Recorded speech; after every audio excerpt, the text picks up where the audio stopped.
a span long and a span wide, and folded double. Then they mounted 4 rows of precious stones on it. The first row was garnelline, chrysolite, and beryl. The second row was turquoise, lapis, lazuli, and emerald.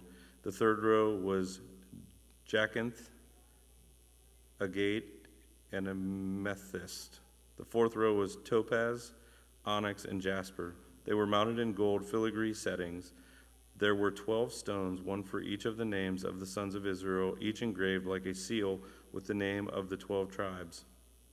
For the breastplate, they made braided chains of pure gold like a rope. They made 2 gold filigree settings and 2 gold rings, and fastened the rings to 2 of the corners of the breastplate. They fastened the 2 gold chains to the rings at the corners of the breastplate, and the other ends of the chains to the 2 settings, attaching them to the shoulder pieces of the ephod at the front. They made 2 gold rings and attached them to the other 2 corners of the breastplate on the inside edge next to the ephod. Then they made 2 more gold rings and attached them to the bottom of the shoulder pieces on the front of the ephod, close to the seam just above the waistband of the ephod. They tied the rings of the breastplate to the rings of the ephod with blue cord, connecting it to the waistband so that the breastplate would not swing out from the ephod, as the Lord commanded Moses. They made the robe of the ephod entirely of blue cloth, the work of a weaver, with an opening in the center of the robe like the opening of a collar, and a band around this opening, so that it would not tear. They made pomegranates of blue, purple, and scarlet yarn, and finely twisted linen around the hem of the robe. And they made bells of pure gold, and attached them around the hem between the pomegranates. The bells and the pomegranates alternated around the hem of the robe to be worn for ministering, as the Lord commanded Moses. For Aaron and his sons they made tunics of fine linen, the work of a weaver, and the turban of a fine linen, the linen caps and the undergarments of finely twisted linen. The sash was made of finely twisted linen and blue, purple, and scarlet yarn, the work of an embroiderer, as the Lord commanded Moses. They made the plate, the sacred emblem, out of pure gold, and engraved on it, like an inscription on a seal, holy to the Lord. Then they fastened a blue cord to it to attach it to the turban, as the Lord commanded Moses. So all the work on the tabernacle, the tent of meeting, was completed. The Israelites did everything just as the Lord commanded Moses. Then they brought the tabernacle to Moses, the tent and all its furnishings, its clasps, frames, crossbars, posts, and bases, the covering of the ram skins dyed red, and the covering of another durable leather, and the shielding curtain, the ark of the covenant law with its poles, and the atonement cover, the table with all its articles, and the bread of the presence, the pure gold lampstand with its row of lamps and all its accessories, and the olive oil for the light, the gold altar, the anointing oil, the fragrant incense, and the curtain for the entrance to the tent, the bronze altar with its bronze grating, its poles and all its utensils, the basin with its stand, the curtains of the courtyard with its posts and bases, the curtain for the entrance to the courtyard, the rope and tent pegs for the courtyard, all the furnishings for the tabernacle, the tent of the meeting, and the woven garments worn for ministering in the sanctuary, both the sacred garments for Aaron the priest and the garments for his sons when serving as priests. The Israelites had done all the work just as the Lord had commanded Moses. Moses inspected the work and saw that they had done it just as the Lord had commanded. So Moses blessed them. Then the Lord said to Moses, "Set up the tabernacle, the tent of meeting, on the first day of the first month. Place the ark of the covenant law in it, and shield the ark with the curtain. Bring in the table and set out what belongs on it. Then bring in the lampstand and set up its lamps. Place the gold altar of incense in front of the ark of the covenant law, and put the curtain at the entrance to the tabernacle. Place the altar of burnt offering in front of the entrance to the tabernacle, the tent of the meeting place, and basin between the tent of meeting and the altar, and put water in it. Set up the courtyard around it, and put the curtain at the entrance of the courtyard. Take the anointing oil and anoint the tabernacle and everything in it. Consecrate it and all its furnishings, and it will be holy. Then anoint the altar of burnt offering and all its utensils. Consecrate the altar, and it will be most holy. Anoint the basin and its stand, and consecrate them. Bring Aaron and his sons to the entrance to the tent of meeting, and wash them with water. Then dress Aaron in the sacred garments, anoint him, and consecrate him, so he may serve me as priest. Bring his sons, and dress them in tunics. Anoint them, just as you anointed their father, so they may serve me as priests. Their anointing will be to priesthood that will continue throughout their generations. Moses did everything just as the Lord commanded him. So the tabernacle was set up on the first day of the first month in the second year. When Moses set up the tabernacle, he put the bases in place, erected the frames, inserted the crossbars, and set up the posts. Then he spread the tent over the tabernacle and put the covering over the tent, as the Lord commanded him. He took the tablets of the covenant law and placed them in the ark, attached the poles to the ark, and put the atonement cover over it. Then he brought the ark into the tabernacle and hung the shielding curtain and shielded the ark of the covenant law as the Lord commanded him. Moses placed the table in the tent of meeting on the north side of the tabernacle outside the curtain and set out the bread on it before the Lord as the Lord commanded him. He placed the lampstand in the tent of the meeting opposite the table of the south side of the tabernacle and set up the lamps before the Lord as the Lord commanded him. Moses placed the gold altar in the tent of meeting in front of the curtain and burned fragrant incense on it as the Lord commanded him. Then he put up the curtain at the entrance to the tabernacle. He set the altar of burnt offering near the entrance to the tabernacle, the tent of meeting, and offered on it burnt offerings and grain offerings as the Lord commanded him. He placed the basin between the tent of meeting and the altar and put water in it for washing. And Moses and Aaron and his sons used it to wash their hands and feet. They washed whenever they entered the tent of the meeting or approached the altar as the Lord commanded Moses. Then Moses set up the courtyard around the tabernacle and altar and put up the curtain at the entrance to the courtyard, and so Moses finished the work. Then the cloud covered the tent of the meeting, and the glory of the Lord filled the tabernacle. Moses could not enter the tent of meeting because the cloud had settled on it, and the glory of the Lord filled the tabernacle. In all the travels of the Israelites, whenever the cloud lifted from above the tabernacle, they would set out. But if the cloud did not lift, they did not set out until the day it lifted. So the cloud of the Lord was over the tabernacle by day, and fire was in the cloud by night, in the sight of all the Israelites during all their travels.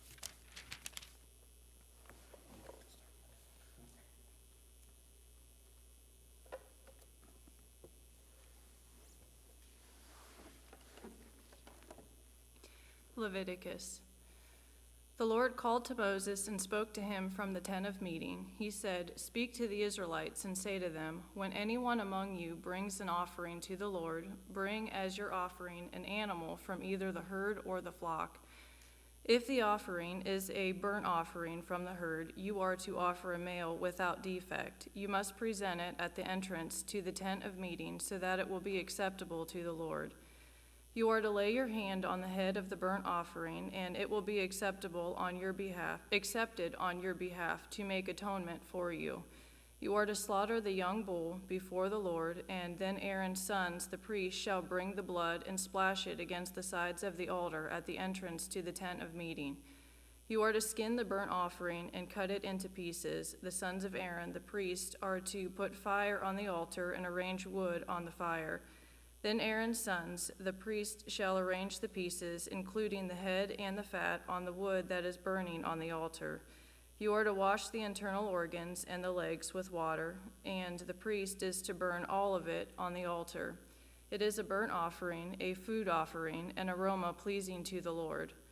If the offering is a burnt offering from the flock, from either the sheep or the goats, you are to offer a male without defect. You are to slaughter it at the north side of the altar before the Lord, and Aaron's sons, the priests, shall splash its blood against the sides of the altar.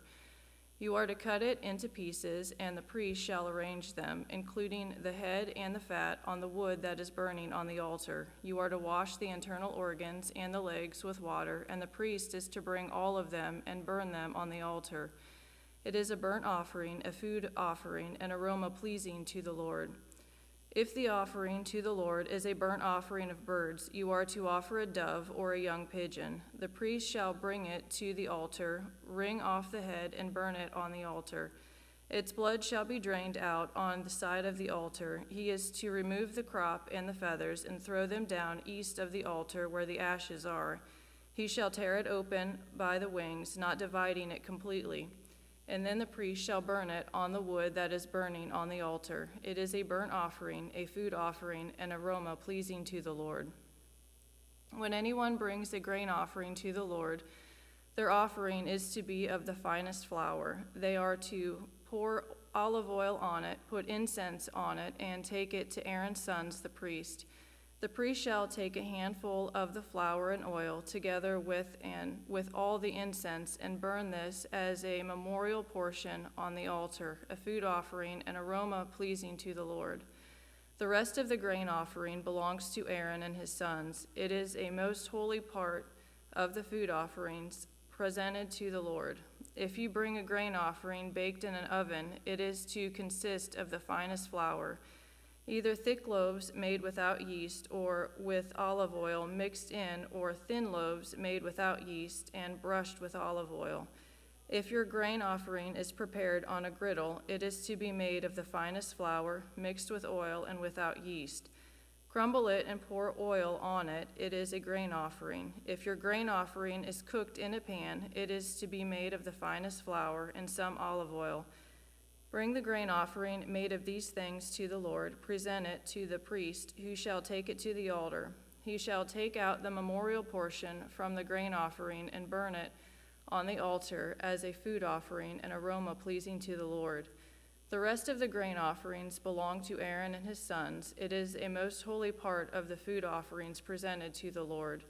Every grain offering you bring to the Lord must be made without yeast, for you are not to burn any yeast or honey in a food offering presented to the Lord. You may bring them to the Lord as an offering of the firstfruits, but they are not to be offered on the altar as a pleasing aroma. Season all your grain offerings with salt.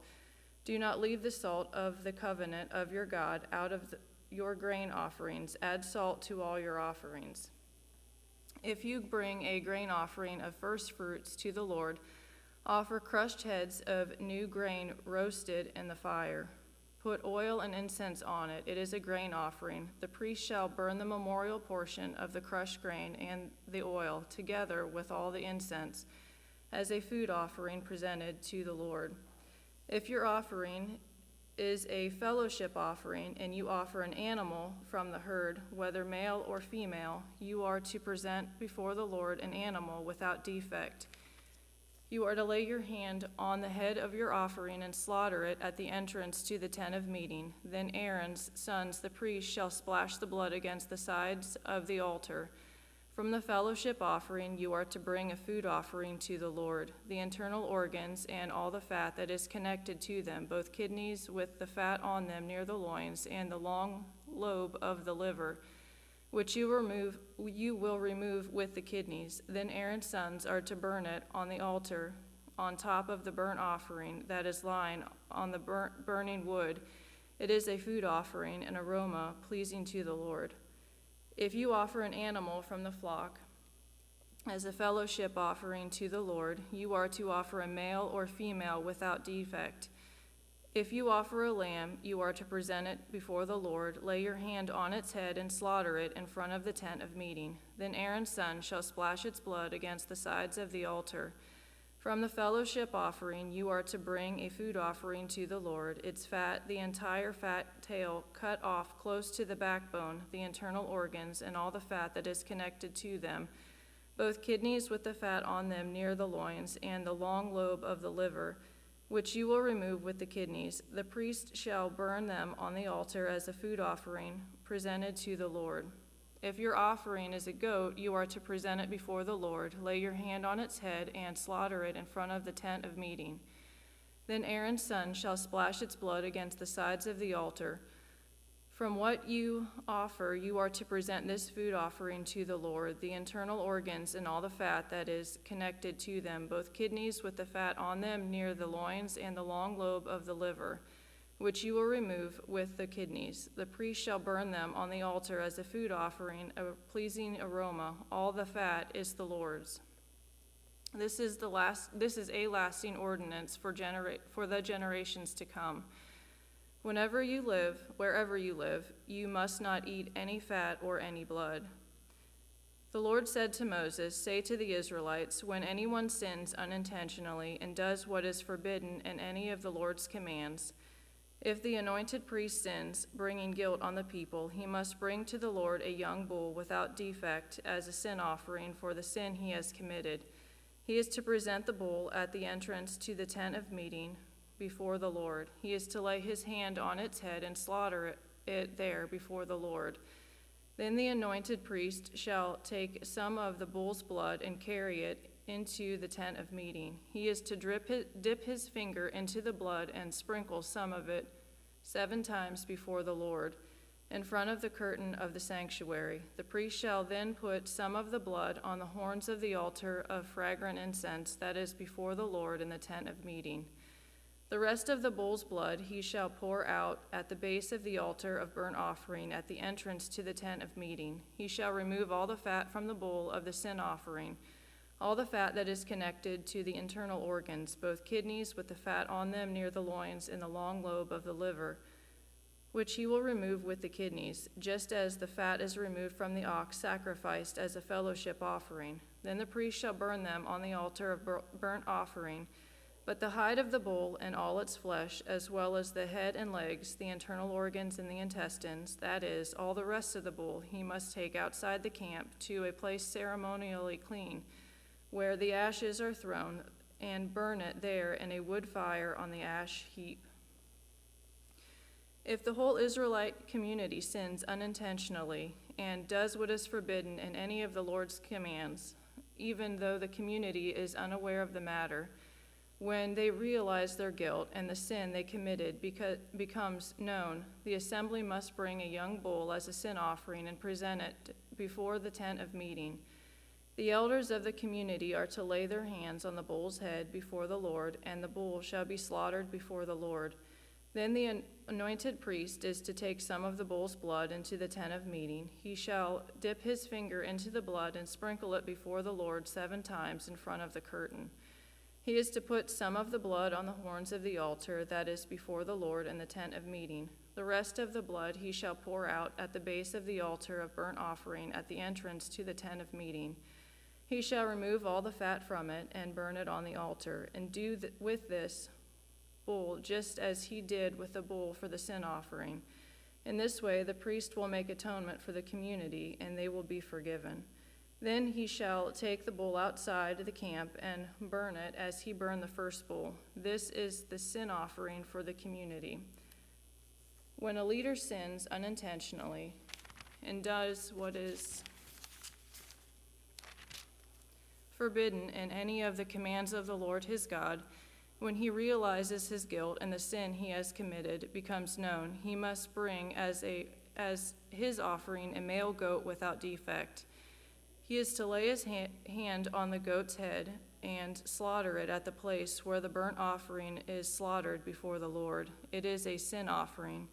Then the priest shall take some of the blood of the sin offering with his finger and put it on the horns of the altar of burnt offering and pour out the rest of the blood at the base of the altar.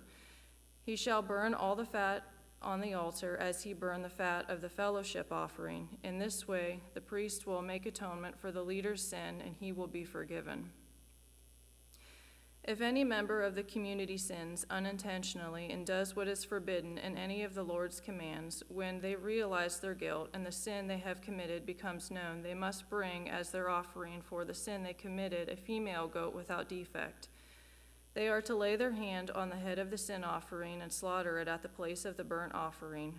Then the priest is to take some of the blood with his finger and put it on the horns of the altar of burnt offering and pour out the rest of the blood at the base of the altar. They shall remove all the fat, just as the fat is removed from the fellowship offering, and the priest shall burn it on the altar as an aroma pleasing to the Lord. In this way, the priest will make atonement for them, and they will be forgiven. If someone brings a lamb as their sin offering, they are to bring a female without defect. They are to lay their hand on its head and slaughter it for a sin offering at the place where the burnt offering is slaughtered. Then the priest shall take some of the blood of the sin offering with his finger and put it on the horns of the altar of burnt offering and pour out the rest of the blood at the base of the altar. They shall remove all the fat, just as the fat is removed from the lamb of the fellowship offering, and the priest shall burn it on the altar on top of the food offerings presented to the Lord. In this way, the priest will make atonement for them for their sin they have committed, and they will be forgiven. If anyone sins because they do not speak up when they hear a public charge to testify regarding something they have seen or learned about, they will be held responsible. If anyone becomes aware that they are guilty, if they unwittingly touch anything ceremonially unclean, whether the carcass of an unclean animal, wild or domestic, or of any unclean creature that moves along the ground, and they are unaware that they have become unclean, but then they come to realize their guilt, or if they touch human uncleanness, anything that would make them unclean, even though they are unaware of it, but then they learn of it and realize their guilt, or if anyone thoughtlessly takes an oath to do anything, whether good or evil, in any matter one might carelessly swear about, even though they are unaware of it, but then they learn of it and realize their guilt, when anyone becomes aware that they are guilty in any of these matters, they must confess in what way they have sinned. As a penalty for the sin they have committed, they must bring to the Lord a female lamb or goat from the flock as a sin offering, and the priest shall make atonement for them for their sin. Anyone who cannot afford a lamb is to bring 2 doves or 2 young pigeons to the Lord as a penalty for their sin, one for a sin offering and the other for a burnt offering. They are to bring them to the priest, who shall first offer the one for the sin offering. He is to wring its head from its neck, not dividing it completely, and is to splash some of the blood of the sin offering against the side of the altar. The rest of the blood must be drained out at the base of the altar. It is a sin offering. The priest shall then offer the other as a burnt offering in the prescribed way and make atonement for them for the sin they have committed, and they will be forgiven. If, however, they cannot afford 2 doves or 2 young pigeons, they are to bring as an offering for their sin 1/10 of any ephah of the finest flour for a sin offering. They must not put olive oil or incense on it, because it is a sin offering. They are to bring it to the priest, who shall take a handful of it as a memorial portion and burn it on the altar on top of the food offerings presented to the Lord. It is a sin offering. In this way, the priest will make atonement for them for any of these sins they have committed, and they will be forgiven. The rest of the offering will belong to the priest, as in the case of the grain offering. The Lord said to Moses, when anyone is unfaithful to the Lord by sinning unintentionally in regard to any of the Lord's holy things, they are to bring to the Lord as a penalty a ram from the flock, one without defect, and of the proper value in silver, according to the sanctuary shekel. It is a guilt offering. They must make restitution for what they have failed to do in regard to the holy things, pay an additional penalty of 1/5 of its value, and give it all to the priest. The priest will make atonement for them with the ram as a guilt offering, and they will be forgiven. If anyone sins and does what is forbidden in any of the Lord's commands, even though they do not know it, they are guilty and will be held responsible. They are to bring to the priest as a guilt offering a ram from the flock, one without defect and of proper value. In this way, the priest will make atonement for them for the wrong they have committed unintentionally, and they will be forgiven. It is a guilt offering. They have been guilty of wrongdoing against the Lord. The Lord said to Moses, if anyone sins and is unfaithful to the Lord by deceiving a neighbor about something entrusted to them or left in their care, or about something stolen, or if they cheat their neighbor, or if they find lost property and lie about it, or if they swear falsely about any such sin that people may commit, when they sin in any of these ways and realize their guilt, they must return what they have stolen or taken by extortion, or what was entrusted to them, or the lost property they found, or whatever it was they swore falsely about. They must make restitution in full, add a fifth of the value to it, and give it all to the owner on the day they present their guilt offering. As a penalty, they must bring to the priest, that is, to the Lord, their guilt offering, a ram from the flock, one without defect and of proper value. In this way, the priest will make atonement for them before the Lord, and they will be forgiven for any of the things they did that made them guilty. The Lord said to Moses, "Give Aaron and his sons this command. These are the regulations for the burnt offering. The burnt offering is to remain on the altar hearth throughout the night till morning, and the fire must be kept burning on the altar. The priest shall then put on his linen clothes with linen undergarments next to his body, and shall remove the ashes of the burnt offering that the fire has consumed on the altar, and place them beside the altar. Then he is to take off these clothes and put on others, and carry the ashes outside the camp to the place that is ceremonially clean. The fire on the altar must be kept burning. It must not go out. Every morning the priest is to add firewood and arrange the burnt offering on the fire and burn the fat of the fellowship offerings on it. The fire must be kept burning on the altar continuously. It must not go out. These are the regulations for the grain offering. Aaron's sons are to bring it before the Lord in front of the altar. The priest is to take a handful of the finest flour and some olive oil, together with all the incense on the grain offering, and burn the memorial portion on the altar as an aroma pleasing to the Lord. Aaron and his son shall eat the rest of it, but it is to be eaten without yeast in the sanctuary area. They are to eat it in the courtyard of the tent of meeting. It must not be baked with yeast. I have given it as their share of the food offering presented to me. Like the sin offering and the guilt offering, it is most holy. Any male descendant of Aaron may eat it. For all generations to come, it is his perpetual share of the food offerings presented to the Lord. Whatever touches them will become holy.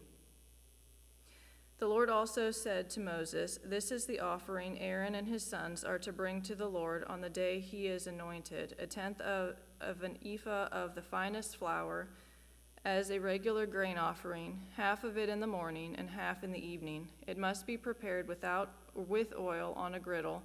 Bring it well mixed and present the grain offering broken in pieces and as an aroma pleasing to the Lord.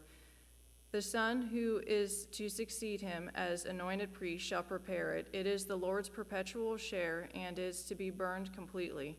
Every grain offering of a priest shall be burned completely. It must not be eaten." The Lord said to Moses, "Say to Aaron and his sons, these are the regulations for the sin offering. The sin offering is to be slaughtered before the Lord in the place the burnt offering is slaughtered. It is most holy. The priest who offers it shall eat. It is to be eaten in the sanctuary area, in the courtyard of the tent of meeting. Whatever touches any of the flesh will become holy, and if any of the blood is splattered on a garment, you must wash it in the sanctuary area.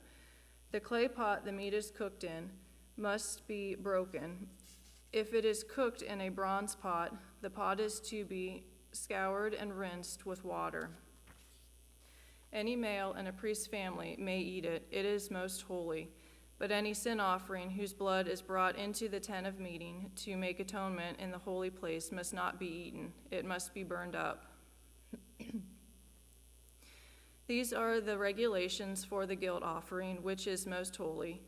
The guilt offering is to be slaughtered in the place where the burnt offering is slaughtered, and its blood is to be splashed against the sides of the altar. All its fat shall be offered, the fat tail and the fat that covers the internal organs, both kidneys and the fat on them near the loins, and the long lobe of the liver, which is to be removed with the kidneys. The priest shall burn them on the altar as a food offering presented to the Lord. It is a guilt offering.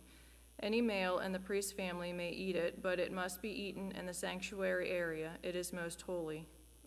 The same law applies to both the sin offering and the guilt offering.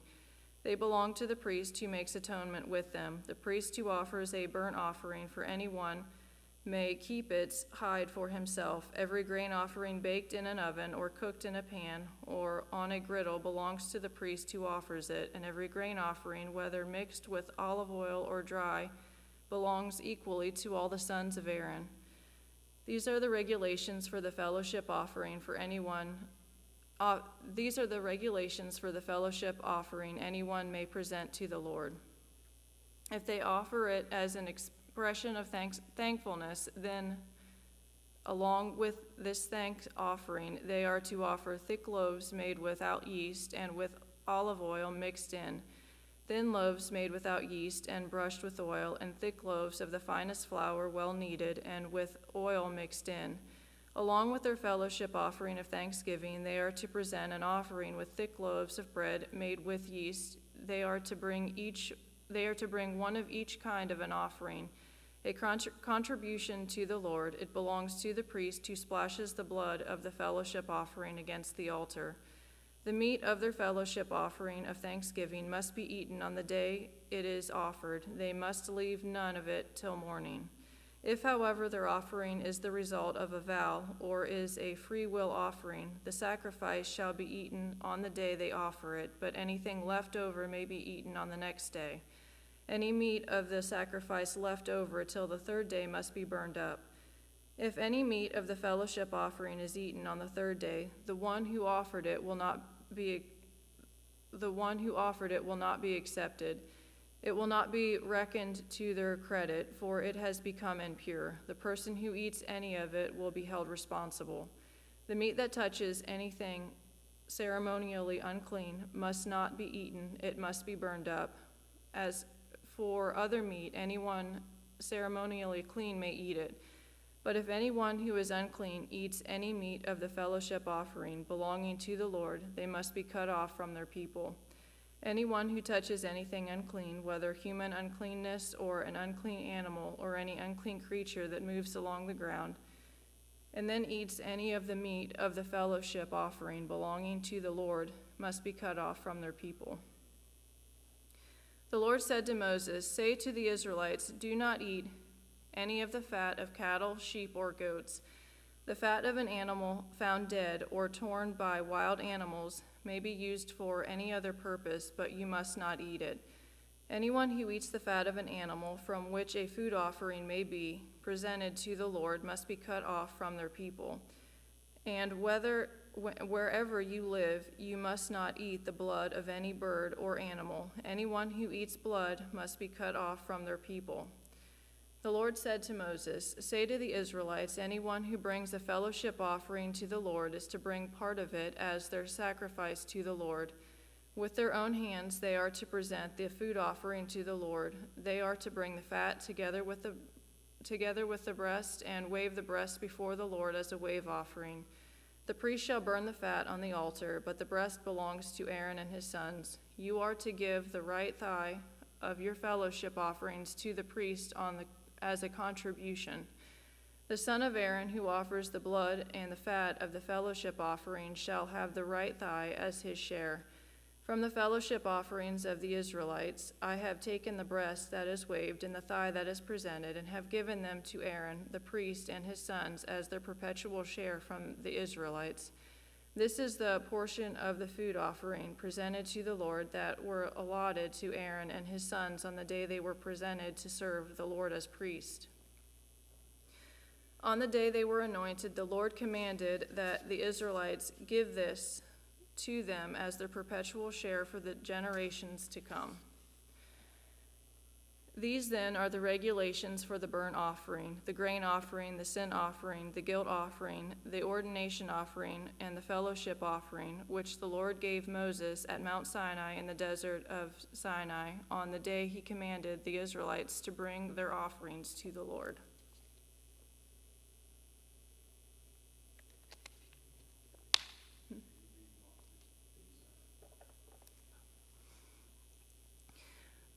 The Lord said to Moses, "Bring Aaron and his sons, their garments, the anointing oil, the bull for the sin offering, the 2 rams, and the basket containing bread made without yeast, and gather the entire assembly at the entrance to the tent of meeting." Moses did as the Lord commanded him, and the assembly gathered at the entrance to the tent of meeting.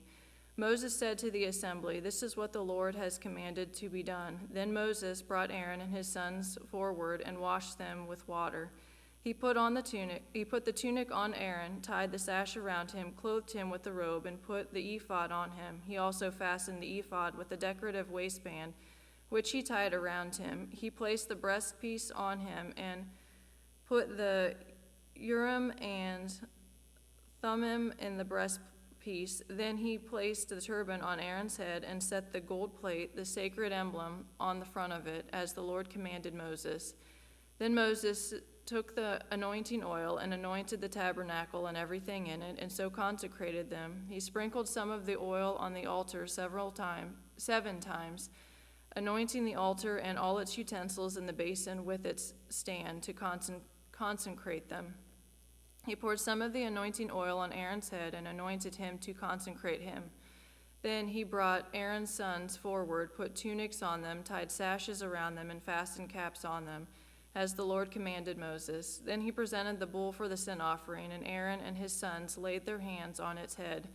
Moses slaughtered the bull and took some of the blood, and with his finger he put it on all the horns of the altar to purify the altar. He poured out the rest of the blood at the base of the altar. So he consecrated it to make atonement for it. Moses also took all the fat around the internal organs, the long lobe of the liver, and both kidneys and their fat, and burned it on the altar. But the bull with its hide and its flesh and its intestines he burned up outside the camp, as the Lord commanded Moses. Then he presented the ram for the burnt offering, and Aaron and his sons laid their hands on its head. Then Moses slaughtered the ram and splashed the blood against the sides of the altar. He cut the ram into pieces and burned the head, the pieces, and the fat. He washed the internal organs and the legs with water and burned the whole ram on the altar. It was a burnt offering, a pleasing aroma, a food offering presented to the Lord, as the Lord commanded Moses.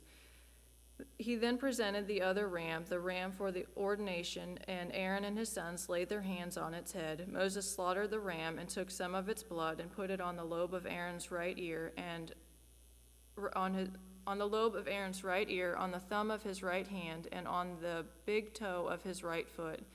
Moses also brought Aaron's sons forward and put some of the blood on the lobes of their right ears, on the thumbs of their right hands, and on the big toes of their right feet. Then he splashed blood against the sides of the altar. After that he took the fat tail, all the fat around the internal organs, the long lobe of the liver, both kidneys and their fat, and the right thigh. And from the basket of bread made without yeast, which was before the Lord, he took one thick loaf with olive oil mixed in, and one thin loaf, and he put these on the fat portions and on the right thigh. He put all these in the hands of Aaron and his sons, and they waved them before the Lord as a wave offering. Then Moses took them from their hands and burned them on the altar on top of the burnt offering as an ordination offering and a pleasing aroma, a food offering presented to the Lord.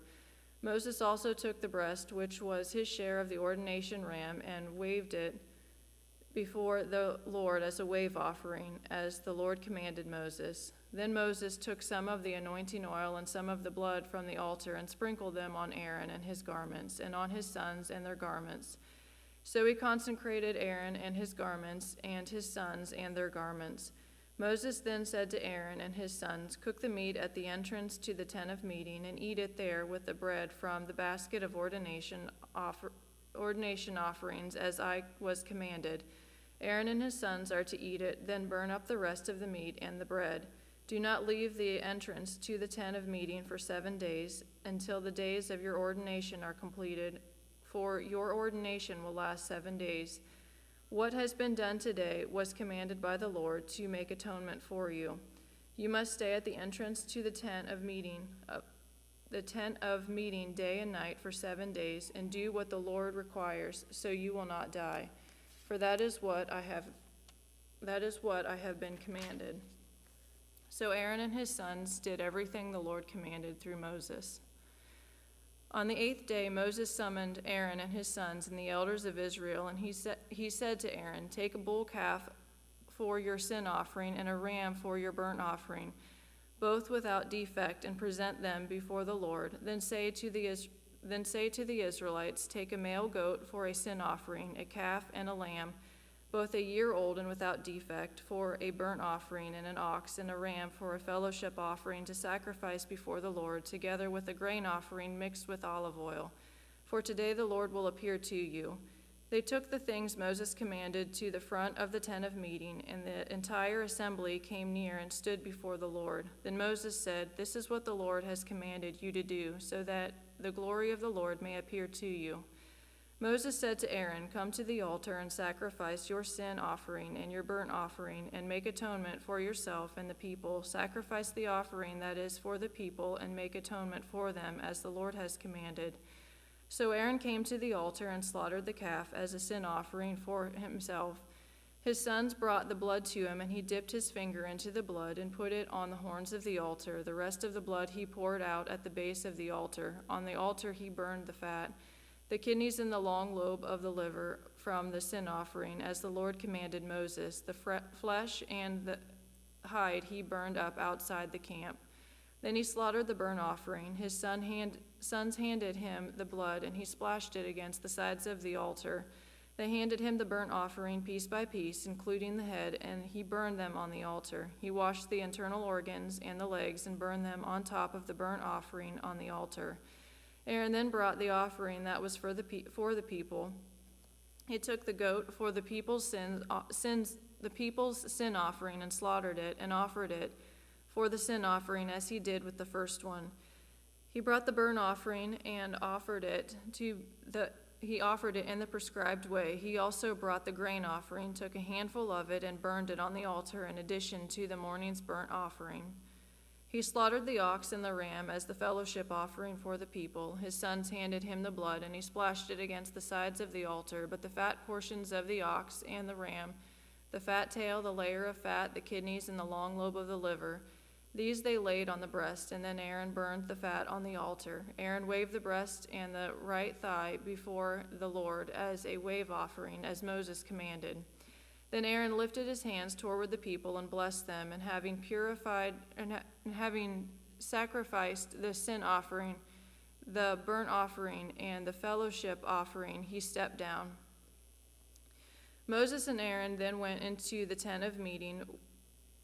When they came out, they blessed the people, and the glory of the Lord appeared to all the people. Fire came out from the presence of the Lord and consumed the burnt offering and the fat portions on the altar.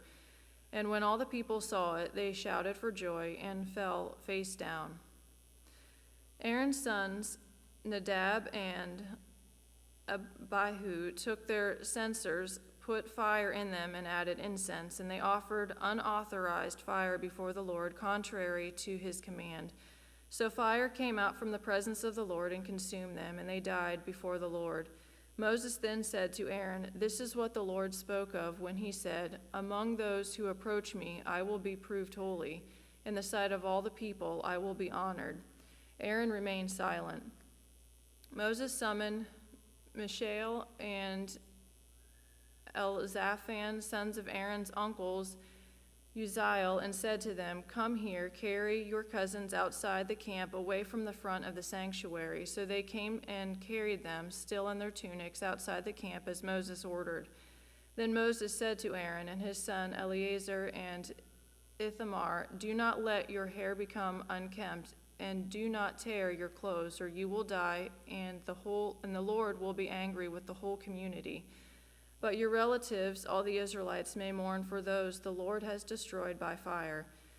Do not leave the entrance to the tent of meeting, or you will die, because the Lord's anointing oil is on you." So they did as Moses said. Then the Lord said to Aaron, "You and your sons are not to drink wine or other fermented drink whenever you go into the tent of meeting, or you will die. This is a lasting ordinance for the generations to come, so that you can distinguish between the holy and the common, between the unclean and the clean, and so you can teach the Israelites all the decrees the Lord has given them through Moses."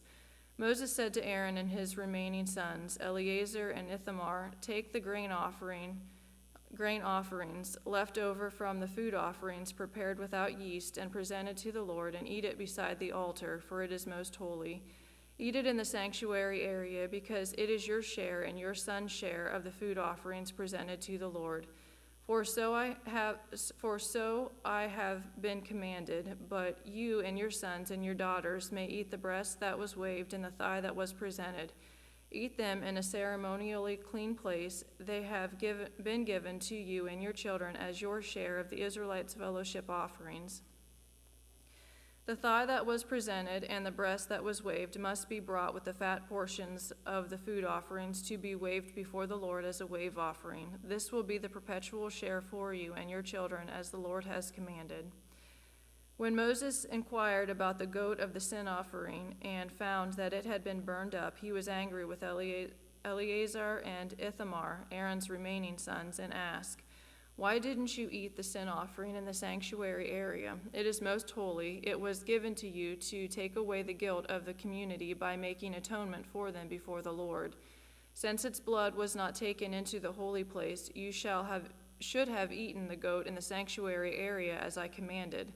Aaron replied to Moses, "Today they sacrifice their sin offering and their burnt offering before the Lord, but such things as this have happened to me.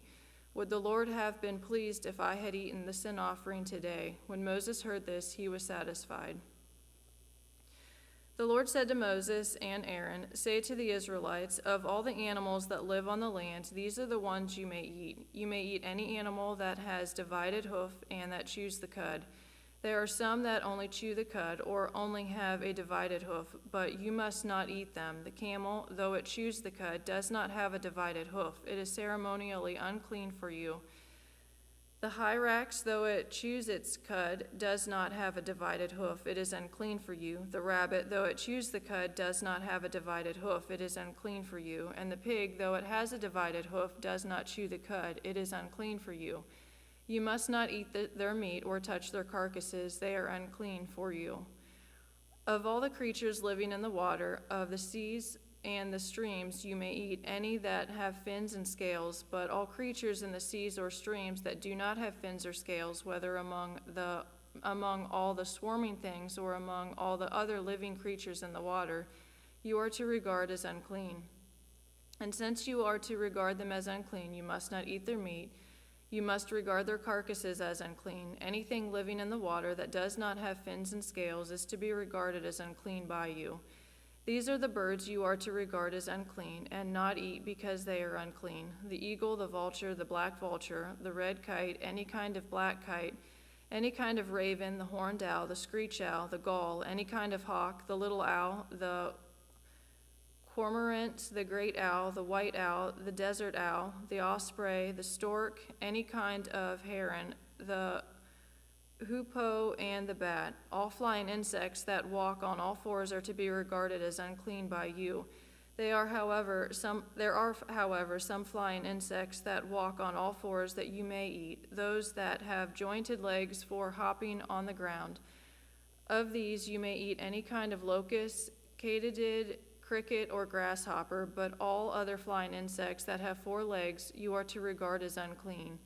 You will make yourselves unclean by these. Whoever touches their carcasses will be unclean till evening. Whoever picks up one of their carcasses must wash their clothes, and they will be unclean till evening. Every animal that does not have a divided hoof or that does not chew the cud is unclean for you. Whoever touches the carcass of any of them will be unclean. Of all the animals that walk on all fours, those that walk on their paws are unclean for you. Whoever touches their carcasses will be unclean till evening. Anyone who picks up their carcasses must wash their clothes, and they will be unclean till evening. These animals are unclean for you. Of the animals that move along the ground, these are unclean for you: the weasel, the rat, any kind of great lizard, the gecko, the monitor lizard, the wall lizard, the skink, and the chameleon. Of all those that move along the ground, these are unclean for you. Whoever touches them when they are dead will be unclean till evening. When one of them dies and falls on something, that article, whatever its use, will be unclean, whether it is made of wood, cloth, hide, or sackcloth. Put it in water, it will be unclean till evening, and then it will be clean. If any of them falls into a clay pot, everything in it will be unclean, and you must break the pot. Any food you are allowed to eat that has come into contact with water from such a pot is unclean, and any liquid that is drunk from such a pot is unclean.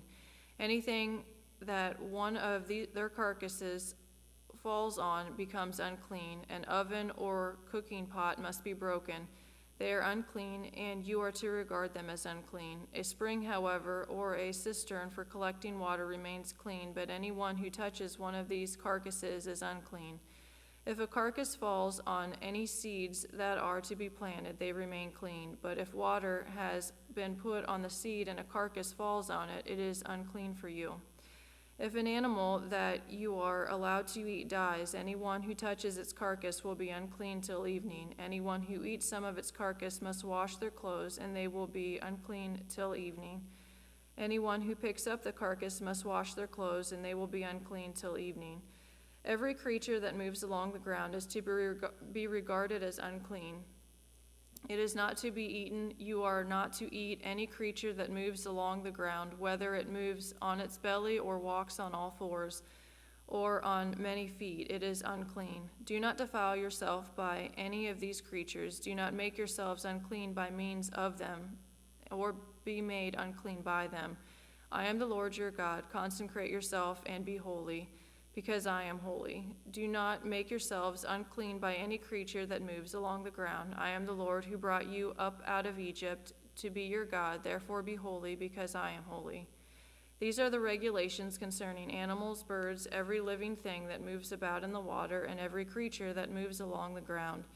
You must distinguish between the unclean and the clean, between living creatures that may be eaten and those that may not be eaten. The Lord said to Moses, "Say to the Israelites, a woman who becomes pregnant and gives birth to a son will be ceremonially unclean for 7 days, just as she is unclean during her monthly period. On the 8th day, the boy is to be circumcised. Then the woman must wait 33 days to be purified from her bleeding.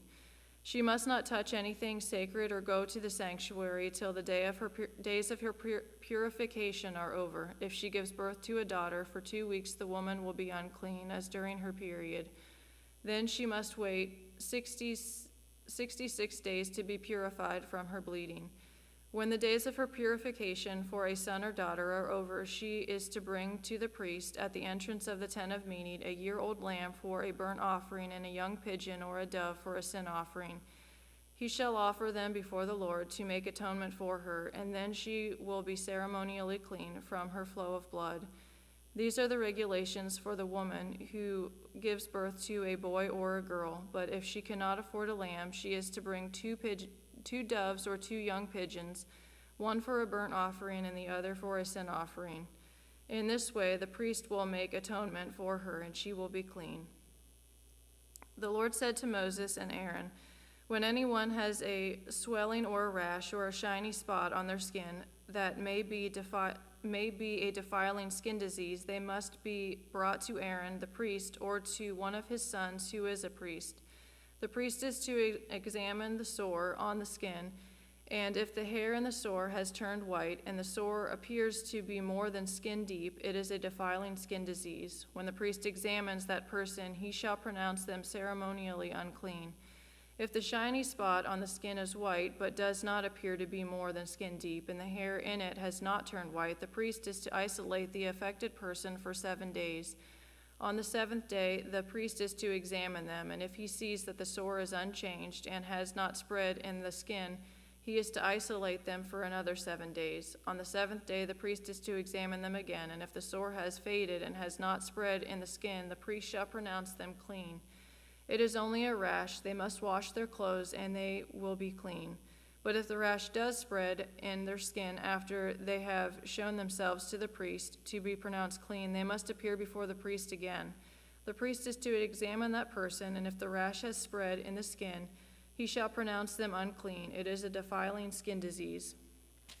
When anyone has a defiling skin disease, they must be brought to the priest. The priest is to examine them, and if there is a white swelling in the skin that has turned the hair white, and if there is raw flesh in the swelling, it is a chronic skin disease, and the priest shall pronounce them unclean. He is not to isolate them, because they are already unclean. If the disease breaks out all over their skin, and so far as the priest can see it covers all the skin of the affected person from head to foot, the priest is to examine them, and if the disease has covered their whole body, he shall pronounce them clean. Since it has turned all white, they are clean. But whenever raw flesh appears on them, they will be unclean. When the priest sees the raw flesh, he shall pronounce them unclean. The raw flesh is unclean. They have a defiling disease. If the raw flesh changes and turns white, they must go to the priest. The priest is to examine them, and if the sores have turned white, the priest shall pronounce the affected person clean. Then they will be clean. Whenever someone has a boil on their skin and it heals, and in the place where the boil was, a white swelling or a reddish-white spot appears, they must present themselves to the priest. The priest is to examine it, and if it appears to be more than skin deep, and the hair in it has turned white, the priest shall pronounce that person unclean. It is a defiling skin disease that has broken out where the boil was. But if when the priest examines it, there is no white hair in it, and it is not more than skin deep and has faded, then the priest is to isolate them for 7 days. If it is spreading in the skin, the priest shall pronounce them unclean. It is a defiling disease, but if the spot is unchanged and has not spread, it is only a scar from the boil, and the priest shall pronounce them clean. When someone has a burn on their skin and a reddish white or white spot appears in the raw flesh of the burn, the priest is to examine the spot, and if the hair in it has turned white, and it appears to be more than skin deep, it is a defiling disease that has broken out in a burn. The priest shall pronounce them unclean. It is a defiling skin disease. But if the priest examines it, and there is no white hair in the spot, and if it is not more than skin deep and has faded, then the priest is to isolate them for 7 days. On the 7th day, the priest is to examine that person, and if it is spreading in the skin, the priest shall pronounce them unclean. It is a defiling skin disease. If, however, the spot is unchanged and has not spread in the skin, but has faded, it is a swelling from the burn, and the priest shall pronounce them clean. It is only a scar from the burn. If a man or woman has a sore on their head or chin, the priest is to examine the sore, as if it appears to be more than skin deep, and the hair in it is yellow and thin, the priest shall pronounce them unclean. It is a defiling skin disease on the head or chin. But if, when the priest examines the sore, it does not seem to be more than skin deep, and there is no black hair in it, then the priest is to isolate the affected person for 7 days. On the 7th day, the priest is to examine the sore, and if it does not spread, and there is no yellow hair in it, and it does not appear to be more than skin deep, then the man or woman must shave themselves, except for the affected area. And the priest is to keep them isolated another 7 days. On the 7th day, the priest is to examine the sore, and if it has not spread in the skin and appears to be no more than skin deep, the priest shall pronounce them clean. They must wash their clothes, and they will be clean. But if the sore does spread in the skin after they are pronounced clean, the priest is to examine them, and if he finds that the sore has spread in the skin, he does not need to look for yellow hair. They are unclean. If, however, the sore is unchanged so far as the priest can see, and if black hair has grown in, the affected person is healed. They are clean, and the priest shall pronounce them clean. When a man or woman has white spots on the skin, the priest is to examine them, and if the spots are dull white, it is a harmless rash that has broken out on the skin. They are clean. A man who has lost his hair and is bald is clean. If he has lost his hair from the front of his scalp and has a bald forehead, he is clean. But if he has a reddish white sore on his bald head or forehead, it is a defiling disease breaking out on his head or forehead. The priest is to examine him, and if the swollen sore on his head or forehead is reddish white, like a defiling skin disease, the man is diseased and is unclean. The priest shall pronounce him unclean because of the sore on his head. Anyone with such a defiling disease must wear torn clothes, let their hair be unkempt, cover the lower part of their face, and cry out, "Unclean, unclean." As long as they have the disease, they remain unclean. They must live alone. They must live outside the camp. As for any fabric that is spoiled with a defiling mold, any woolen or linen clothing, any woven or knitted material of linen or wool, any leather or anything made of leather. If the affected area in the fabric, the leather, the woven or knitted material, or any leather article is greenish or reddish, it is a defiling mold and must be shown to the priest. The priest is to examine the affected area and isolate the article for 7 days. On the seventh day, he is to examine it, and if the mold has spread in the fabric, the woven or knitted material, or the leather, whatever its use, it is a persistent defiling mold. The article is unclean. He must burn the fabric, the woven or knitted material of the wool or linen, or any leather article that has been spoiled, because the defiling mold is persistent, and the article must be burned. But if when the priest examines it, the mold has not spread in the fabric, the woven or knitted material, or the leather article, he shall order that the spoiled article be washed. Then he is to isolate it for another 7 days. After the article has been washed, the priest is to examine it again, and if the mold has not changed its appearance, even though it has not spread, it is unclean. Burn it, no matter which side of the fabric has been spoiled. If, when the priest examines it, the mold has faded after the article has been washed, he is to tear the spoiled part out of the fabric, the leather, or the woven or knitted material. But if it reappears in the fabric, in the woven or knitted material, or in the leather article, it is a spreading mold. Whatever has the mold must be burned. Any fabric, woven or knitted material, or any leather article that has been washed or is rid of the mold must be washed again, then it will be clean. These are the regulations concerning defiling molds in woolen or linen clothing, woven or knitted material, or any leather article, from pronouncing them clean or unclean. The Lord said to Moses, "These are the regulations for any diseased person at the time of their ceremonial cleansing when they are brought to the priest. The priest is to go outside the camp and examine them. If they have been healed of their defiling skin disease, the priest shall order that 2 live clean birds and some cedar wood, scarlet yarn, and hyssop be brought for the person to be cleansed. Then the priest shall order that one of the birds be killed over fresh water in a clay pot. He is then to take the live bird and dip it, together with the cedar wood, the scarlet yarn, and the hyssop, into the blood of the bird that was killed over the fresh water. 7 times he shall sprinkle the one to be cleansed of the defiling disease, and then pronounce them clean. After that he is to release the live bird in the open fields. The person to be cleansed must wash their clothes, shave off all their hair, and bathe with water. Then they will be ceremonially clean. After this they may come into camp, but they must stay outside their camp for 7 days. On the 7th day they must shave off all their hair. They must shave their head, their beard, their eyebrows, and the rest of their hair. They must wash their clothes and bathe themselves with water, and they will be clean. On the 8th day they must bring 2 male lambs and 1 ewe lamb a year old, each without defect, along with 3/10 of an ephah of the finest flour mixed with olive oil for a grain offering, and 1 log of oil. The priest shall pronounce them clean. The priest who pronounces them clean shall present both the one to be cleansed and their offerings before the Lord at the entrance to the tent of meeting. Then the priest is to take one of the male lambs and offer it as a guilt offering along with the log of oil. He shall wave them before the Lord as a wave offering. He is to slaughter the lamb in the sanctuary area where the sin offering and the burnt offering are slaughtered. Like the sin offering, the guilt offering belongs to the priest. It is most holy. The priest is to take some of the blood of the guilt offering and put it on the lobe of the right ear of the one to be cleansed, and on the thumb of the right hand, and on the big toe of the right foot.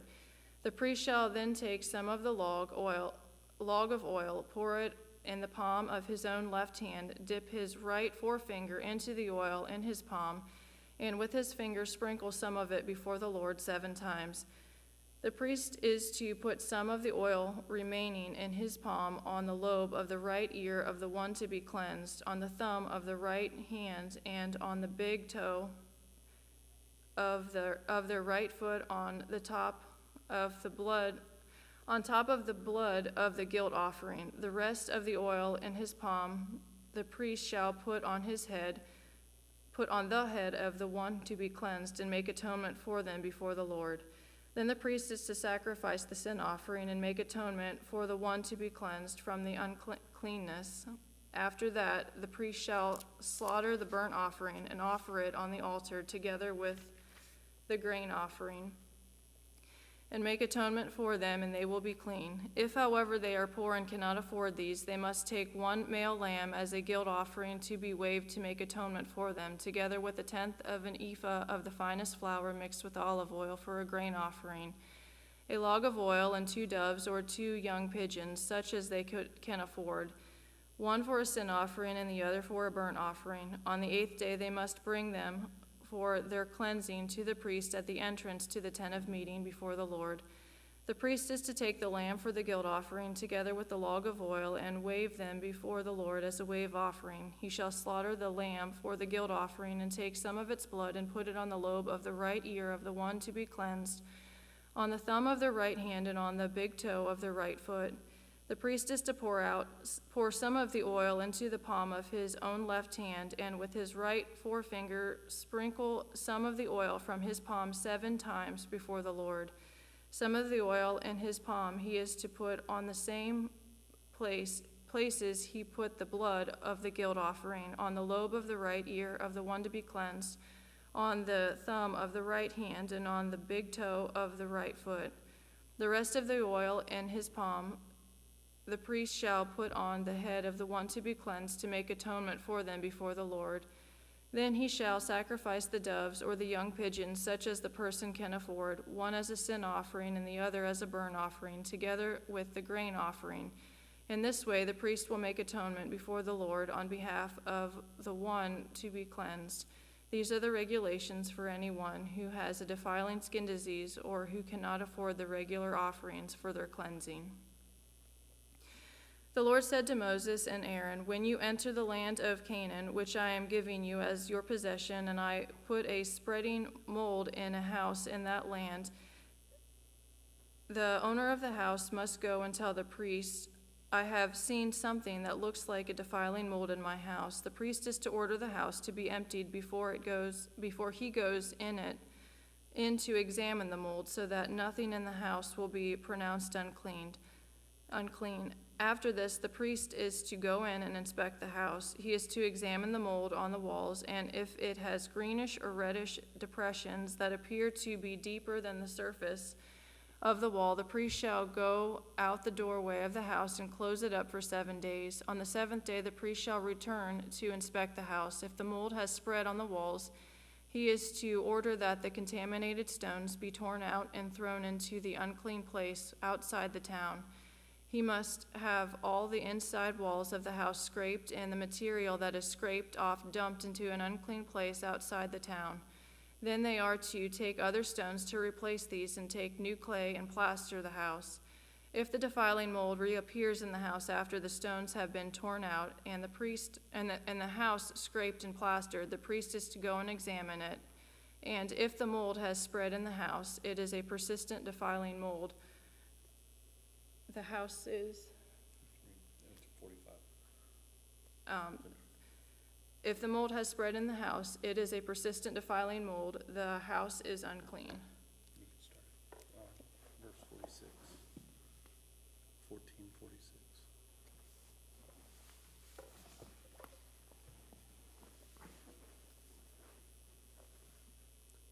Anyone who goes into the house while it is closed up will be unclean till evening. Anyone who sleeps or eats in the house must wash their clothes. But if the priest comes to examine it and the mold has not spread after the house has been plastered, he shall pronounce the house clean, because the defiling mold is gone. To purify the house, he is to take 2 birds and some cedar wood, scarlet yarn, and hyssop. He shall kill one of the birds over fresh water in a clay pot. Then he is to take the cedar wood, the hyssop, the scarlet yarn, and the live bird, dip them into the blood of the dead bird and the fresh water, and sprinkle the house 7 times.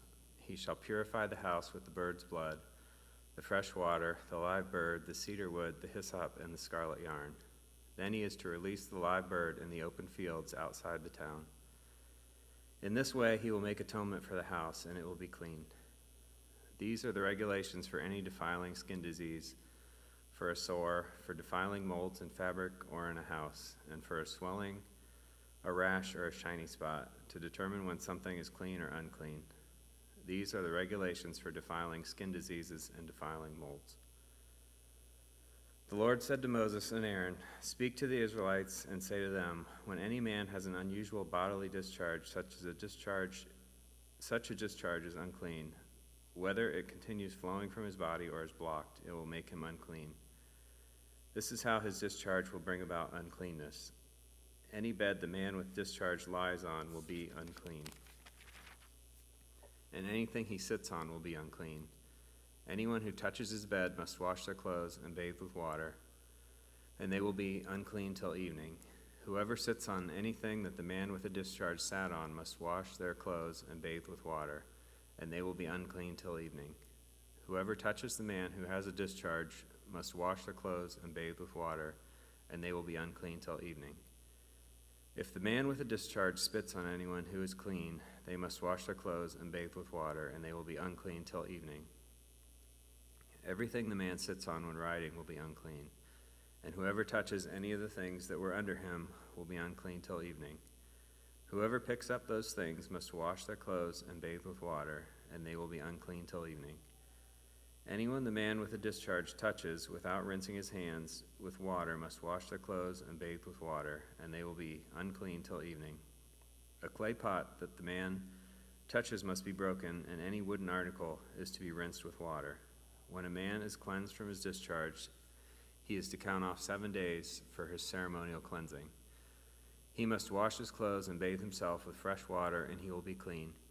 On the 8th day he must take 2 doves or 2 young pigeons and come before the Lord to the entrance to the tent of meeting and give them to the priest. The priest is to sacrifice them, the one for a sin offering and the other for a burnt offering.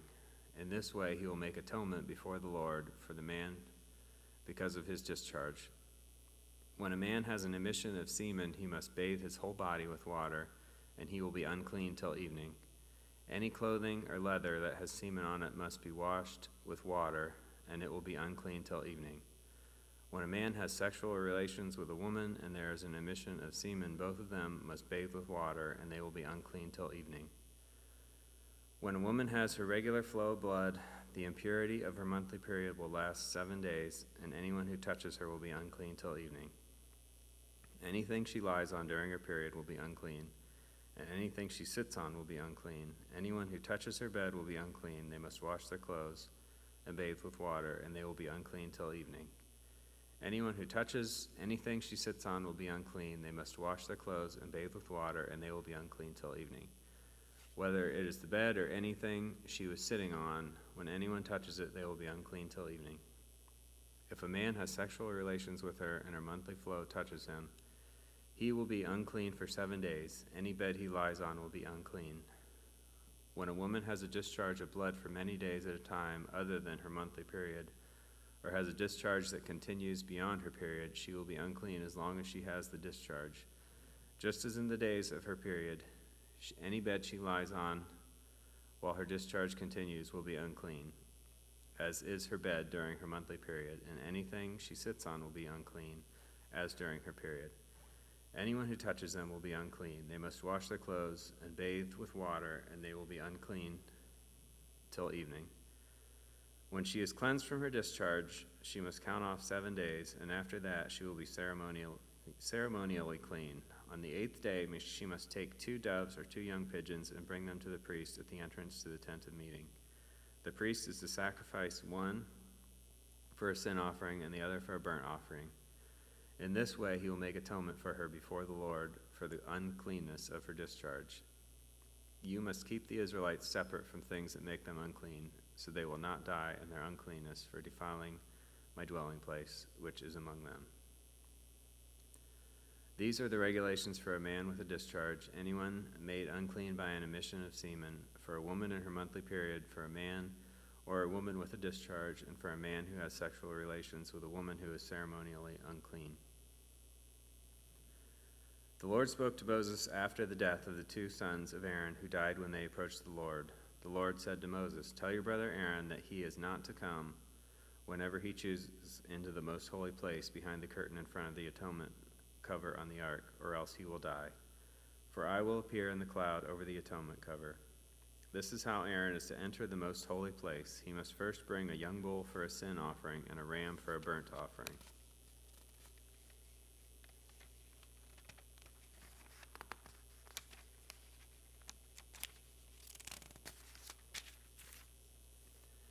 He is to put on the sacred linen tunic with linen undergarments next to his body. He is to tie the linen sash around him and put on the linen turban.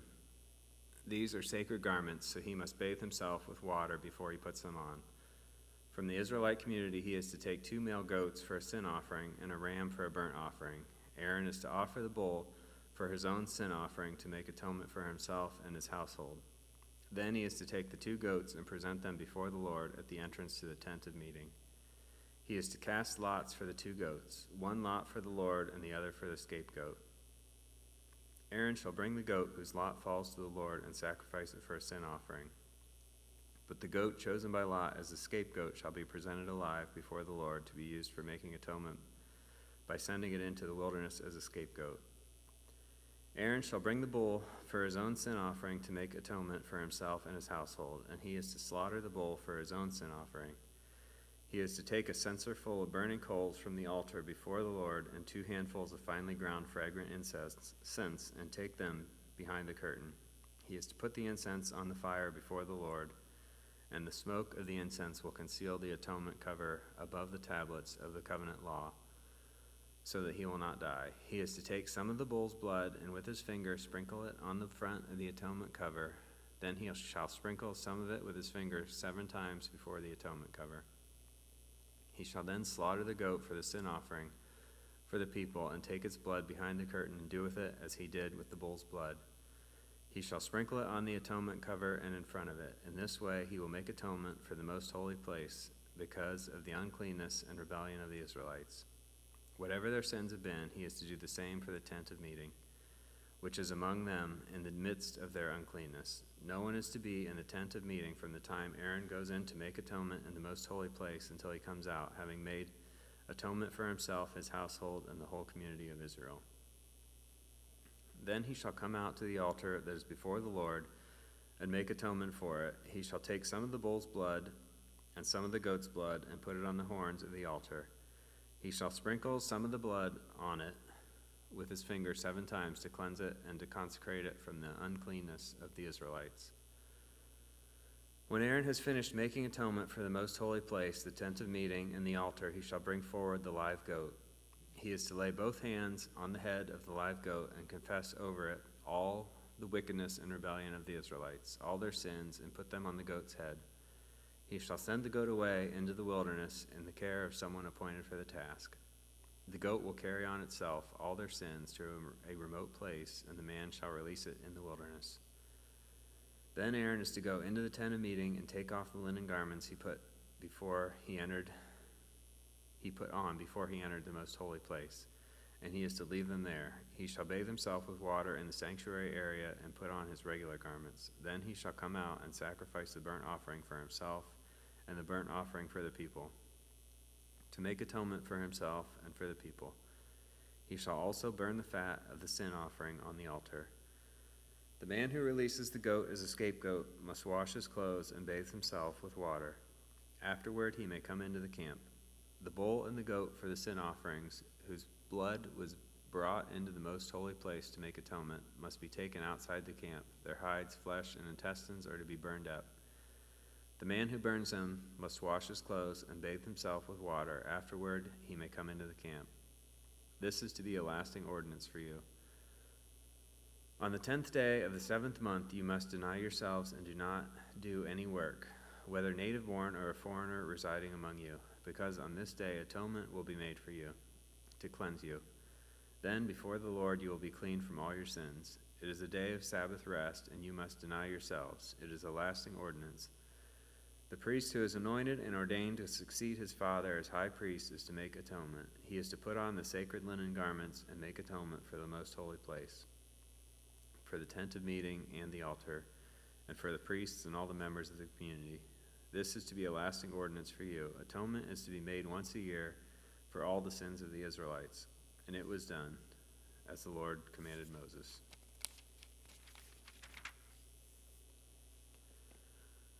The Lord said to Moses, "Speak to Aaron and his sons and to all the Israelites, and say to them, this is what the Lord has commanded. Any Israelite who sacrifices an ox, a lamb, or a goat in the camp or outside of it, instead of bringing it to the entrance to the tent of meeting, to present it as an offering to the Lord in front of the tabernacle of the Lord, that person shall be considered guilty of bloodshed. They have shed blood and must be cut off from their people. This is so the Israelites will bring to the Lord the sacrifices they are now making in the open fields. They must bring them to the priest, that is, to the Lord, at the entrance to the tent of meeting, and sacrifice them as fellowship offerings. The priest is to splash the blood against the altar of the Lord at the entrance to the tent of meeting, and burn the fat as an aroma pleasing to the Lord. They must no longer offer any of their sacrifices to the goat idols, to whom they prostitute themselves. This is to be a lasting ordinance for them and for the generations to come. Say to them, any Israelite or any foreigner residing among them who offers a burnt offering or sacrifice and does not bring it to the entrance to the tent of meeting to sacrifice it to the Lord must be cut off from the people of Israel. I will set my face against any Israelite or any foreigner residing among them who eats blood, and I will cut them off from the people. For the life of a creature is in the blood, and I have given it to you to make atonement for yourselves on the altar.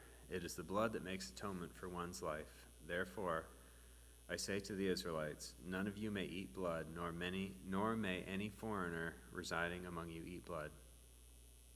Any Israelite or any foreigner residing among you who hunts any animal or bird that may be eaten must drain out the blood and cover it with earth, because the life of every creature is in the blood. That is why I have said to the Israelites, you must not eat the blood of any creature, because the life of every creature is its blood. Anyone who eats it must be cut off. Anyone, whether native-born or foreigner, who eats anything found dead or torn by wild animals, must wash their clothes and bathe with water, and they will be ceremonially unclean till evening. Then they will be clean. But if they do not wash their clothes and bathe themselves, they will be held responsible.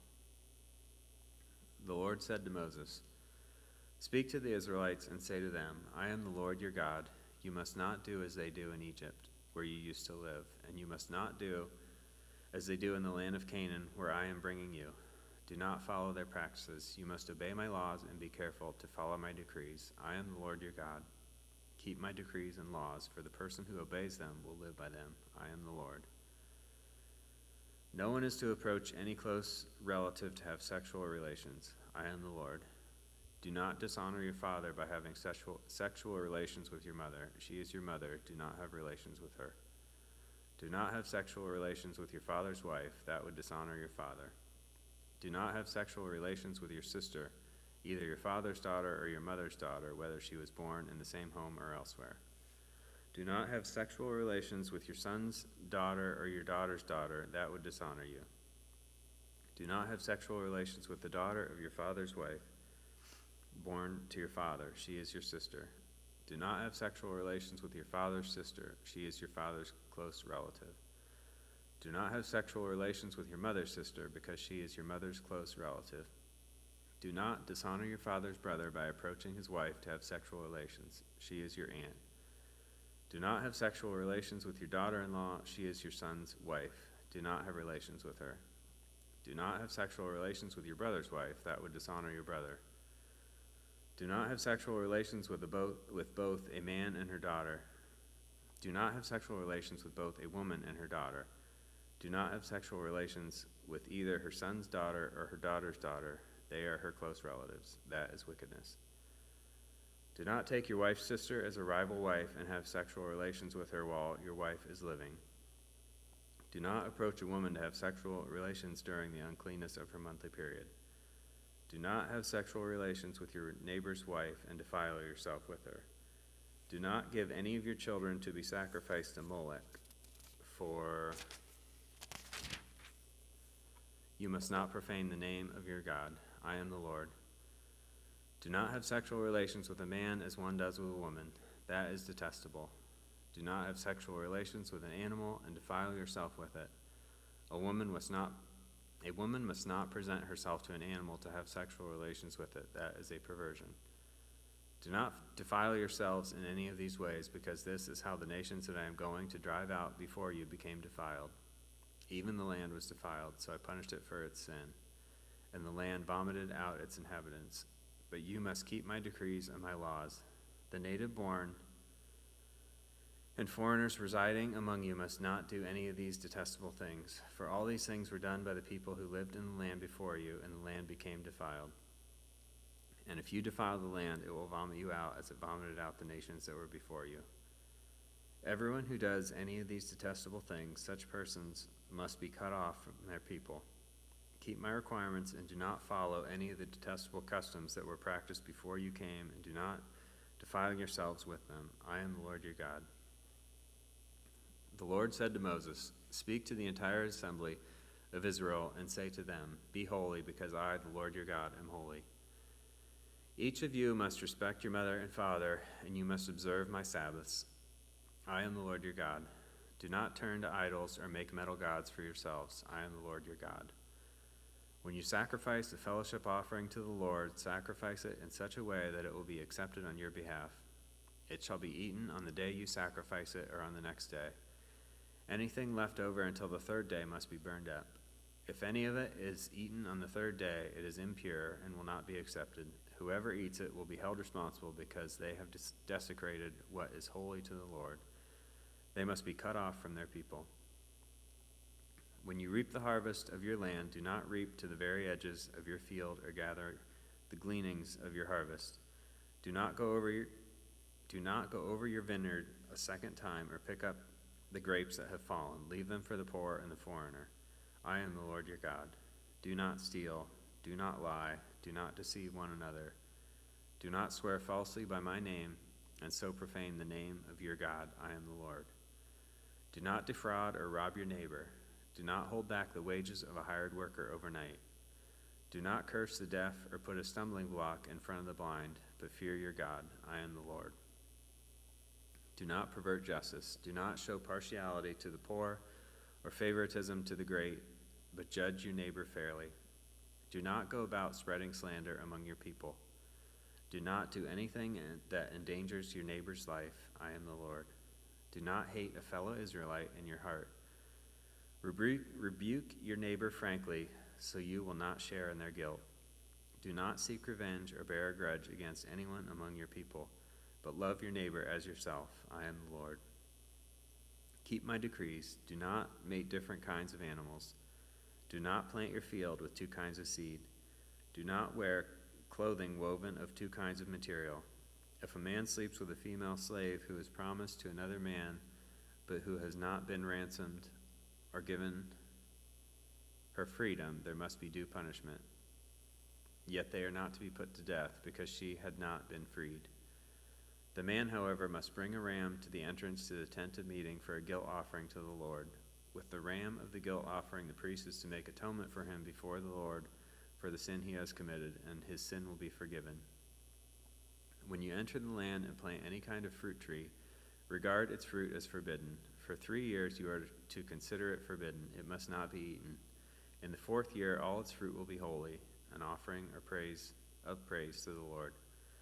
But in the 5th year you may eat its fruit. In this way your harvest will be increased. I am the Lord your God. Do not eat any meat with the blood still in it.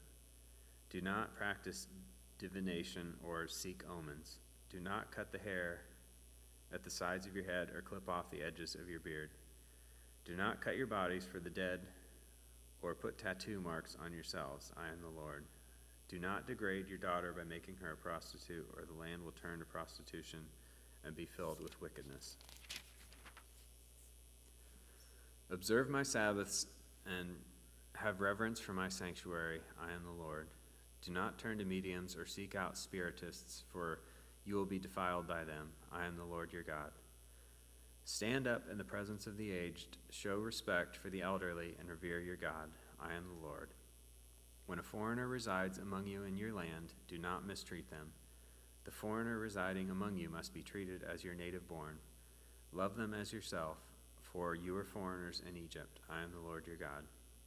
Do not use dishonest standards when measuring length, weight, or quantity. Use honest scales and honest weights, an honest ephah and an honest hin. I am the Lord your God, who brought you out of Egypt. Keep all my decrees and all my laws and follow them. I am the Lord. The Lord said to Moses, say to the Israelites, any Israelite or any foreigner residing in Israel who sacrifices any of his children to Moloch is to be put to death.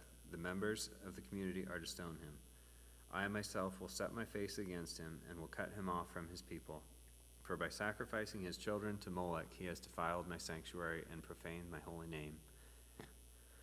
If the members of the community close their eyes when that man sacrifices one of his children to Moloch, and if they fail to put him to death, I myself will set my face against him and his family and will cut them off from their people, together with all who follow him in prostituting themselves to Moloch.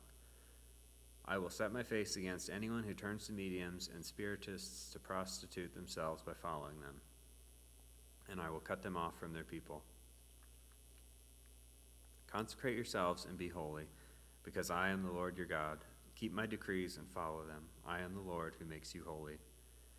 Anyone who curses their father or mother is to be put to death, because they have cursed their father or mother.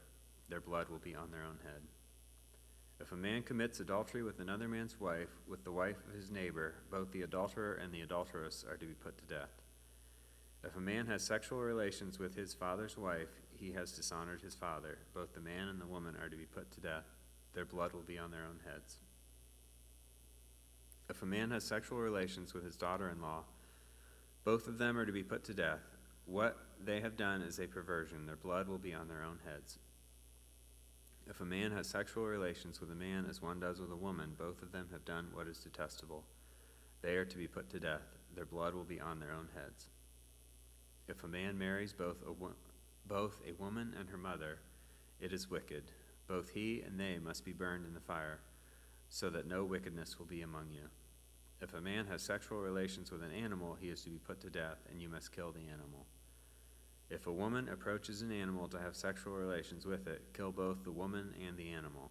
They are to be put to death. Their blood will be on their own heads.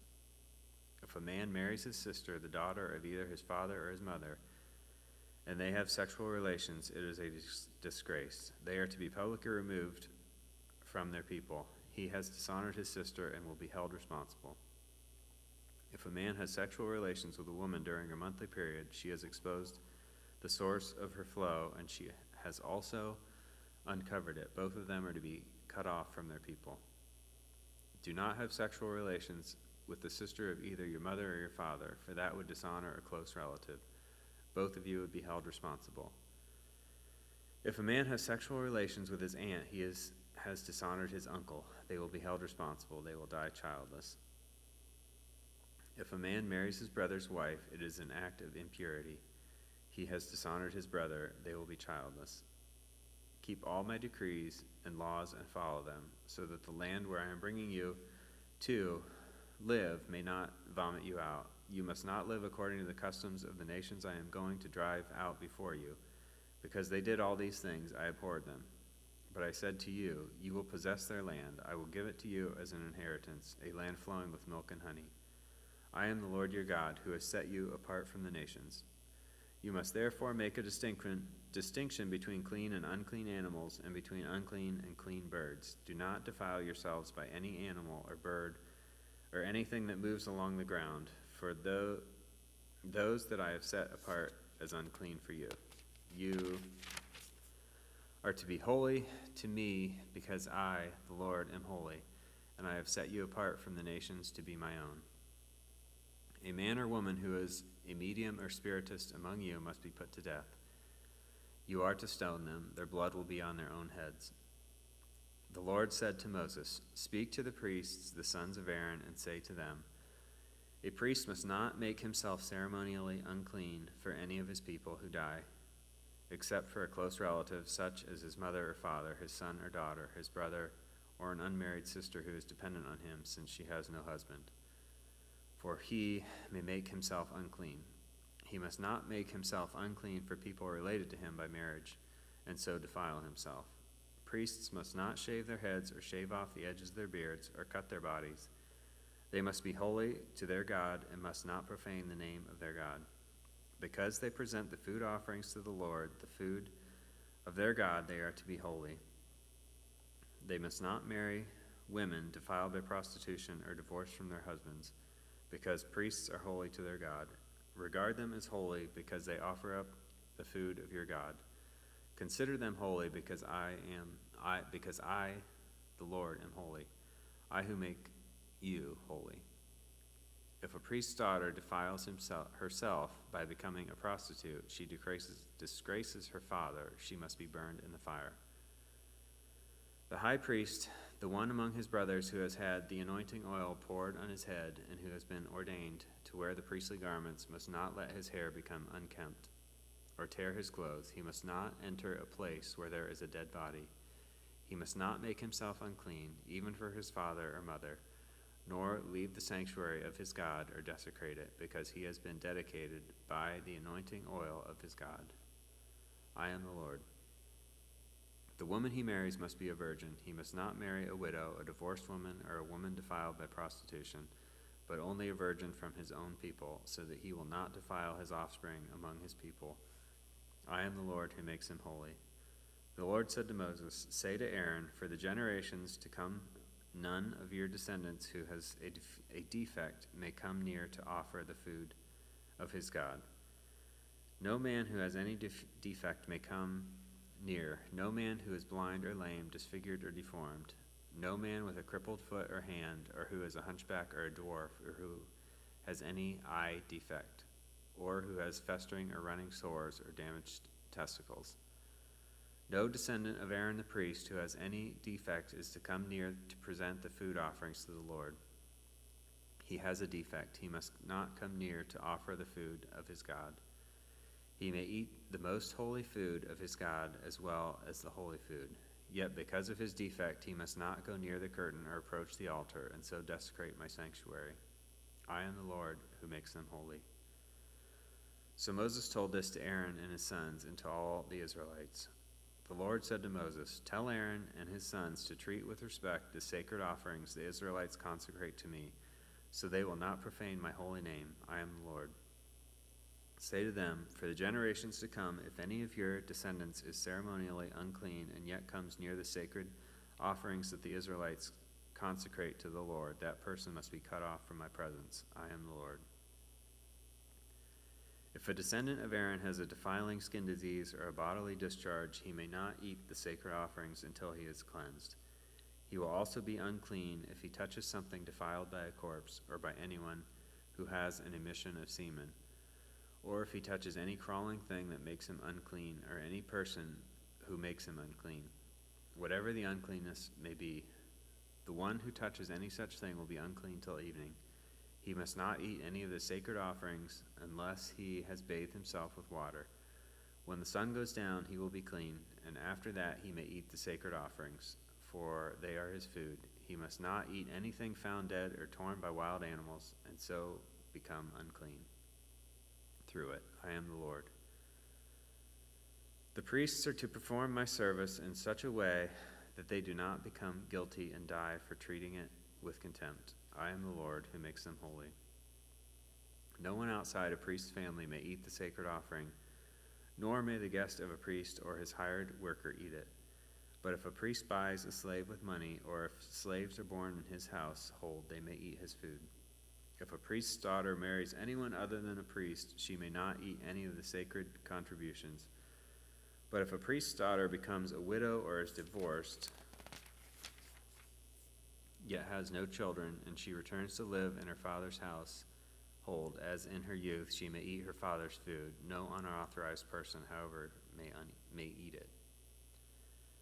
Anyone who eats a sacred offering by mistake must make restitution to the priest for the offering and add a fifth of the value to it.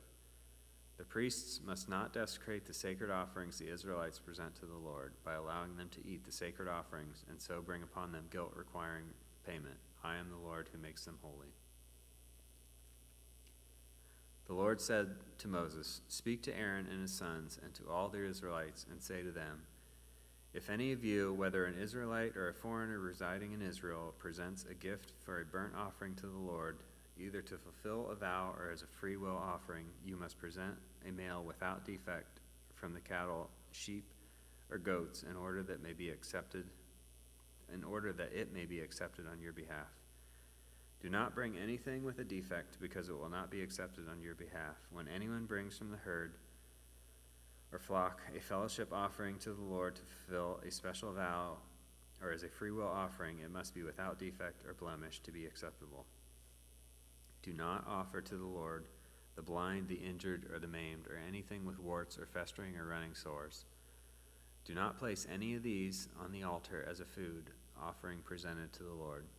You may, however, present as a freewill offering an ox or a sheep that is deformed or stunted, but it will not be accepted in fulfillment of a vow. You must not offer to the Lord an animal whose testicles are bruised, crushed, torn, or cut. You must not do this in your own land, and you must not accept such animals from the hand of a foreigner and offer them as the food of your God. They will not be accepted on your behalf, because they are deformed and have defects. The Lord said to Moses, when a calf, a lamb, or a goat is born, it is to remain with its mother for 7 days. From the 8th day on, it will be acceptable as a food offering presented to the Lord. Do not slaughter a cow or a sheep and its young on the same day.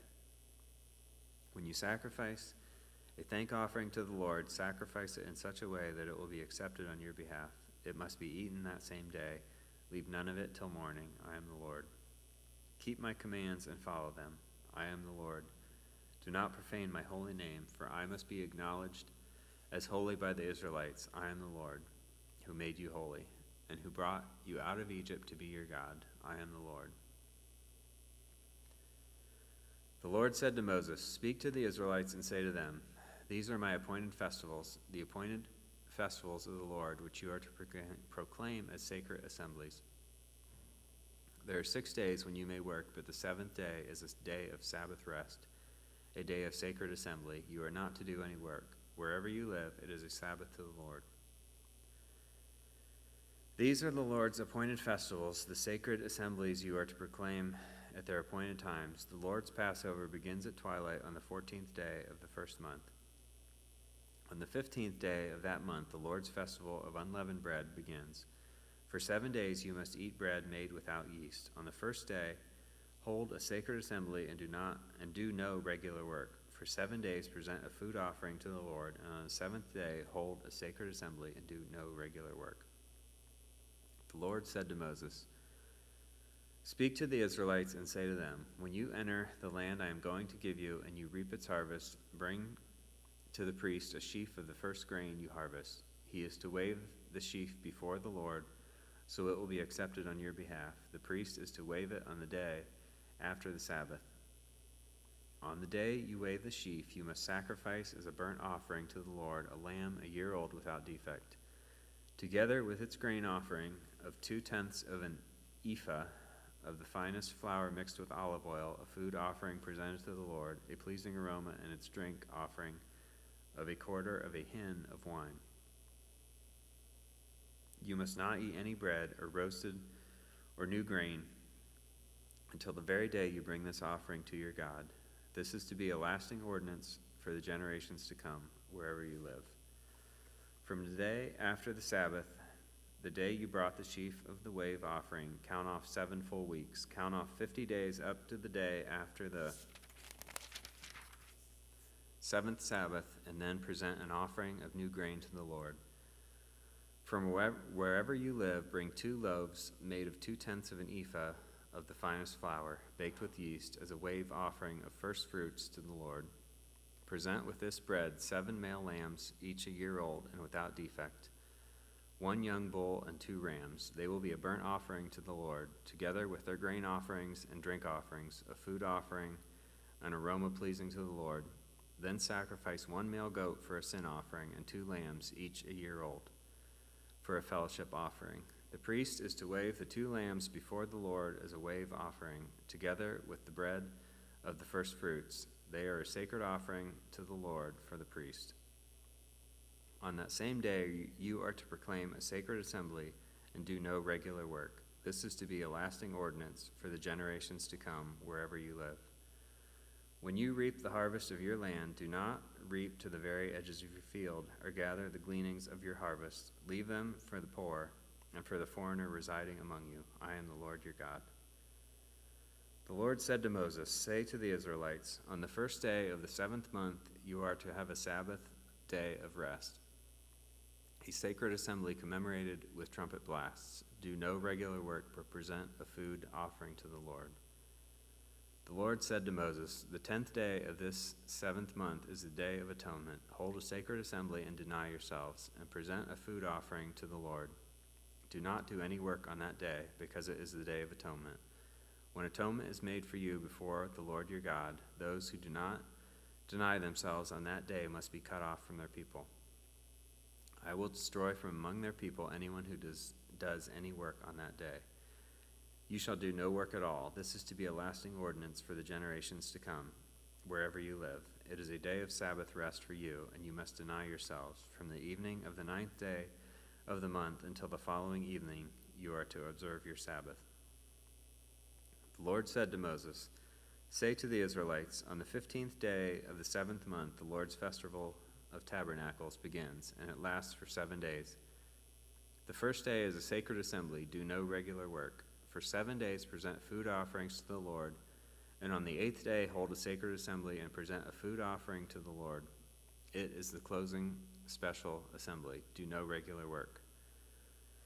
These are the Lord's appointed festivals, which you are to proclaim as sacred assemblies for bringing food offerings to the Lord, the burnt offerings and grain offerings, sacrifices and drink offerings required for each day. These offerings are in addition to those for the Lord's Sabbaths, and in addition to your gifts and whatever you have vowed, and all the freewill offerings you give to the Lord. So beginning with the 15th day of the 7th month, after you have gathered the crops of the land, celebrate the festival to the Lord for 7 days. The first day is a day of Sabbath rest, and the 8th day is also a day of Sabbath rest. On the first day you are to take branches from your luxuriant trees, from palms, willows, and other leafy trees, and rejoice before the Lord your God for 7 days. Celebrate this as a festival to the Lord for 7 days each year. This is to be a lasting ordinance for the generations to come. Celebrate it in the 7th month. Live in temporary shelters for 7 days. All native-born Israelites are to live in such shelters. So your descendants will know that I had the Israelites live in temporary shelters when I brought them out of Egypt. I am the Lord your God.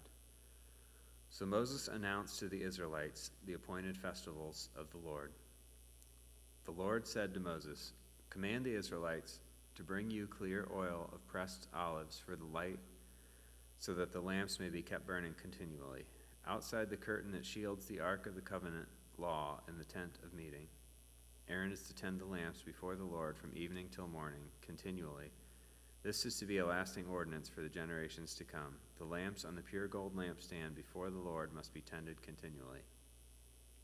Take the finest flour and bake 12 loaves of bread, using 2/10 of an ephah for each loaf. Arrange them in 2 stacks, 6 in each stack, on the table of pure gold before the Lord. By each stack, put some pure incense as a memorial portion to represent the bread and to be a food offering presented to the Lord. This bread is to be set out before the Lord regularly, Sabbath after Sabbath, on behalf of the Israelites as a lasting covenant. It belongs to Aaron and his sons, who are to eat it in the sanctuary area, because it is a most holy part of their perpetual share of the food offerings presented to the Lord.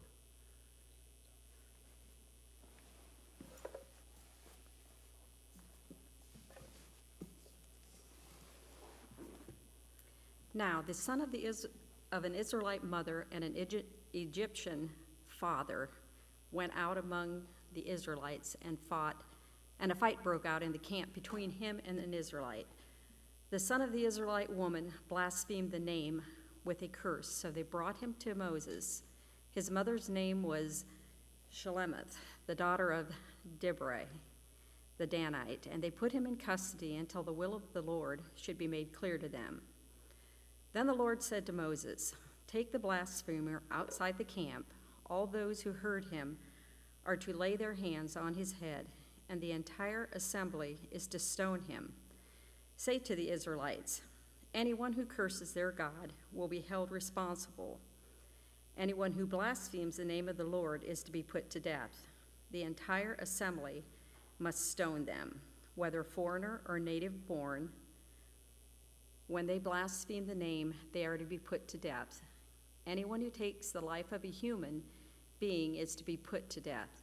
Anyone who takes the life of someone's animal must make restitution, life for life. Anyone who injures their neighbor is to be injured in the same manner. Fracture for fracture, eye for eye, tooth for tooth. The one who has inflicted the injury must suffer the same injury. Whoever kills an animal must make restitution, but whoever kills a human being is to be put to death. You are to have the same law for the foreigner and the native born. I am the Lord your God. Then Moses spoke to the Israelites, and they took the blasphemer outside the camp and stoned him. The Israelites did as the Lord commanded Moses. The Lord said to Moses at Mount Sinai, "Speak to the Israelites and say to them, when you enter the land I am going to give you, the land itself must observe a Sabbath to the Lord. For 6 years sow your fields, and for 6 years prune your vineyards and gather their crops.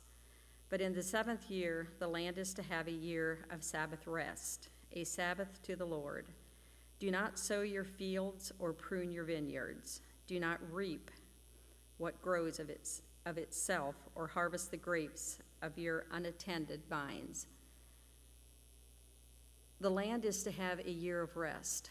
Whatever the land yields during the Sabbath year will be food for you, for yourselves, your male and female servants, and the hired worker and temporary resident who lives among you, as well as for your livestock and the wild animals in your land. Whatever the land produces may be eaten. Count off 7 Sabbath years, 7 times 7 years, so that the 7 Sabbath years amount to a period of 49 years.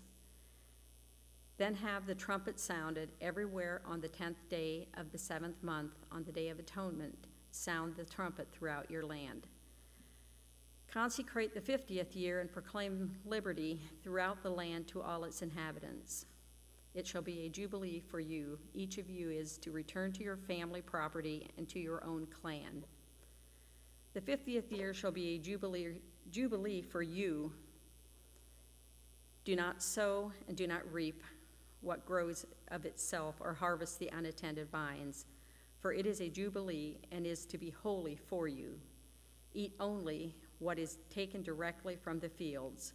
In this year of jubilee, everyone is to return to their own property. If you sell land to any of your own people or buy land from them, do not take advantage of each other. You are to buy from your own people on the basis of a number of years since the jubilee, and they are to sell to you on the basis of the number of years left for harvesting crops. When the years are many, you are to increase the price, and when the years are few, you are to decrease the price, because what is really being sold to you is a number of crops. Do not take advantage of each other, but fear your God. I am the Lord your God. Follow my decrees and be careful to obey my laws, and you will live safely in the land. Then the land will yield its fruit, and you will eat your fill and live there in safety. You may ask, what will we eat in the 7th year if we do not plant or harvest crops? I will send you such a blessing in the 6th year that the land will yield enough for 3 years. While you plant during the 8th year, you will eat from the old crop and will continue to eat from it until the harvest of the 9th year comes in. The land must not be sold permanently, because the land is mine, and you reside in my land as foreigners and strangers. Throughout the land that you hold as a possession, you must provide for redemption of the land. If one of your fellow Israelites become poor and sells some of their property, their nearest relative is to come and redeem what they have sold. If, however, there is no one to redeem it for them, but later on they prosper and acquire significant means to redeem it themselves, they are to determine the value for the years since they sold it and refund the balance to the one to whom they sold it. They can then go back to their own property, but if they do not acquire the means to repay, what was sold will remain in the possession of the buyer until the year of Jubilee. It will be returned in the Jubilee, and they can then go back to their property. If anyone sells a house in a walled city, retains a right of redemption a full year after its sale. During that time, the seller may redeem it. If it is not redeemed before a full year has passed, the house in the walled city shall belong permanently to the buyer and the buyer's descendants. It is not to be returned in the Jubilee. But the houses in the villages without walls around them are to be considered as belonging to the open country. They can be redeemed, and they are to be returned in the Jubilee. The Levites always have the right to redeem their houses in the Levitical towns which they possess. So the property of the Levites is redeemable. That is, a house sold in any town they hold is to be returned in the Jubilee, because the houses in the towns of the Levites are their property among the Levites. But the pasture land belonging to their towns must not be sold. It is their permanent possession.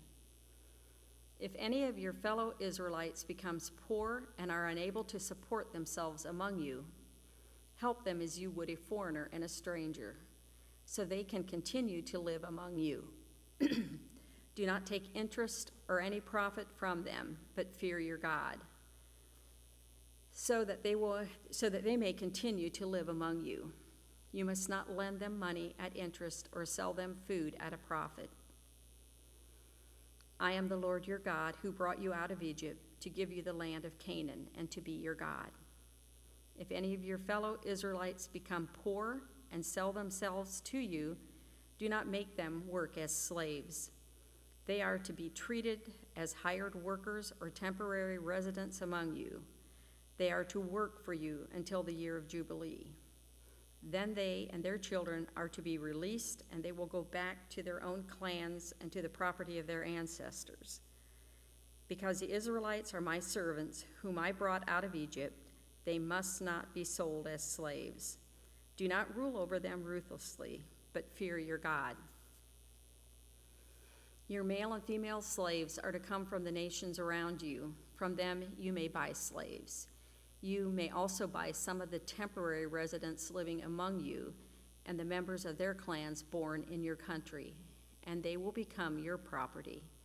You can bequeath them to your children as inherited property, and you can make them slaves for life, but you must not rule over your fellow Israelites ruthlessly. If a foreigner residing among you becomes rich, and any of your fellow Israelites become poor and sell themselves to the foreigner or to a member of your foreigner's clan, they retain the right of redemption after they have sold themselves. One of their relatives may redeem them. An uncle or a cousin or any blood relative in their clan may redeem them. Or if they prosper, they may redeem themselves. They and their buyer are to count the time from the year they sold themselves up to the year of Jubilee. The price for their release is to be based on the rate paid to a hired worker for that number of years. If many years remain, they must pay for their redemption a larger share of the price paid for them. If only a few years remain until the year of Jubilee, they are to compute and pay for their redemption accordingly. They are to be treated as workers hired from year to year. You must see to it that those whom they owe service do not rule over them ruthlessly. Even if someone is not redeemed in any of these ways, they and their children are to be released in the year of Jubilee. For the Israelites belong to me as servants. They are my servants whom I brought out of Egypt. I am the Lord your God. Do not make idols or set up an image or a sacred stone for yourselves, and do not place a carved stone in your land to bow down before it. I am the Lord your God. Observe my Sabbath and make reverence for my sanctuary. I am the Lord. If you follow my decrees and are careful to obey my commands, I will send you rain in its season, and the ground will yield its crop, and the trees their fruit. Your threshing will continue until grape harvest, and the grape harvest will continue until planting. You will eat all the food you want and live safely in your land. I will grant peace in the land, and you will lay down, and no one will make you afraid. I will remove wild beasts from the land, and the sword will not pass through your country. You will pursue your enemies, and they will fall by the sword before you. 5 of you will chase 100, and 100 of you will chase 10,000. Your enemies will fall by the sword before you. I will look on you with favor and make you fruitful and increase your numbers. And I will keep my covenant with you. You will still be eating last year's harvest when you will have to move it out to make room for the new. I will put my dwelling place among you, and I will not abhor you. I will walk among you and be your God, and you will be my people. I am the Lord your God, who brought you out of Egypt, so that you will no longer be slaves to the Egyptians. I broke the bars of your yoke and enabled you to walk with your heads held high. But if you will not listen to me and carry out these commands, and if you reject my decrees and abhor my laws and fail to carry out all my commands and so violate my covenant, then I will do this to you. I will bring on you sudden terror, wasting diseases, and fever that will destroy your sight and sap your strength. You will plant seed in vain because your enemies will eat it. I will set my face against you so that you will be defeated by your enemies. Those who hate you will rule over you, and you will flee even when no one is pursuing you. If after all this you will not listen to me, I will punish you for your sins 7 times over. I will break down your stubborn pride and make the sky above you like iron and the ground beneath you like bronze. Your strength will be spent in vain because your soil will not yield its crops, nor will the trees of your land yield their fruit. If you remain hostile toward me and refuse to listen to me, I will multiply your afflictions 7 times over, as your sins deserve. I will send wild animals against you, and they will rob you of your children, destroy your animals, and make you so few in number that your roads will be deserted. If in spite of these things you do not accept my correction, but continue to be hostile toward me, I myself will be hostile toward you and will afflict you for your sins 7 times over. And I will bring the sword on you to avenge the breaking of the covenant. When you withdraw into your cities, I will send a plague among you, and you will be given into enemy hands. When I cut off your supply of bread, 10 women will be able to bake your bread in one oven, and they will dole out the bread by weight. You will eat, but you will not be satisfied. In spite of this, you still do not listen to me, but continue to be hostile toward me. Then in my anger, I will be hostile toward you, and I myself will punish you for your sins 7 times over. You will eat the flesh of your sons and the flesh of your daughters. I will destroy your highest places, cut down your incense altars, and pile your dead bodies on the lifeless forms of your idols, and I will bore you. I will turn your cities into ruin and lay waste your sanctuaries, and I will take no delight in the pleasing aroma of your offerings.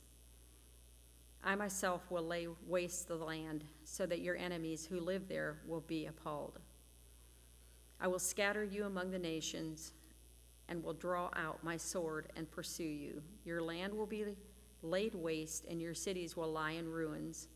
Then the land will enjoy its Sabbath years all the time that it lies desolate and you are in the country of your enemies. Then the land will rest and enjoy its Sabbath. All the time that it lies desolate, the land will have the rest of it. The land will have the rest it did not have during the Sabbath you lived in it. As for those of you who are left, I will make their hearts so fearful in the lands of their enemies that the sound of a wind-blown leaf will put them to flight. They will run as though fleeing from the sword, and they will fall even though no one is pursuing them.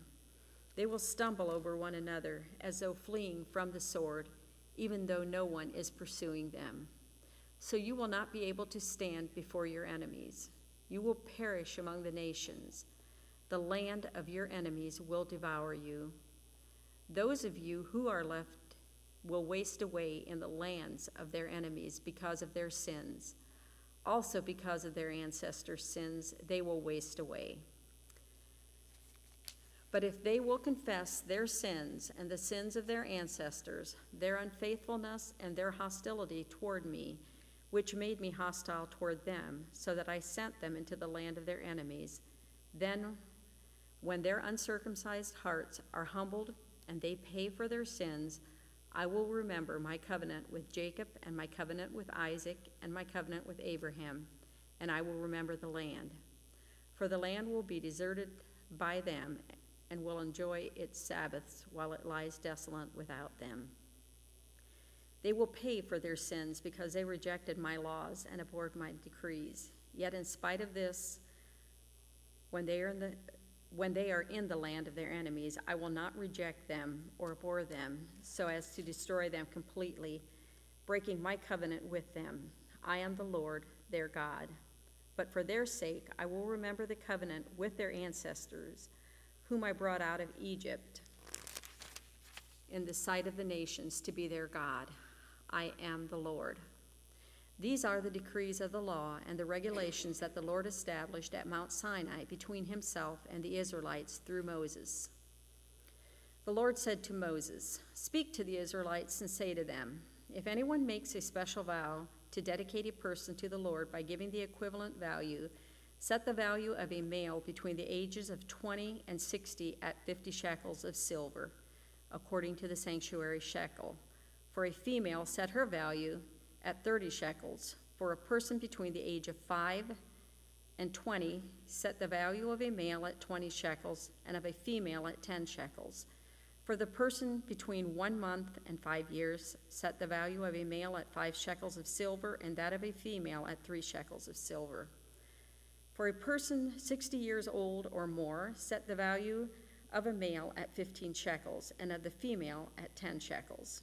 If anyone making the vow is too poor to pay this specified amount, the person being dedicated is to be presented to the priest, who will set the value according to what the one making the vow can afford. If what they vowed is an animal that is acceptable as an offering to the Lord, such an animal given to the Lord becomes holy. They must not exchange it or substitute a good one for a bad one, or a bad one for a good one. If they should substitute one animal for another, both it and the substitute become holy. If what they vowed is ceremonially unclean animal, one that is not acceptable as an offering to the Lord, the animal must be presented to the priest, who will judge its quality as good or bad. Whatever value the priest then sets, that is what it will be. If the owner wishes to redeem the animal, a fifth must be added to its value.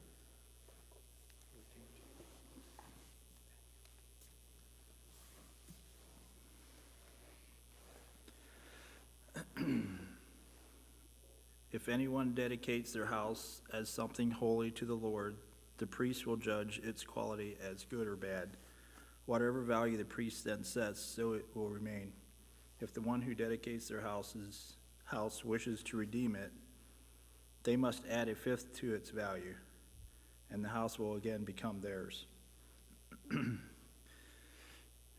If anyone dedicates to the Lord part of their family land, it values to be set according to the amount of seed required for it. 50 shekels of silver to a homer of barley seed. If they dedicate a field during the year of Jubilee, the value that has been set remains. But if they dedicate a field after the Jubilee, the priest will determine the value according to the number of years that remain until the next year of Jubilee. And its set value will be reduced. If one who dedicates the field wishes to redeem it, they must add a fifth to its value, and the field will again become theirs. If, however, they do not redeem the field, or if they have sold it to redeem the field, or if they have sold it to someone else, it can never be redeemed. When the field is released in the Jubilee, it will become holy, like a field devoted to the Lord. It will become priestly property. If anyone dedicates to the Lord a field they have bought, which is not part of their family land, the priest will determine its value up to their year of Jubilee, and the owner must pay its value at the day as something holy to the Lord. In the year of Jubilee, the field will revert to the person from who it was brought, or who was bought, the one whose land it was. Every value is to be set according to the sanctuary shekel, 20 gerahs to the shekel. No one, however, may dedicate the firstborn of an animal, since the firstborn already belongs to the Lord. With another ox or a sheep, it's the Lord's. If it is one of the unclean animals, it may be bought back at its set value, adding a fifth of the value to it. If it's not redeemed, it is to be sold as its set value. But nothing that a person owns and devotes to the Lord, whether a human being or an animal or family land, may be sold or redeemed. Everything so devoted is most holy to the Lord. No person devoted to destruction may be ransomed. They are to be put to death. A tithe of everything from the land, whether grain from the soil or fruit from the trees, belongs to the Lord. It is holy to the Lord. Whoever would redeem any of their tithe must add a fifth of the value to it. Every tithe of the herd and the flock, every 10th animal that passes under the shepherd's rod, will be holy to the Lord. No one may pick out the good from the bad or make any substitution. If anyone does make a substitution, both the animal and its substitute become holy and cannot be redeemed. These are the commands the Lord gave Moses at Mount Sinai for the Israelites. Is that it? All right. Numbers 1. The Lord spoke to Moses in the tent of meeting in the desert of Sinai on the first day of the second month of the second year after the Israelites came out of Egypt. He said, "Take a census of the whole Israelite community by their clans and families, listing every man by name, one by one.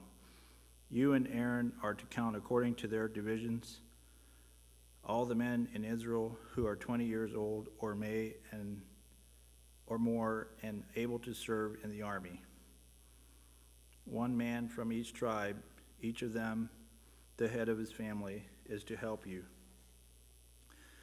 These are the names of the men who are to assist you. From Reuben to Elzar, son of Shaddar. From Simeon, Shumlar, son of Zechariah. From Judah, Nashon, son of Ahmadid. From Asher, Nithal, son of Zur. From Zebulun, Eliab, son of Helion. From the sons of Joseph, from Ephraim, to Elishma, son of Homid. From Manasseh, Camelia, son of Pedahizur. From Benjamin, Hibadin, son of Gideon. From Dan, Hizer, son of Ashemadiah. From Asher, Magiah, son of Akron. From Gad, to Elijah, son of Duel. From Nashtatiah, Hira, son of Anan. These were the men appointed from the community, the leaders of the ancestral tribes. They were the heads of the clans of Israel. Moses and Aaron took these men whose names had been specified, and they called the whole community together on the first day of the second month. The people registered their ancestry by their clans and families, and the men 20 years old or more listed by name, one by one, as the Lord commanded Moses, and so he counted them in the desert of Sinai. From the descendants of Reuben, the firstborn son of Israel, all the men 20 years old or more were able to serve in the army were listed by name, one by one, according to their records of their clans and families. The number from the tribe of Reuben was 46,500. From the descendants of Simeon, all the men 20 years and older who were able to serve in the army were counted and listed by name, one by one, according to their records of their clans and families. The number from that tribe of Simeon was 59,300. From the descendants of Gad, all the men 20 years old or more were able to serve in the army were listed by name, according to the records of their clans and families. The number from that tribe of Gad was 45,650. From the descendants of Judah, all the men 20 years and older more were able to serve in the army were listed by name according to the records of their clans and families. The number from that tribe of Judah was 74,600. From the descendants of Eshar, all the men 20 years old or more were able to serve in the army were listed by name according to the records of their clans and families. The number from that tribe of Ishkar was 54,400. From the descendants of Zebulun, all the men 20 years old or more were able to serve in the army were listed by name according to their records and clans and their families. That number from the tribe of Zebulun was 57,400. From the sons of Joseph, from the descendants of Ephraim, all the men 20 years old or more were able to serve in the army were listed by name according to their records of their clans and families. The number from the tribe of Ephraim was 40,500. From the descendants of Manasseh, all the men 20 years old or more were able to serve in the army were listed by name according to the records of their clans and families. The number from that tribe of Manasseh was 32,200. From the descendants of Benjamin, all the men 20 years old or more were able to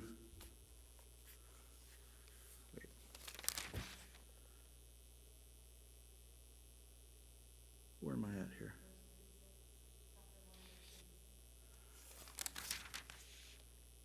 All the men 20 years or old were able to serve in their armies were listed by name according to their records of their clans and families. The number from that tribe of Benjamin was 35,400. From the descendants of Dan, all the men 20 years old or more were able to serve in the army were listed by name according to their records and their clans and families. The number from that tribe of Dan was 62,700. From the descendants of Asher, all the men 20 years and older or more were able to serve in the army were listed by name according to the records of their clans and families. The number from the tribe of Asher was 41,500. From the descendants of Naphtali, all the men 20 years old or more were able to serve in the army were listed by name according to the records and their clans and families. The number of from the tribe of Naphtali was 53,400. These were the men counted by Moses and Aaron and the 12 leaders of Israel, which one representing his family. All the Israelites 20 years and old or more were able to serve in Israel's army were counted according to their families. The total number was 603,550. The ancestral tribe of the Levites, however, was not counted along with the others. The Lord had said to Moses, "You must not count the tribe of Levi or include them in the census of the other Israelites. Instead, appoint the Levites to be in charge of the tabernacle of the covenant law, over all its furnishings and everything belonging to it. They are to carry to the tabernacle and all its furnishings. They are to take care of it and encamp around it. Whenever the tabernacle is to move, the Levites are to take it down. And whenever the tabernacle is to be set up, the Levites shall do it. Anyone else who approaches it is to be put to death. The Israelites are to set up their tents by divisions, each of them in their own camp under their standard. The Levites, however, are to set up their tents around the tabernacle of the covenant law so that my wrath will not fall on the Israelite community. The Levites are to be responsible for the care of the tabernacle of the covenant law. The Israelites did all this just as the Lord commanded Moses. The Lord said to Moses and Aaron, the Israelites are to camp around the tent of meeting some distance from it, each of them under their standard and holding the banners of their family. On the east, toward the sunrise, the divisions of the camp of Judah are to encamp under their standard. The leaders of the people of Judah in Nashon, son of Amminadab, his division numbers 74,600. The tribe of Ishkar will camp next to them. The leader of the people of Ishkar is Nathaniel, son of Zur. His division numbers 54,400. The tribe of Zebulun will be next. The leader of the people of Zebulun is Eliab, son of Helion. His division numbers 57,400. All the men assigned to the camp of Judah, according to their divisions number, is 186,400. They will set out first. On the south will be the divisions of the camp of Reuben. Under their standard, the leader of the people of Reuben is Elzar, son of Shaddar. His division number is 46,500. The tribe of Simeon will camp next to them. The leader of the people of Simeon is Shelmiel, son of Zerkashadiah. His division number is 59,300. The tribe of Gad will be next. The leader of the people of Gad is Eliasaph, son of Duel.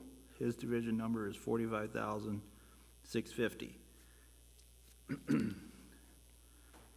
Let's see here. All the men assigned to the camp of Reuben, according to their divisions number 151,450, they will set out second. Then the tent of the meeting and the camp of the Levites will set out in the middle of the camps. They will set out in the same order as they encamp, each in their own place under their standard. On the west will be divisions of the camp Ephraim under their standard. The leader of the people of Ephraim is Elishama, son of Ammihud. His division number is 40,500. The tribe of Manasseh will be next to them. The leader of the people of Manasseh is Gamaliel, son of Pedazar. His division number is 32,200. The tribe of Benjamin will be next. The leader of the people of Benjamin is Abidan, son of Gideoniah. His division number is 35,400. All the men assigned to the camp of Ephraim, according to their division number, 108,100, they will set out third. On the north, there will be divisions of the camp of Dan under their standard. The leader of the people of Dan is Heizer, son of Ammishaddai. His division number is 62,700. The tribe of Asher will camp next to them. The leader of the people of Asher is Pagil, son of Akron. His division number 41,500. The tribe of Naphtali will be next. The leader of the people of Naphtali is Harias, son of Enan. His division number 53,400. All the men assigned to the camp of Dan number 157,600. They will set out last under their standards. These are the Israelites counted according to their families. All the men in the camps by their divisions number 603,550. The Levites, however, were not counted along with the other Israelites as the Lord commanded Moses. So the Israelites did everything the Lord commanded Moses. This is the way they encamped under their standards, and that is the way they set out, each of them with their clan and family. This is the count of the family of Aaron and Moses at the time of the Lord spoke to Moses at Mount Sinai. The names of the sons of Aaron were Nadab, the firstborn, Abiah, Eliezer, and Ithamar. They were the sons of Aaron's. Those were the names of Aaron's sons, the anointed priests who were ordained to serve as priests. Nabad and Habuah, however, died before the Lord when they made an offering with the unauthorized fire before him in the desert of Sinai. They had no sons, so Eleazar and Ithamar served as priests during the lifetime of their father Aaron. The Lord said to Moses, "Bring the tribe of Levi and present them to Aaron the priest to assist him. They are to perform duties for him and the whole community at the tent of meeting by doing their work of the tabernacle. They are to take care of all the furnishings of the tent of meeting, fulfilling the obligations of the Israelites by doing the work of the tabernacle. Give the Levites to Aaron and his sons. They are the Israelites who are to be given wholly to him. Appointed Aaron and his sons to serve as priests. Anyone else who approaches the sanctuary is to be put to death." The Lord also said to Moses, "I have taken the Levites from among the Israelites in place of the first male offspring of every Israelite woman. The Levites are mine, for all the firstborn are mine. When I struck down all the firstborn in Egypt, I set apart for myself every firstborn in Israel, whether human or animal. They are to be mine. I am the Lord." The Lord said to Moses in the desert of Sinai, Count the Levites by their families and clans. Count every male a month old or more." So Moses counted them as he was commanded by the word of the Lord. These were the names of the sons of Levi: Gershon, Kohath, and Merari. These were the names of the Gershonite clans: Libni and Shemaiah. The Kohathanite clans: Hamara, Asar, Hebron, and Huzuli. The Merari clans: Mahali and Mushi. These were the Levite clans according to their families.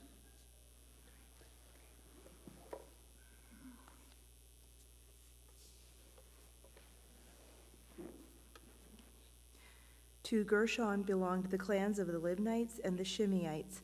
These were the Gershonite clans. The number of all the males a month old or more who were counted was 7,500. The Gershonite clans were to camp on the west, behind the tabernacle. The leader of the families of the Gershonites was Eliasaph, son of Lael. At the tent of meeting, the Gershonites were responsible for the care of the tabernacle and tent, its coverings, the curtain at the entrance to the tent of meeting, the curtains of the courtyard, the curtain at the entrance to the courtyard surrounding the tabernacle and altar, and the ropes, and everything related to their use. To Kohath belonged the clans of the Amramites, Izharites, Hebronites, and Uzzielites. These were the Kohathite clans. The number of all the males a month old or more was 8,600. The Kohathites were responsible for the care of the sanctuary. The Kohathite clans were to camp on the south side of the tabernacle. The leaders of the families of the Kohathite clans was Elizaphan, son of Uzziel. They were responsible for the care of the ark, the table, the lampstand, the altars, the articles of the sanctuary used in ministering, the curtain, and everything related to their use. The chief leader of the Levites was Eleazar, son of Aaron, the priest. He was appointed over those who were responsible for the care of the sanctuary. To Merari belonged the clans of the Malites and the Mushites. These were the Merarite clans. The number of all the males a month old or more who were counted was 6,200.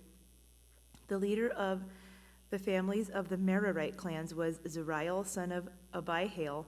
They were to camp on the north side of the tabernacle.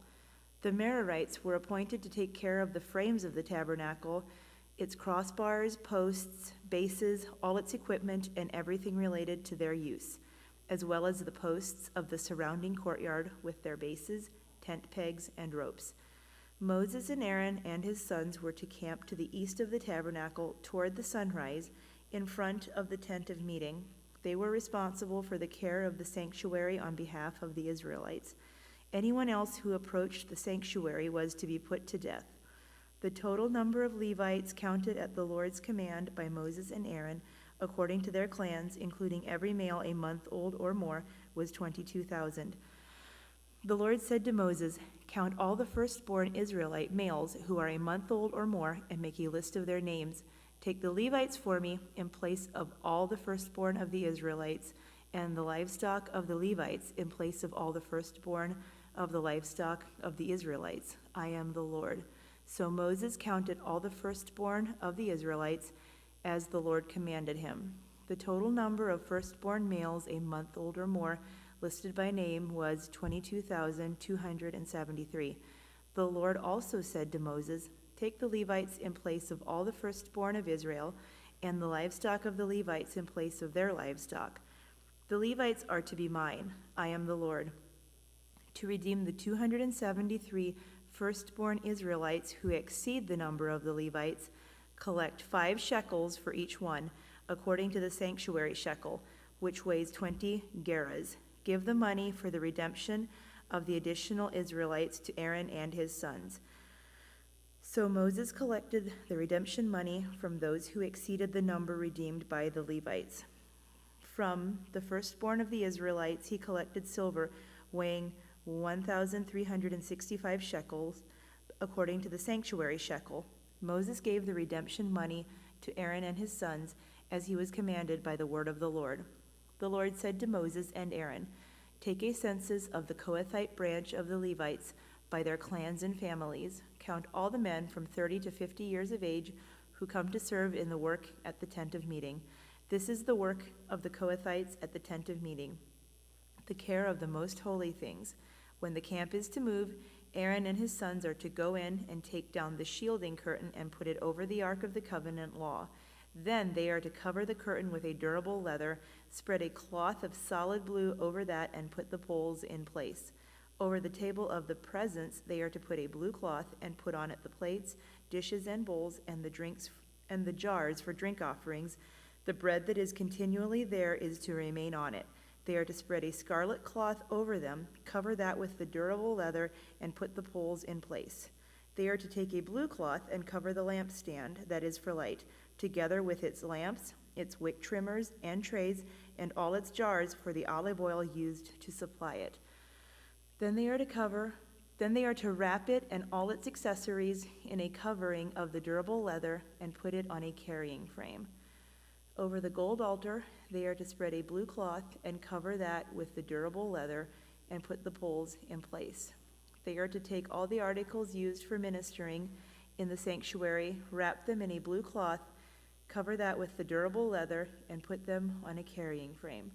They are to remove the ashes from the bronze altar and spread a purple cloth over it.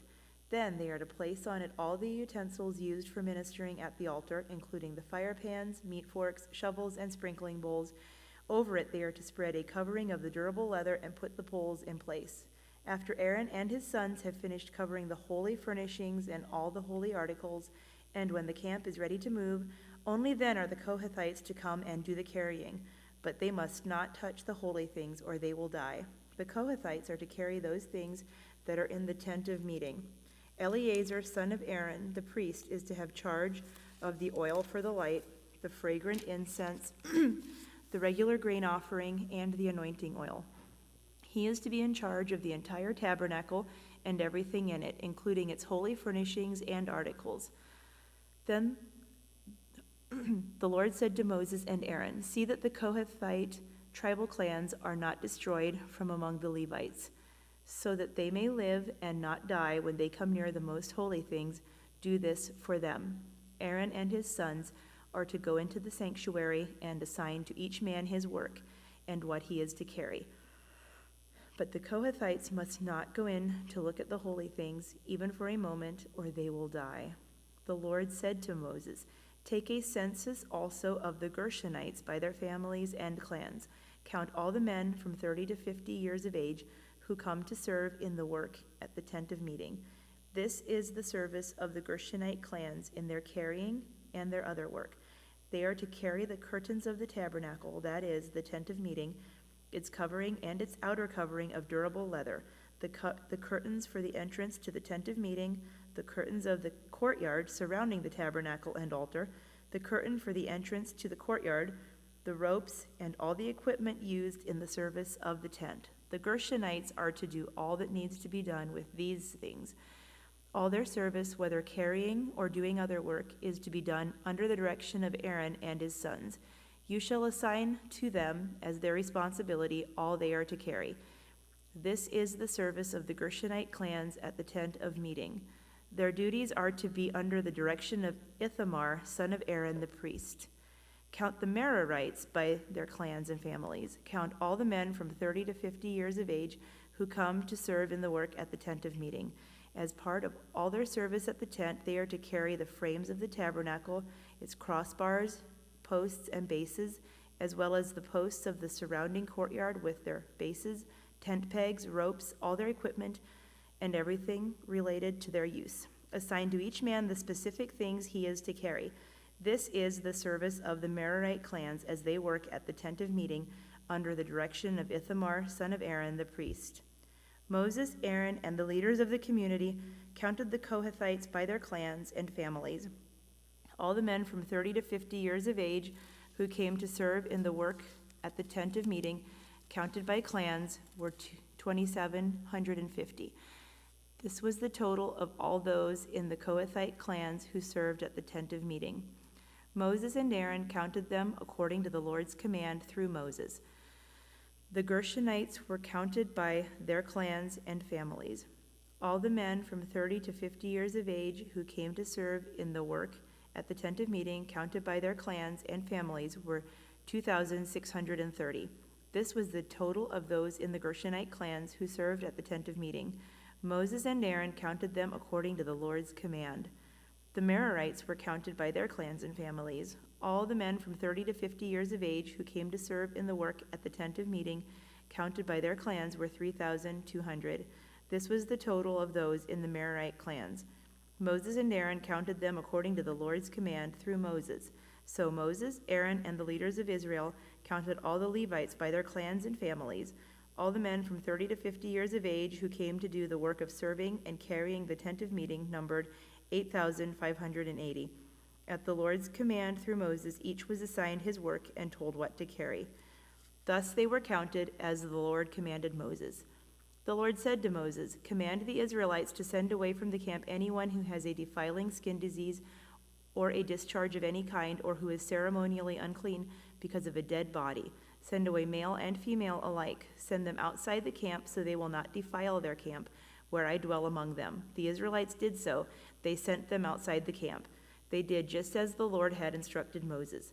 The Lord said to Moses, Say to the Israelites, any man or woman who wrongs another in any way and so is unfaithful to the Lord is guilty and must confess the sin they have committed. They must make full restitution for the wrong they have done, add a fifth of the value to it, and give it all to the person they have wronged. But if that person has no close relative to whom restitution can be made for the wrong, the restitution belongs to the Lord and must be given to the priest, along with the ram with which atonement is made for the wrongdoer. All the sacred contributions of the Israelites bring to a priest, all the sacred contributions the Israelites bring to a priest will belong to him. Sacred things belong to their owners, but what they give to the priest will belong to the priest. Then the Lord said to Moses, speak to the Israelites and say to them, if a man's wife goes astray and is unfaithful to him, so that another man has sexual relations with her, and this is hidden from her husband, and her impurity is undetected, since there is no witness against her, and she has not been caught in the act, and if feelings of jealousy come over her husband, and he suspects his wife, and she is impure, or if he is jealous and suspects her even though she is not impure, then he is to take his wife to the priest. He must also take an offering of a tenth of an ephah of barley flour on her behalf. He must not pour olive oil on it or put incense on it, because it is a grain offering for jealousy, a reminder offering to draw attention to wrongdoing. The priest shall bring her and have her stand before the Lord. Then he shall take some holy water in a clay jar and put some dust from the tabernacle floor into the water. After the priest has had the woman stand before the Lord, he shall loosen her hair and place in her hands the reminder offering, the grain offering for jealousy, while he himself holds the bitter water that brings a curse. Then the priest shall put the woman under oath and say to her, if no other man has had sexual relations with you, and you have not gone astray and become impure while married to your husband, may this bitter water that brings a curse not harm you. But if you have gone astray while married to your husband, and you have made yourself impure by having sexual relations with a man other than your husband, here the priest is to put the woman under this curse. May the Lord cause you to become a curse among your people when he makes your womb miscarry and your abdomen swell. May this water that brings a curse enter your body so that your abdomen swells or your womb miscarries. Then the woman is to say, Amen, so be it. The priest is to write these curses on a scroll and then wash them off into the bitter water. He shall make the woman drink the bitter water that brings a curse, and this water that brings a curse and causes bitter suffering will enter her. The priest is to take from her hands the grain offering for jealousy, wave it before the Lord, and bring it to the altar. The priest is then to take a handful of the grain offering as a memorial offering and burn it on the altar. After that, he is to have the woman drink the water. If she has made herself impure and has been unfaithful to her husband, this will be the result. When she is made to drink the water that brings a curse and causes bitter suffering, it will enter her, her abdomen will swell, and her womb will miscarry, and she will become a curse. If, however, the woman has not made herself impure, but is clean, she will be cleared of guilt and will be able to have children. This then is the law of jealousy, when a woman goes astray and makes herself impure while married to her husband, or when feelings of jealousy come over a man because he suspects his wife. The priest is to have her stand before the Lord and is to apply this entire law to her. The husband will be innocent of any wrongdoing, but the woman will bear the consequences of her sin. The Lord said to Moses, speak to the Israelites and say to them, if a man or woman wants to make a special vow, a vow of dedication to the Lord as a Nazirite, they must abstain from wine and other fermented drink, and must not drink vinegar made from wine or other fermented drink. They must not drink grape juice or eat grapes or raisins. As long as they remain under their Nazirite vow, they must not eat anything that comes from the grapevine, not even the seeds or the skins. During the entire period of their Nazirite vow, no razor may be used on their head. They must be holy until the period of their dedication to the Lord is over. They must let their hair grow long. Throughout the period of their dedication to the Lord, the Nazirite must not go near a dead body. Even if their own father or mother or brother or sister dies, they must not make themselves ceremonially unclean on account of them, because the symbol of their dedication to God is on their head. Throughout the period of their dedication, they are consecrated to the Lord. If someone dies suddenly in the Nazarite's presence, thus defiling the hair that symbolizes their dedication, they must shave their head on the 7th day, the day of their cleansing. Then on the 8th day, they must bring 2 doves or 2 young pigeons to the priest at the entrance to the tent of meeting. The priest is to offer one as a sin offering and the other as a burnt offering to make atonement for the Nazarite, because they sinned by being in the presence of the dead body. That same day they are to consecrate their head again. They must rededicate themselves to the Lord for the same period of dedication and must bring a year-old male lamb as a guilt offering. The previous days do not count because they became defiled during their period of dedication. Now this is the law of the Nazarite when the period of their dedication is over. They are to be brought to the entrance to the tent of meeting. There they are to present their offerings to the Lord, a year-old male lamb without defect for a burnt offering, a year-old ewe lamb without defect for a sin offering, a ram without defect for a fellowship offering, together with their grain offerings and drink offerings, and a basket of bread made with the finest flour and without yeast, thick loaves with olive oil mixed in, and thin loaves brushed with olive oil. The priest is to present all these before the Lord and make the sin offering and the burnt offering. He is to present the basket of unleavened bread and is to sacrifice the lamb as a fellowship offering to the Lord, together with its grain offering and drink offering. Then at the entrance to the tent of meeting, the Nazarite must shave off the hair that symbolizes their dedication. They are to take the hair and put it in the fire that is under the sacrifice of the fellowship offering. After the Nazarite has shaved off the hair that symbolizes their dedication, the priest is to place in their hands a boiled shoulder of the ram and 1 thick loaf and 1 thin loaf from the basket, both made without yeast. The priest shall then wave these before the Lord as a wave offering. They are holy and belong to the priest, together with the breast that was waved and the thigh that was presented. After that, the Nazarite may drink wine. This is the law of the Nazarite, who vows offerings to the Lord in accordance with their dedication, in addition to whatever else they can afford. They must fulfill the vows they have made according to the law of the Nazarite. The Lord said to Moses, "Tell Aaron and his sons, this is how you are to bless the Israelites. Say to them, the Lord bless you and keep you. The Lord make his face shine on you and be gracious to you. The Lord turn his face toward you and give you peace. So they will put my name on the Israelites, and I will bless them." When Moses finished setting up the tabernacle, he anointed and consecrated it and all its furnishings. He also anointed and consecrated the altar and all its utensils. Then the leaders of Israel, the heads of families who were the tribal leaders in charge of those who were counted, made offerings. They brought as their gifts before the Lord 6 covered carts and 12 oxen, an ox from each leader and a cart from every 2. These they presented before the tabernacle. The Lord said to Moses, "Accept these from them, that they may be used in the work at the tent of meeting. Give them to the Levites as each man's work requires." So Moses took the carts and oxen and gave them to the Levites. He gave 2 carts and 4 oxen to the Gershonites as their work required, and he gave 4 carts and 8 oxen to the Merarites as their work required.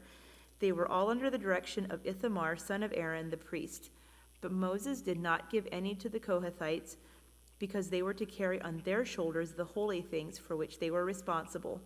When the altar was anointed, the leaders brought their offerings for its dedication and presented them before the altar. For the Lord had said to Moses, "Each day 1 leader is to bring his offering for the dedication of the altar."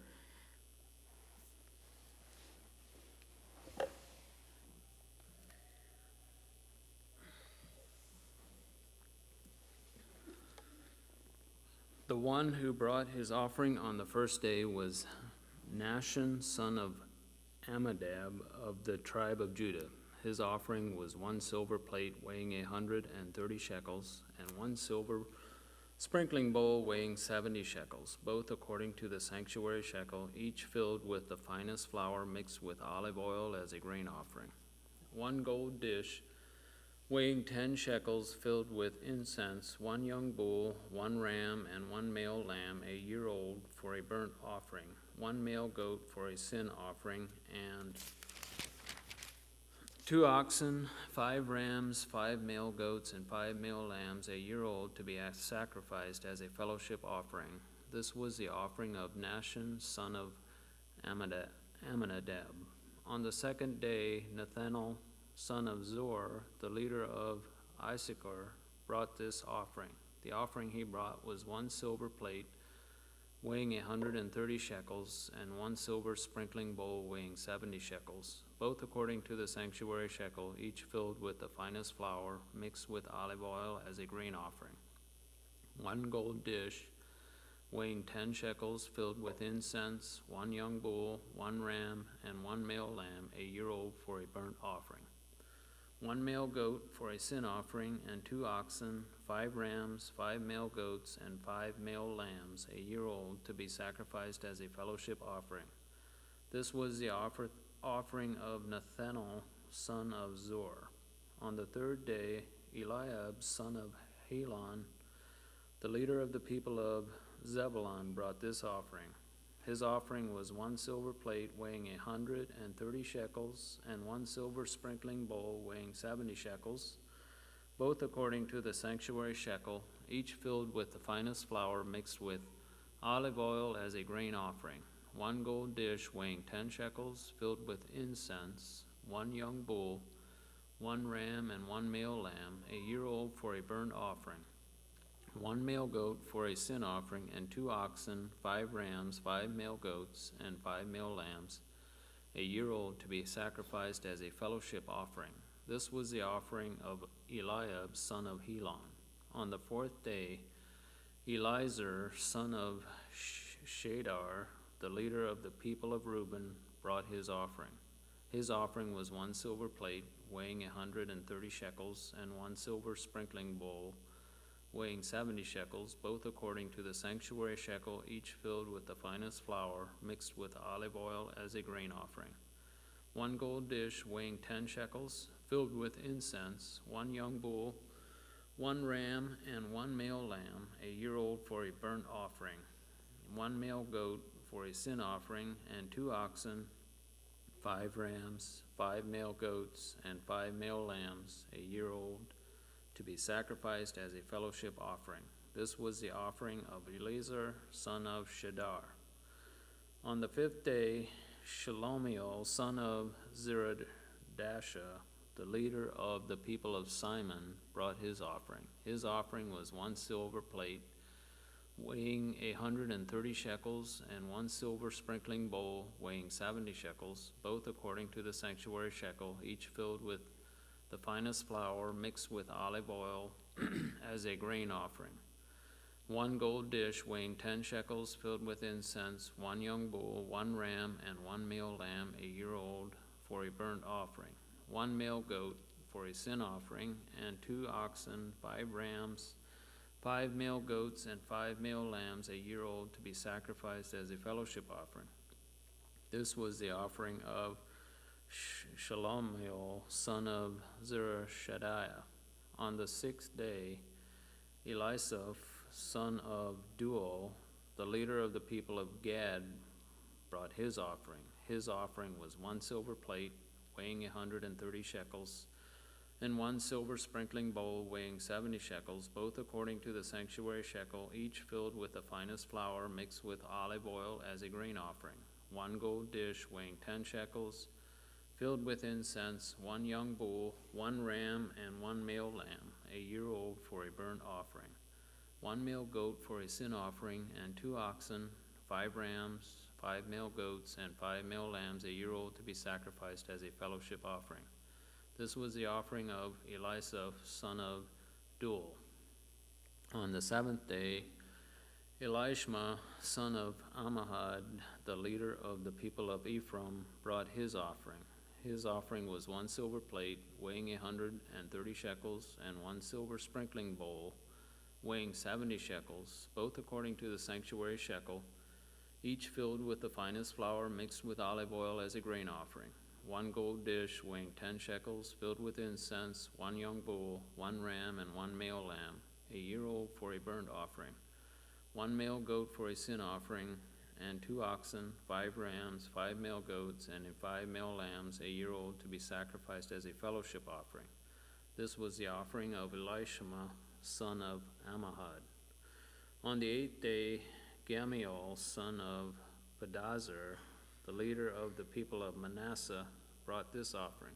His offering was 1 silver plate, weighing 130 shekels, and 1 silver sprinkling bowl, weighing 70 shekels, both according to the sanctuary shekel, each filled with the finest flour mixed with olive oil as a grain offering. 1 gold dish weighing 10 shekels, filled with incense, 1 young bull, 1 ram, and 1 male lamb, a year old, for a burnt offering, 1 male goat for a sin offering, and 2 oxen, 5 rams, 5 male goats, and 5 male lambs, a year old, to be sacrificed as a fellowship offering. This was the offering of Gamaliel, son of Pedazur. On the 9th day, Abidan, son of Gideoniah, the leader of the people of Benjamin, brought his offering. His offering was 1 silver plate weighing 130 shekels, and 1 silver sprinkling bowl weighing 70 shekels, both according to the sanctuary shekel, each filled with the finest flour mixed with olive oil as a grain offering. 1 gold dish weighing 10 shekels, filled with incense, 1 young bull, 1 ram, and 1 male lamb, a year old, for a burnt offering, 1 male goat for a sin offering, and 2 oxen, 5 rams, 5 male goats, and 5 male lambs, a year old, to be sacrificed as a fellowship offering. This was the offering of Abidan, son of Gideoniah. On the 10th day, Ahiezer, son of Ammishaddai, the leader of the people of Dan, brought his offering. His offering was 1 silver plate weighing 130 shekels, and 1 silver sprinkling bowl weighing 70 shekels, both according to the sanctuary shekel, each filled with the finest flour mixed with olive oil as a grain offering. 1 gold dish weighing 10 shekels, filled with incense, 1 young bull, 1 ram, and 1 male lamb, a year old, for a burnt offering, 1 male goat for a sin offering, and 2 oxen, 5 rams, 5 male goats, and 5 male lambs, a year old, to be sacrificed as a fellowship offering. This was the offering of Ahiezer, son of Ammishaddai. On the 11th day, Pagiel, son of Ochran, the leader of the people of Asher, brought his offering. His offering was 1 silver plate weighing 130 shekels, and 1 silver sprinkling bowl weighing 70 shekels, both according to the sanctuary shekel, each filled with the finest flour mixed with olive oil as a grain offering. 1 gold dish weighing 10 shekels, filled with incense, 1 young bull, 1 ram, and 1 male lamb, a year old, for a burnt offering, 1 male goat for a sin offering, and 2 oxen, 5 rams, 5 male goats, and 5 male lambs, a year old, to be sacrificed as a fellowship offering. This was the offering of Pagiel, son of Ochran. On the 12th day, Ahira, son of Enan, the leader of the people of Naphtali, brought his offering. His offering was 1 silver plate weighing 130 shekels, and 1 silver sprinkling bowl weighing 70 shekels, both according to the sanctuary shekel, each filled with the finest flour mixed with olive oil as a grain offering. 1 gold dish weighing 10 shekels, filled with incense, 1 young bull, 1 ram, and 1 male lamb, a year old, for a burnt offering, 1 male goat for a sin offering, and 2 oxen, 5 rams, 5 male goats, and 5 male lambs, a year old, to be sacrificed as a fellowship offering. This was the offering of Ahira, son of Enan. These were the offerings of the Israelite leaders for the dedication of the altar when it was anointed. 12. Okay, let's see, there was offering. When it was anointed, 12 silver plates, 12 silver sprinkling bowls, and 12 gold dishes. Each silver plate weighed 130 shekels, and each sprinkling bowl 70 shekels. Altogether, the silver dishes weighed 2,400 shekels, according to the sanctuary shekel. The 12 gold dishes filled with incense weighed 10 shekels each, according to the sanctuary shekel. Altogether, the gold dishes weighed 120 shekels. The total number of animals for the burnt offering came to 12 young bulls, 12 rams, and 12 male lambs, a year old, together with their grain offering.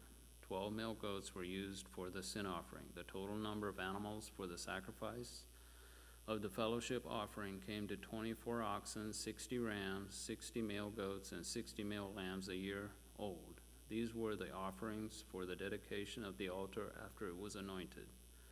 When Moses entered the tent of meeting to speak with the Lord, he heard the voice speaking to him from between the two cherubim, I'm not sure, above the atonement cover on the ark of the covenant law. In this way the Lord spoke to him.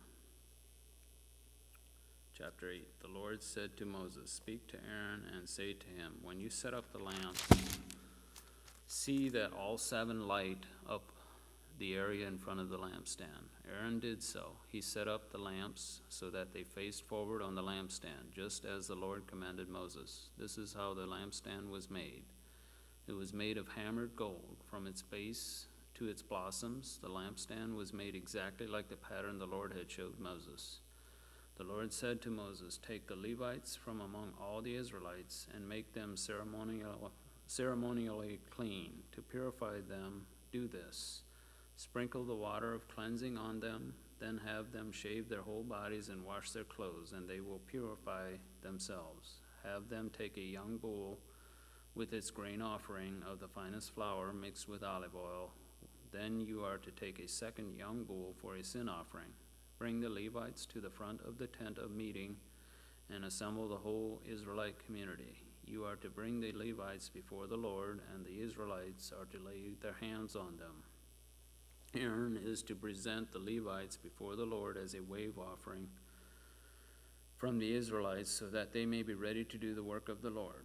Then the Levites are to lay their hands on the heads of the bulls, using one for a sin offering to the Lord and the other for a burnt offering to make atonement for the Levites. Have the Levites stand in front of Aaron and his sons, and then present them as a wave offering to the Lord. In this way you are to set the Levites apart from the other Israelites, and the Levites will be mine. After you have purified the Levites and presented them as a wave offering, they are to come to do their work at the tent of meeting. They are the Israelites who are to be given wholly to me. I have taken them as my own in place of the firstborn, the first male offspring from every Israelite woman. Every firstborn male in Israel, whether human or animal, is mine. When I struck down all the firstborn in Egypt, I set them apart for myself, and I have taken the Levites in place of all the firstborn sons in Israel. From among all the Israelites, I have given the Levites as gifts to Aaron and his son to do the work at the tent of meeting on behalf of the Israelites, and to make atonement for them, so that no plague will strike the Israelites when they go near the sanctuary. Moses and Aaron did the whole Israelite community did with the Levites, just as the Lord commanded Moses. The Levites purified themselves and washed their clothes. Then Aaron presented them as a wave offering before the Lord and made atonement for them to purify them. After that, the Levites came to do their work at the tent of meeting under the supervision of Aaron and his sons. They did with the Levites just as the Lord commanded Moses. The Lord said to Moses, "This applies to the Levites. Men 25 years old or more shall come to take part in the work at the tent of meeting, but at the age of 50, they must retire from their regular service and work no longer. They may assist their brothers in performing their duties at the tent of meeting, but they themselves must not do the work. This, then, is how you are to assign the responsibilities of the Levites." Chapter 9. The Lord spoke to Moses in the desert of Sinai in the first month of the second year after they came out of Egypt. He said, "Have the Israelites celebrate the Passover at the appointed time. Celebrate it at the appointed time at twilight on the 14th day of this month, in accordance with all its rules and regulations." So Moses told the Israelites to celebrate the Passover, and they did so in the desert of Sinai at twilight on the 14th day of the first month. The Israelites did everything just as the Lord commanded Moses, but some of them could not celebrate the Passover on that day because they were ceremonially unclean on account of a dead body. So they came to Moses and Aaron that same day and said to Moses, "We have become unclean because of a dead body. But why should we be kept from presenting the Lord's offering with the other Israelites at the appointed time?" Moses answered them, "Wait until I find out what the Lord commands concerning you." Then the Lord said to Moses, "Tell the Israelites, when any of you or your descendants are unclean because of a dead body or are away on a journey, they are still to celebrate the Lord's Passover, but they are to do it on the 14th day of the second month at twilight. They are to eat the lamb together with unleavened bread and bitter herbs. They must not leave any of it till morning or break any of its bones. When they celebrate the Passover, they must follow all the regulations, but if anyone is ceremonially clean and not on a journey, fails to celebrate the Passover, they must be cut off from their people for not presenting the Lord's offering at the appointed time. They will bear the consequences of their sin. A foreigner residing among you is also to celebrate the Lord's Passover in accordance with its rules and regulations. You must have the same regulations for both the foreigner and the native-born. On the day the tabernacle, the tent of the covenant law, was set up, the cloud covered it. From evening till morning, the cloud above the tabernacle looked like fire. That is how it continued to be. The cloud covered it, and at night it looked like fire. Whenever the cloud lifted from above the tent, the Israelites set out. Wherever the cloud settled, the Israelites encamped. At the Lord's command, the Israelites set out, and at his command they encamped. As long as the cloud stayed over the tabernacle, they remained in camp. When the cloud remained over the tabernacle a long time, the Israelites obeyed the Lord's order and did not set out.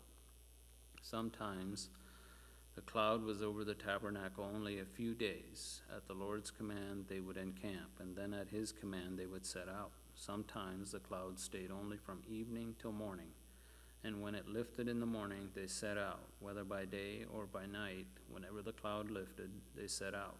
Whether the cloud stayed over the tabernacle for 2 days, or a month, or a year, the Israelites would remain in camp and not set out. But when it lifted, they would set out. At the Lord's command they encamped, and at the Lord's command they set out. They obeyed the Lord's order in accordance with his command through Moses. Chapter 10. The Lord said to Moses, "Make 2 trumpets of hammered silver, and use them for calling the community together and for having the camps set out.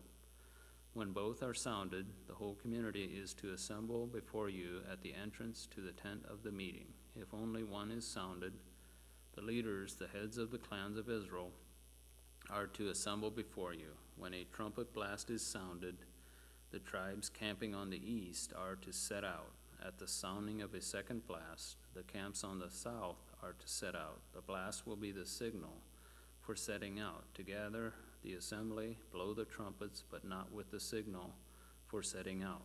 The sons of Aaron, the priests, are to blow the trumpets. This is to be a lasting ordinance for you and the generations to come. When you go into battle in your own land against an enemy who is oppressing you, sound a blast on the trumpets, then you will be remembered by the Lord your God and rescued from your enemies. Also, at your times of rejoicing, your appointed festivals and new moon feasts, you are to sound the trumpets over your burnt offerings and fellowship offerings, and they will be a memorial for you and before your God. I am the Lord your God.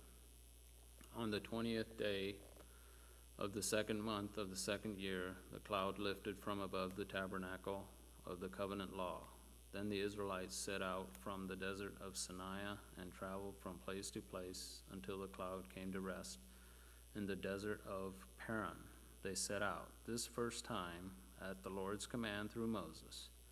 The divisions of the camp of Judah went first. Under their standard, Nahshon, son of Amminadab, was in command. Nathaniel, son of Zur, was over the division of the tribe of Issachar, and Eliab, son of Helon, was over the division of the tribe of Zebulun. Then the tabernacle was taken down, and the Gershonites and Merites who carried it out set out.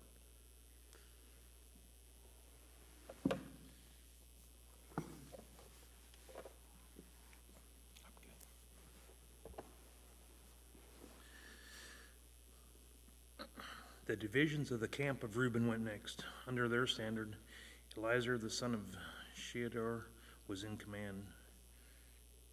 Shalom, son of Zerishdadah, was over the division of the tribe of Simeon, and Elias, son of Duel, was over the division tribe of Gad. Then the Kohathites set out carrying the holy things. The tabernacle was to be set up before they arrived. The divisions of the camp of Ephraim went next. Under their standard, Elishama, son of Ammihud, was in command. Gamil, son of Pezider, was over the division of the tribe of Manasseh, and Abidan, son of Gideon, was over the division tribe of Benjamin. Finally, at the rear guard for all the units, the divisions of all the camp of Dan set out under their standard. Ahiezer, son of Amishadiah, was in command. Pagel, son of Okran, over the division of the son of Asher, and Ahir, son of Enan, was over the division of the tribe of Naphtali. This was the order of the march of the Israelite division as they set out. Now Moses said to Hoab, son of Ruel, the Midianite, Moses' father-in-law, we are setting out for the place about which the Lord said, I will give it to you. Come with us, and we will treat you well, for the Lord has promised good things to Israel. He answered, no, I will not go. I am going back to my own land and my own people. But Moses said, please do not leave us. You know where we should camp in the wilderness, and you can be our eyes if you come with us. We will share with you good things that the Lord gives us. So they set out from the mountain of the Lord and traveled for 3 days. The ark of the covenant of the Lord went before them during those 3 days to find a place to rest. The cloud of the Lord was over them by day, and then when they set out from the camp. Whenever the ark set out, Moses said, rise up, Lord. May your enemies be scattered. May your foes flee before you. Whenever it came to rest, he said, return, Lord, to the countless thousands of Israel. Chapter 11. Now the people complained about the hardships in the hearing of the Lord, and we had heard them, his anger was aroused. Then fire from the Lord burned among them and consumed some of the outskirts of the camp. When the people cried out to Moses, he prayed to the Lord, and the fire died down. So that place was called Taberah, because the fire from the Lord had burned among them. The rabble with them began to crave other food, and again the Israelites started wailing and said, if only we had meat to eat. We remember the fish we ate in Egypt at no cost, also the cucumbers, the melons, the leeks, the onions, and the garlic. But now we have lost our appetite. We never see anything but manna. The manna was like a coriander seed and looked like rosin. The people went around gathering it and then ground it into a hand mill and crushed it into a mortar. They cooked it in a pot or made it into loaves, and it tasted like something made with olive oil. When the dew settled on the camp at night, the manna also came down. Moses heard the people of every family wailing at the entrance of their tent. The Lord became exceedingly angry, and Moses was troubled. He asked the Lord, why have you brought this trouble on your servant? What have I done to displease you that you put the burden of all these people on me? Did I conceive all these people? Did I give them birth? Why do you tell me to carry them in my arms as a nurse carries an infant to the land you promised on oath to their ancestors? Where can I get meat for all these people? They keep wailing to me, give us meat to eat. I cannot carry all these people by myself, and the burden is too heavy for me.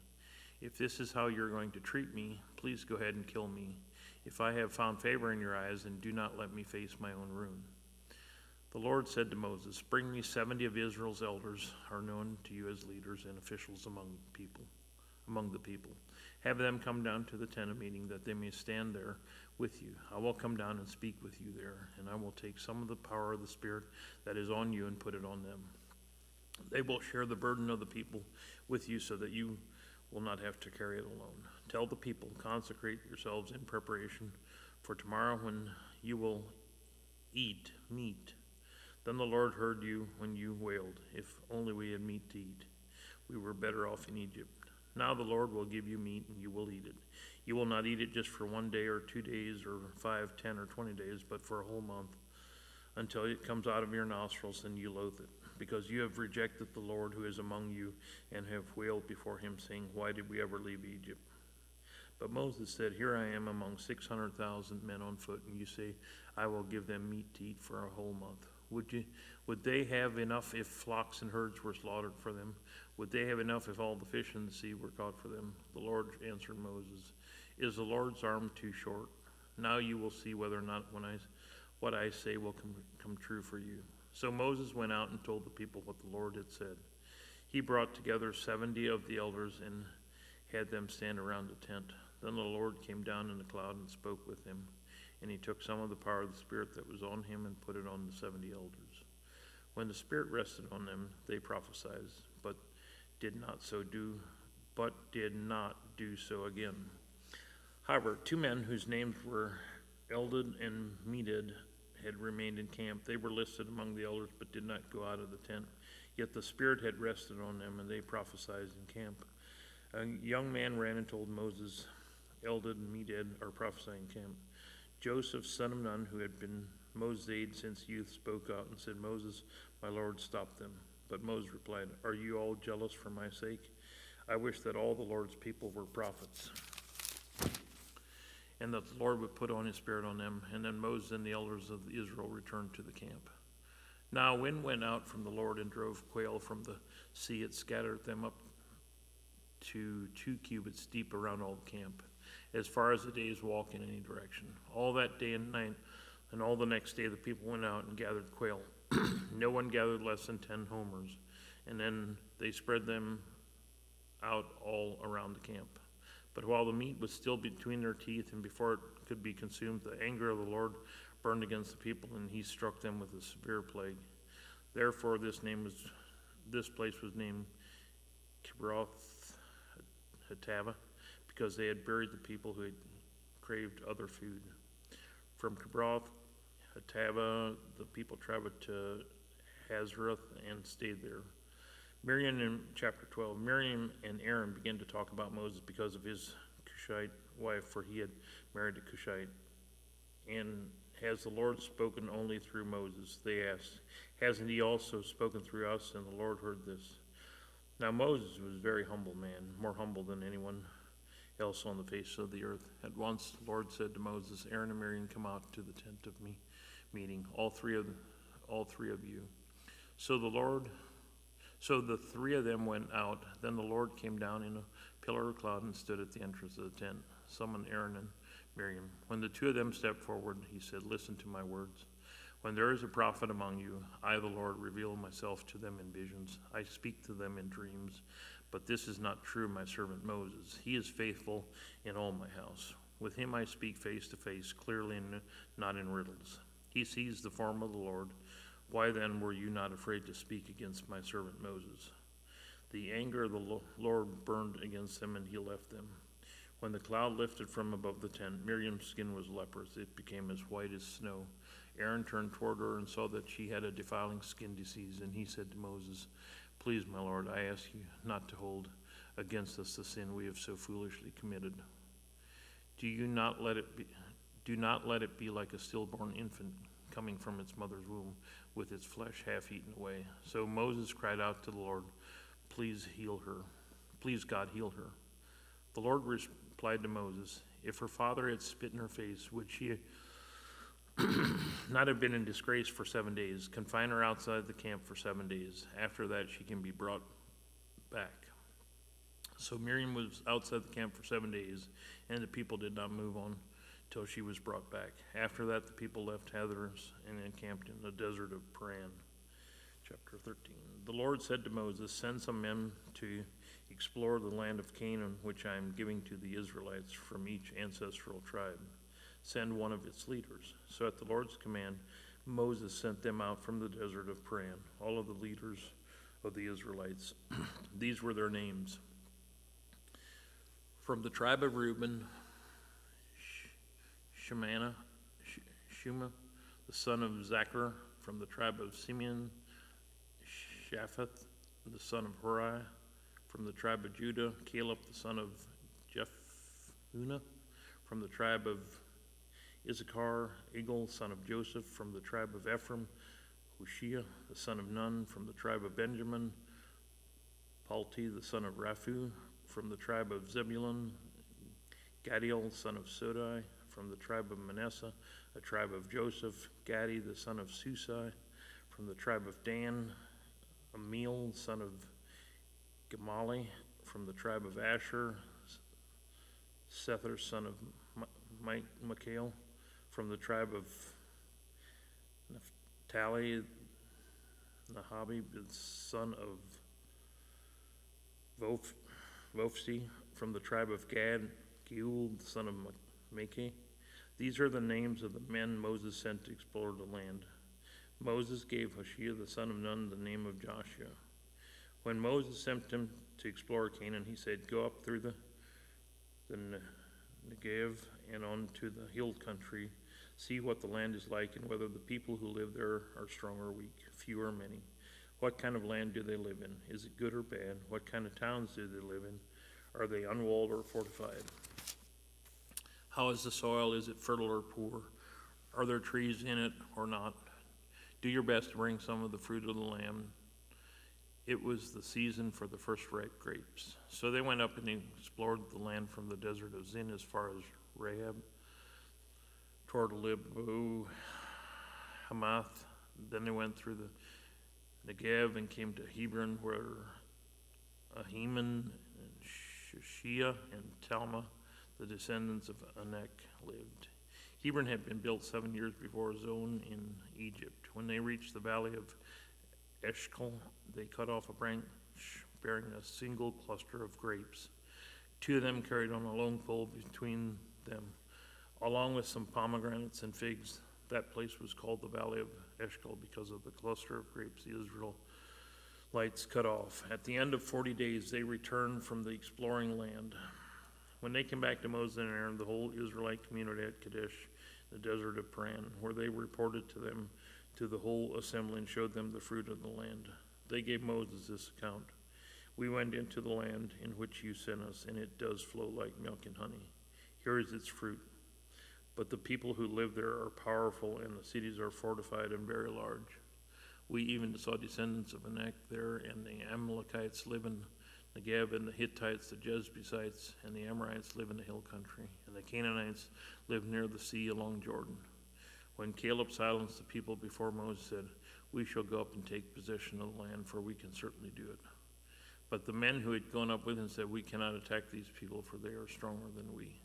And they spread among the Israelites a bad report about the land that they had explored. They said, "The land we explored devoured those living in it, and all the people we saw there are of great size. We saw the Nephilim there, the descendants of Anak that came from Nephilim. We seemed like grasshoppers in our own eyes, and we looked the same to them." Chapter 14. The night all the members of the community raised their voice and wept aloud. All the Israelites grumbled against Moses and Aaron, and the whole assembly said to them, "If only we had died in Egypt or in this wilderness. Why is the Lord bringing us to this land only to let us fall by the sword? Our wives and our children will be taken as plunder. Wouldn't it be better for us to go back to Egypt?" And they said to each other, "We should choose a leader and go back to Egypt." Then Moses and Aaron fell face down in front of the whole Israelite assembly gathered there. Joshua, son of Nun, and Caleb of Jephunneh, who were among those who had explored the land, tore their clothes and said to the entire Israelite assembly, "The land we passed through and explored is exceedingly good. If the Lord is pleased with us, he will lead us into that land, a land flowing with milk and honey, and will give it to us. Only do not rebel against the Lord, and do not be afraid of the people in the land, because he will devour them. Their protection is gone, but the Lord is with us. Do not be afraid of them." But the whole assembly talked about stoning them. Then the glory of the Lord appeared at the tent of the meeting to all the Israelites. The Lord said to Moses, "How long will these people treat me with contempt? How long will they refuse to believe in me, in spite of all the signs I have performed among them? I will strike them down with a plague and destroy them, but I will make you into a nation greater and stronger than they." Moses said to the Lord, "Then the Egyptians will hear about it. By your power you brought them you brought these people up from among them, and they will tell the inhabitants of this land about it. They have already heard about that you, our Lord, that you, Lord, are with these people, and that you, Lord, have been seen face to face, and that your cloud stays over them, and that you go before them in a pillar of cloud by day and a pillar of fire by night.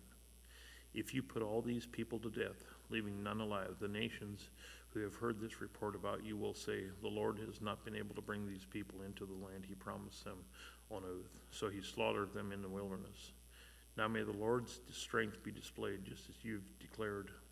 The Lord is slow to anger, abounding in love, and forgiving sin and rebellion, yet he does not leave the guilty unpunished. He punished the children for the sin of the parents to the third and fourth generation.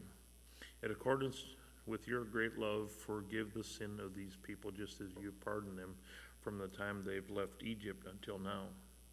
The Lord replied, I have forgiven them, as you have asked. Nevertheless, as surely as I live, as surely as the glory of the Lord fills the whole earth, not one of those who saw my glory and the signs I performed in Egypt and in the wilderness, but who disobeyed me and tested me 10 times, not one of them will ever see the land I promised on oath to their ancestors. No one who has treated me with contempt will ever see it. But because my servant Caleb has a different spirit and follows me wholeheartedly, I will bring him into the land he went to, and his descendants will inherit it. Since the Amalekites and the Canaanites are living in the valleys, turn back tomorrow and set out toward the desert along the route to the Red Sea. The Lord said to Moses and Aaron, how long will this wicked community grumble against me? I've heard the complaints of these grumbling Israelites. So tell them, as surely as I live, declares the Lord, I will do to you the very thing I heard you say. In this wilderness your bodies will fall, every one of you 20 years old or more who was counted in the census and who has grumbled against me. Not one of you will enter the land I swore with an uplifted hand to make your home, except Caleb, son of Jephunneh, and Joshua, son of Nun. As for your children that you said would be taken as plunder, I will bring them in to enjoy the land that you've rejected. But as for you, your bodies will fall in the wilderness. Your children will be shepherds for 40 years, suffering for your unfaithfulness. And the last of your bodies lies in the wilderness. For 40 years, 1 year for each of the 40 days you explored the land. You will suffer for your sins and know what it is like to have me against you. I, the Lord, have spoken and will surely do these things to this whole wicked community which has banded together against me. They will meet their end in this wilderness where they will die. So the men Moses has sent to explore the land who had returned and made the whole community grumble against him by spreading a bad report about it. These men who were responsible for spreading the bad report about the land were struck down and died of a plague before the Lord. Of the men who went to explore the land, only Joshua son of Nun and Caleb son of Jephunneh survived. When Moses reported this to all the Israelites, they mourned bitterly. Early the next morning they set out for the highest point in the hill country, saying, now we're ready to go up to the land the Lord has promised. Surely we have sinned. But Moses said, why are you disobeying the Lord's command? This will not succeed. Do not go up, because the Lord is not with you. You will be defeated by your enemies, for the Amalekites and the Canaanites will face you there. Because you have turned away from the Lord, he will not be with you, and you will fall by the sword. Nevertheless, in their presumption, they went up toward the highest point in the hill country, though neither Moses nor the ark of the Lord's covenant moved from the camp. Then the Amalekites and the Canaanites who lived in that hill country came down and attacked them and beat them all the way down to Hormah. Chapter 15. The Lord said to Moses, speak to the Israelites and saying to them, after you enter the land, I'm going to giving you as a home, and you present the Lord food offerings from the herd of the flock as an aroma pleasing to the Lord. Whether burnt offerings or sacrifices for special vows or freewill offerings or festival offerings, then the person who brings an offering shall present the Lord a grain offering of 1/10 of an ephah. It is of the finest flour mixed with 1/4 of a hin of olive oil, with each lamb for the burnt offering of the sacrifice, preparing 1/4 of a hin of wine as a drink offering. With a ram, prepare a grain offering of 2/10 of an ephah of the finest flour mixed with a third of hin of olive oil and a third of hin of wine as a drink offering.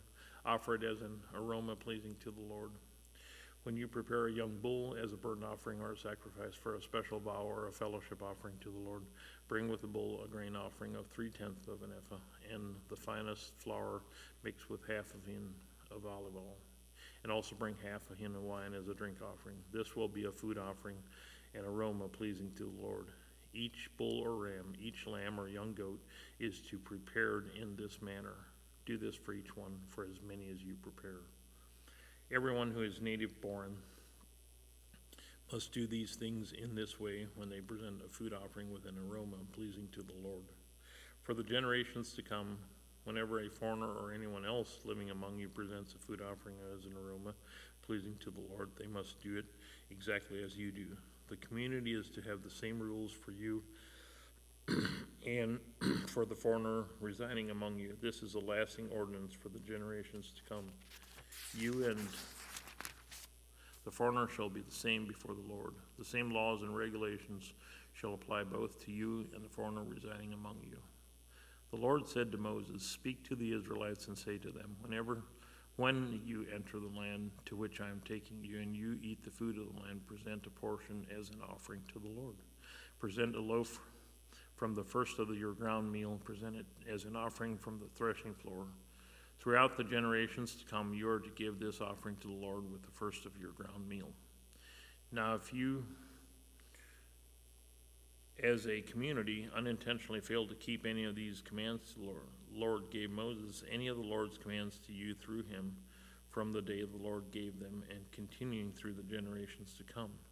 And if this is done unintentionally without the community being aware of it, then the whole community is to offer a young bull for a burnt offering as an aroma pleasing to the Lord, along with its prescribed grain offering and drink offering and a male goat for a sin offering. The priest is to make atonement for the whole Israelite community, and they will be forgiven, for it is not intentional, and they have presented it to the Lord for their wrong, a food offering and a sin offering. The whole Israelite community and the foreigners residing among them will be forgiven, because all the people were involved in unintentional wrong. But if just one person sins unintentionally, that a person must bring a year-old female goat for a sin offering, the priest is to make atonement before the Lord for the one who has erred by sinning unintentionally. When atonement has been made, that person will be forgiven. One and the same law is applied to everyone who sins unintentionally, whether a native-born Israelite or a foreigner residing among you. But anyone who sins defiantly, whether native-born or foreigner, blasphemes the Lord and must be cut off from the people of Israel, because they have despised the Lord's word and broken his commands. They must surely be cut off, for their guilt remains on them. While the Israelites were in the wilderness, a man was found gathering wood on the Sabbath day. Those who found him gathering wood brought him to Moses and Aaron and the whole assembly, and they kept him in custody, because it was not clear what should be done to him. Then the Lord said to Moses, "The man must die. The whole assembly must stone him from outside the camp." So the assembly took him outside the camp and stoned him to death, as the Lord commanded Moses.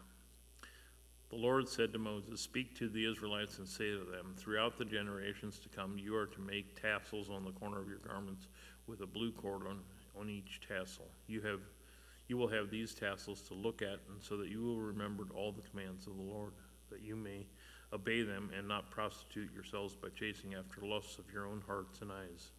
Then you will remember to obey all my commands and will be consecrated to your God. I am the Lord your God who brought you out of Egypt to be your God. I am the Lord your God." 16.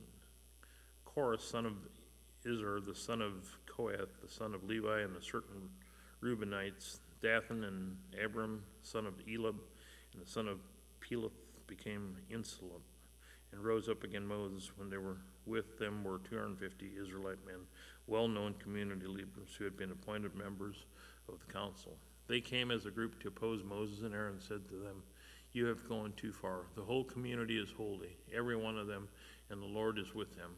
Why then do you set yourself above the Lord's assembly?" When Moses heard this, he fell face down. Then he said to Korah and all his followers.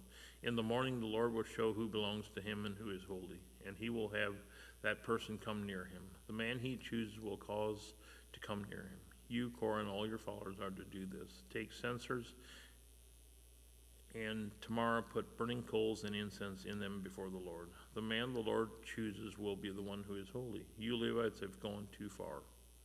Moses said to Korah, now listen, you Levites, isn't it enough for you that the God of Israel has separated you from the rest of the Israelite community and brought you near himself to do the work of the Lord's tabernacle and to stand before the community and minister to them?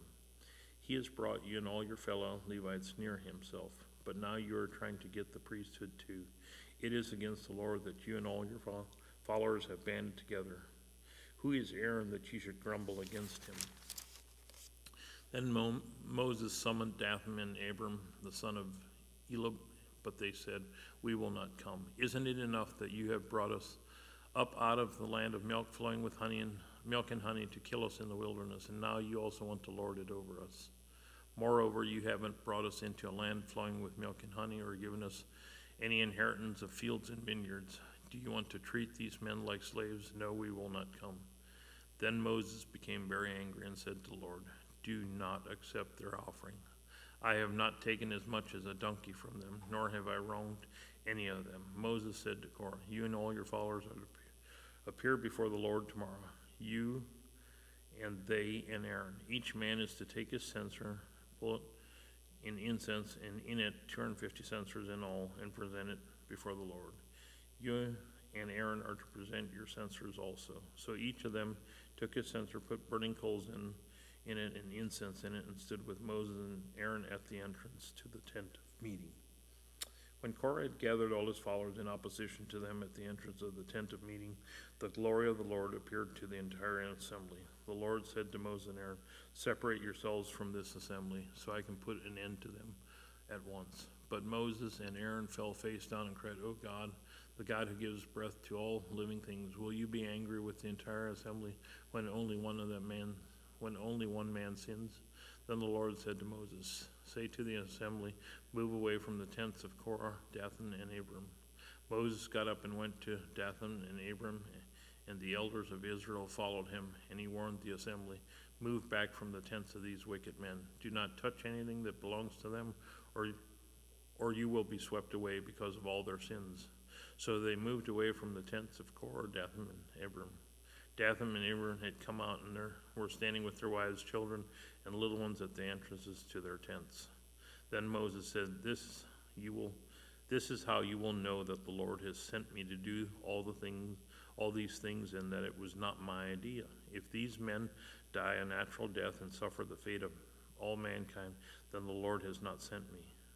But if the Lord brings about something totally new, and the earth opens its mouth and swallows them, and everything that belongs to them, they will go down alive into the realm of the dead. And then you will know that these men have treated the Lord with contempt.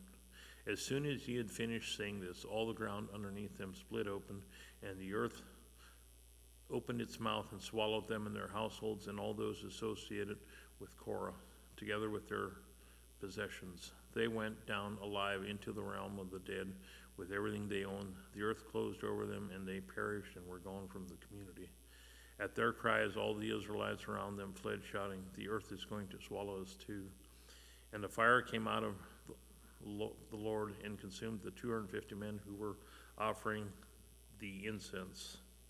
The Lord said to Moses, tell Eleazar, son of Aaron the priest, to remove the censers from the charred remains and scatter the coals some distance away, for the censers are holy, the censers of the men who sinned at the cost of their lives.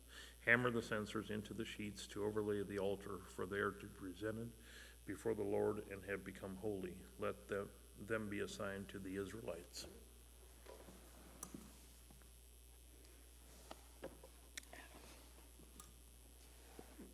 So as the priest collection, the bronze censer brought up those who were to death and had them hammered over to overlay the altar, as the Lord directed him through Moses.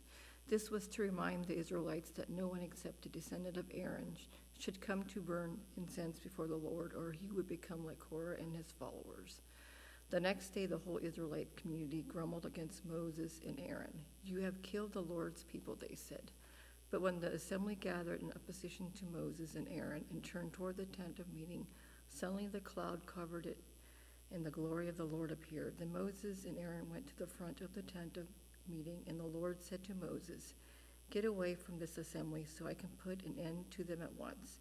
And they fell face down. Then Moses said to Aaron, "Take your censer and put incense in it along with the burning coals from the altar, and hurry to the assembly to make atonement for them.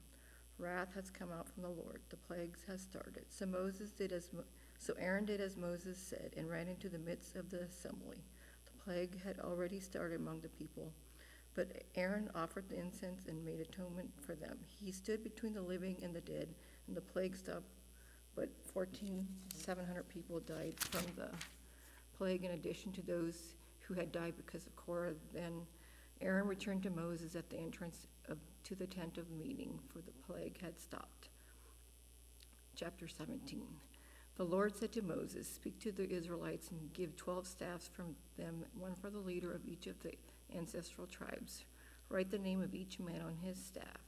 And on the staff of Levi wrote Aaron's name, for there must be one staff for the head of each ancestral tribe. Place them in the tent of meeting in front of the ark of the covenant law, where I meet with you. The staff belonging to the man I chose will sprout, and I will rid myself of this constant grumbling against you by the Israelites." So Moses spoke to the Israelites, and their leaders gave him 12 staffs, one of the leader of each of the ancestral tribes, and Aaron's staff was among them. Moses placed the staff before the Lord in the tent of the covenant law. The next day Moses entered the tent and saw that Aaron's staff, which represented the tribe of Levi, had not only sprouted but had budded, blossomed, and produced almonds. Then Moses brought out all the staffs from the Lord's presence to all the Israelites. They looked at them, and each of the leaders took his own staff. The Lord said to Moses, "Put back Aaron's staff in front of the ark of the covenant law, to be kept as a sign to the rebellious. This will be put an end to their grumbling against me, so they will not die." Moses did just as the Lord commanded him. The Israelites said to Moses, "We will die. We are lost. We are all lost. Anyone who even comes near the tabernacle of the Lord will die. Are we all going to die?" Chapter 18. The Lord said to Aaron, "You, your sons, and your families are to bear the responsibilities for offenses connected with the sanctuary, and you and your sons alone are to bear the responsibilities for offenses connected with the priesthood. Bring your fellow Levites from the ancestral tribe to join you and assist you when you and your son minister before the tent of the covenant's law. They are to be responsible to you, and you are to perform all the duties of the tent. But they must not go near the furnishing of the sanctuary or the altar. Otherwise, both they and you will die. They are to join you and be responsible for the care of the tent of meeting, all the people at the tent, and no one else may come near where you are. You are to be responsible for the care of the sanctuary and the altar, so that my wrath will not fall on the Israelites again. I myself have selected your fellow Levites from among the Israelites as a gift to you, dedicated to the Lord to do the work of the tent of meeting. But only you and your son may serve as priests in connection with everything in the altar inside the curtain. I am giving you the service of the priesthood as a gift. Anyone else who comes near the sanctuary is to be put to death." Offerings of the priests and the Levites. Then the Lord said to Aaron, "I myself have put you in charge of the offering presented to me. All the holy offerings the Israelites gave me I give to you and your son as your portion, your perpetual share. You are to have part of the most holy offering that is kept from the fire. From all the gifts they bring me as most holy offerings, whether grain or sin or guilt offerings, that part belongs to you and your son. Eat it as something most holy. Every male shall eat it. You must regard it as holy. This also is yours, whether it's set aside from the gifts of all the wave offerings of the Israelites. I give this to you and your sons and daughters as your perpetual share. Everyone in your household who is ceremonial clean may eat it. I give you the finest olive oil and all the finest new wine and grain they gave the Lord as the first fruit of their harvest. All the land's first fruit that they bring to the Lord will be yours. Everyone in your household who is ceremonial clean may eat it. Everything in Israel that is devoted to the Lord is yours. The first offspring of every womb, both human and animal, that is offered to the Lord is yours. But you must redeem every firstborn son and every firstborn male of unclean animals. When they are a month old, you must redeem them at the redemption price set of 5 shekels of silver according to the sanctuary shekel, which weighs 20 grams. But you must not redeem the firstborn of a cow, a sheep, or a goat. They are holy. Splash their blood against the altar and burn their fat as a food offering, an aroma pleasing to the Lord. Their meat is to be yours, just as the breast of the wave offering and the right thigh as yours. Whenever is set aside from the holy offering the Israelites present to the Lord, I give you to you, your sons and daughter, as your perpetual share. It is an everlasting covenant of salt before the Lord for both you and your offspring. The Lord said to Aaron, you will have no inheritance in their land, nor will you have any share among them. I am your share and your inheritance among the Israelites. I give to the Levites all the tithes in Israel as their inheritance in return for the work they do while serving at the tent of meeting. From now on, the Israelites must not go near the tent of meeting, or they will bear the consequences of their sin and will die. It is the Levites who are to do the work at the tent of meeting and bear the responsibilities for an offense they commit against it. This is the last ordinance of the generations to come. They will receive no inheritance among the Israelites. Instead, I give to the Levites as their inheritance the tithe that the Israelites present as an offering to the Lord. That is why I said concerning them, they will not have no inheritance among the Israelites. The Lord said to Moses, speak to the Levites and said to them, when you receive from the Israelites the tithe I gave you as your inheritance, you must present 1/10 of the tithe as the Lord's offering. Your offering will be reckoned to you as a grain from the thrashing floor or juice from the winepress. In this way you also present an offering to the Lord from the tithes you receive from the Israelites. From these tithes you give the Lord's portion to Aaron the priest. You must present the Lord's portion, the best and the holiest part of everything given to you. Say to the Levites, when you present the best part, it will be reckoned to you as a product of the threshing floor of the winepress. You and your households may eat the rest of it anywhere, for it is your wages for your work at the tent of meeting. By presenting the best part of it, you will not be guilty in this matter, then you will not defile the holy offerings of the Israelites, and you will not die. The water of cleansing, chapter 19. The Lord said to Moses and Aaron, this is a requirement of the law that the Lord has commanded.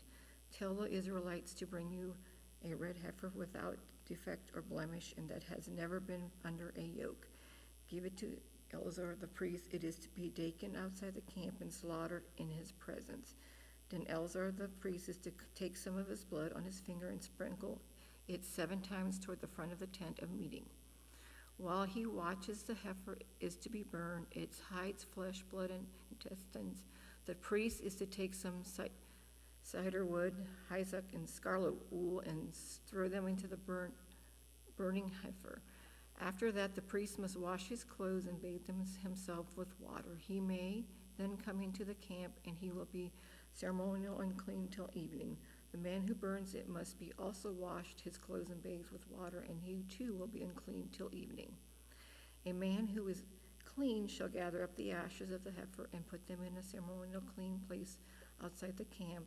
They are to be kept by the Israelites' community for use in the water of cleansing. It is for purification from sin.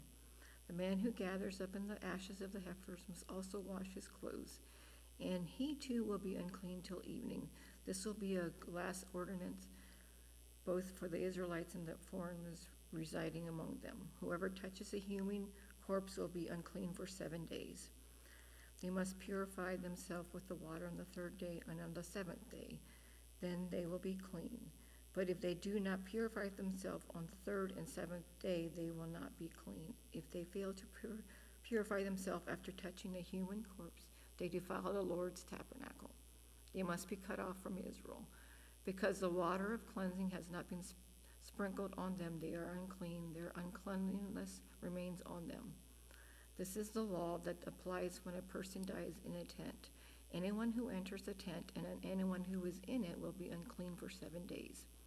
And every open container without a lid fastened on it will be unclean. Anyone out in the open who touches someone who has been clean with a sword, or someone who has died a natural death, or anyone who touches a human body, bone, or a grave will be unclean for 7 days.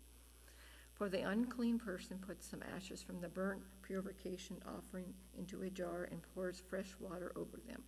Then a man who is ceremonial clean is take some hyssop, dip it in the water, and sprinkle the tent and all the furnishings and the people who were there.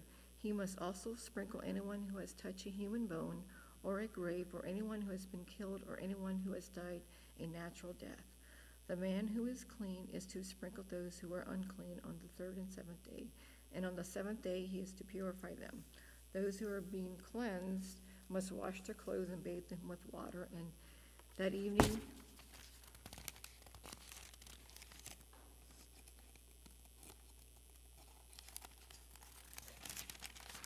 will be clean. But if those who are unclean do not purify themselves, they must cut off from the community, because they have defiled the sanctuary of the Lord. The water of cleansing has not been sprinkled on them, and they are unclean. This is a lasting ordinance for them. The man who sprinkles the water of cleansing must also wash his clothes, and anyone who speaks the water of cleansing will be unclean till evening. At that, an unclean person touches becomes unclean, and anyone who touches it becomes unclean till evening. It is the first month of the whole Israelite community who arrive at the desert of Zin, and they arrive at Kadesh. There Miriam died and was buried. Now there was no water for the community, and the people gathered in opposition to Moses and Aaron. They quarreled with Moses and said, "If only we had died when our brothers fell dead before the Lord. Why did you bring the Lord's community into this wilderness, that we and our livestock should die here? Why did you bring us up out of Egypt to this terrible place? It has no grain or figs or grain vines or pomegranates, and there is no water to drink." Moses and Aaron went from the assembly to the entrance to the tent of meeting and fell face down, and the glory of the Lord appeared to them. The Lord said to Moses, "Take the staff, and you and your brother Aaron gather the assembly together. Speak to that rock before their eyes, and it will be poured out its water. You will bring water out of the rock for the community, so they and their livestock can drink." So Moses took the staff from the Lord's presence, just as he commanded him. He and Aaron gathered the assembly together in front of the rock, and Moses said to them, "Listen, you rebels, must we bring your water out of this rock?" Then Moses reached his arm and struck the rock twice with his staff. Water gushed out, and the community and their livestock drank. But the Lord said to Moses and Aaron, "Because you did not trust in me enough to honor me as holy in the sight of the Israelites, you will not bring this community into the land I give them." These were the waters of Merib, where the Israelites quarreled with the Lord, and where he was provided holy among them. Moses sent messengers from Kadesh, from the kingdom of Edom, saying, "This is what your brother Israel said. You know about the hardships that have come on us. Our ancestors went down into Egypt, and we lived there many years. The Egyptians mistreated us and our ancestors. But when we cried out to the Lord, he heard our cry and sent an angel and brought us out of Egypt. Now we are here at Kadesh, a town on the edge of your territory. Please let us pass through your country. We will not go through any field or vineyard or drink water from any well. We will travel along the king's highway and do not turn to the right or to the left until we have passed through your territory." But Edom answered, "You may not pass through here. If you try, we will march out and attack you with the sword." The Israelites replied, "We will go along the main road, and if we or our livestock drink any of your water, we will pay for it. We only want to pass through it on foot, nothing else." Again they answered, "You may not pass through." Then Edom came out against them with a large and powerful army. Since Edom refused to let them go through their territory, Israel turned away from them. The whole Israelite community set out from Kadesh and came out to Mount Hor. As Mount Hor near the ford of Edom, the Lord said to Moses and Aaron, Aaron will be gathered to his people, he will not enter the land I give the Israelites, because both of you rebelled against my commandment at the waters of Merib. Get Aaron and his sons Eleazar and take them to Mount Hor. Remove Aaron's garments and put them on his son Eleazar. For Aaron will be gathered to his people, he will die there. Moses did as the Lord commanded. They went up to Mount Hor in the sight of the whole community. Moses removed Aaron's garment and put them on his son Eleazar. Then Aaron died there on the top of the mountain. Then Moses and Eleazar came down from the mountain, and when the whole community learned that Aaron had died, all the Israelites mourned for him 30 days. Chapter 21. When the Canaanite king of the Arab who lived in Negev heard that Israel was coming along the road to Adultery, he attacked the Israelites and captured some of them. Then Israel made this vow to the Lord: if you will deliver these people into our hands, we will totally destroy their cities. The Lord listened to Israel's plea and gave the Canaanites over to them. They completely destroyed them in their towns. So the whole place was named Hormah. They traveled from Mount Hor along the road to the Red Sea to go over Edom. But the people grew impatient on the way. They spoke against God and against Moses and said, why have you brought us up from out of Egypt to die in the wilderness? There is no bread, there is no water, and we detest this miserable food. Then the Lord sent many snakes among them, and they bit the people, and many Israelites died. The people came to Moses and said, we sinned when we spoke against the Lord and against you. Pray that the Lord will take the snake away from us. So Moses prayed for the people. The Lord said to Moses, make a snake and put it on a pole. Anyone who's bitten can look at it and live. So Moses made a bronze snake and put it up on a pole. Then when anyone was bitten by a snake and looked at the bronze snake, they lived. The Israelites moved on and camped at Oboth. Then they set out from Oboth and camped in Abram in the wilderness that Moab toward the sunrise. From there they moved on and camped in the Zer Valley. They set out from there and camped alongside the Aaron, which is the wilderness extending into the Amorite territory. The Aaron is the border of Moab, between Moab and Amorites. This is why the book of the war of the Lord said, Zub the suburb and the ravines, and Aaron the slopes of the ravines. They led to the settlement of Ar and the lie along the border of Moab. From there they continued unto the beer and the well, where the Lord said to Moses, gather the people together, and I'll give them water. Then Israel sang this song, spring up, O well, sing about it, about the well that the prince dug, and the nobles of the people sang. The nobles with scepters and staffs. Then they went from the wilderness to and the Matham to Nahum, from Nahum to Bamoth, and from Bamoth to the valley in Moab, where the top of pegs overlooked the wasteland. Israel sent messengers to say to Sam, king of Amorites, let us pass through your country. We will not turn aside into any field or vineyard, or drink water from any well. We will travel along the king's highway until we pass through your territory. But Sihon would not let Israel pass through his territory. He mustered his entire army and marched out of the wilderness against Israel. When he reached Jahaz, he fought with Israel. Israel, however, put him into sword and took him over his land from the Aaron to the Jabbok, but only as far as the Ammonites, because their border was fortified. Israel captured all the cities of Amorites and occupied them, including Heshbon and all its surrounding settlements. Heshbon was the city of Sihon, king of the Amorites, who had fought against the former king of Moab, and had taken from him all his land as far as Aaron. This is why the poet says, come to Heshbon, let it be rebuilt. Let Sihon's city be restored. Fire went out from Heshbon and a blaze from the city of Sihon. It consumed Ar of Moab, the city of Aaron's heights. Woe to you, Moab! You destroy people of Chesmos. He has given up his son as fugitives and his daughters as captives to Sihon, king of Amorites. But we have overthrown them. Heshbon's dominion has been destroyed all the way to Devon. We have demolished them as far as Nohab, which extended to Medeba. So Israel settled in the land of Amorites. After Moses had sent spies to Jazer, the Israelites captured its surrounding settlements and drove out to the Amorites who were there. Then they turned and went up along the road towards Bashan, and Og, king of Bashan, and his whole army marched out to meet them in the battle of Edrom. The Lord said to Moses, "Do not be afraid of him, for I have delivered him into your hands along with his whole army and his land. Do to him what you did to Shammah, king of Amorites, who reigned in Heshbon." So they struck him down together with his sons and whole army, leaving them no survivors, and they took possessions of his land. Chapter 22.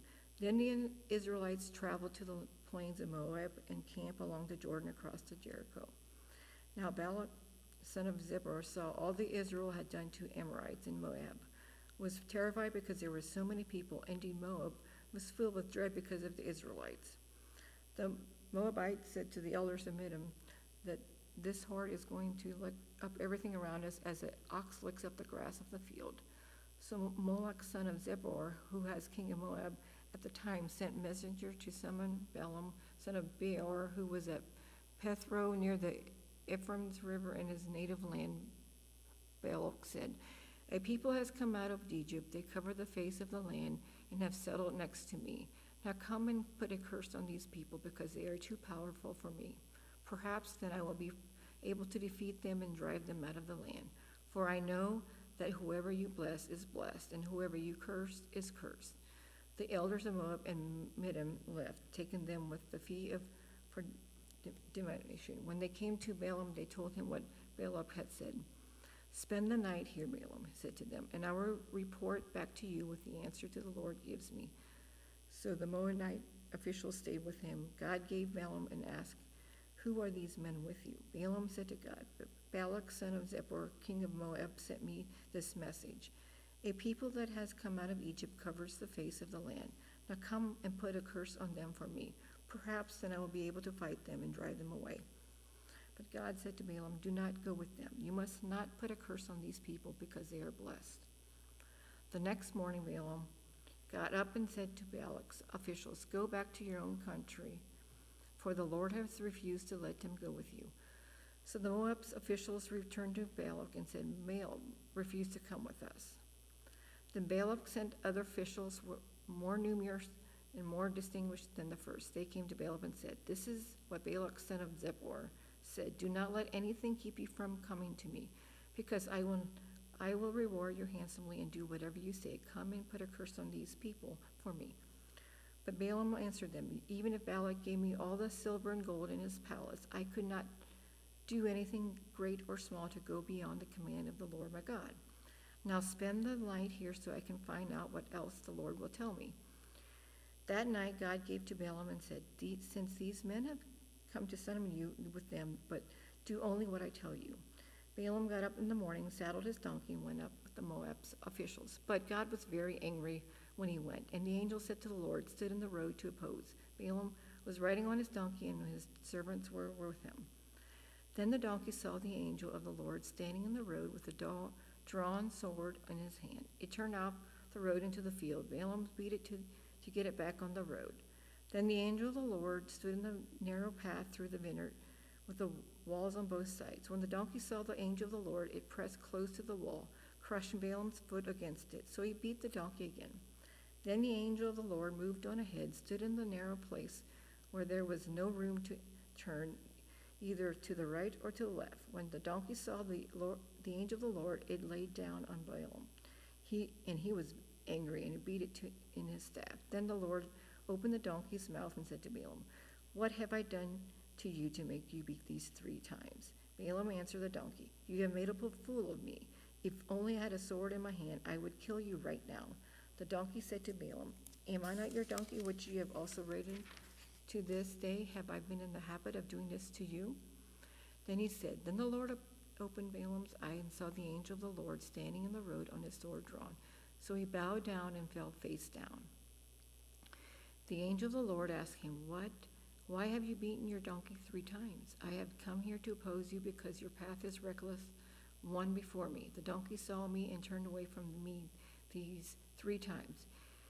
If it had not turned away, I would certainly have killed you by now, but I have spared it. Balaam said to the angel of the Lord, I have sinned. I did not realize you were standing in the road to oppose me.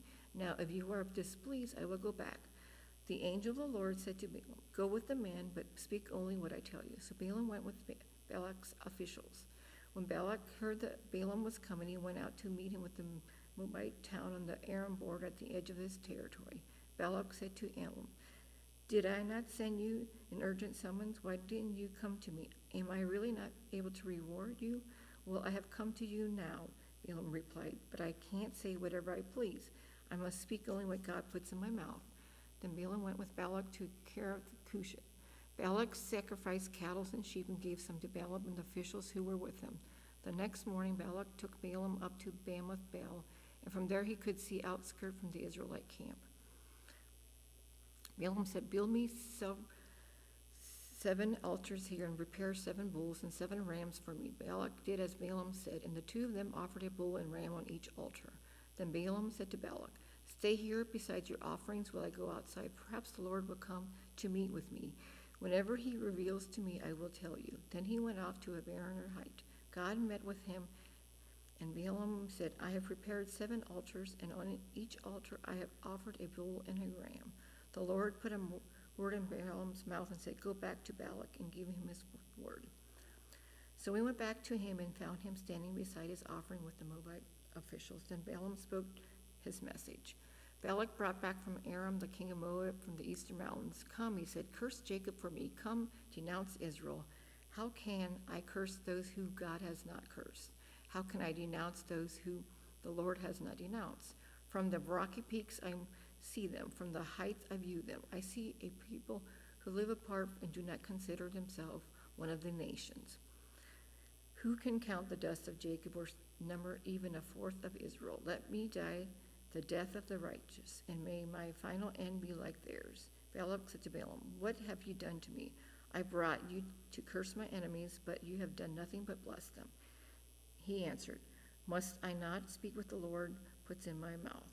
Then Balak said to him, "Come with me to another place where you can see them. You will not see them all, but only the outskirts of their camp. And from there, curse them for me." So he took them to the field of Zob on the top of Pisgah, and there he built 7 altars and offered a bull and a ram on each altar. Balaam said to Balak, "Stay here beside your offering while I meet with him over there."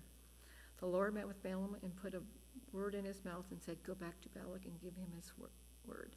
So he went back to him and found him standing beside his offering with the Moab officials. Balak asked him, "What did the Lord say?" Then he spoke his message.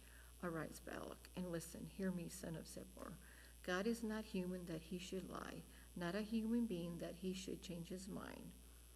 Does he speak and then not act? Does he promise and not fulfill? I have received a command to bless, and he has blessed, and I cannot change. No misfortune is seen in Jacob, no mystery observed in Israel.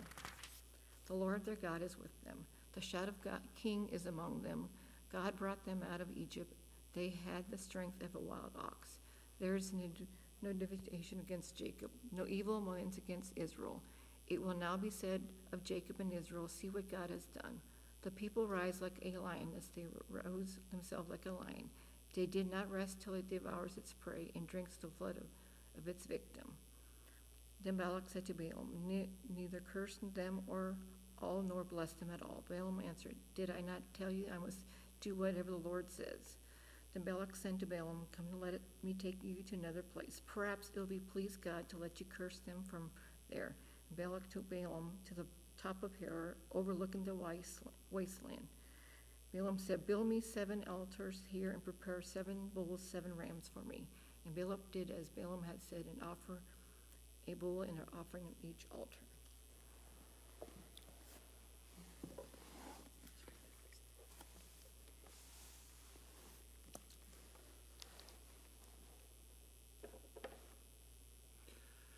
Numbers chapter 24. Now, when Balaam saw that it pleased the Lord to bless Israel, he did not resort to divination as at other times, but turned his face toward the wilderness. When Balaam looked out and saw Israel encamped, tribe by tribe, the Spirit of God came on him, and he spoke his message. The prophecy of Balaam, son of Beor, the prophecy of one of whose eye sees clearly, the prophecy of one who hears the words of God, who sees a vision from the Almighty, who falls prostrate and whose eyes are opened. How beautiful are your tents, Jacob, your dwelling places, Israel. Like valleys they spread out, like gardens beside a river, like aloes planted by the Lord, like cedars beside the waters. Water will flow from their buckets, their seed will have abundant water. Their king will be greater than Agag, their kingdom will be exalted. God brought them out of Egypt. They have the strength of a wild ox. They devour hostile nations and break their bones in pieces. With their arrows they pierce them. Like a lion they crouch and lie down, like a lioness who dares to rouse them. May those who bless you be blessed, and those who curse you be cursed. Then Balak's anger burned against Balaam, and he struck his hands together and said to him, I summoned you to curse my enemies, but you have blessed them these 3 times. Now leave at once and go home. I said I would reward you handsomely, but the Lord has kept you from being rewarded. Balaam answered Balak, I did not tell the messengers you sent me, even if Balak gave me all the silver and gold in his palace, I could not do anything of my own accord, good or bad, to go beyond the command of the Lord. I must say only what the Lord says. Now I am going back to my people. But come, let me warn you of what this people will do to your people in days to come. Then he spoke his message, the prophecy of Balaam, son of Beor, the prophecy of one whose eye sees clearly, the prophecy of one who hears the words of God, who has knowledge from the Most High, who sees a vision from the Almighty, who falls prostrate and whose eyes are opened. I see him, but not now. I behold him, but not near. A star will come out of Jacob. A scepter will rise out of Israel. He will crush the foreheads of Moab, the skulls of all the people of Sheth. Edom will be conquered. Seir, his enemy, will be conquered, but Israel will grow strong. A ruler will come out of Jacob and destroy the survivors of the city. Balaam's 5th message. When Balaam saw Amalek and spoke his message, Amalek was first among the nations, but their end will be utter destruction. Then he saw the Kenites and spoke his message. Your dwelling place is secure, your nest is set on a rock. Yet you Kenites will be destroyed when Asher takes you captive. Then he spoke this message, Alas, who can live when God does this? Ships will come from the shores of Cyprus. They will subdue Asher and Eber, but they too will come to ruin.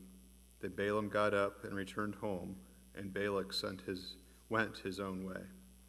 Numbers chapter 25. While Israel was staying in Shittim, the men began to indulge in sexual immorality with Moabite women, who invited them to the sacrifices to their gods.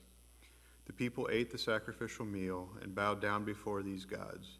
So Israel yoked themselves to the Baal of Peor, and the Lord's anger burned against them.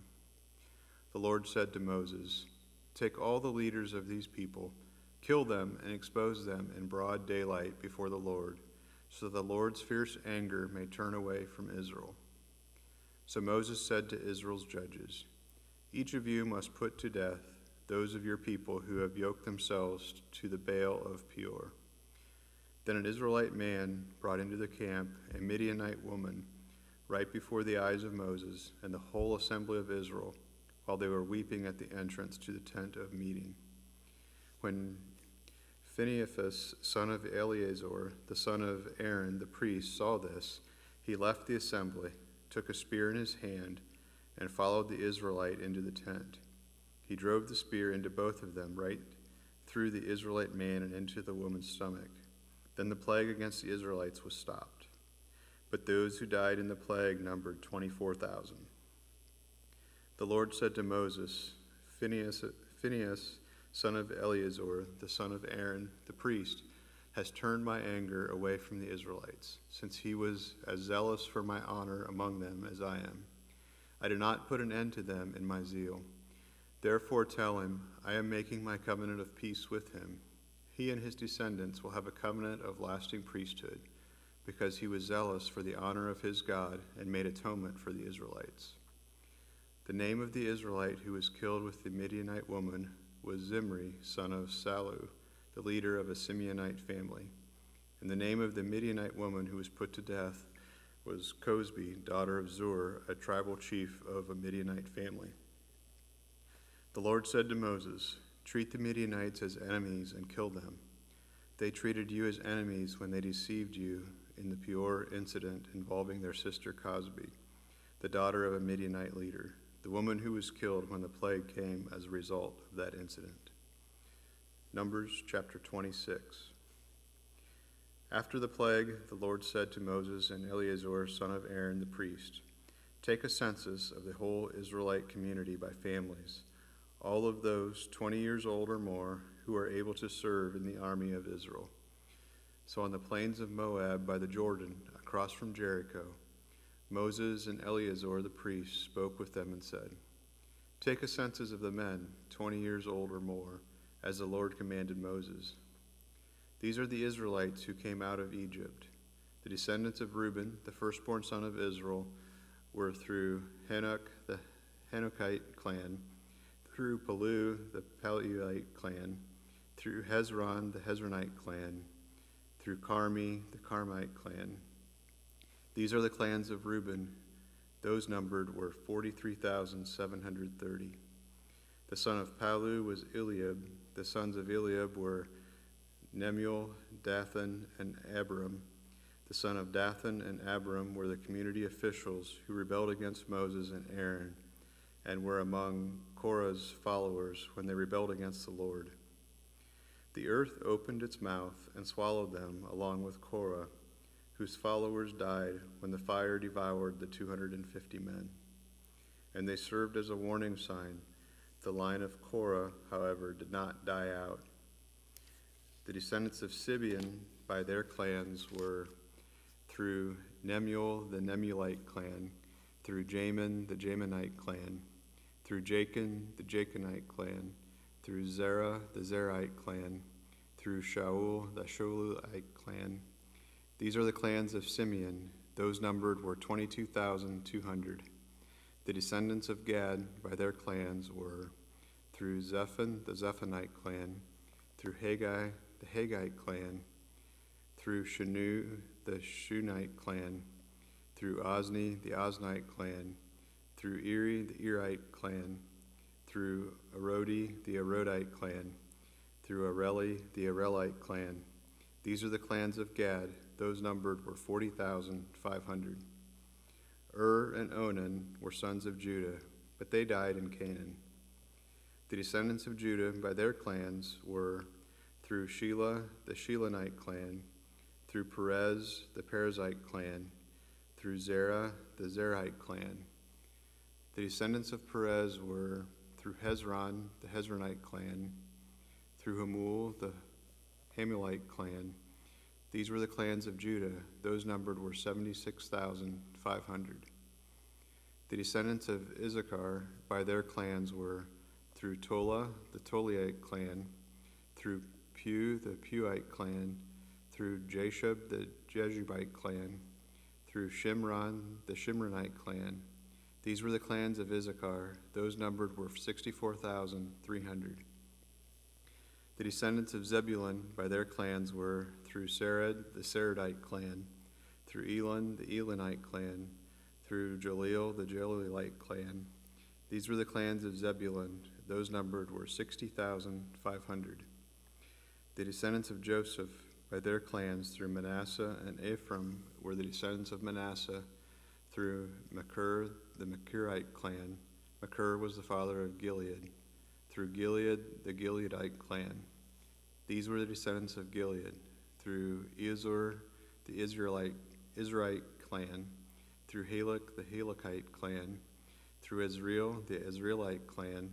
Through Shechem, the Shechemite clan. Through Shemida, the Shemidite clan. Through Hepher, the Hepherite clan. Zelophehad, son of Hepher, had no sons. He had only daughters, whose names were Mahlah, Noah, Haglah, Milcah, and Tirzah. These were the clans of Manasseh. Those numbered were 52,500. These were the descendants of Ephraim by their clans, through Shuthelah, the Shuthelite clan, through Becher, the Becherite clan, through Tahan, the Tahanite clan. These were the descendants of Shuthelah, through Eran, the Eranite clan. These were the clans of Ephraim.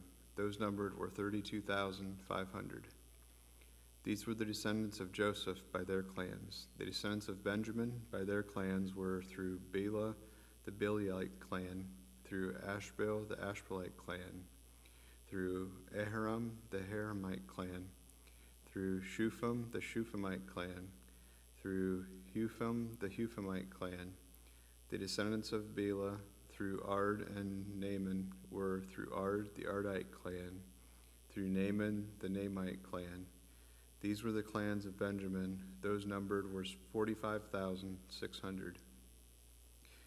These were the descendants of Dan by their clans, through Shuham, the Shuhamite clan. These were the clans of Dan. All of them were Shuhamite clans, and those numbered were 64,400.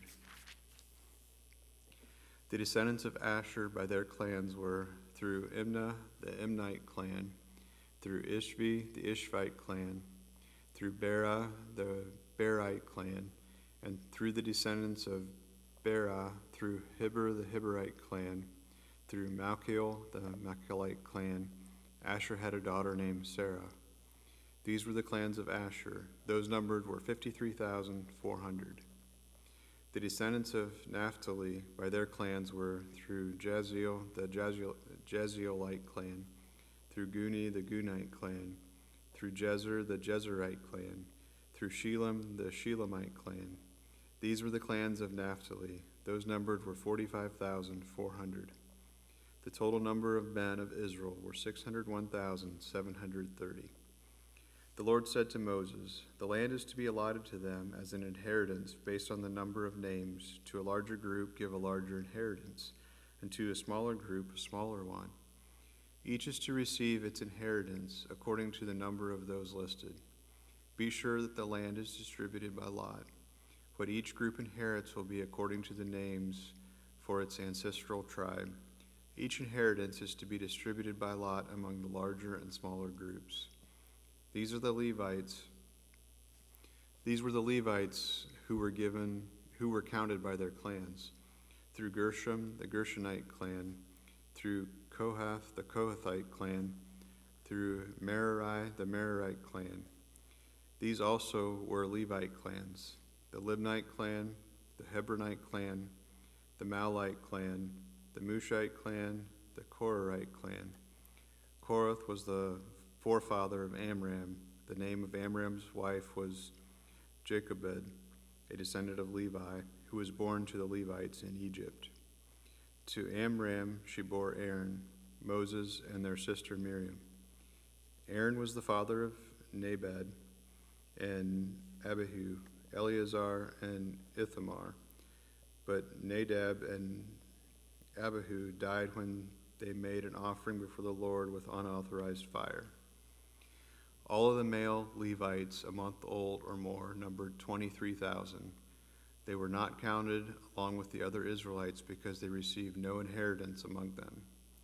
These are the ones counted by Moses and Eleazar the priest when they counted the Israelites on the plains of Moab by the Jordan, across from Jericho.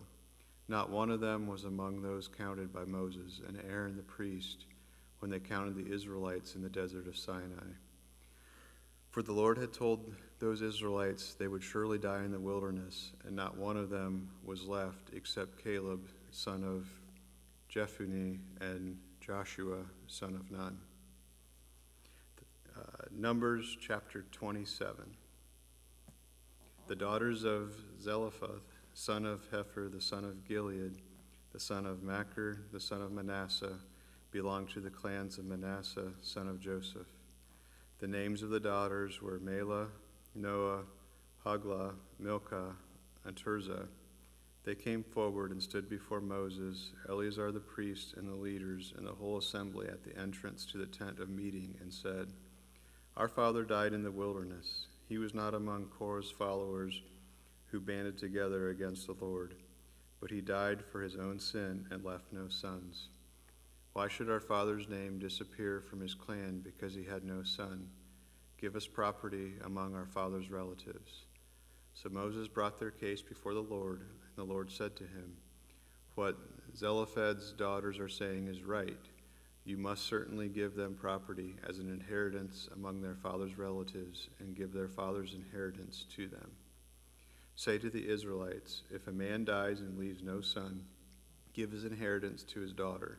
If he has no daughter, give his inheritance to his brothers. If he has no brothers, give his inheritance to his father's brothers. If his father had no brothers, give his inheritance to the nearest relatives and his clan, that he may possess it. This is to have the force of law for the Israelites, as the Lord commanded Moses."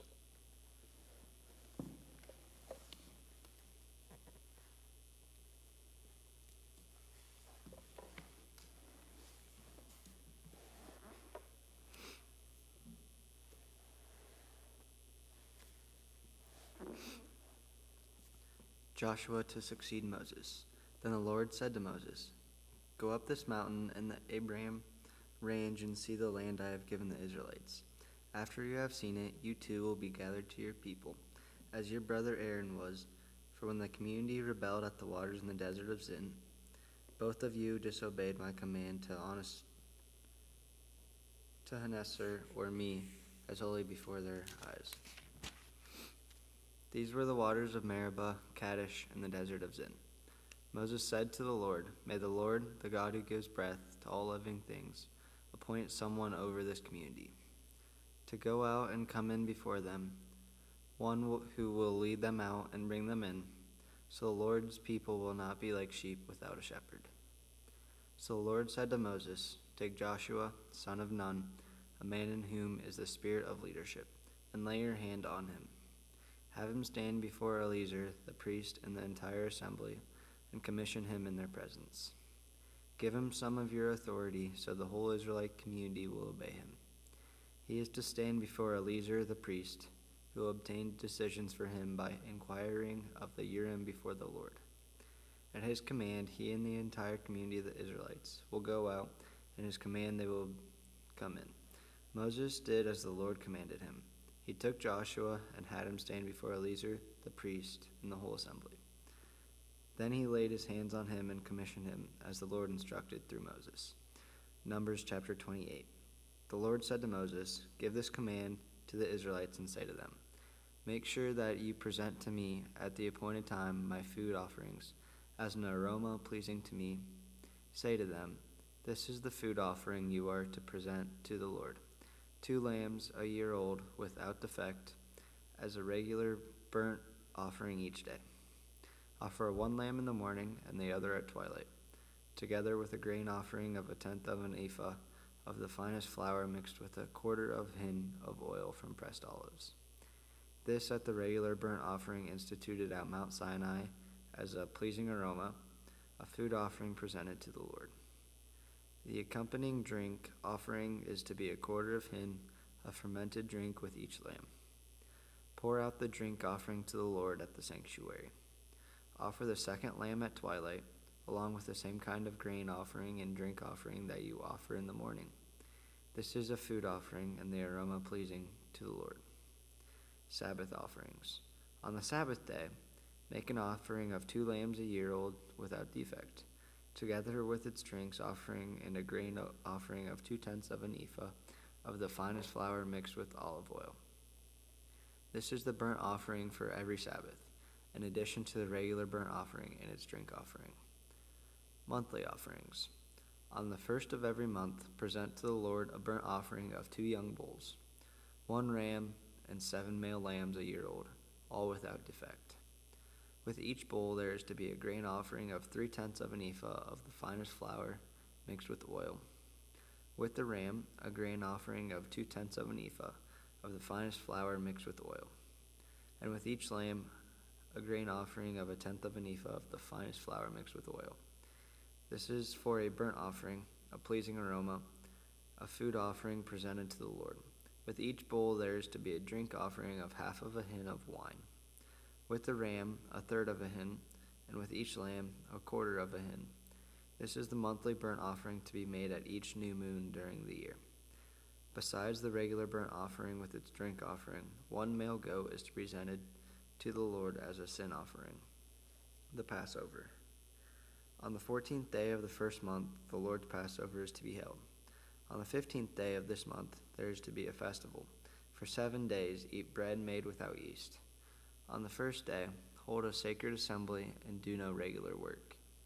Present to the Lord a food offering consisting of a burnt offering of 2 young bulls, 1 ram, and 7 male lambs, a year old, all without defect. With each bull, offer a grain offering of 3/10 of an ephah of the finest flour mixed with oil. With the ram, 2/10, and with each of the 7 lambs, 1/10, including 1 male goat as a sin offering to make atonement for you. Offer these in addition to the regular morning burnt offering. In this way, present the food offering every day for 7 days as an aroma pleasing to the Lord.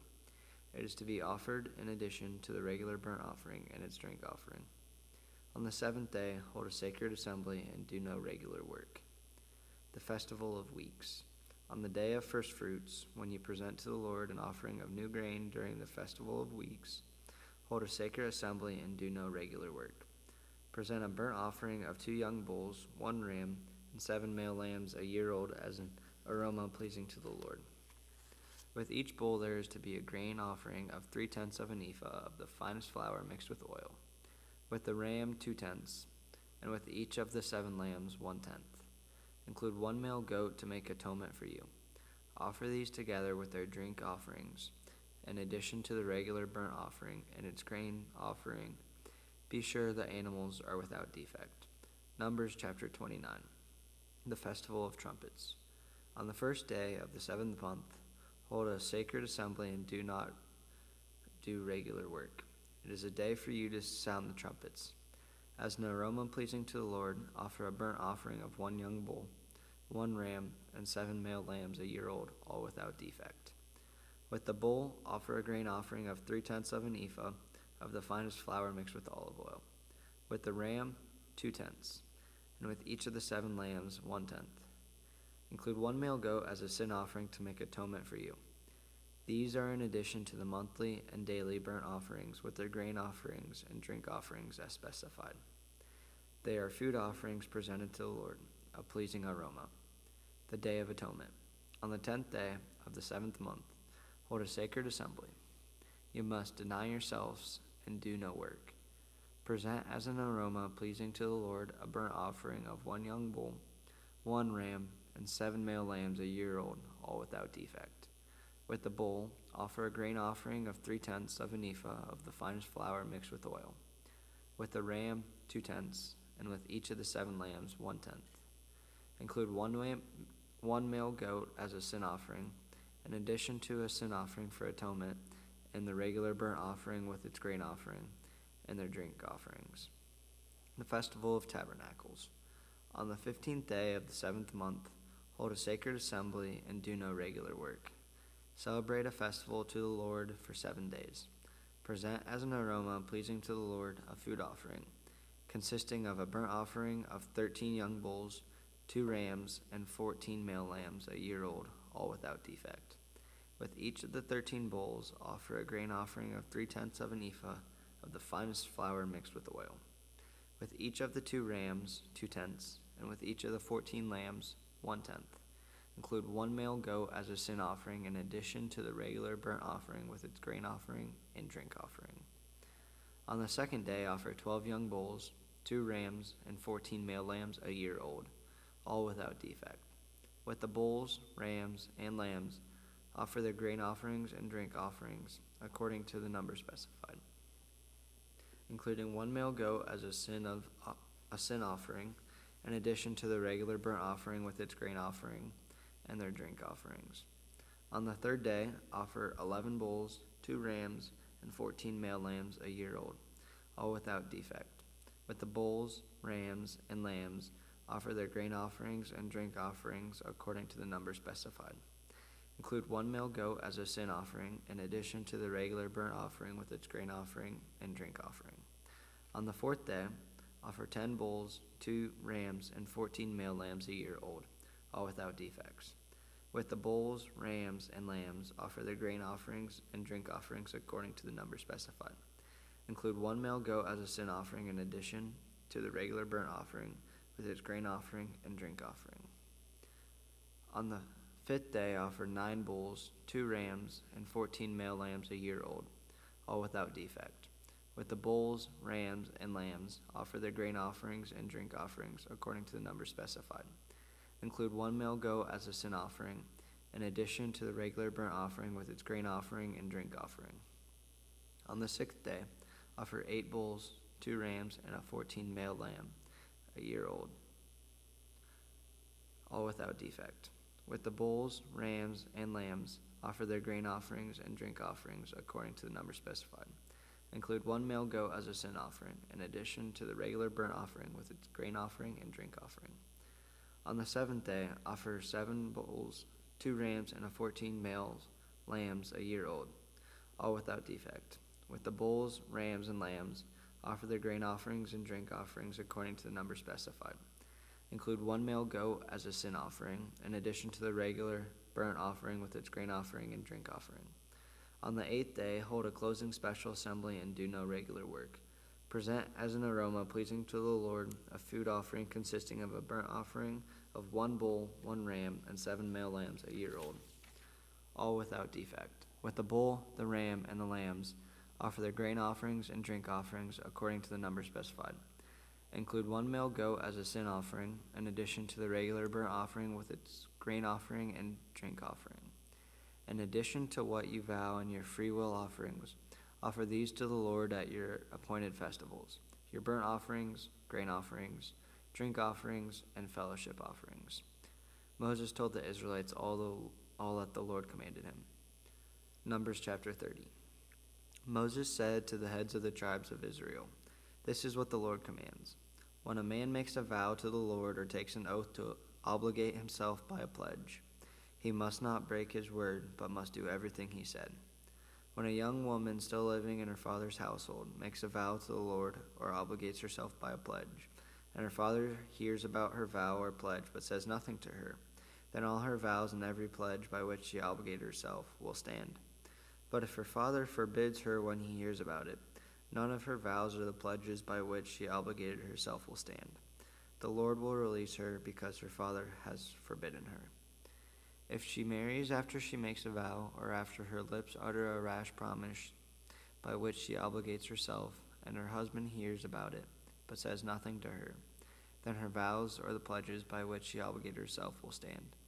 But if her husband forbids when he hears about it, he nullifies the vow that obligates her, or the rash promise by which she obligates herself, and the Lord will release her.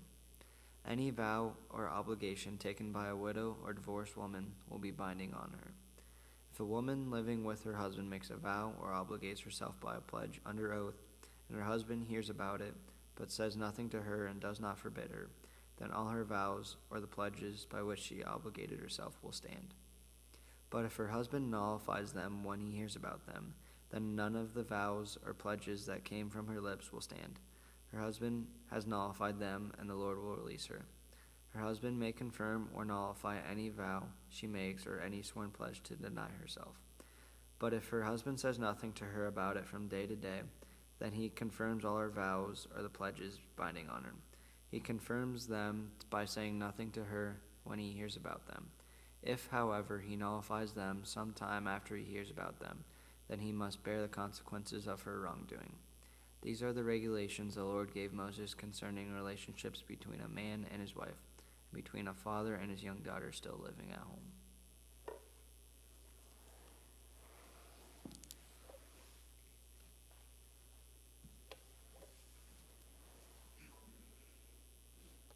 Numbers chapter 31. The Lord said to Moses, "Take vengeance on the Midianites for the Israelites.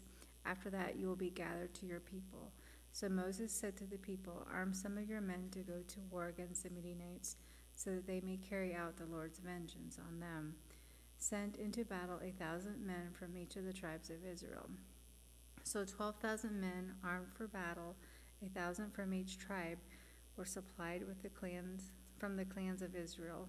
Moses sent them into battle, 1,000 from each tribe, along with Phinehas, son of Eleazar, the priest, who took with him articles from the sanctuary and the trumpets for signaling.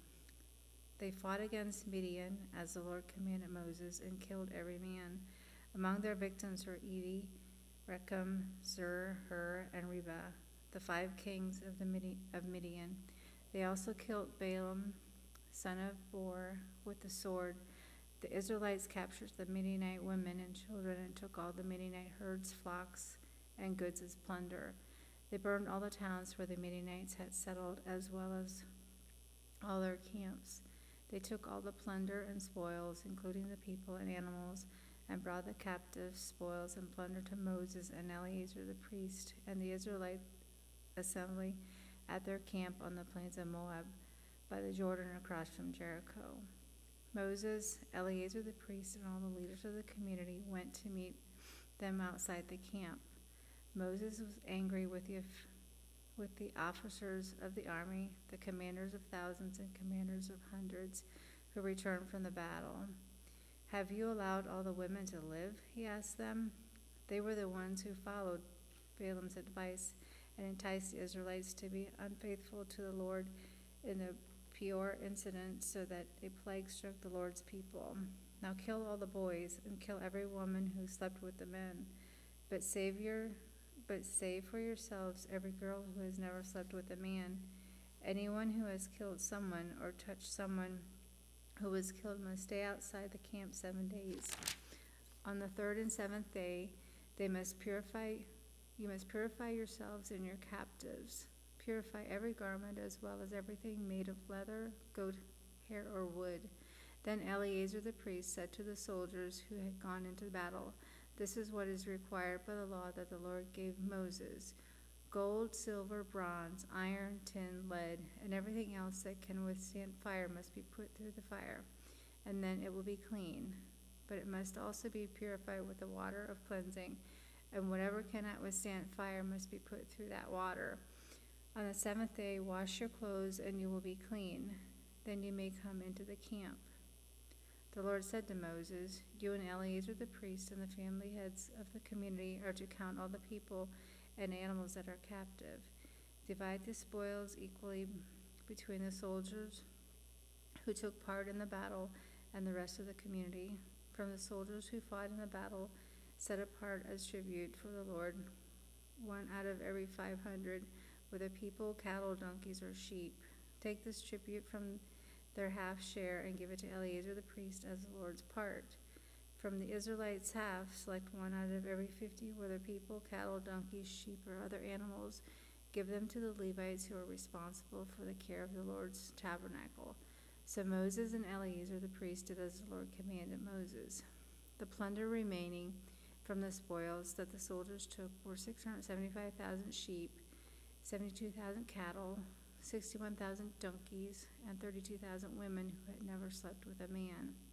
The other half share of those who fought in the battle was 337,500 sheep, of which the tribute of the Lord was 675, 36,000 cattle, of which the tribute for the Lord was 72, 30,500 donkeys, of which the tribute for the Lord was 61, 16,000 people, of whom the tribute of the Lord was 32. Moses gave the tribute to Eleazar the priest as the Lord's part, as the Lord commanded Moses. The half belonging to the Israelites, which Moses set apart from that of the fighting men, the community's half was 337,500 sheep, 36,000 cattle, 30,500 donkeys, and 16,000 people. From the Israelites' half, Moses selected 1 out of every 50 people and animals as the Lord commanded him, and gave them to the Levites, who were responsible for the care of the Lord's tabernacle. Then the officers who were over the units of the army, the commanders of thousands and commanders of hundreds, went to Moses and said to him, "Your servants have counted the soldiers under our command, and not one is missing. So we have brought as an offering to the Lord the gold articles each of us acquired, armlets, bracelets, signet rings, earrings, and necklaces, to make atonement for ourselves before the Lord." Moses and Eleazar the priest accepted from them the gold, all the crafted article, all the gold from the commanders of the thousands and commanders of hundreds that Moses and Eleazar presented as a gift to the Lord weighed 16,750 shekels. Each soldier had taken plunder for himself.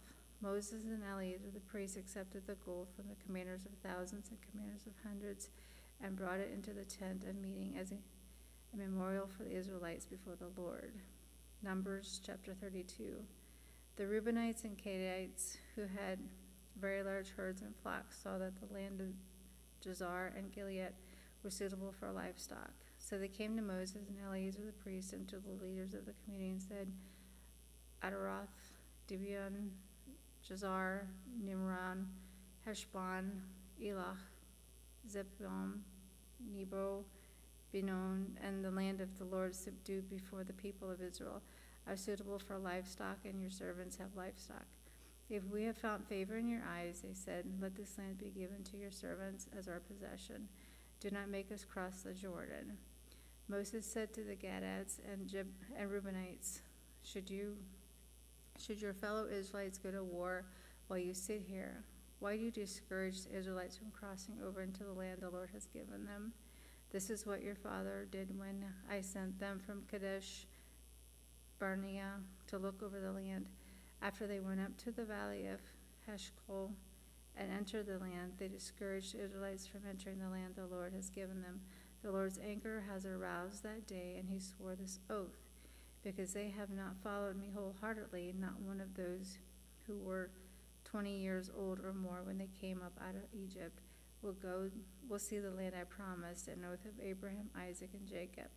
Not one except Caleb, son of Jephunneh, and Kezanite, and Joshua, son of Nun, for they followed the Lord wholeheartedly. The Lord's anger burned against Israel, and he made them wander in the wilderness 40 years, until the whole generation of those who had done evil in his sight were gone.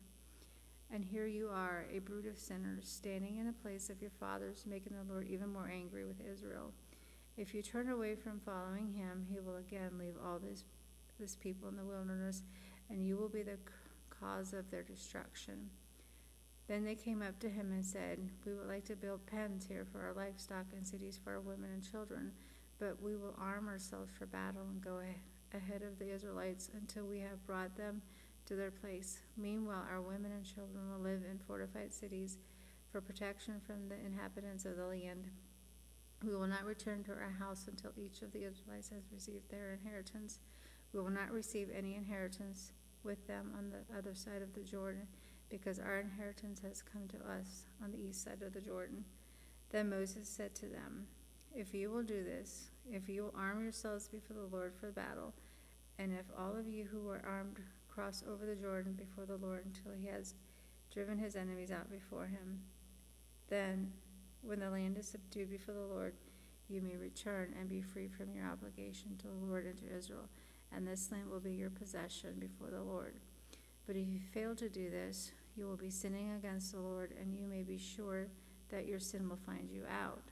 Build cities for your women and children, and pens for your flocks, but do what you have promised.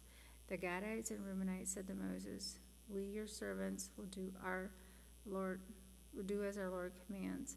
Our children and wives, our flocks and herds will remain here in the cities of Gilead. But your servants, every man who is armed for battle, will cross over to fight before the Lord, just as our Lord says. When Moses gave orders about them to Eleazar the priest and Joshua son of Nun, and to the families heads of the Israelite tribes, he said to them, if the Gadites and Reubenites, every man armed for battle, cross over the Jordan with you before the Lord, then when the Lord is subdued before you, you must give them the land of Gilead as their possession. But if they do not cross over with you armed, they must accept their position with you in Canaan. The Gadites and Reubenites answered, your servants will do what the Lord has said. We will cross over before the Lord into Canaan armed, but the property we inherit will be on this side of the Jordan. Then Moses gave to the Gadites, the Reubenites, and half-tribe of Manasseh, son of Joseph, the kingdom of Shem, king of the Amorites, and the kingdom of Og, king of Bashan, and the whole land with its cities and the territory around them. The Gadites built up Gibeon, Adaroth, Arar, Alaroth, Shepham, Jasar, Joachim, Beth Nimron, and Beth Hamron as fortified cities, and built pens for their flocks. And the Reubenites rebuilt Heshbon, Eloch, Karathum, as well as Nebo and Baal Meon. Those names were changed. And Simva, they gave names to the cities they rebuilt.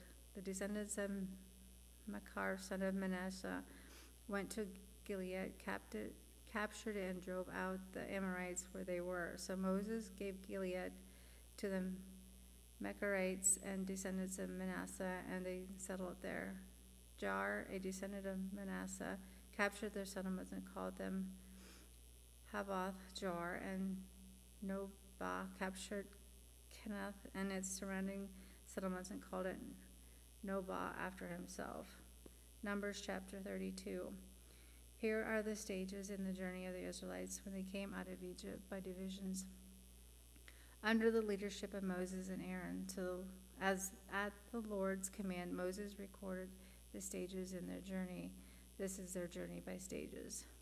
The Israelites set out from Reminis on the 15th day of the first month, and the day after the Passover. They marched out defiantly in full view of all the Israelites, all the Egyptians, who were burying all their firstborn whom the Lord had struck down among them, for the Lord had brought judgment on their gods. The Israelites left Ramses and camped in Succoth. They left Succoth and camped in Etham on the edge of the desert. They left Etham, returned back to Phi Haphroth to the east of Baal Zephon, and camped near Migdol. They left Pi Haphron and passed through the sea into the desert. When they had traveled for 3 days in the desert of Etham, they camped at Marah. They left Marah and went to Elim, where they were 12 springs and 70 palm trees, and they camped there. They left Elim and camped by the Red Sea. They left the Red Sea and camped by the desert of Sin. They left the desert of Sin and camped at Japhkah. They left Japhkah and camped at Alush. After they left Alush and camped at Raphimdim, where there was no water for the people to drink. They left Raphimdim and camped in the desert of Sinai. They left the desert of Sinai and camped at Gibroth Hadavah. They left Gibroth Hadavah and camped at Hazeroth. They left Hazeroth and camped at Rithmah. They left Rithmah and camped at Raman Perez. They left Raman Perez and camped at Libnah. They left Libnah and camped at Rashah. They left Rashah and camped at Kehillatha. They left Kehillatha and camped at Mount Sephar. They left Mount Sephar and camped at Haradah. They left Haradah and camped at Mekahaloth. They left Mekahaloth and camped at Tahah. They left Tahah and camped at Terah. They left Terah and camped at Mikah. They left Mikah and camped at Heshmah. They left Heshmah and camped at Mosrah. They left Mosrah and camped at Ben Cheken. They left Ben Cheken and camped at Hor Hakarad. They left Hor Hakarad and camped at Jotbathra. They left Jotbathra and camped at Abraham. They left Abraham and camped at Ezon Gabur. They left Ezon Gabur and camped at Kadesh and in the desert of Zin. They left Kadesh and camped at Mount Hor on the border of Edom. At the Lord's command, Aaron the priest went to Mount Hor, and where he died on the first day of the 15th month of the 40th year after the Israelites came out of Egypt. Aaron was 123 years old when he died at Mount Hor. The Canaanite king of Adar, who lived in the Negev of Canaan, heard that the Israelites were coming. He left Mount Hor and camped at Zolmahah. He left Zolmahah and camped at Punan. He left Punan and camped at Oboth. They left Oboth and camped at Abram on the border of Moab. They left Abram encamped at Dibon Gad. They left Dibon Gad and camped at Almon Diblatham. They left Diblatham and camped at the mountain of Abram near Nebo.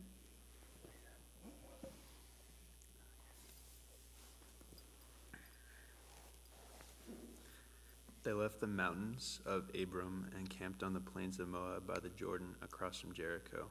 There on the plains of Moab, they camped along the Jordan from Beth Josomath to Abel Shittim on the plains of Moab by the Jordan across from Jericho. The Lord said to Moses, "Speak to the Israelites and say to them, when you cross the Jordan into Canaan, drive out all of the inhabitants of the land before you. Destroy all of their carved images and their cast idols, and demolish all their high places. Take possession of the land and settle in it, for I have given you the land to possess. Distribute the land by lot according to your clans. To a larger group give a larger inheritance, and to a smaller group a smaller one. Whatever falls to them by lot will be theirs, distributed accordingly to the ancestral tribes. But if you do not drive out the inhabitants of the land, those you allow to remain will become barbs to your eyes and thorns in your sides. They will give you trouble in the land where you will live, and then I will do to you what I plan to do to them." Numbers 34. The Lord said to Moses, "Command the Israelites and say to them, when you enter Canaan, the land that you will be allotted to you as an inheritance is to have these boundaries. Your southern side will include some of the desert of Zin along the border of Edom. Your southern boundary will start in the east from the southern end of the Dead Sea, cross south of Scorpion Pass, continue on to Zin, and go south of Kadesh Barnea. Then it will go to Hazar Ador and over to Zaanan, where it will turn, join the Wadi of Egypt and end of the Mediterranean Sea. Your western boundary will be the coast of the Mediterranean Sea. This will be your boundary on the west. For your northern boundary, run a line from the Mediterranean to Mount Horn, and from Mount Horn to Lebo Hamath. Then the boundary will go to Zedad, continue to Ziphren and end of Hazar Enon. Then this will be your boundary on the north. For your eastern boundary, run a line from Hazar Enon to Shepham.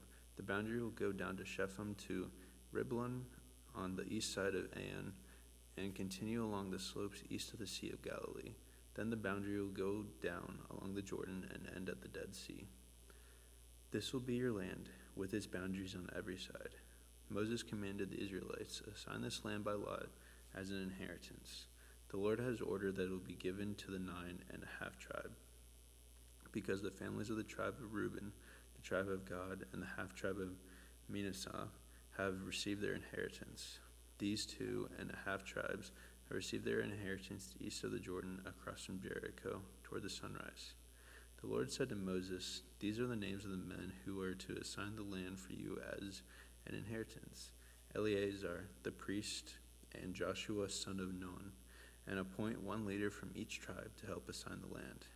These are their names: Caleb son of Jephunneh from the tribe of Judah, Shemuel son of Anahed from the tribe of Simeon, Eladad son of Kislon from the tribe of Benjamin, Bogai son of Jogli, the leader from the tribe of Dan, Haniel son of Ephod, the leader from the tribe of Manasseh son of Joseph, Kemuel son of Shiphatun from the tribe of Ephraim son of Joseph, Elizaphon son of Parnak, the leader from the tribe of Zebulun, Pelatiel son of Azon is from the tribe of Issachar, Ahihadad son of Sheleamiah, from the leader from the tribe of Asher, Pedahal son of Ammihud, the leader from the tribe of Nephtali.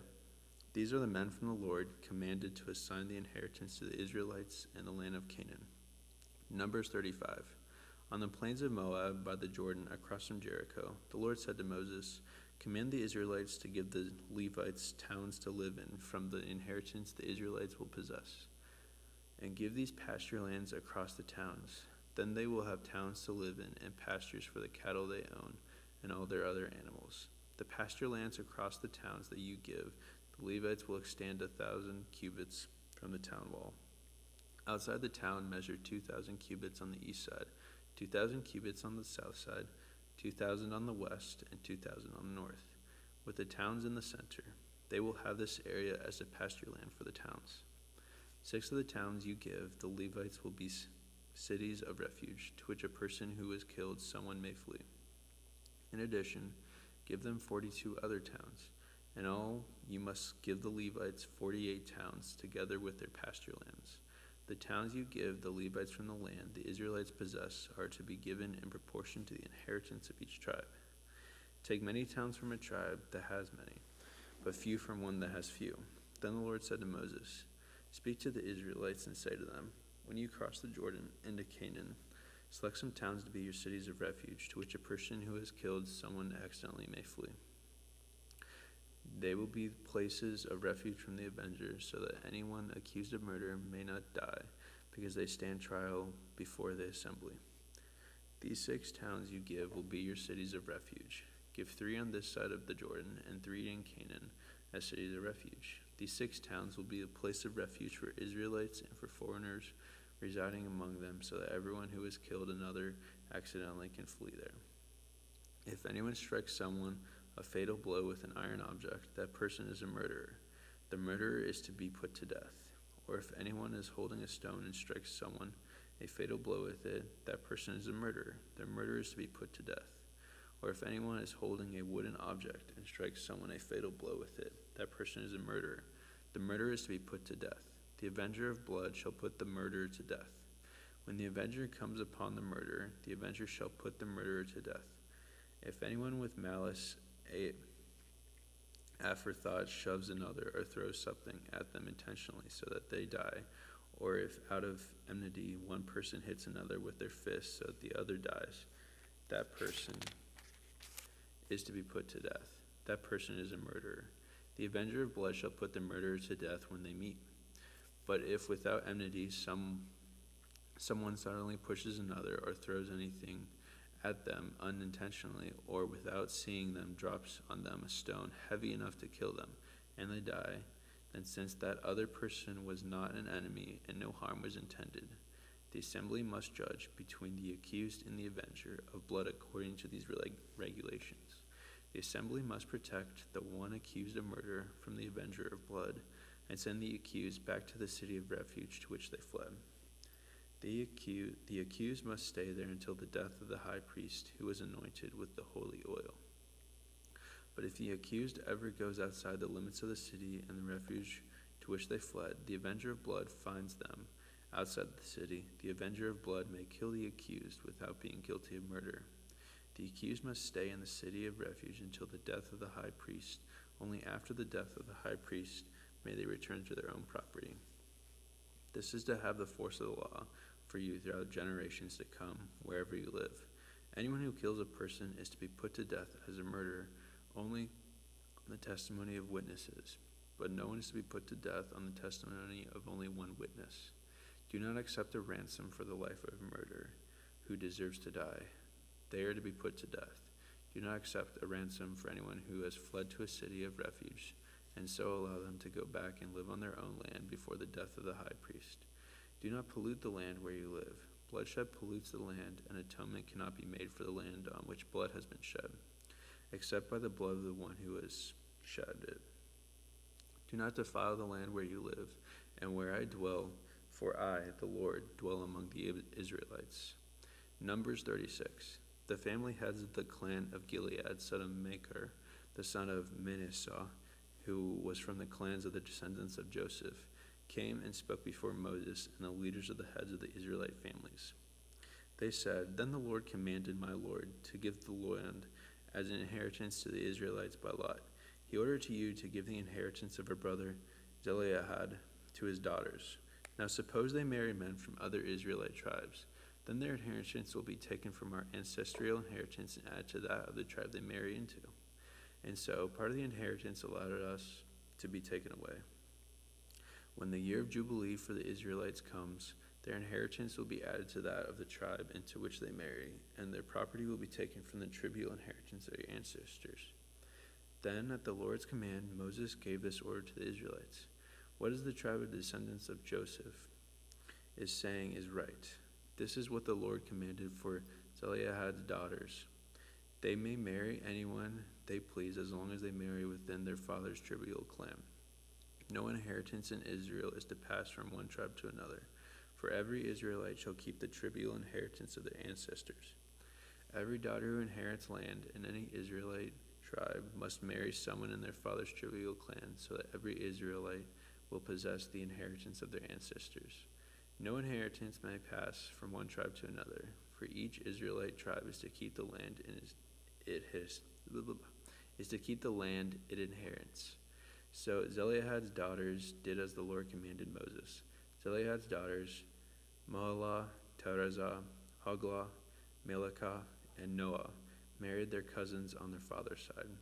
They married within the clans of the descendants of Manasseh, son of Joseph, and their inheritance remained in their father's tribe and clan. These are the commands and regulations the Lord gave through Moses to the Israelites on the plains of Moab by the Jordan across from Jericho. Deuteronomy 1. These are the words Moses spoke to all Israel in the wilderness east of the Jordan, that is, in the Arabah, opposite Soah, between Paran and Tolehad, Laban, Hazeroth, and Dizarhab. It takes 11 days to go from Horeb to Kadesh Barnea by the Mount Sarah road. In the 40th year, on the first day of the 11th month, Moses proclaimed to the Israelites all that the Lord had commanded him concerning them. This was after he had defeated Sihon, king of the Amorites, who reigned in Heshbon, and Ederiah had defeated Og, king of Bashan, who reigned in Ashtaroth. East of the Jordan in the territory of Moab, Moses began to expound this law, saying, The Lord our God said to us at Horeb, You have stayed long enough at this mountain. Break camp and advance into the hill country of the Amorites. Go to all the neighboring peoples in the Arabah, in the mountains, in the western foothills, in the Negev, and along the coast to the land of the Canaanites, and to the Lebanon, as far as the great river, the Euphrates. See, I have given you this land. Go in and take possession of the land the land of the Lord swore he would give to your fathers, to Abraham, Isaac, and Jacob, and then to their descendants after them. At that time I said to you, You are to be heavy a burden for me to carry along. The Lord your God has increased your numbers so that today you are as numerous as the stars in the sky. May the Lord your God, the God of your ancestors, increase you 1,000 times and bless you as he has promised. But how can I bear your problems and your burdens and your disputes all by myself? Choose some wise, understanding, and respected men from each of your tribes, and I will set them over you.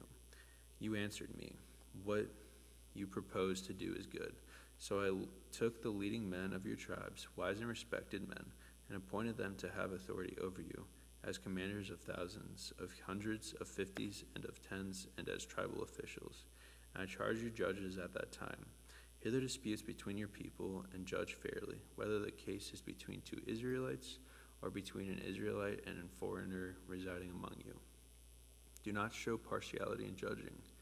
Hear both small and great alike. Do not be afraid of anyone, for judgment belongs to God. Bring me any case too hard for you, and I will hear it. And at that time I told you everything you are to do. Then, as the Lord our God commanded us, we set out from Horeb and went towards the hill country of the Amorites, through all that vast and dreadful wilderness that you have seen, and so we reached Kadesh Barnea. Then I said to you, You have reached the hill country of the Amorites, which the Lord our God is giving us. See, the Lord your God has given you the land. Go up and take possession of it, as the Lord, the God of your ancestors, told you. Do not be afraid. Do not be discouraged. Then all of you came to me and said, Let us send men ahead to spy out the land for us and bring back a report about the route we are to take and the towns we will come to. The idea seemed good to me, as I selected 12 of you, one man from each tribe. They left and went up to the hill country and came to the valley of Eshcol, and explored it. Taking with them some of the fruit of the land, they brought it down to us and reported, "It is good land that the Lord our God is giving us."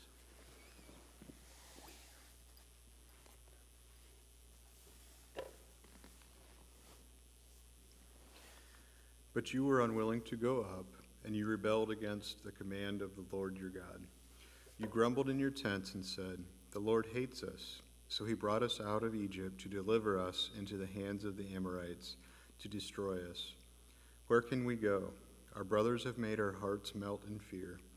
They say, 'The people are stronger and taller than we are. The cities are large with walls up to the sky.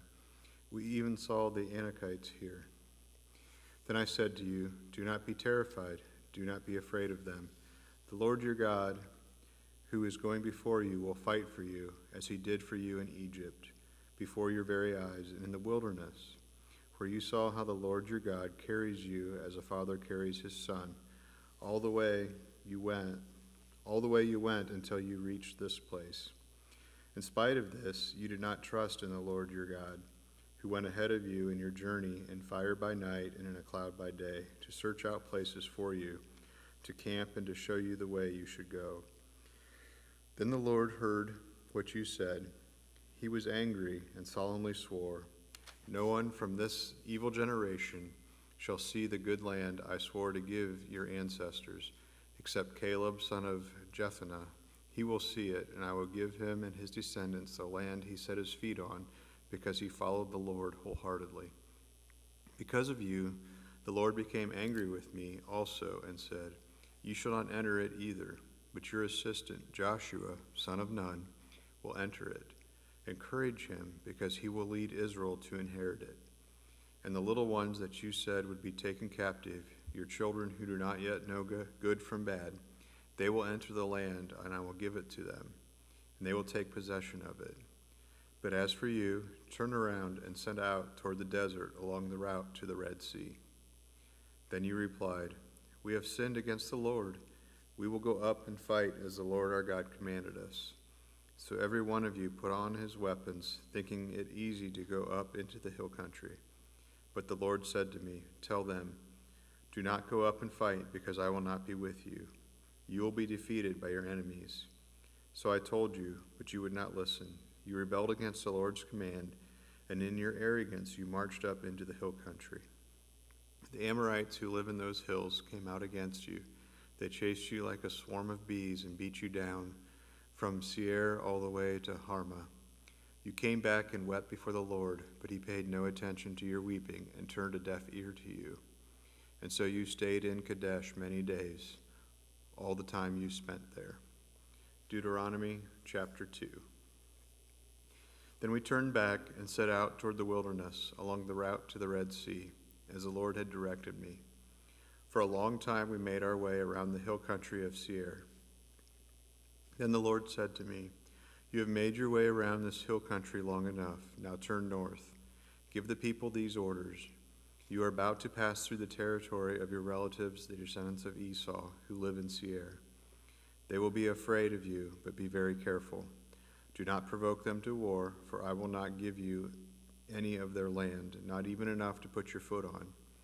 I have given Esau the hill country of Seir as their own. You are to pay them in silver for the food you eat and the water you drink. The Lord your God has blessed you in all the work of your hands. He has watched over your journey through this vast wilderness. These 40 years the Lord your God has been with you, and you have not lacked anything." So we went on past our relatives, the descendants of Esau, who live in Seir. We turned from the Arabah road, which comes up from Elath and Ezion-Geber, and traveled along the desert road of Moab. Then the Lord said to me, "Do not harass the Moabites or provoke them to war, for I will not give you any part of their land. I have given Ar, the descendants of Lot, as a possession." The Emites used to live there, and people strong and numerous and as tall as the Anakites. Like the Anakites, they too were considered Rephites, but the Moabites called them Emites. Horites used to live in Seir, but the descendants of Esau drove them out. They destroyed the Horites from before them and settled in their place, just as Israel did in the land of the Lord gave them as their possession. Then the Lord said, "Now get up and cross the Zered valley." So we crossed the valley. 38 years passed from the time we left Kadesh Barnea until we crossed the Zered valley. By then, that entire generation of fighting men had perished from the camp, as the Lord had sworn to them. The Lord's hand was against them until we had completely eliminated them from the camp. Now when the last of these fighting men among the people had died, the Lord said to me, "Today you are to pass by the region of Moab at Ar. When you come to the Ammonites, do not harass them or provoke them to war, for I will not give you possession of any land belonging to the Ammonites. I have given it as a possession to the descendants of Lot." That too was considered a land of the Raphites who used to live there, but the Ammonites called them Zamzumites. They were a people strong and numerous and as tall as the Anakites. The Lord destroyed them from before the Ammonites, who drove them out and settled in their place. The Lord had done the same for the descendants of Esau who lived in Seir. When he destroyed the Horites from before them, they drove them out and have lived in their place to this day. And as for the Avites who lived in the villages as far as Gaza, the Caphtorites coming out from Caphtor destroyed them and settled in their place. Set out now and cross the Arnon Gorge. See, I have given into your hands Sihon the Amorite, king of Heshbon and his country. Begin to take possession of it, engage him in battle. This very day I will begin to put the terror and fear of you in all the nations under heaven. They will hear reports of you and will tremble and be in anguish because of you. From the desert of Kedemoth I sent messengers to Sihon, king of Heshbon, offering peace and saying, "Let us pass through your country. We will stay on the main road. We will not turn aside to the right or to the left. Sell us food to eat and water to drink for their price in silver. Only let us pass through on foot." As the descendants of Esau who live in Seir and the Moabites who live in Ar did for us until we crossed the Jordan into the land the Lord our God is giving us. But Sihon, king of Heshbon, refused to let us pass through, for the Lord your God had made his spirit stubborn and his heart obstinate in order to give him into your hands as he has now done. The Lord said to me, "See, I had begun to deliver Sihon and his country over to you. Now begin to conquer and possess his land." Then Sihon and all his army came out to meet us in battle at Jahaz. The Lord our God delivered him over to us, and we struck him down together with his sons and his whole army. At that time we took all his towns and completely destroyed them. Men, women, and children, we left no survivors. But the livestock and the plunder from the towns we had captured we carried off for ourselves. From Aroer on the rim of the Arnon Gorge, and from the town in the gorge even as far as Gilead, not one town was too strong for us. The Lord our God gave us all of them. But in accordance with the command of the Lord our God, you did not encroach on any of the land of the Ammonites, neither the land along the course of the Jabbok nor near the towns in the hills. Deuteronomy chapter 3. Next we turned and went up along the road toward Bashan, and Og, king of Bashan, with his whole army marched out to meet us in battle at Edrei. The Lord said to me, "Do not be afraid of him, for I have delivered him into your hands along with his whole army and his land. Do to him what you did to Sihon, king of the Amorites, who reigned in Heshbon." So the Lord our God also gave into our hands Og, king of Bashan, and all his army. We struck them down, leaving no survivors. At that time we took all his cities. There was not one of the 60 cities that we did not take from them. The whole region of Argob, Og's kingdom in Bashan. All these cities were fortified with high walls and with gates and bars, and there were also a great many unwalled villages. We completely destroyed them as we had done with Sihon, king of Heshbon, destroying every city, men, women, and children, but all the livestock and the plunder from their cities we carried off for ourselves. So at that time we took from these two kings of the Amorites the territories east of the Jordan, from the Arnon Gorge as far as Mount Hermon. Hermon is called Sirion by the Sidonites. The Amorites call it Sinir. We took all the towns in the plateau, and all Gilead and all Bashan, as far as Salakai and Edrei, the towns of Og's kingdom in Bashan. Og, king of Bashan, was the last of the Raphites. His bed was decorated with iron, and was more than 9 cubits long and 4 cubits wide. It is still in Rabbath of the Ammonites. Of the land that we took over at that time, I gave the Reubenites and the Gadites the territory north of Aroer by the Arnon Gorge, including half the hill country of Gilead, together with its towns, and the rest of Gilead, and also all of Bashan. The kingdom of Og I gave to the half-tribe of Manasseh. The whole region of Argob and Bashan used to be known as a land of the Raphites. Jair, a descendant of Manasseh, took the whole region of Argob as far as the border of the Geshurites and the Maccathites, and it is named after him, so that to this day Bashan is called Havoth Jair. And I gave Gilead to Machir, but to the Reubenites and the Gadites I gave the territory extending from Gilead down to the Arnon Gorge, the middle of the gorge being the border, and out to the Jabbok River, which is the border of the Ammonites. Its western border was the Jordan and the Arabah, from Kinnereth to the Sea of Arabia, that is the Dead Sea, below the slopes of Pisgah. I commanded you at that time, the Lord your God has given you this land to take possession of it. But all your able-bodied men, armed for battle, must cross over ahead of the other Israelites.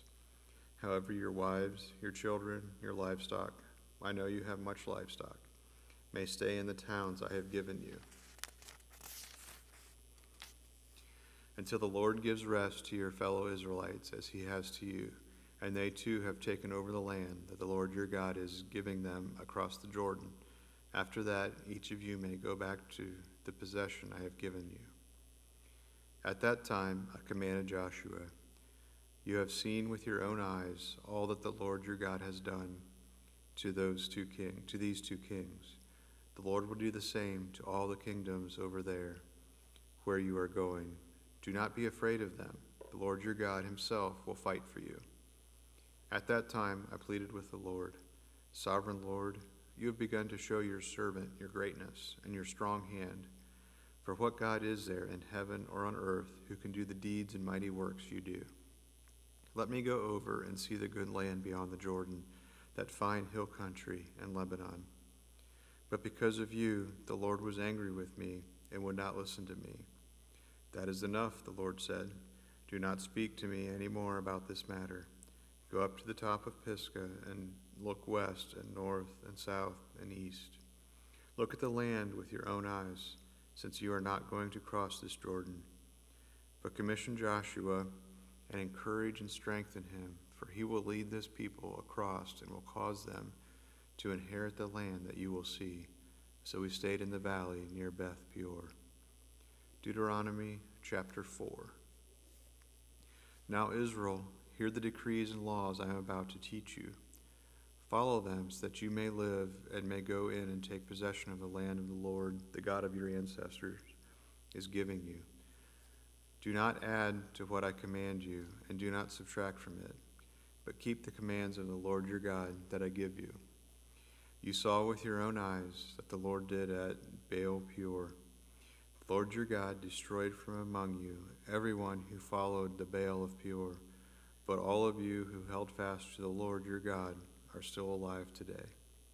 See, I have taught you decrees and laws as the Lord my God commanded me, so that you may follow them in the land you are entering to take possession of it.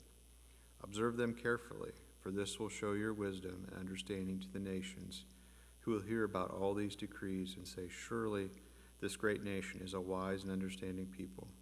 What other nation is so great to have their gods near them the way the Lord our God is near us whenever we pray to him? And what other nation is so great as to have such righteous decrees and laws as this body of laws I am setting before you today? Only be careful and watch yourselves closely, so that you do not forget the things your eyes have seen, or let them fade from your heart as long as you live. Teach them to your children and to their children after them. Remember the day you stood before the Lord your God at Horeb, when he said to me, Assemble the people before me to hear my words, so that they may learn to revere me as long as they live in the land, and may teach them to their children. You came near and stood at the foot of the mountain, while it blazed with fire to the very heavens, with black clouds and deep darkness. Then the Lord spoke to you out of the fire. You heard the sound of words, but saw no form. There is only a voice. He declared to you his covenant, the 10 Commandments, which he commanded you to follow, and then wrote them on 2 stone tablets. And the Lord directed me at that time to teach you with decrees and laws you are to follow in the land that you are crossing the Jordan to possess.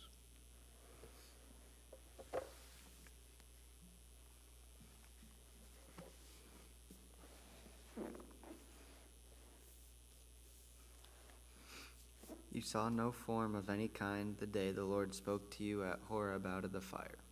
Therefore, watch yourselves very carefully, so that you do not become corrupt and make for yourselves an idol, an image of any shape, whether formed like a man or a woman, or like any animal on earth, or any bird that flies in the air, or like any creature that moves along the ground, or any fish in the water below. And when you look up to the sky and see the sun, the moon, and the stars, all the heavenly array, you do not be enticed into bowing down to them and worshiping things the Lord your God has apportioned to all the nations under heaven. But as for you, the Lord thanked you and brought you out of the iron smelting furnace, out of Egypt, to be the people of his inheritance, as you now are. The Lord was angry with me because of you, and he solemnly swore that I would not cross the Jordan and enter the good land the Lord your God is giving you as your inheritance.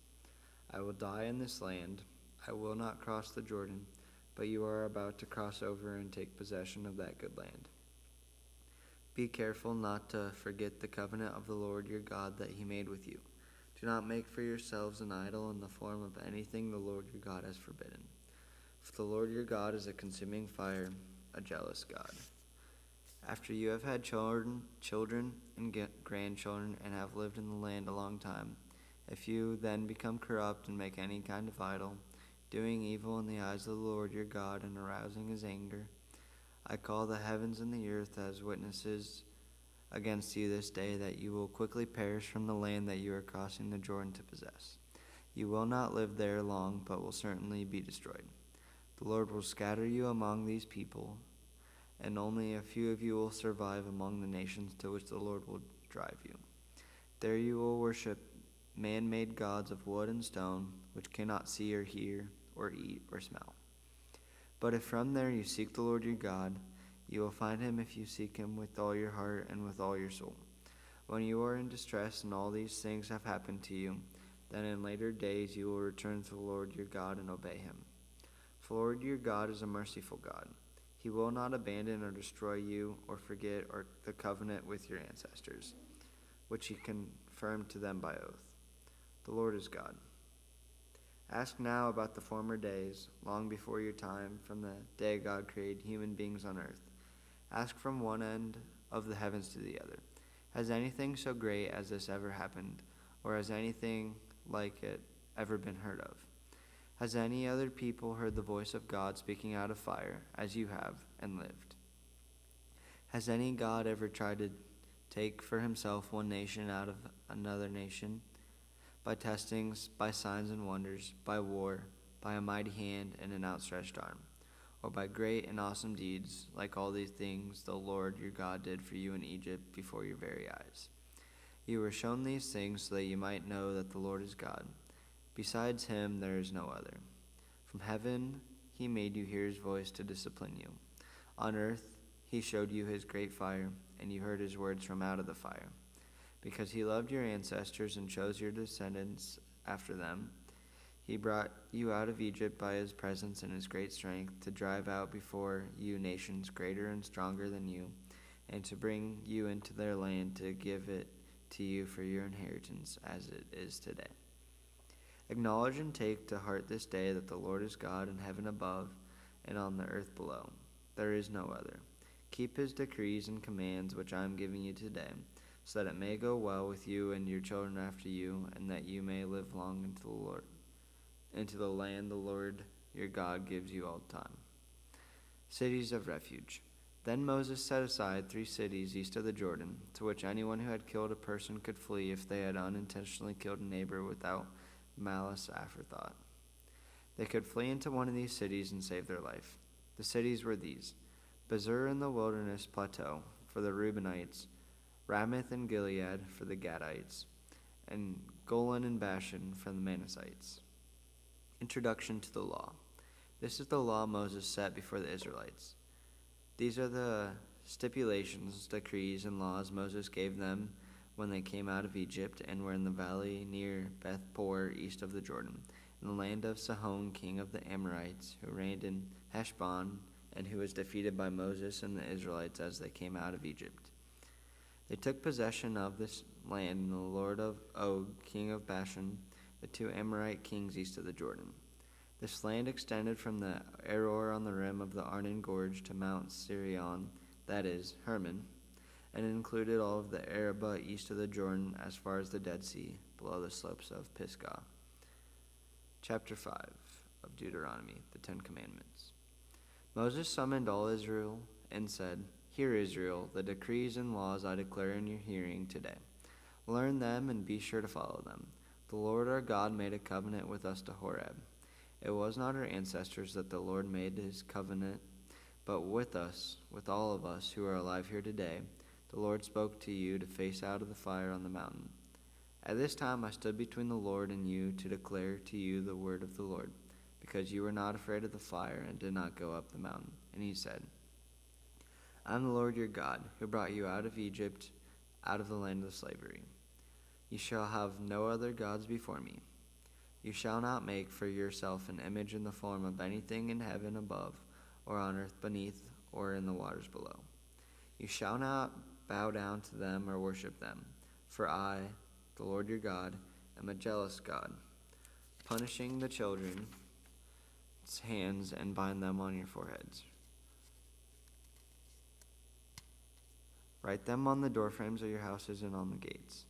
When the Lord your God brings you into the land he swore to your fathers, to Abraham, Isaac, and Jacob, to give you a land."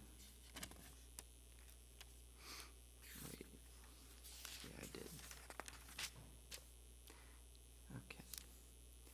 "For the sin of the parents to the 3rd and 4th generation of those who hate me, but showing love to 1,000 generations of those who love me and keep my commandments. You shall not misuse the name of the Lord your God, for the Lord will not hold anyone guiltless who misuses his name. Observe the Sabbath day by keeping it holy, as the Lord your God has commanded you. 6 days you shall labor and do all your work, but the 7th day is a Sabbath to the Lord your God. On it you shall not do any work, neither you, nor your son or your daughter, nor your male or female servant, nor your ox, your donkey, or any of your animals, nor any foreigner residing in your towns, so that your male and female servants may rest, as you do. Remember that you were slaves in Egypt, and that the Lord your God brought you out of there with a mighty hand and an outstretched arm. Therefore the Lord your God has commanded you to obey the Sabbath day. Honor your father and your mother, as the Lord your God has commanded you, so that you may live long, and that it may go well with you in the land the Lord your God is giving you. You shall not murder. You shall not commit adultery. You shall not steal. You shall not give false testimonies against your neighbor. You shall not covet your neighbor's wife. You shall not set your desires on your neighbor's house or land, his male or female servant, his ox or donkey, or anything that belongs to your neighbor. These are the commandments the Lord proclaimed in a loud voice to your whole assembly there on the mountain from out of the fire, the cloud, and the deep darkness, and he added nothing more. Then he wrote them on 2 stone tablets and gave them to me. When you heard the voice out of the darkness, while the mountain was ablaze with fire, all the leaders of your tribes and your elders came to me. And you said, the Lord our God has shown us his glory and his majesty, and we have heard his voice from the fire. Today we have seen that a person can live even if God speaks with them. But now, why should we die? This great fire will consume us, and we will die if we hear the voice of the Lord our God any longer. For what mortal has ever heard the voice of the living God speaking out of fire? as we have, and survived. Go near and listen to all that the Lord our God says. Then tell us whatever the Lord our God tells you. We will listen and obey. The Lord heard you when you spoke to me, and the Lord said to me, I have heard what his people said to you. Everything they said was good. Oh, that their hearts would be inclined to fear me and keep all my commands always, so that it might go well with them and their children forever. Go tell them to return to their tents. But you stay here with me, so that I may give you all the commands, decrees, and laws you are to teach them to follow in the land and I am giving them to possess. So be careful to do what the Lord your God has commanded you. Do not turn aside to the right or to the left. Walk in obedience to all that the Lord your God has commanded you, so that you may live and prosper and prolong your days in the land that you will possess. Deuteronomy chapter 6. These are the commands, decrees, and laws the Lord your God directed me to teach to you, observed in the land that you are crossing the Jordan to possess, so that you, your children, and their children after them may fear the Lord your God as long as you live, by keeping all his decrees and commands that I give you, and so that you may enjoy long life.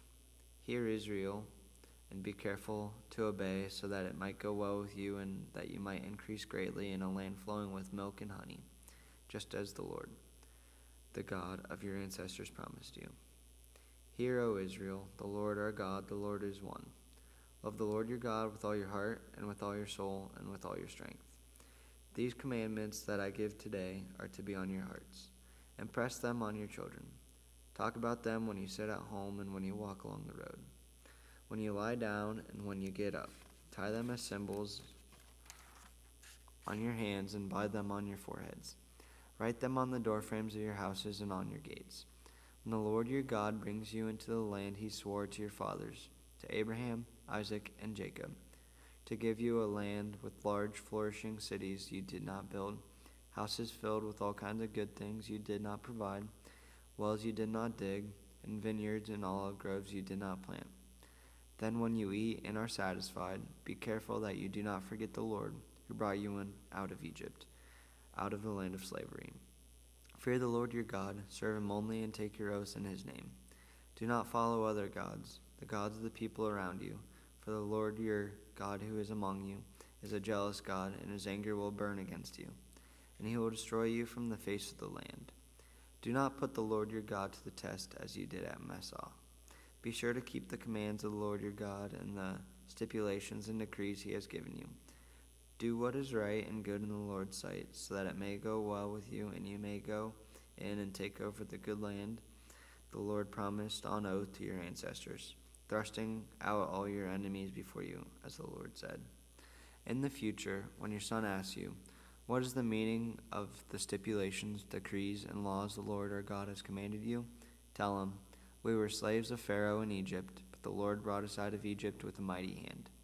Before our eyes the Lord sent signs and wonders, great and terrible, on Egypt and Pharaoh and his whole household. But he brought us out from there to bring us in and give us the land he promised on oath to our ancestors. The Lord commanded us to obey all these decrees and to fear the Lord our God, so that we might always prosper and be kept alive, as is the case today. And if we are careful to obey all this law before the Lord our God, as he has commanded us, that will be our righteousness. Deuteronomy chapter 7, driving out the nations. When the Lord your God brings you into the land you are entering to possess and drives out before you many nations, the Hittites, Girgashites, Amorites, Canaanites, Perizzites, Hivites, and Jebusites, 7 nations larger and stronger than you. And the Lord your God has delivered them over to you, and you have defeated them, then you must destroy them totally. Make no treaty with them, and show them no mercy. Do not intermarry with them. Do not give your daughters to their sons, or take their daughters from your sons, for they will turn your children away from following me to serve other gods, and the Lord's anger will burn against you and will quickly destroy you. This is what you are to do to them. Break down their altars, smash their sacred stones, cut down their Asherah poles, and burn their idols in the fire. For you are a people holy to the Lord your God. The Lord your God has chosen you out of all the peoples on his face of the earth to be his people, his treasured possessions.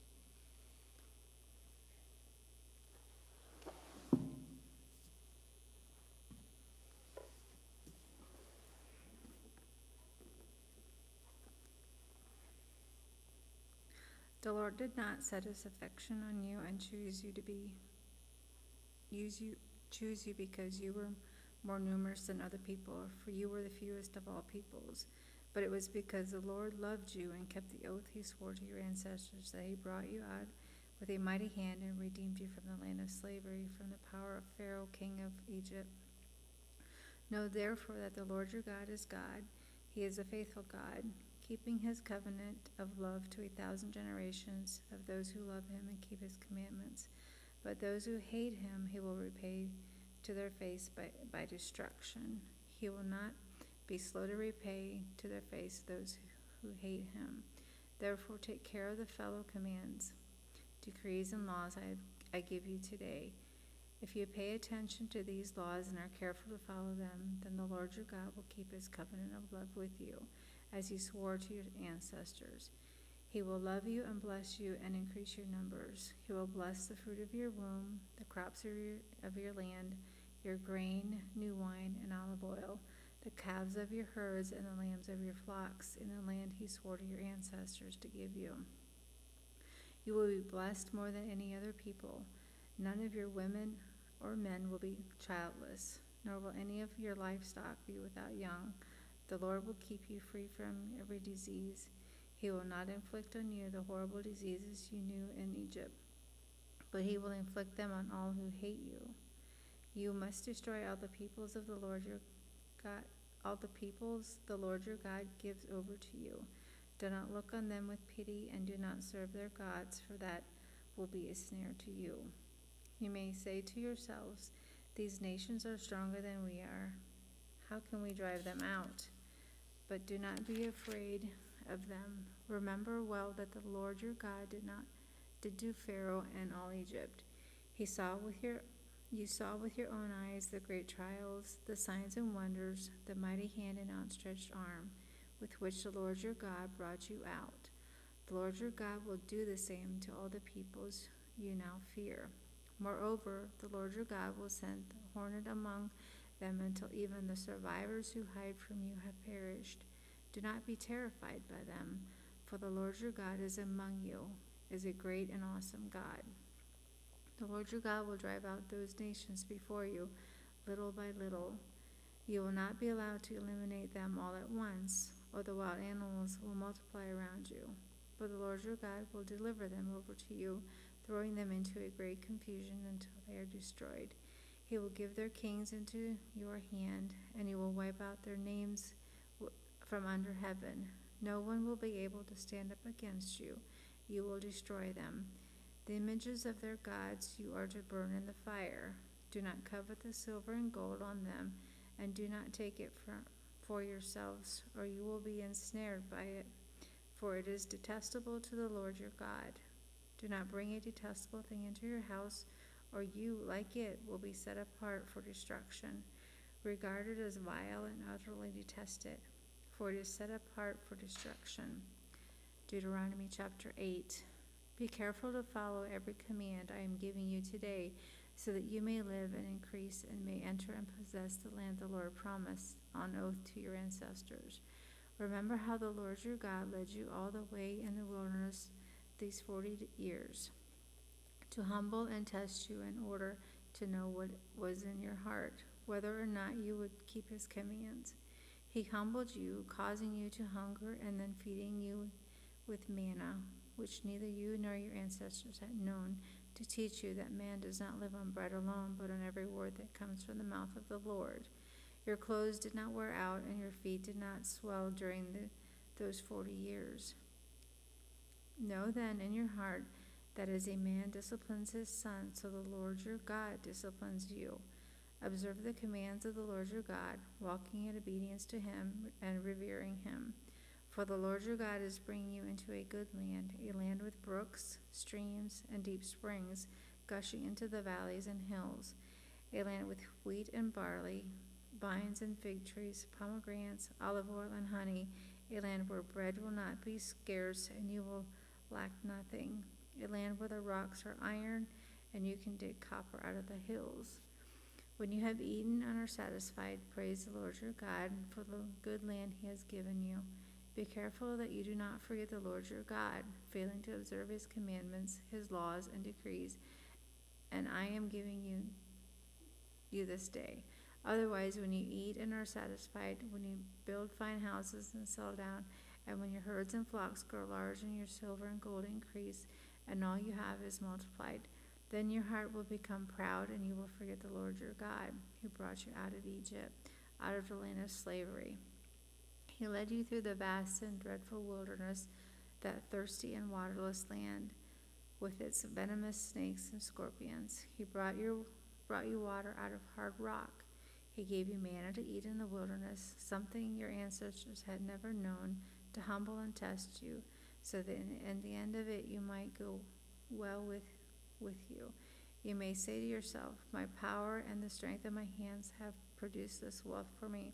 But remember the Lord your God, for it is he who gives you the ability to produce wealth, and so confirms his covenant, which he swore to your ancestors, as it is today. If you ever forget the Lord your God and follow other gods and worship and bow down to them, I testify against you today that you will surely be destroyed. Like the nations the Lord destroyed before you, so you will be destroyed for not obeying the Lord your God. Deuteronomy chapter 9.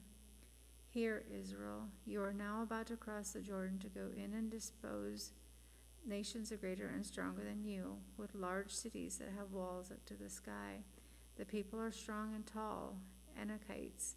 You know about them and have heard it said, who can stand up against the Anakites? But be assured today that the Lord your God is the one who goes across ahead of you like a devouring fire. He will destroy them. He will subdue them before you, and you will drive them out and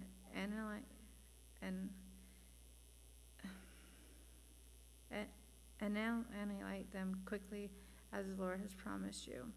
But after the Lord your God has driven them out before you, do not say to yourself, the Lord has brought me here to take possession of this land because of my righteousness. No, it is on account of the wickedness of these nations that the Lord is going to drive them out before you.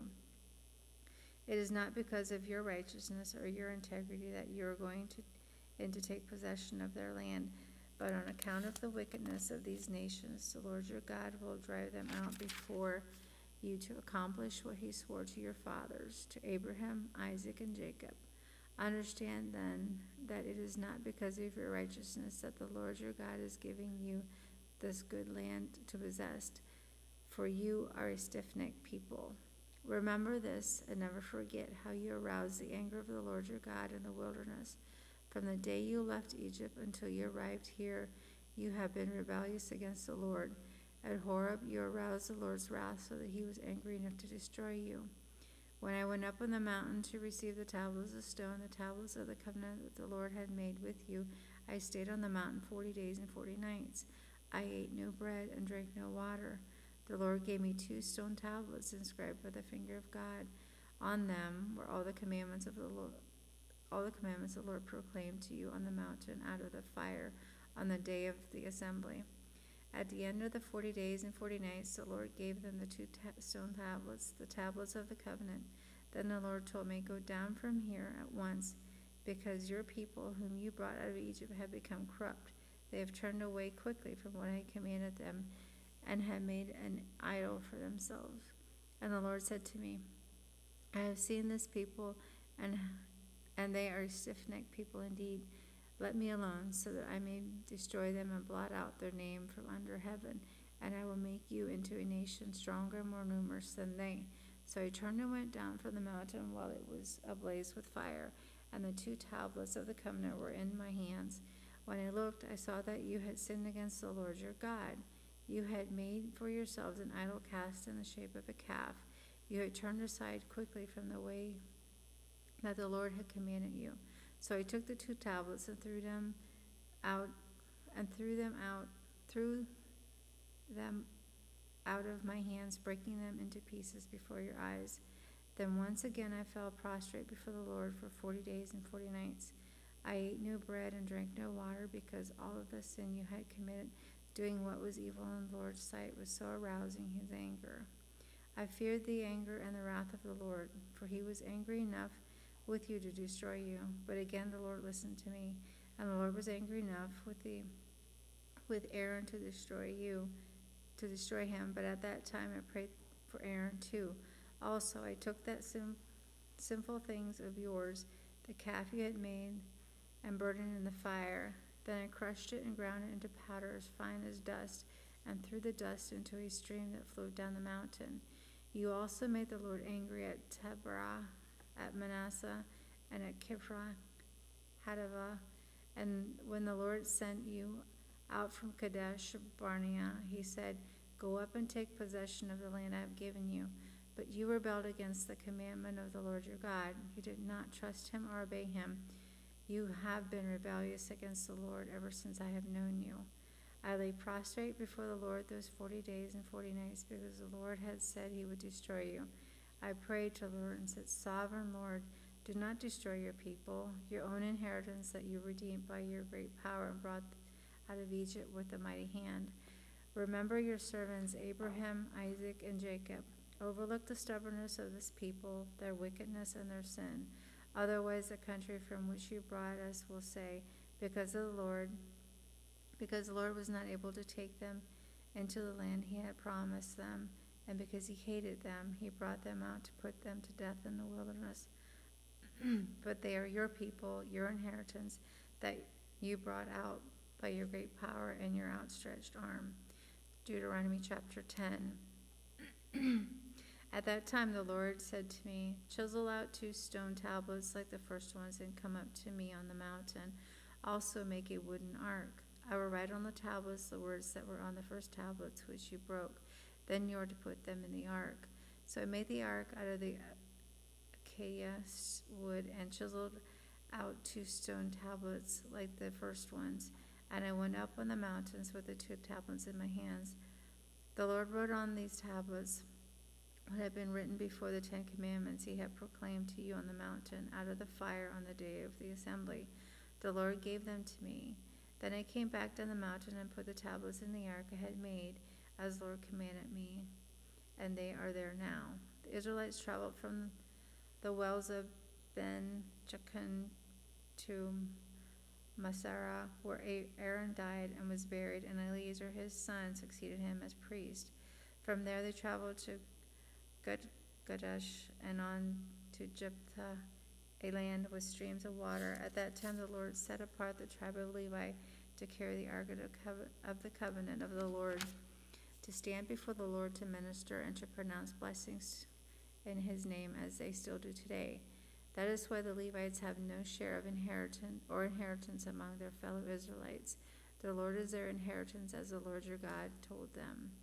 Now I have stayed on the mountain 40 days and 40 nights, as I did the first time, and the Lord listened to me at this time also. It was not his will to destroy you. Go, the Lord said to me, and lead the people on their way, so that they may enter and possess the land I swore to their ancestors to give them. And now, Israel, what does the Lord your God ask of you but to fear the Lord your God, to walk in obedience to him, to love him, to serve the Lord your God with all your heart, with all your soul, and observe the Lord's commandments and decrees that I am giving you today for your own good? To the Lord your God belong the heavens, even the highest heavens, the earth and everything in it. Yet the Lord set his affection on his ancestors and loved them, and he chose you, their descendants, above all the nations. As it is today, circumcise your hearts, therefore, and do not be stiff-necked any longer. For the Lord your God is God of gods and Lord of lords, the great God, mighty and awesome, who shows no partiality and accepts no bribes. He defends the cause of the fatherless and widow, and loves the foreigner residing among you, giving them food and clothing. And you are to love those who are foreigners, for you yourselves were foreigners in Egypt. Fear the Lord your God and serve him. Hold fast to him and take your oath in his name. He is the one you praise. He is your God, who performed for you those great and awesome wonders you saw with your own eyes.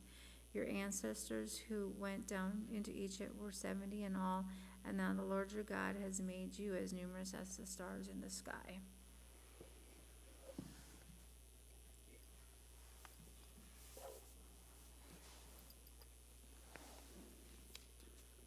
Deuteronomy 11. Love the Lord your God and keep his requirements, his decrees, his laws, and his commandments always. Remember today that your children were not the ones who saw and experienced the discipline of the Lord your God, his majesty, his mighty hand, his outstretched arm, the signs he performed and the things he did in the heart of Egypt, both to Pharaoh, king of Egypt, and to his whole country, what he did to the Egyptian army, to his horses and chariots. Now he overwhelmed them with the waters of the Red Sea as they were pursuing you, and how the Lord brought lasting ruin on them. It was not your children who saw what he did for you in the wilderness until you arrived at this place, and what he did to Dathan and Abiram, sons of Eliab the Reubenite, when the earth opened its mouth right in the middle of all of Israel and swallowed them up with their households, their tents, and every living thing that belonged to them.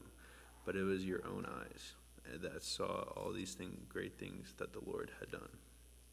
Observe therefore all the commands I have given you today, so that you may have the strength to go in and take over the land that you are crossing the Jordan to possess, and so that you may live long in the land of the Lord swore to your ancestors to give them and their descendants, a land flowing with milk and honey.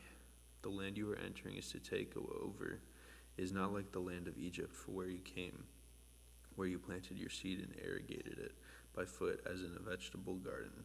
But the land you are crossing the Jordan to take possession of is a land of mountains and valleys that drinks rain from heaven. It is a land that the Lord your God cares for. The eyes of the Lord your God are continually on it from the beginning of the year to its end.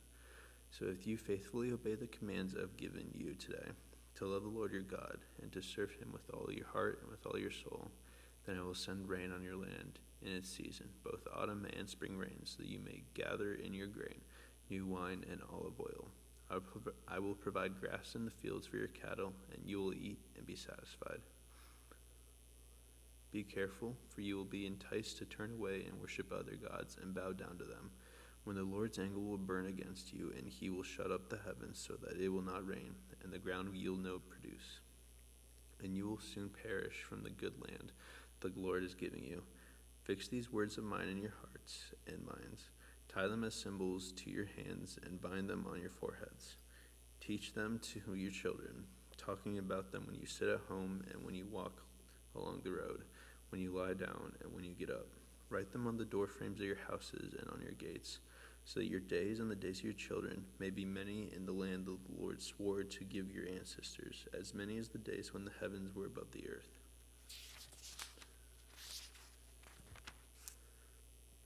But if you carefully observe all these commands I am giving you to follow, to love the Lord your God, to walk in obedience to him, and to hold fast to him, then the Lord will drive out all these nations before you, and you will possess nations larger and stronger than you. Every place where you set your foot will be yours. Your territory will extend from the desert to Lebanon, and from the Euphrates River to the Mediterranean Sea. No one will be able to stand against you. The Lord your God, as he promised you, will put the terror and fear of you on the whole land wherever you go. See, I am setting before you today a blessing and a curse. The blessing if you obey the commands of the Lord your God that I am giving you today. The curse if you disobey the commands of the Lord your God and turn from the way that I commanded you today by following other gods, which you have not known. When the Lord your God has brought you into the land you are entering to possess, you are to proclaim on Mount Gerizim the blessings and on Mount Ebal the curses. As you know, these mountains are across the Jordan, westward toward the setting sun near the great trees of Marab, in the territory of those Canaanites living in the Arabah and in the vicinity of Gilgal. You are about to cross the Jordan to enter and take possession of the land the Lord your God is giving you. When you have taken it over and are living there, be sure that you obey all the decrees and laws I am setting before you today. Deuteronomy 12. These are the decrees and laws you must be careful to follow in the land that the Lord, the God of your ancestors, has given you to possess, as long as you live in the land. Destroy completely all the places on the high mountains, on the hills, and under every spreading trees, where the nations you are disposing worship their gods. Break down their altars, smash their sacred stones, and burn their ashrei poles in the fire. Cut down the idols of their gods and wipe out their names from these places. You must not worship the Lord your God in their way, but you are to seek the place the Lord your God will choose from among all your tribes to put his name there for his dwelling. To that place you must go. There bring your burnt offerings and sacrifices, your tithes and special gifts, what you vowed to give, and your free will offerings, and the firstborn of your herds and flocks. There, in the presence of the Lord your God, you and your family shall eat and shall rejoice in everything you have put your hand to, because the Lord your God has blessed you. You are not to do as we do here today, everyone doing as they see fit, since you have not yet reached the resting place in the inheritance the Lord your God is giving you. But you will cross the Jordan and settle in the land that the Lord your God is giving you as an inheritance, and when he will give you rest from all your enemies around you, so that you will live in safety. Then to the place the Lord your God will choose as dwelling for his name. There you are to bring everything I command you, your burnt offerings and sacrifices, your tithes and special gifts, and all the choice possessions you have vowed to the Lord. And there rejoice before the Lord your God, you, your sons and your daughters, your male and female servants, and the Levites from your towns who have no allotment or inheritance of their own. Be careful not to sacrifice your burnt offerings anywhere you please. Offer them only at the place the Lord will choose in one of your tribes, and there observe everything I command you. Nevertheless, you may slaughter your animals in any of your towns and eat as much of the meat as you want, as if it were gazelle or deer, according to the blessings the Lord your God gives you. Both the ceremonially unclean and clean may eat it. But you must not eat the blood. Pour it out on the ground like water. You must not eat in your own towns the tithe of your grain and the new wine and olive oil, or the firstborn of your herds and flocks, or whatever you have vowed to give, or your freewill offerings or special gifts. Instead, you are to eat them in the presence of the Lord your God, at the place the Lord your God will choose. You, your sons and daughters, your male and female servants, and the Levites from your towns. You are to rejoice before the Lord your God in everything you put your hand to. Be careful not to neglect the Levites as long as you live in their land. When the Lord your God has enlarged your territory as he has promised you, and you crave meat and say, I would like some meat, then you may eat as much of it as you want. If the place where the Lord your God chooses to put his name is too far away from you, you may slaughter animals from the herds and flocks the Lord has given you. As I have commanded you, and in your own towns, you may eat as much of them as you want. Eat them as you would gazelle or deer. Both the ceremonially unclean and clean may eat. But be sure not to eat the blood, because the blood is the life, and you must not eat the life with the meat. You must not eat the blood. Pour it out on the ground like water. Do not eat it, so that it may go well with you and your children after you, because you will be doing what is right in the eyes of the Lord. But take your consecrated things, and whatever you have vowed to give, and go to the place the Lord will choose. Present your burnt offerings on the altar of the Lord your God, both the meat and the blood. The blood of your sacrifices must be poured aside the altar of the Lord your God, but you may eat the meat. Be careful to obey all these regulations I am giving you, so that it may always go well with you and your children after you, because you will be doing what is good and right in the eyes of the Lord your God. The Lord your God will cut off before you the nations you are about to invade and dispossess.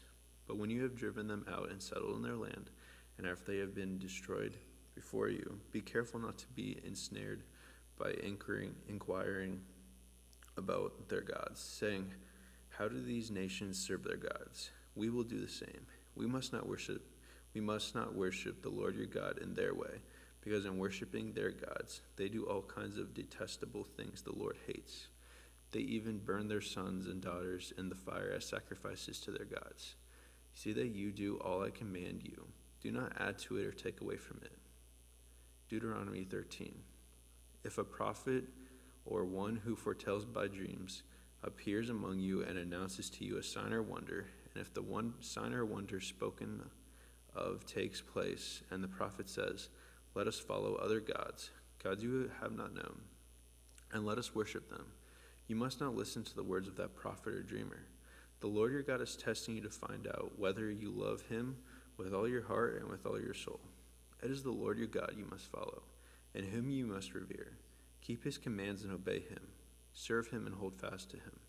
That prophet or dreamer must be put to death for inciting rebellion against the Lord your God, who brought you out of Egypt and redeemed you from the land of slavery. The prophet or dreamer tried to turn you from the way the Lord your God commanded you to follow. You must purge the evil from among you. If your own brother or your sister or son or daughter or the wife you love or your closest friend secretly entices you, saying, "Let us go and worship other gods," gods that neither you nor your ancestors have known, gods of the people around you, whether near or far, or from one end of the land to the other. Do not yield to them or listen to them. Show them no pity. Do not spare them or shield them.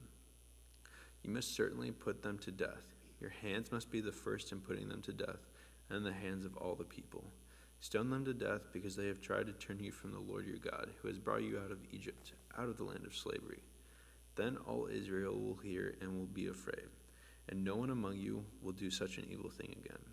If you hear it said about one of the towns that the Lord your God is giving you to live in, that troublemakers have arisen among you and have led the people of their own town astray, saying, "Let us go and worship other gods," then you must inquire, probe, and investigate it thoroughly.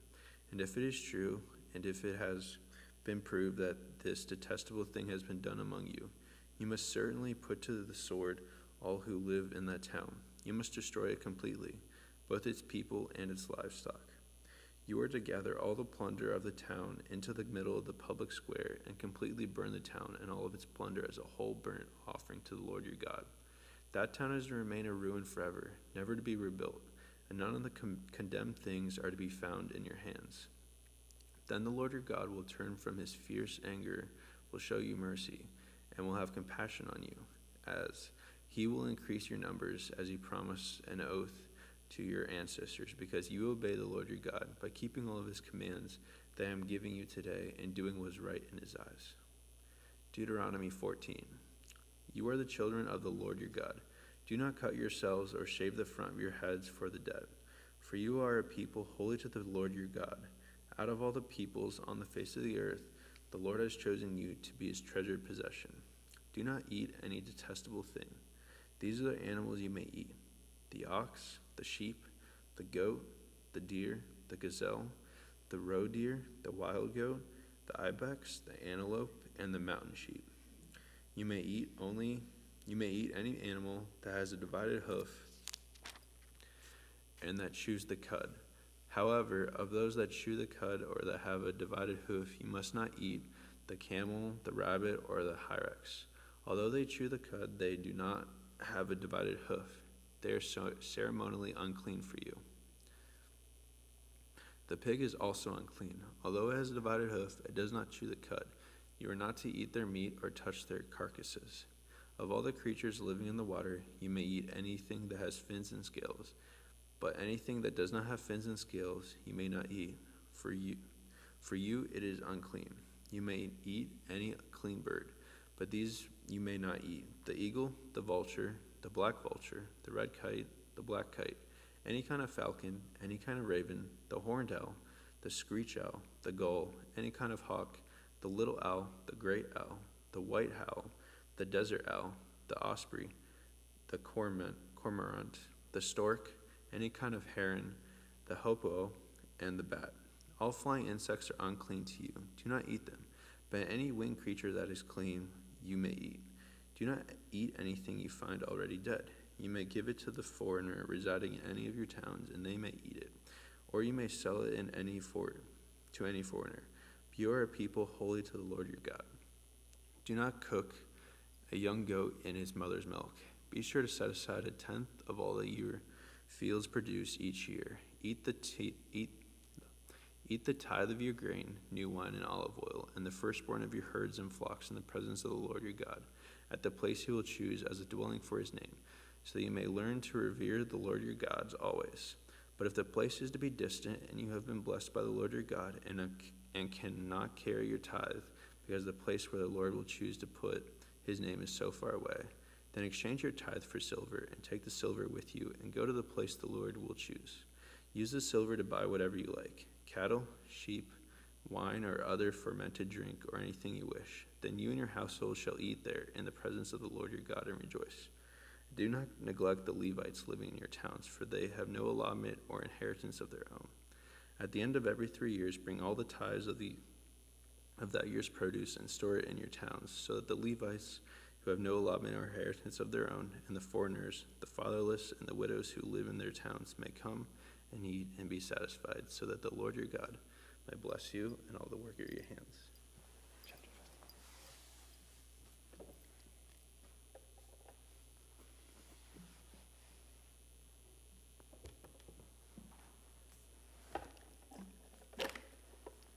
Chapter 15 of Deuteronomy.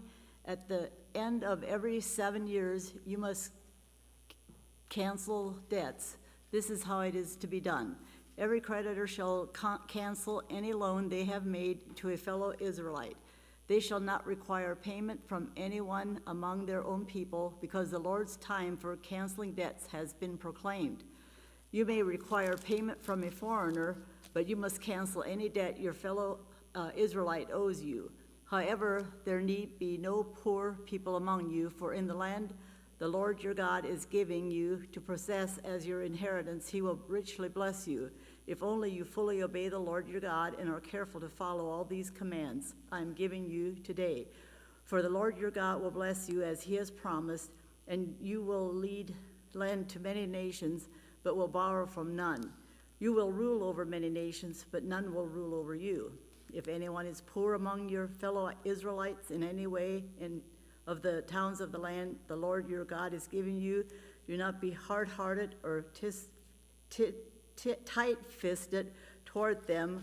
Rather be open-handed and freely lend them whatever they need. Be careful not to harbor this wicked thought. The 7th year, the year for canceling debts, is near, so that you do not show ill will toward the needy among your fellow Israelites and give them nothing. They may then appeal to the Lord against you, and you will be found guilty of sin. Give generously to them, and do so without a grudging heart. Then, because of this, the Lord your God will bless you in all your work and in everything you put your hand to. There will always be poor people in the land. Therefore, I command you to be open-handed toward your fellow Israelites who are poor and needy in your land. If any of your people, Hebrew men or women, sell themselves to you and serve you 6 years, in the 7th year you must let them go free. And when you release them, do not send them away empty-handed. Supply them liberally from your flock, your threshing floor, and your winepress. Give to them as the Lord your God has blessed you. Remember that you are slaves in Egypt, and the Lord your God redeemed you. This is why I give you this command today. But if your servant says to you, I do not want to leave you, because he loves you and your family is well off with you, then take an awl and push it through his earlobe into the door, and he will become your servant for life. Do the same for your female servant. Do not consider it a hardship to set your servant free, because their service to you these 6 years has been worth twice as much as that of a hired hand. And the Lord your God will bless you in everything you do. Set apart for the Lord your God every firstborn male of your herds and flocks. Do not put the firstborn of your cows to work, and do not shear the firstborn of your sheep. Each year you and your family are to eat them in the presence of the Lord your God at the place he will choose. If an animal has a defect, is lame or blind, or has any serious flaw, you must not sacrifice it to the Lord your God. You are to eat it in your own towns. Both the ceremonial unclean and the clean may eat it, as if it were gazelle or deer. But you must not eat the blood. Pour it out on the ground like water. The Passover, chapter 16 of Deuteronomy. Observe the month of Eve and celebrate the Passover of the Lord your God, because in the month of Aviv he brought you out of Egypt by night. Sacrifice as the Passover to the Lord your God an animal from your flock or herd at the place the Lord will choose as a dwelling for his name. Do not eat it with bread made with yeast, but for 7 days eat unleavened bread, the bread of affliction, because you left Egypt in haste, so that all the days of your life you may remember the time of your departure from Egypt. Let no yeast be found in your possession in all your land for 7 days. Do not let any of the meat you sacrifice on the evening of the first day remain until morning. You must not sacrifice the Passover in any town the Lord your God gives you, except in the place he will choose as a dwelling for his name. There you must sacrifice the Passover in the evening when the sun goes down on the anniversary of your departure from Egypt. Roast it and eat it at the place the Lord your God will choose. Then in the morning return to your tents. For 6 days eat unleavened bread, and on the 7th day hold an assembly to the Lord your God and do no work. The Festival of Weeks. Count off 7 weeks from the time you begin to put the sickle to the standing grain. Then celebrate the Festival of Weeks to the Lord your God by giving a freewill offering in proportion to the blessings the Lord your God has given you. And rejoice before the Lord your God at the place he will choose as a dwelling for his name. You, your sons and daughters, your male and female servants, the Levites in your town, and the foreigners, and the fatherless, and the widows living among you. Remember that you were slaves in Egypt, and follow carefully these decrees. The Festival of Tabernacles. Celebrate the Festival of Tabernacles for 7 days after you have gathered the produce of your threshing floor and your winepress. Be joyful at your festival, you, your sons and daughters, your male and female servants, and the Levites and foreigners and fatherless, and the widows who live in your towns. For 7 days celebrate the festival to the Lord your God at the place the Lord will choose. For the Lord your God will bless you in all your harvest and in all the work that your hands, and your joy will be complete. 3 times a year all your men must appear before the Lord your God at the place he will choose, at the Festival of Unleavened Bread, the Festival of Weeks, and the Festival of Tabernacles. No one should appear before the Lord empty-handed. Each of you must bring a gift in proportion to the way the Lord your God has blessed. Judges. Appoint judges and officials for each of your tribes in every town the Lord your God is giving you, and they shall judge the people fairly. Do not pervert justice or show partiality. Do not accept a bribe, for a bribe blinds the eyes of the wise and twists the words of the innocent. Follow justice and justice alone, so that you may live and possess the land the Lord your God is giving you. Worshipping other gods. Do not set up any wooden Asherah pole beside the altar you built to the Lord your God, and do not erect a sacred stone, for these the Lord your God hates. Chapter 17. Do not sacrifice to the Lord your God an ox or a sheep that has any defect or flaw in it, for that would be detestable to him. If a man or woman living among you in one of the towns the Lord gives you is found doing evil in the eyes of the Lord your God in violation of his covenant, and contrary to the command has worshipped other gods, bowing down to them or to the sun or the moon or the stars in the sky, and this has been brought to your attention, then you must investigate it thoroughly. If it is true and it has been proved that this detestable thing has been done in Israel, take the man or woman who has done this evil deed to your city gate and stone that person to death. On the testimony of 2 or 3 witnesses, a person is to be put to death, but no one is to be put to death on the testimony of only 1 witness. The hands of the witnesses must be the first in putting that person to death, and then the hands of all the people. You must purge the evil from among you. Law courts. If cases come before your courts that are not difficult for you to judge, whether bloodshed, lawsuits, or assaults, take them to the place the Lord your God will choose. Go to the Levitical priests and to the judge who is in office at the time. Inquire of them, and they will give you the verdict. You must act according to the decisions they give you at the place the Lord will choose. Be careful to do everything they instruct you to do. Act according to whatever they teach you and the decisions they give you. Do not turn aside from what they tell you to the right or to the left. Anyone who shows contempt for the judge or for the priest who stands ministering there to the Lord your God is to be put to death. You must purge the evil from Israel. All the people will hear and be afraid and will not be contemptuous again. The king. When you enter the land the Lord your God is giving you and have taken possession of it and settled in it, and you say, let us set a king over us like all the nations around us, Be sure to appoint over you a king of the Lord your God chooses. He must be among your fellow Israelites. Do not place a foreigner over you, one who is not an Israelite. The king, moreover, must not acquire great numbers of horses for himself or make the people return to Egypt to get more of them, for the Lord has told you, you are not to go back that way again. He must not take many wives, or his heart will be led astray. He must not accumulate large amounts of silver and gold. When he takes the throne of his kingdom, he is to write for himself on a scroll a copy of this law, taken from that of the Levitical priests. It is to be with him, and he is to read it all the days of his life, so that he may learn to revere the Lord his God, and follow carefully all the words of this law and these decrees, and not consider himself better than his fellow Israelites, and turn from the law to the right or to the left. Then he and his descendants will reign a long time over his kingdom in Israel. Deuteronomy 18, offerings for priests and Levites. The Levitical priests, indeed, the whole tribe of Levi, are to have no allotment or inheritance with Israel. They shall live on the food offerings presented to the Lord, for that is their inheritance. They shall have no inheritance among their fellow Israelites. The Lord is their inheritance, as he promised them.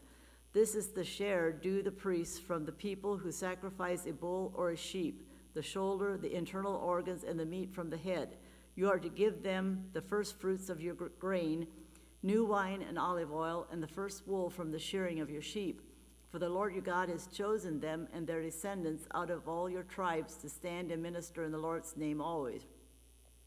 If a Levite moves from one of your towns anywhere in Israel where he is living, and comes in all earnestness to the place the Lord will choose, he may minister in the name of the Lord his God, like all his fellow Levites who serve there in the presence of the Lord.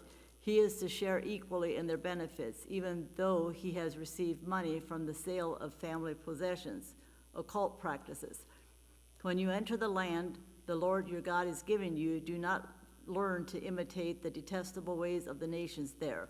Let no one be found among you who sacrifices their son and daughter in the fire, who practices divination or sorcery, interprets omens, engages in witchcraft, or casts spells, or who is a medium or spiritualist, or who consults the dead. Anyone who does these things is detestable to the Lord. Because of these same detestable practices, the Lord your God will drive out those nations before you.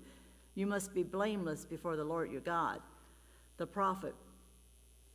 The nations you will dispossess, listen to those who practice sorcery or divination, but as for you, the Lord your God has not permitted you to do so. The Lord your God will raise up for you a prophet like me from among you, from your fellow Israelites. You must listen to him, for this is what you ask of the Lord your God at Horeb in the day of the assembly, when he said, let us not hear the voice of the Lord our God, nor let this great fire any more, or we will die. The Lord said to me, what they say is good. I will raise up for them a prophet like you from among their fellow Israelites, and I will put my words in his mouth. He will tell them everything I command him. I myself will call to account anyone who does not listen to my words, that the prophet speaks in my name. But a prophet who presumes to speak in my name anything I have not commanded, or a prophet who speaks in the name of other gods, is to be put to death. You may say to yourselves, how can we know when a message has not been spoken by the Lord? If what a prophet proclaims is the name of the Lord does not take place or come true, that is a message the Lord has not spoken. That prophet has spoken presumptuously, so do not be alarmed. Deuteronomy 19, cities of refuge. When the Lord your God has destroyed the nations whose land he is giving you, and when you have driven them out and settled in their towns and houses, then set aside for yourselves 3 cities in the land the Lord your God is giving you to possess. Determine the distances involved and divide into 3 parts the land the Lord your God is giving you as an inheritance, so that a person who kills someone may flee for refuge to one of these cities. This is the rule concerning anyone who kills a person and flees there for safety. Anyone who kills a neighbor unintentionally without malice aforethought For instance, a man may go into the forest with his neighbor to cut wood, and as he swings his axe to fell a tree, the head may fly off and hit his neighbor and kill him. That man may flee to one of these cities and save his life. Otherwise, the avenger of blood might pursue him in a rage, overtake him if the distance is too great, and kill him, even though he is not deserving of death, since he did it to his neighbor without malice aforethought. That is why I command you to set aside for yourselves these cities, these 3 cities.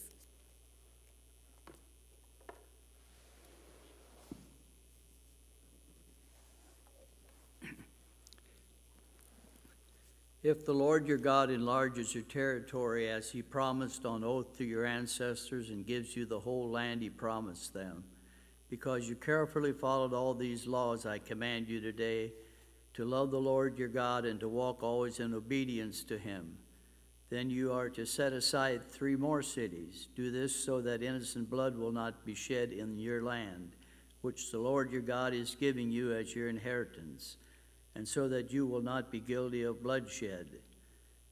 But if out of hate someone lies in wait, assaults and kills a neighbor, and then flees to one of these cities, the killer shall be sent for by the town elders, be brought back from the city, and be handed over to the avenger of blood to die. Show no pity. You must purge from Israel the guilt of shedding innocent blood, so that it may go well with you. Do not move your neighbor's boundary stone set up by your predecessors in the inheritance you receive in the land the Lord your God is giving you to possess. Witnesses. 1 witness is not enough to convict anyone accused of any crime or offense they may have committed. A matter must be established by the testimony of 2 or 3 witnesses.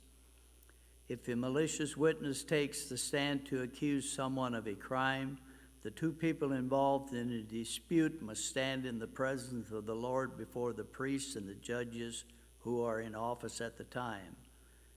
The judges must make a thorough investigation. If the witness proves to be a liar, giving false testimony against a fellow Israelite, then do to the false witness as the witness intended to do to the other party. You must purge the evil from among you. The rest of the people will hear of this and be afraid, and never again will such an evil thing be done among you. Show no pity, life for life, eye for eye, tooth for tooth, hand for hand, foot for foot. Chapter 20 of Deuteronomy. Going to war.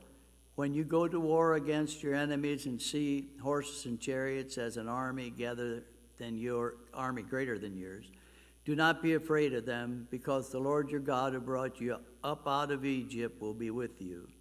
When you are about to go into battle, the priest shall come forward and address the army.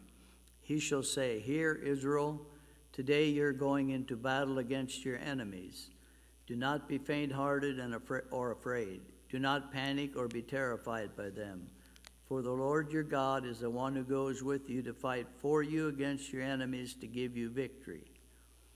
The officer shall say to the army, "Has anyone built a new house and not yet begun to live in it? Let him go home, or he may die in battle, and someone else may begin to live in it. Has anyone planted a vineyard and not begun to enjoy it? Let him go home, or he may die in battle, and someone else enjoy it. Has anyone become pledged to a woman and not married her? Let him go home, or he may die in battle, and someone else marry her." Then the officers shall add, "Is anyone afraid or faint-hearted? Let him go home, so that his fellow soldiers will not be disheartened too. One must not leave the body hanging on the pole overnight. Be sure you bury it the same day, because anyone who is hung on a pole is under God's curse. You must not desecrate the land the Lord your God is giving you as an inheritance." Chapter 22. If you see your fellow Israelites' ox or sheep straying, do not ignore it. Be sure to take it back to its owner. If they do not live near you, or you do not know who owns it, take it home with you and keep it until they come looking for it. Then give it back. Do the same if you find their donkey or cloak or anything else that they have lost. Do not ignore it. If you see your fellow Israelite donkey or ox fallen on the road, do not ignore it. Help the owner get it to its feet. A woman must not wear men's clothing, nor a man wear woman's clothing, for the Lord your God detests anyone who does this. If you come across a bird's nest beside the road, either in a tree or on the ground, and the mother is sitting on the young or on the eggs, do not take the mother with the young. You may take the young, but be sure to let the mother go, so that it may go well with you, and you may have a long life. When you build a new house, make a parapet around your roof, so that you may not bring the guilt of bloodshed on your house if someone falls from the roof. Do not plant two kinds of seed in your vineyard. If you do, not only the crops you plant, but also the fruit of the vineyard will be defiled. Do not plow with an ox and a donkey yoked together. Do not wear clothes of wool and linen woven together. Make tassels on the four corners of the cloak you wear. Marriage violations. If a man take a wife and after sleeping with her dislikes her and slanders her and gives her a bad name, saying, I married this woman, but when I approached her, I did not find proof of her virginity. Then the young woman's father and mother shall bring to the town elders at the gate proof that she was a virgin. Her father will say to the elders, I gave my daughter in marriage to this man, but he dislikes her. Now he has slandered her and said, I did not find your daughter to be a virgin. But here is proof of my daughter's virginity.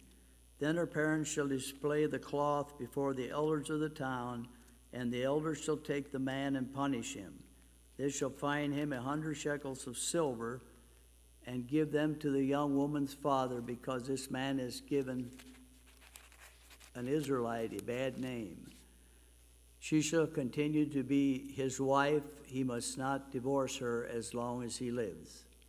If however, the charge is true and no proof of the young woman's virginity can be found, she shall be brought to the door of her father's house, and there the men of her town shall stone her to death. She has done an outrageous thing in Israel by being promiscuous while still in her father's house. You must purge the evil from among you. If a man is found sleeping with another man's wife, and the man who slept with her and the woman must die, you must purge the evil from Israel. If a man happens to meet in a town a virgin pledged to be married, and he sleeps with her, you shall take both of them to the gate of that town and stone them to death. The young woman because she was in a town and did not scream for help, and the man because he violated another man's wife. You must purge the evil from among you. But if out in the country a man happens to meet a young woman pledged to be married and rapes her, only the man who has done this shall die. Do nothing to the woman. She has committed no sin deserving death. This case is like that of someone who attacks and murders a neighbor, for the man found out the young woman in the country. Though the betrothed woman screamed, there was no one to rescue her. If a man happens to meet a virgin who is not pledged to be married and rapes her, and they are discovered, he shall pay her father 50 shekels of silver. He must marry the young woman, for he has violated her. He can never divorce her as long as he lives. A man is not to marry his father's wife. He must not dishonor his father's bed. Exclusion from the assembly, chapter 23. No one who has been emasculated by crushing or cutting may enter the assembly of the Lord. No one born of a forbidden marriage, nor any of their descendants may enter the assembly of the Lord, and not even in the 10th generation. No Amorite or Moabite or any of their descendants may enter the assembly of the Lord, not even in the 10th generation. For they did not come to meet you with bread and water on your way when you came out of Egypt, and they hired Balaam, son of Beor, from Petor in Aram-naharaim to produce a curse on you. However, the Lord your God would not listen to Balaam, but turned the curse into a blessing for you. Because the Lord your God loves you, do not seek a treaty of friendship with them as long as you live. Do not despise an Edomite, for the Edomites are related to you. Do not despise an Egyptian, because you resided as foreigners in their country. The third generation of children born to them may enter the assembly of the Lord. Uncleanliness in the camp. When you are encamped against your enemies, keep away from everything impure. If one of your men is unclean because of a non-cultural emission, he is to go outside the camp and stay there. But as evening approaches, he is to wash himself, and at sunset he may return to the camp. Designate a place outside the camp where you can go to relieve yourself.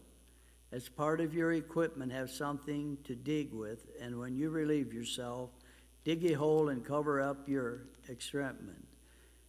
For the Lord your God moves about in your camp to protect you and deliver your enemies to you. Your camp must be holy so that he will not see among you anything indecent and turn away from you. Miscellaneous laws. If a slave has taken refuge with you, do not hand them over to their master. Let them live among you wherever they like and in whatever town they choose. Do not oppress them. No Israelite man or woman is to become a shrine prostitute. You must not bring the earnings of a female prostitute or of a male prostitute into the house of the Lord your God to pay any vow, because the Lord God detests them both. Do not charge a fellow Israelite interest, whether on money or food or anything else that may earn interest. You may charge a foreigner interest, but not a fellow Israelite, so that the Lord your God may bless you in everything you put your hand to in the land you are entering to possess. If you make a vow to the Lord your God, do not be slow to pay it, for the Lord your God will certainly demand it of you, and you will be guilty of sin. For if you refrain from making a vow, you will not be guilty. Whatever your lips utter, you must be sure to do, because you made your vow freely to the Lord your God with your own mouth. If you enter your neighbor's vineyard, you may eat all the grapes you want, but do not put any in your basket. If you enter your neighbor's grain field, you may pick kernels with your hands, but you must not put a sickle to their standing grain. 24.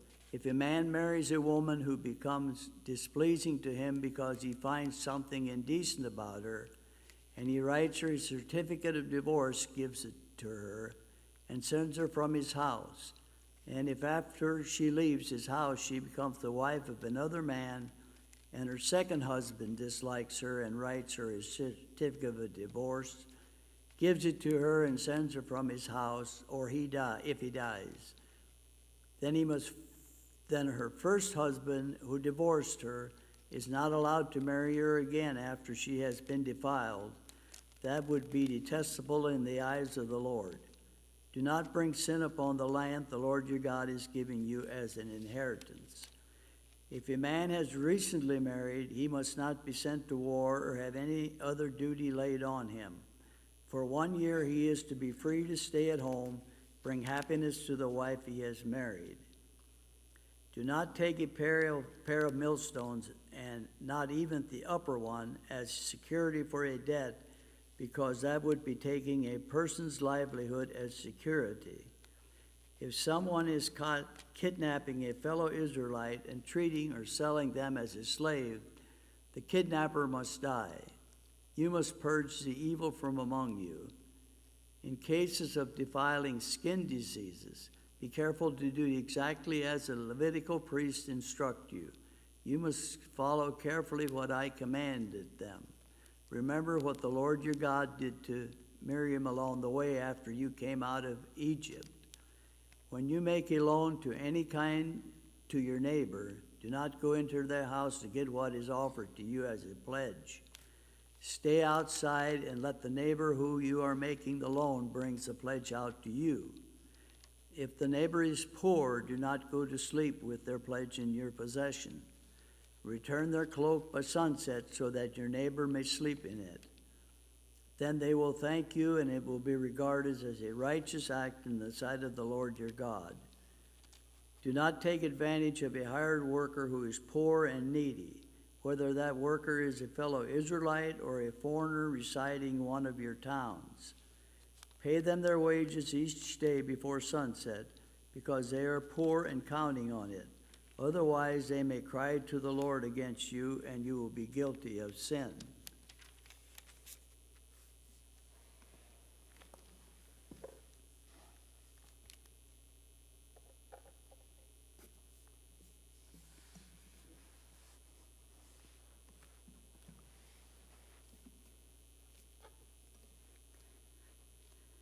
Parents, do not be put to death for their children, nor children put to death for their parents.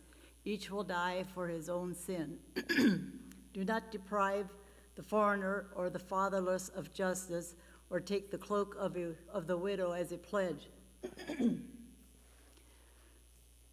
Remember that you were slaves in Egypt, and the Lord your God redeemed you from there. That is why I command you to do this. When you are harvesting in your field and you overtook a sheaf, do not go back to get it. Leave it to the foreigner, the fatherless and the widow, so that the Lord your God may bless you in all the works of your hands. When you beat the olives from your trees, do not go over the branches a second time. Leave what remains for the foreigner, the fatherless, and the widow. When you harvest the grapes in your vineyard, do not go over the vines again. Leave what remains for the foreigner, the fatherless, and the widow. Remember that you were slaves in Egypt. That is why I command you to do this. Deuteronomy 25. When people have a dispute, they are to take it to court, and the judges will decide the case, acquitting the innocent and condemning the guilty. If the guilty person deserves to be beaten, the judge shall make them lie down and have them flogged in his presence with the number of lashes the crime deserves. But the judge must not impose more than 40 lashes. If the guilty party is flogged more than that, your fellow Israelite will be degraded in your eyes. Do not muzzle an ox while it is treading out the grain. If brothers are living together and one of them dies without a son, his widow must not marry outside the family. Her husband's brother shall take her and marry her and fulfill the duty of a brother-in-law to her. The first son she bears shall carry on the name of the dead brother, so that his name will not be blotted out from Israel.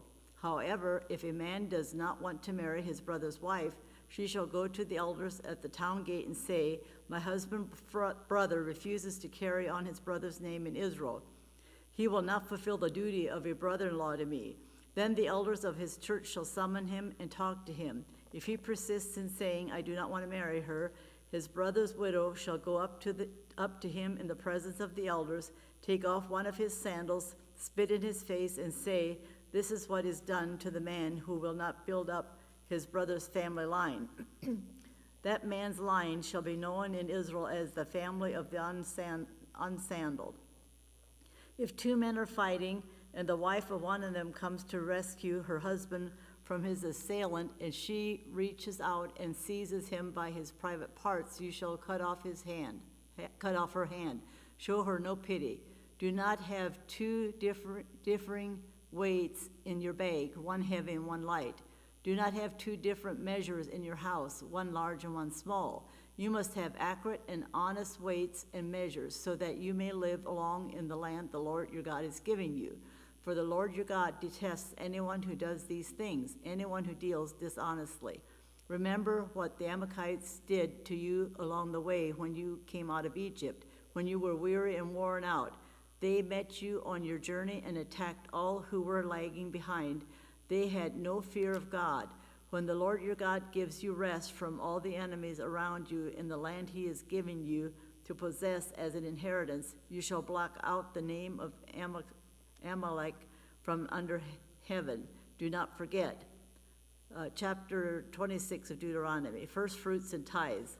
When you have entered the land the Lord your God is giving you as an inheritance, and have taken possession of it and settled in it, take some of the first fruits of all that you produce from the soil of the land the Lord your God is giving you, and put them in a basket.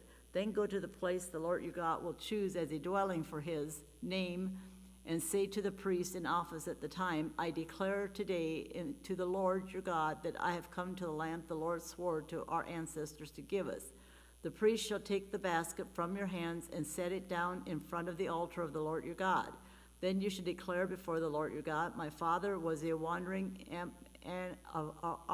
Armenian, and he went down into Egypt with a few people and lived there and became a great nation, powerful and numerous. But the Egyptians mistreated us and made us suffer, subjecting us to harsh labor. Then we cried out to the Lord, the God of our ancestors, and the Lord heard our voice and saw our misery, toil, and oppression. So the Lord brought us out of Egypt with a mighty hand and an outstretched arm. With great terror and with signs and wonders, he brought us to this place and gave us this land, a land flowing with milk and honey. And now I bring the first fruits of the soil to you, Lord, that the Lord hath given me. Place the basket before the Lord your God and bow down before him. Then you and the Levites and the foreigners residing among you shall rejoice in all the good things the Lord your God has given to you and your household. When you have finished setting aside a tenth of all your produce in the third year, the year of the tithe, you shall give it to the Levite, the foreigner, the fatherless, and the widow, so that they may eat in your towns and be satisfied. Then say to the Lord your God, I have removed from my house the sacred portion and have given it to the Levite, the foreigner, the fatherless, and the widow, according to all you commanded. I have not turned aside from your commands, nor have I forgotten any of them. I have not eaten any of the sacred portion while I was in mourning, nor have I removed any of it while I was unclean, or have I offered any of it to the dead. I have obeyed the Lord my God. I have done everything you commanded me. Look down from heaven, your holy dwelling place, and bless your people Israel and the land you have given us as you promised on oath to our ancestors, a land flowing with milk and honey. Follow the Lord's commands. The Lord your God commands you this day to follow these decrees and laws, carefully observe them with all your heart and with all your soul.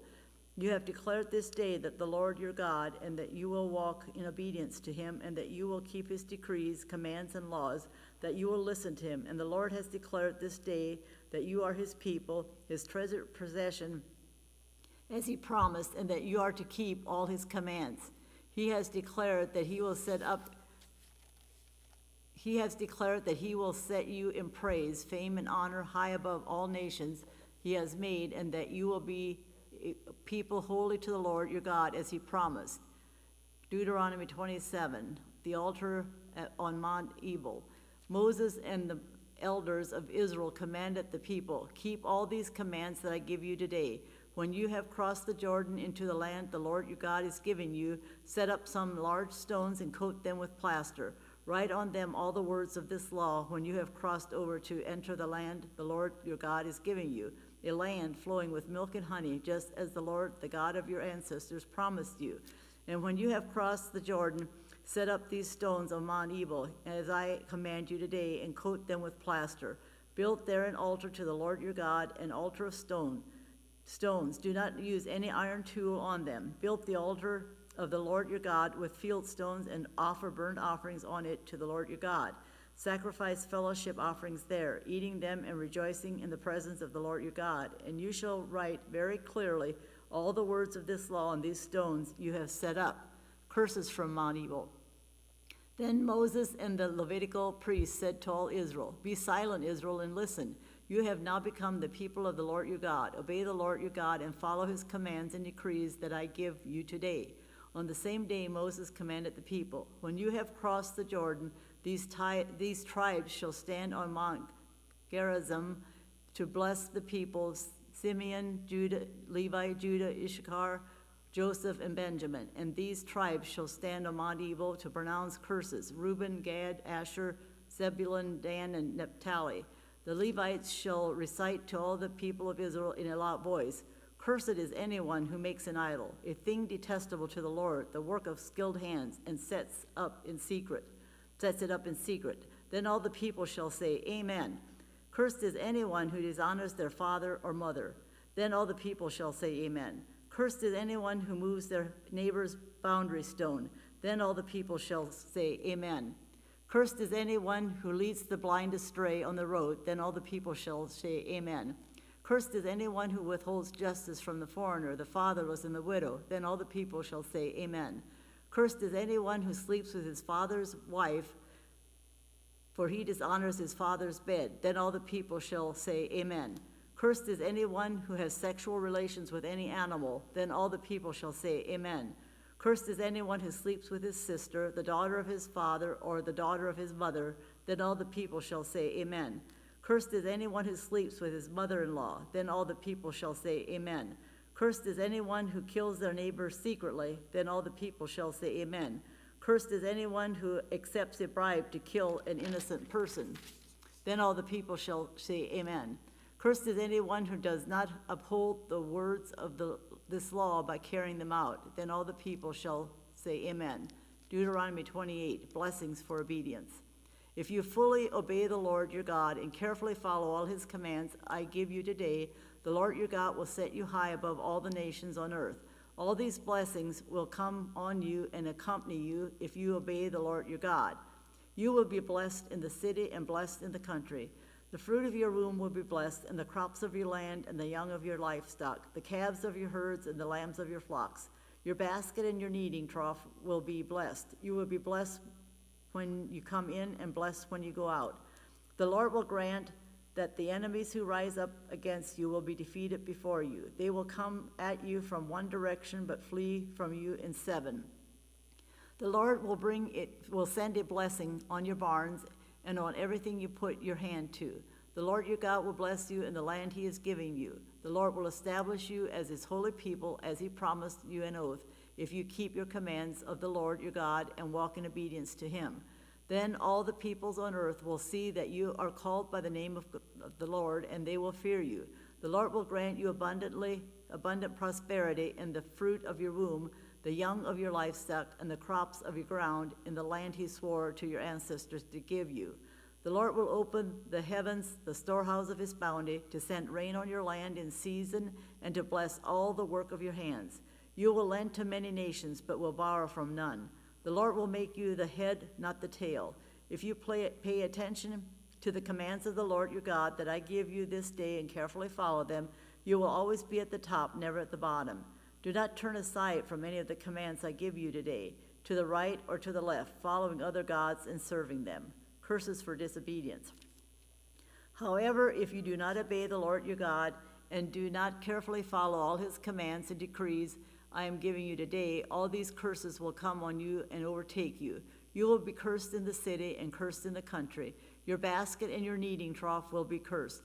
The fruit of your womb will be cursed, and the crops of your land, and the calves of your herds, and the lambs of your flocks. You will be cursed when you come in, and cursed when you go out. The Lord will send on you curses, confusion, and rebuke in everything you put your hand to, until you are destroyed and come to certain ruin because of the evil you have done in forsaking him. The Lord will plague you with diseases until he has destroyed you from the land you are entering to possess. The Lord will strike you with wasting disease, with fever and inflammation, with scorching heat and drought, with blight and mildew, which will plague you until you perish. The sky over your head will be bronze, the ground beneath you iron. The Lord will turn the rain of your country into dust and powder. It will come down from the skies until you are destroyed. The Lord will cause you to be defeated before your enemies. You will come at them from one direction, but flee from them in seven. And you will become a thing of horror to all the kingdoms of the earth. Your carcasses will be food for all the birds and the wild animals, and there will be no one to frighten them away. The Lord will afflict you with the boils of Egypt and with tumors, festering sores, and the itch, from which you cannot be cured. The Lord will afflict you with madness, blindness, and confusion of mind. At midday you will grope about like a blind person in the dark. You will be unsuccessful in everything you do. Day after day you will be oppressed and robbed, with no one to rescue you. You will be pledged to be married to a woman, but another will take her and rape her. You will build a house, but you will not live in it. You will plant a vineyard, but you will not even begin to enjoy its fruit. Your ox will be slaughtered before your eyes, but you will eat none of it. Your donkey will be forcibly taken from you and will not be returned. Your sheep will be given to your enemies, and no one will rescue them. Your sons and daughters will be given to another nation, and you will wear out your eyes watching for them day after day, powerless to lift a hand. A people that you do not know will eat what your land and labor produce, and you will have nothing but cruel oppression all your days. The sights you see will drive you mad. The Lord will afflict your knees and legs with painful boils that cannot be cured, spreading from the soles of your feet to the top of your head. The Lord will drive you, and the king will set over you a nation unknown to you or your ancestors. There you will worship other gods, gods of wood and stone. You will become a thing of horror, a byword, and an object of ridicule among all the peoples where the Lord will drive you.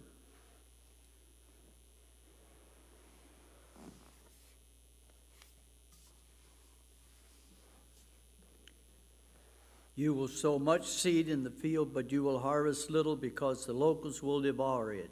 You will plant vineyards and cultivate them, but you will not drink the wine or gather the grapes because the worms will eat them. You will have olive trees throughout your country, but you will not use the oil because the olives will drop off. You will have sons and daughters, but you will not keep them because they will go into captivity. Swarms of locusts will take over all your trees and the crops of your land.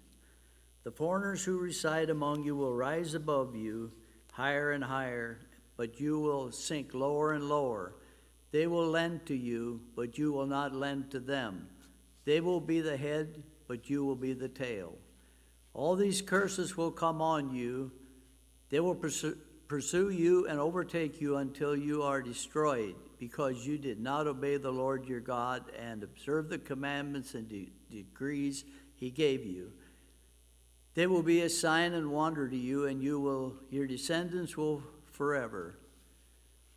Because you did not serve the Lord your God joyfully and gladly in the time of prosperity, therefore in hunger and thirst, in nakedness and dire poverty, you will serve the enemies the Lord sent against you. He will put an iron yoke on your neck until he has destroyed you. The Lord will bring a nation against you from far away, from the ends of the earth, like an eagle swooping down, a nation whose language you will not understand, a fierce-looking nation without respect for the old or pity for the young. They will devour the young of your livestock and the crops of your land until you are destroyed. They will leave you no grain, new wine or olive oil, or any calves of your herds or lambs of your flocks until you are ruined. They will lay siege to all the cities throughout your land until the high fortified walls in which you trust fall down. They will besiege all the cities throughout the land the Lord your God is giving you. Because of the suffering your enemy will inflict on you during the siege, you will eat the fruit of the womb, the flesh of the sons and the daughters the Lord your God has given you.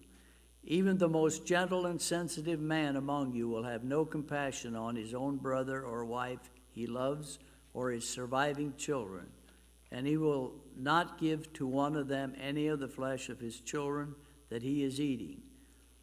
It will be all he has left because of the suffering your enemy will inflict on you during the siege of all your cities. The most gentle and sensitive woman among you, so sensitive and gentle that she would not venture to touch the ground with the sole of her foot, will begrudge the husband she loves and her own son or daughter, the afterbirth from her womb, and the children she bears. For in her dire need she intends to eat them secretly because of the suffering your enemy will inflict on you during the siege of your cities. If you do not carefully follow all the words of this law which are written in this book and do not revere this glorious and awesome name, the Lord your God, the Lord will send fearful plagues on you and your descendants, harsh and prolonged disasters and severe and lingering illnesses. He will bring on you all the diseases of Egypt that you dreaded, and they will cling to you. The Lord will also bring on you every kind of sickness and disaster not recorded in this book of law until you are destroyed. You who were as numerous as the stars in the sky will be left but few in number, because you did not obey the Lord your God. Just as it pleased the Lord to make you prosper and increase in number, so it will please him to ruin and destroy you. You will be uprooted from the land you are entering in to possess. Then the Lord will scatter you among all nations, from one end of the earth to the other. There you will worship other gods, gods of wood and stone, which neither you or your ancestors have known.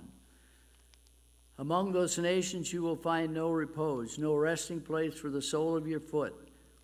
There the Lord will give you an anxious mind, eyes weary with longing, and a despairing heart. You will live in constant suspense, filled with dread both night and day, never sure of your life. In the morning you will say, if only it were evening, and in the evening, if only it were morning, because of the terror that will fill your hearts and the sights that your eyes will see. The Lord will send you back in ships to Egypt on a journey I said you should never make again. There you will offer yourself for sale to your enemies as a male and female slaves, but no one will buy you. Chapter 29, Renewal of the Covenant. There are terms of the covenant the Lord commanded Moses to make with the Israelites in Moab, in addition to the covenant he had made with them at Horeb. Moses summoned all the Israelites and said to them, your eyes have seen all the Lord did in Egypt to Pharaoh, to all his officials, and to all his land. With your own eyes you saw those great trials, those signs and great wonders. But to this day the Lord has not given you a mind that understands, or eyes that see, or ears that hear. Yet the Lord says, during the 40 years that I led you through the wilderness, your clothes did not wear out, nor did the sandals on your feet. You ate no bread and drank no wine or other fermented drink. I did this so that you might know that I am the Lord your God. When you reached this place, Sihon, king of Heshbon, and Og, king of Bashan, came out to fight against us, but we defeated them. We took their land and gave it as an inheritance to the Reubenites, the Gittites, and half the tribe of Manasseh. Carefully follow the terms of this covenant so that you may prosper in everything you do, all of your standing today in the presence of the Lord your God, your leaders and chief men, your elders and officials, and all the other men of Israel, together with your children, your wives, the foreigners living in your camp who chop your wood and carry your water. You are standing here in order to enter into a covenant with the Lord your God, a covenant the Lord is making with you this day and sealing with an oath to confirm you this day as his people, that he may be your God as he promised you and he swore to your fathers, Abraham, Isaac, and Jacob. I am making this covenant with an oath not only with you who are standing here with us today in the presence of the Lord our God, but also with those who are not here today. You yourselves know we lived in Egypt and how we passed through the countries on the way here. You saw them, their detestable images and idols of wood and stone, of silver and gold. Make sure there is no man or woman, clad or tribe among you today whose hearts turned away from the Lord our God to go and worship the gods of those nations. Make sure there is no root among you that produces such bitter poison. When such a person hears the words of this oath and they invoke a blessing on themselves, thinking, I will be safe, even though I persist in going my own way, they will bring disaster on the watered land as well as the dry. The Lord will never be willing to forgive them. His wrath and seal will burn against them. All the curses written in this book will fall on them, and the Lord will blot out their names from under heaven. The Lord will single them out from all the tribes of Israel for disaster, according to all the curses of the covenant written in this book of the law. Your children who follow you in later generations and foreigners who come from distant lands will see the calamities that have fallen on the land and the diseases with which the Lord has afflicted it. The whole land will be burning waste of salt and sulfur, nothing planted, nothing sprouting, no vegetation growing on it. It will be like the destruction of Sodom and Gomorrah. Admeth and Zebon, which the Lord overthrew in fierce anger. All the nations will ask, why has the Lord done this to this land? Why this fierce burning anger? And the answer will be, it is because this people abandoned the covenant of the Lord, the God of their ancestors, the covenant he made with them when he brought them out of Egypt. They went off and worshipped other gods and bowed down to them, gods they did not know, gods he had not given them. Therefore the Lord's anger burned against this land, so that he brought all the curses written in this book. In furious anger and in great wrath the Lord uprooted them from their land and thrust them into another land, as it is now. The secret thing belongs to the Lord our God, but the things revealed belong to us and to our children forever, that we may follow all the words of this law. Prosperity after turning to the Lord, chapter 30 of Deuteronomy.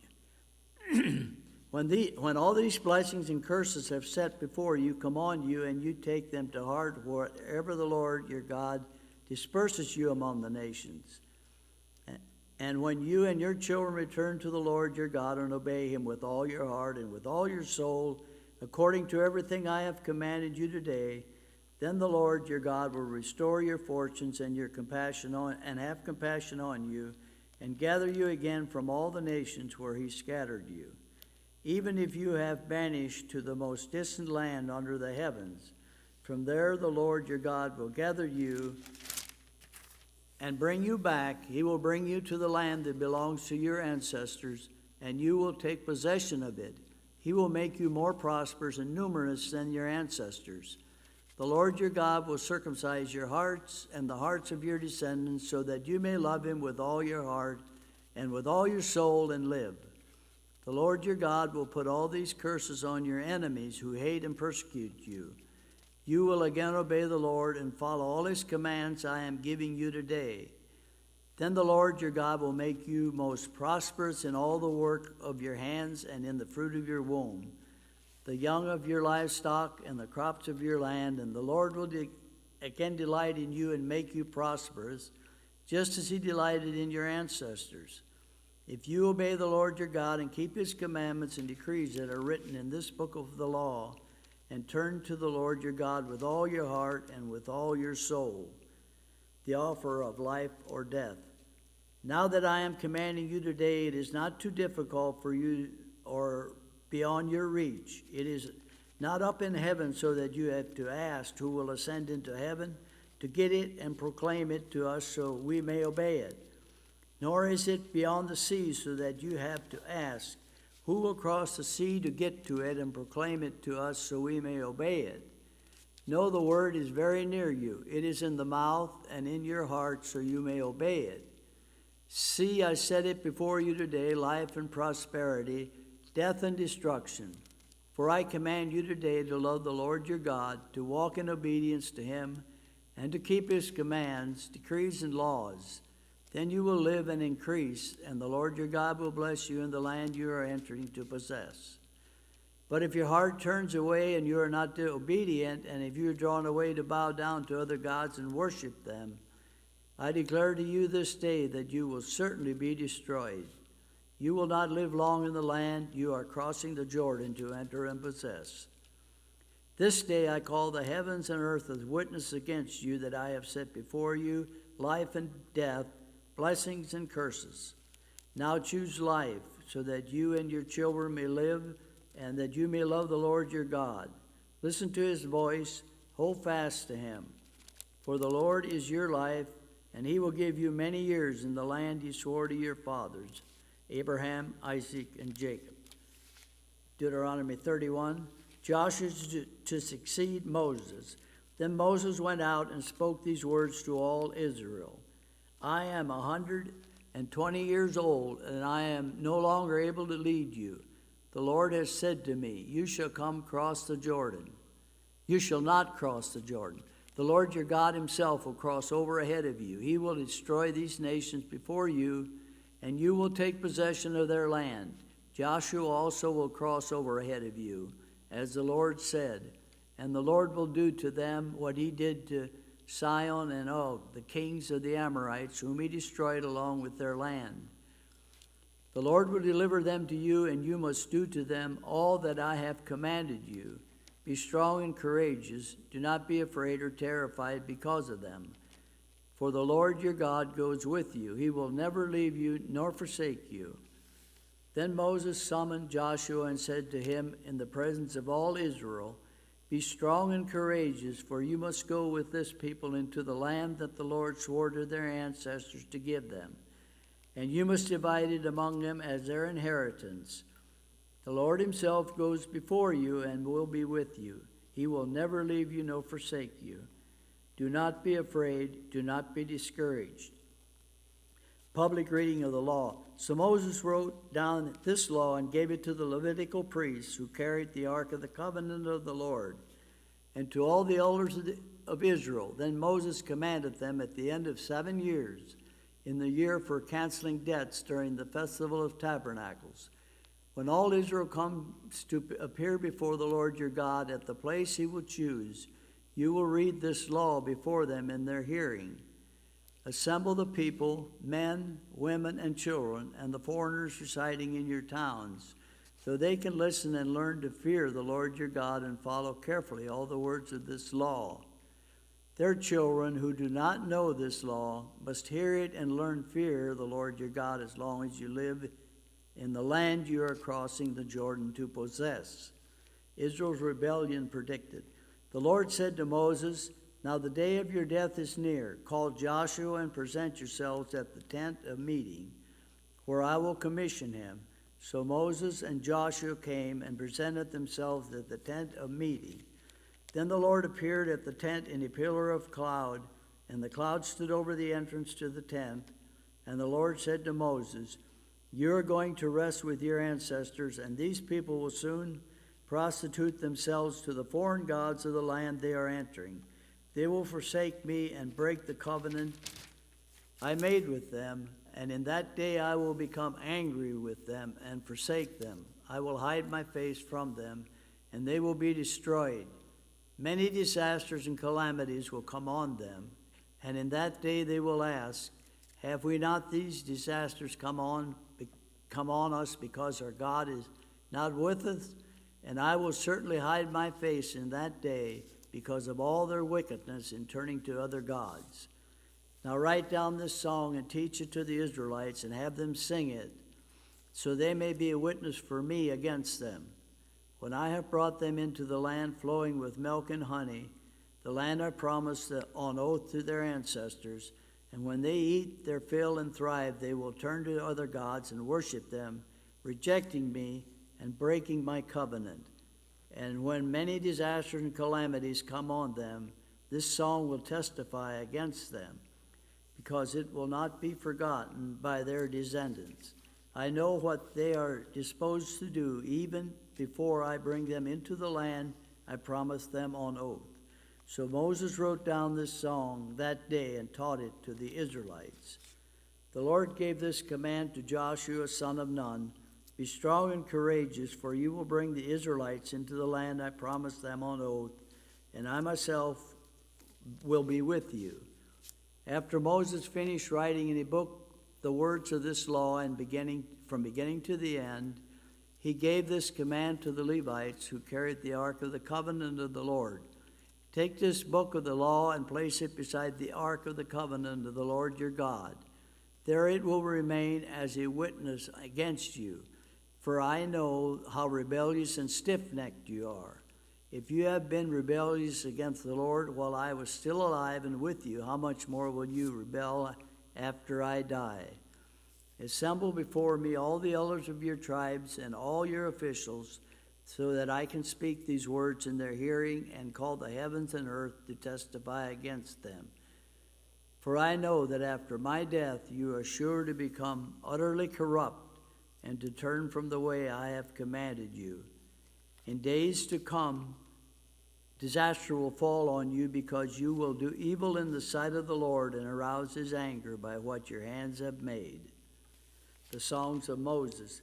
And Moses recited the words of this song from the beginning to the end, in the hearing of the whole assembly of Israel. Deuteronomy chapter 32.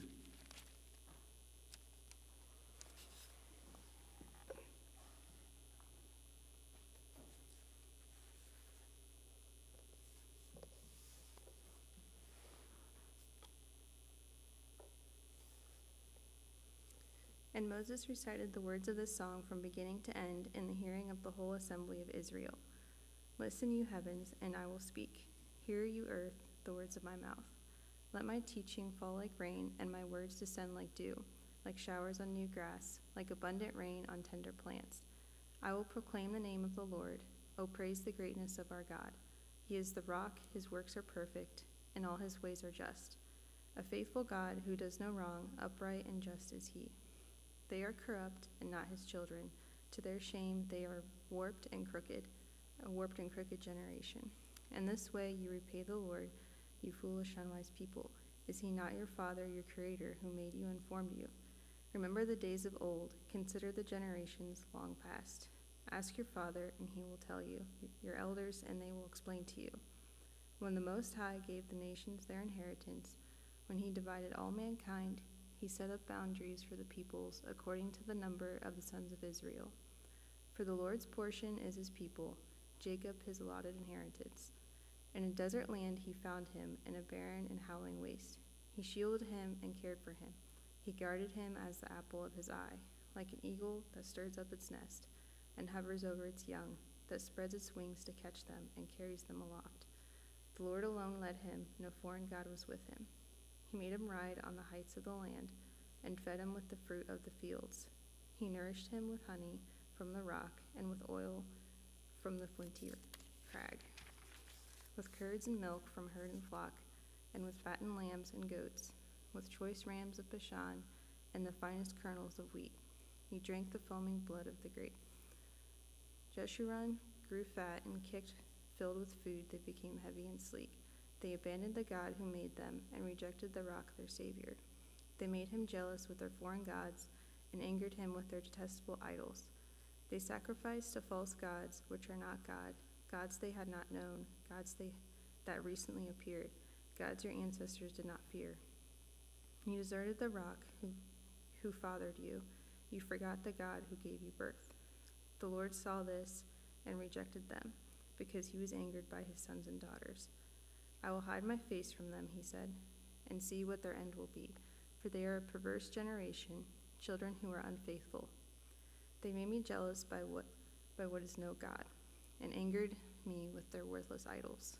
I will make them envious by those who are not a people. I will make them angry by a nation that has no understanding. For a fire will be kindled by my wrath, one that burns down to the realm of the dead below.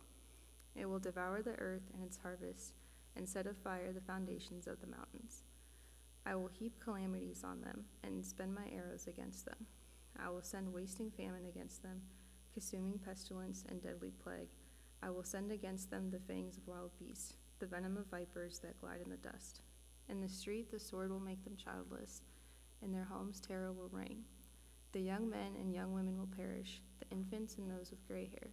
I said I would scatter them and erase their name from human memory, but I dreaded the taunt of the enemy, lest the adversary misunderstand and say, our hand has triumphed, the Lord has not done all this. They are a nation without sense. There is no discernment in them.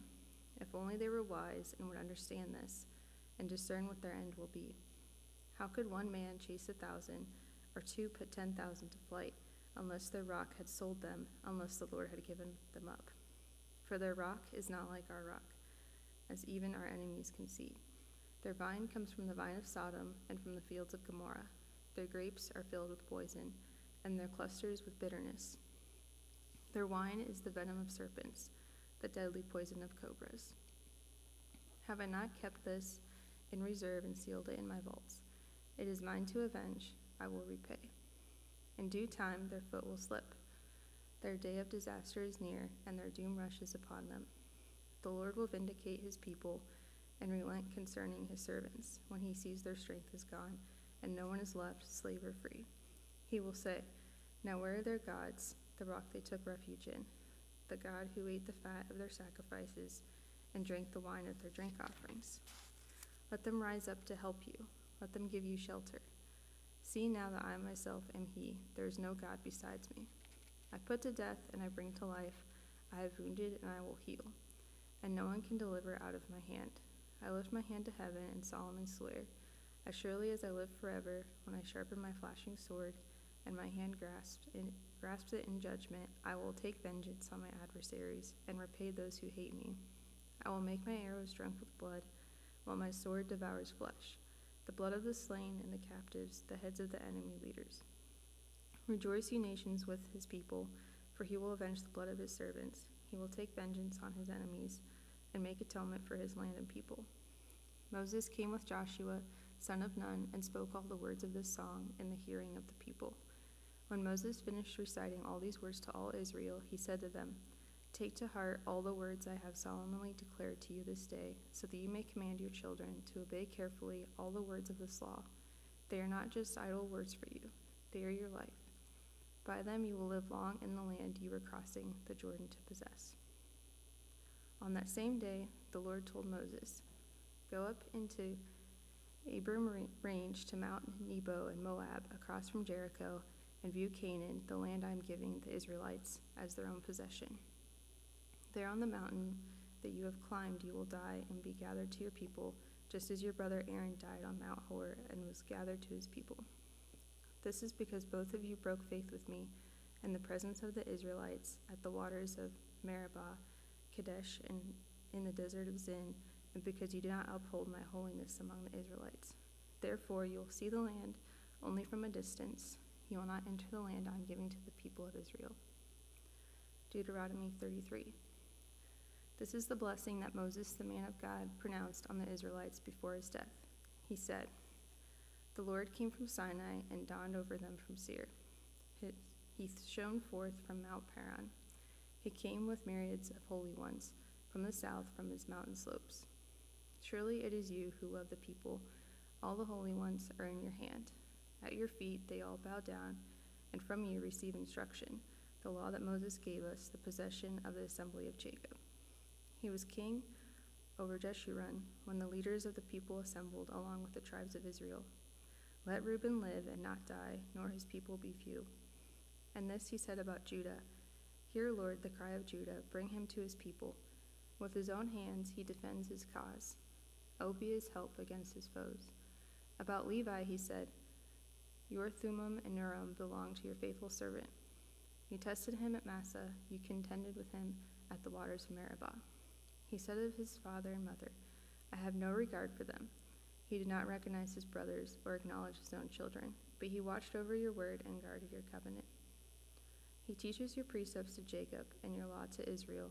He offers incense before you and whole burnt offerings on your altar. Bless all his skills, Lord, and be pleased with the work of his hands. Strike down those who rise against him, his foes, till they rise no more. About Benjamin he said, Let the beloved of the Lord rest secure in him, for he shields him all day long, and the one the Lord loves rests between his shoulders. About Joseph he said, May the Lord bless his land with the precious dew from heaven above, and with the deep waters that lie below, with the best the sun brings forth, and the finest the moon can yield, with the choicest gifts of the ancient mountains, and the fruitfulness of the everlasting hills, with the best gifts of the earth, and its fullness, and the favor of him who dwelt in the burning bush. Let all these rest on the head of Joseph, on the brow of the prince among his brothers. In majesty he is like a firstborn bull. His horns are the horns of a wild ox. With them he will gore the nations, even those at the ends of the earth. Such are the 10,000s of Ephraim, such are the thousands of Manasseh. About Zebulun he said, Rejoice, Zebulun, in your going out, and you, Issachar, in your tents. They will summon peoples to the mountains, and they there offer the sacrifices of the righteous. They will feast on the abundance of the seas, on the treasures hidden in the sand. About Gad he said, Blessed is he who enlarges Gad's domain. Gad lives there like a lion, tearing at Armorhead.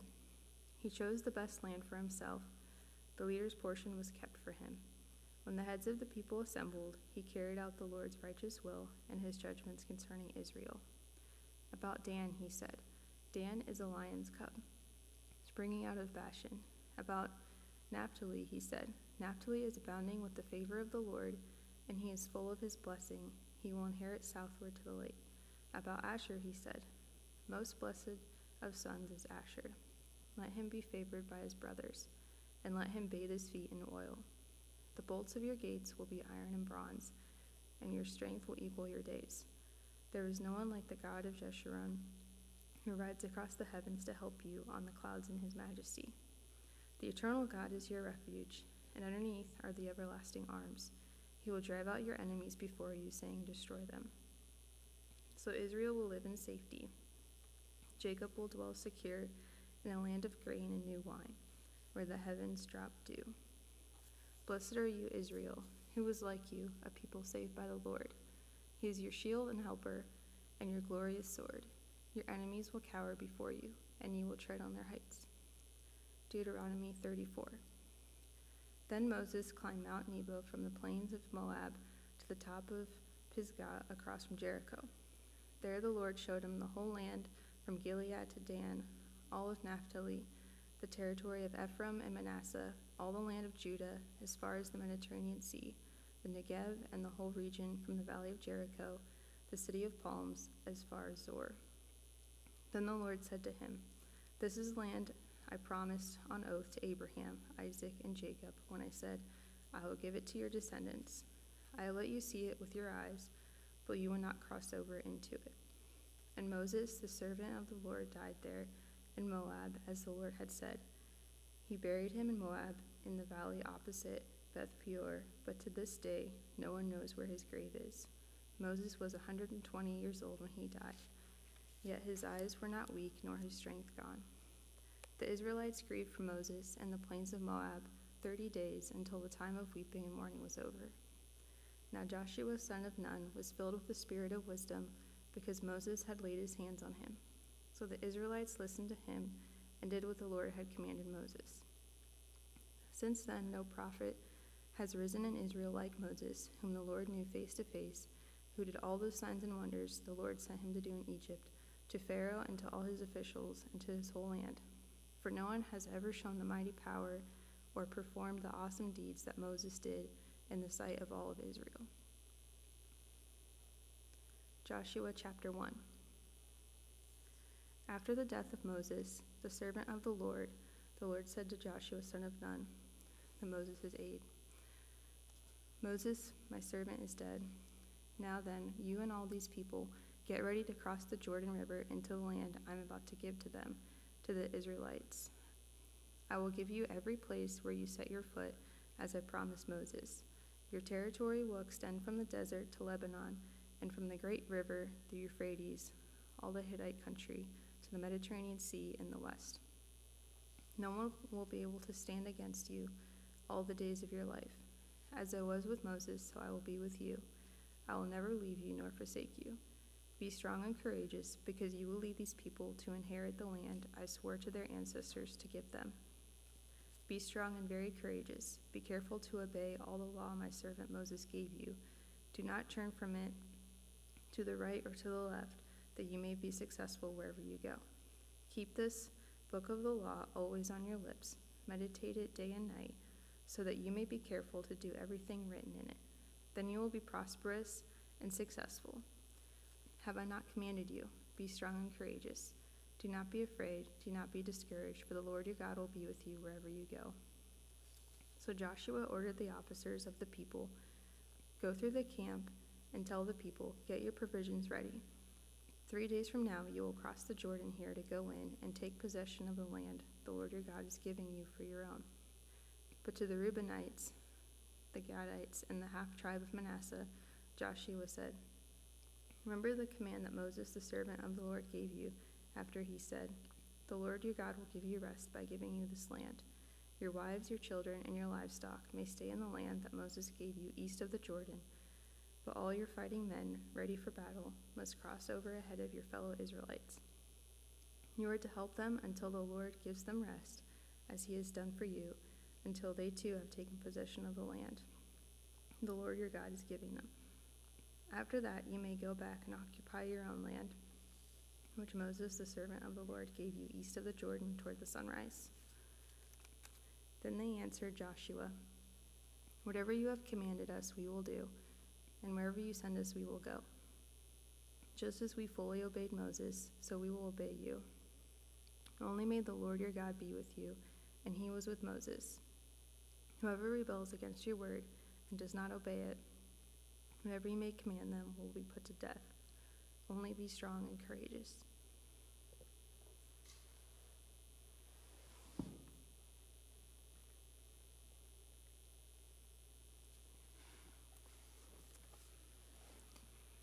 Joshua chapter 2. Then Joshua son of Nun secretly sent 2 spies from Shittim. "Go look over the land," he said, "especially Jericho." So they went and entered the house of a prostitute named Rahab and stayed there. The king of Jericho was told, "Look, some of the Israelites have come here tonight to spy out the land." So the king of Jericho sent this message to Rahab, "Bring out the men who came to you and entered your house, because they have come to spy out the whole land." But the woman had taken the 2 men and hidden them. She said, "Yes, the men came to me, but I did not know where they had come from. At dusk, when it was time to close the city gate, they left. I don't know which way they went. Go after them quickly. You may catch up with them." But she had taken them up to the roof and hidden them under the stalks of flax she had laid out on the roof. So the men set out in pursuit of the spies on the road that leads to the fords of the Jordan, and as soon as the pursuers had gone out, the gate was shut. Before the spies lay down for the night, she went up on the roof and said to them, "I know that the Lord has given you this land, and that a great fear of you has fallen on us, so that all who live in this country are melting in fear because of you. We have heard how the Lord dried up the water of the Red Sea for you when you came out of Egypt, and what you did to Sihon and Og, the 2 kings of the Amorites east of the Jordan, whom you completely destroyed. When we heard of it, our hearts melted in fear, and everyone's courage failed because of you. For the Lord your God is God in heaven above and on the earth below. Now then, please swear to me by the Lord that you will show kindness to my family, because I have shown kindness to you. Give me a sure sign that you will spare the lives of my father and mothers, my brothers and sisters, and all who belong to them, and that you will save us from death." "Our lives for your lives," the men assured her. "If you don't tell what we are doing, we will treat you kindly and faithfully when the Lord gives us the land." So she let them down by a rope through the window, for the house she lived in was part of the city wall. She said to them, "Go to the hills so the pursuers will not find you. Hide yourselves there 3 days until they return, and then go on your way." Now the men had said to her, "This oath you made us swear will not be binding on us, unless, when we enter the land, you have tied this scarlet cord in the window through which you let us down, and unless you have brought your father and mother, your brothers, and all your family into your house. If any of them go outside your house into the street, their blood will be on their own heads. We will not be responsible. As for those who are in the house with you, their blood will be on our head if a hand is laid on them. But if you tell what we are doing, we will be released from the oath you made us swear." "Agreed," she replied. "Let it be as you say."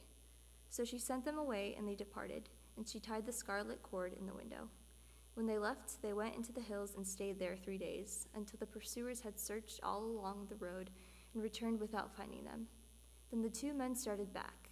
They went down out of the hills, forded the river, and came to Joshua son of Nun, and told him everything that had happened to them.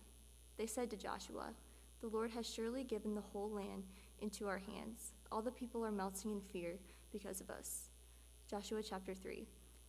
Early in the morning, Joshua and all the Israelites set out from Shittim and went to the Jordan, where they camped before crossing over.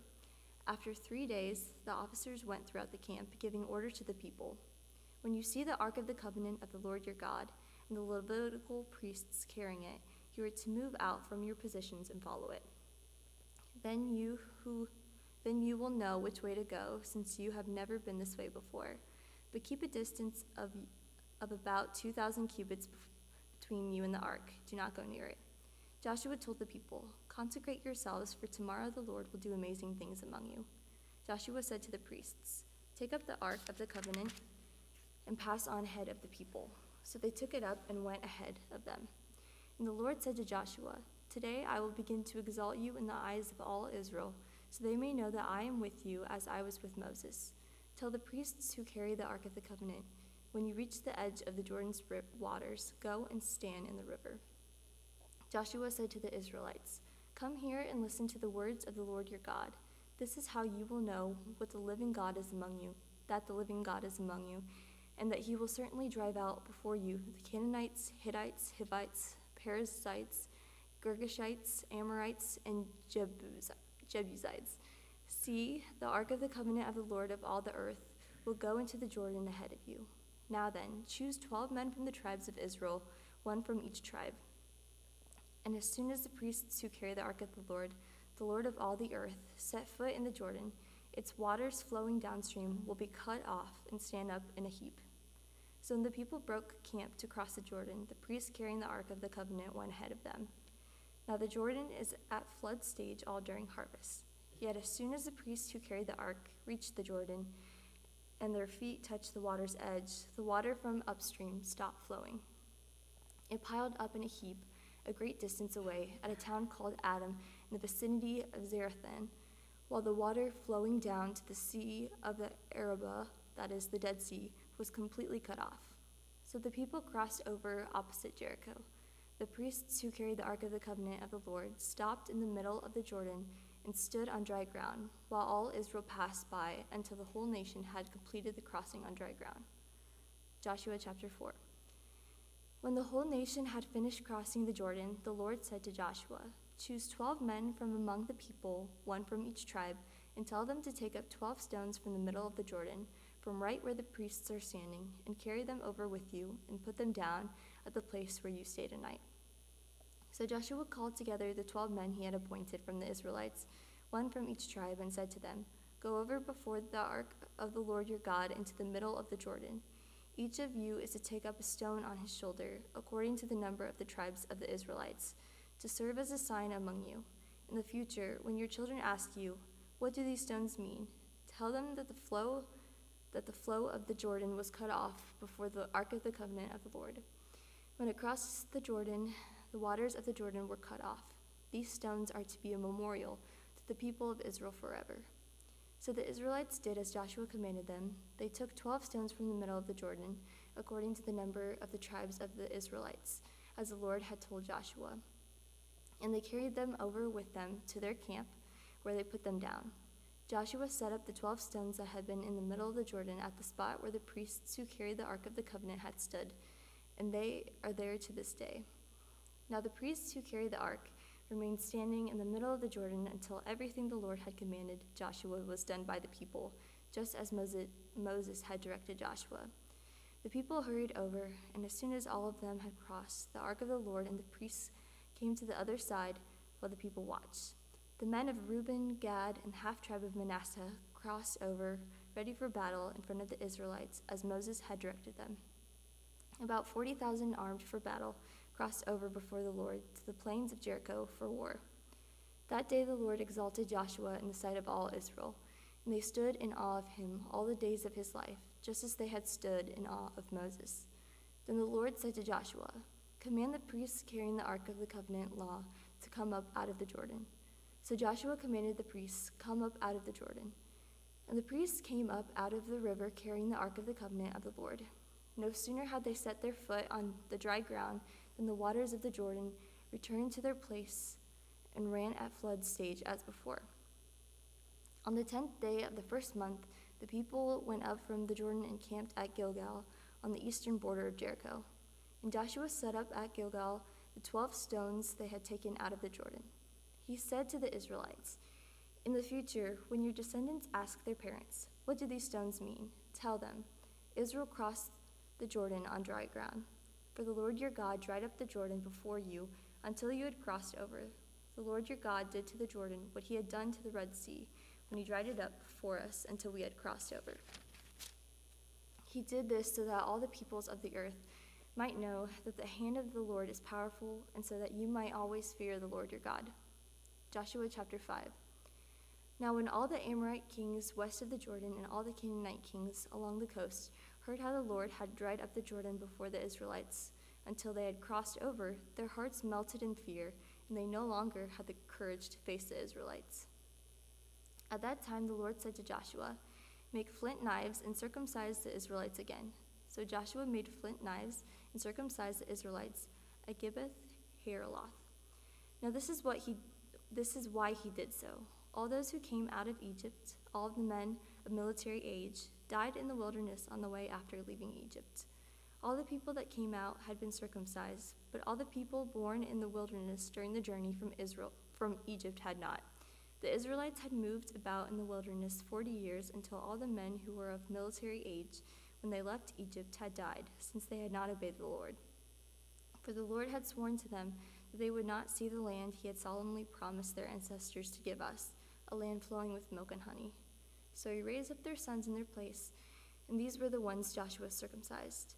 They were still uncircumcised because they had not been circumcised on the way. And after the whole nation had been circumcised, they remained where they were in camp until they were healed. Then the Lord said to Joshua, "Today I have rolled away the reproach of Egypt from you." So the place has been called Gilgal to this day.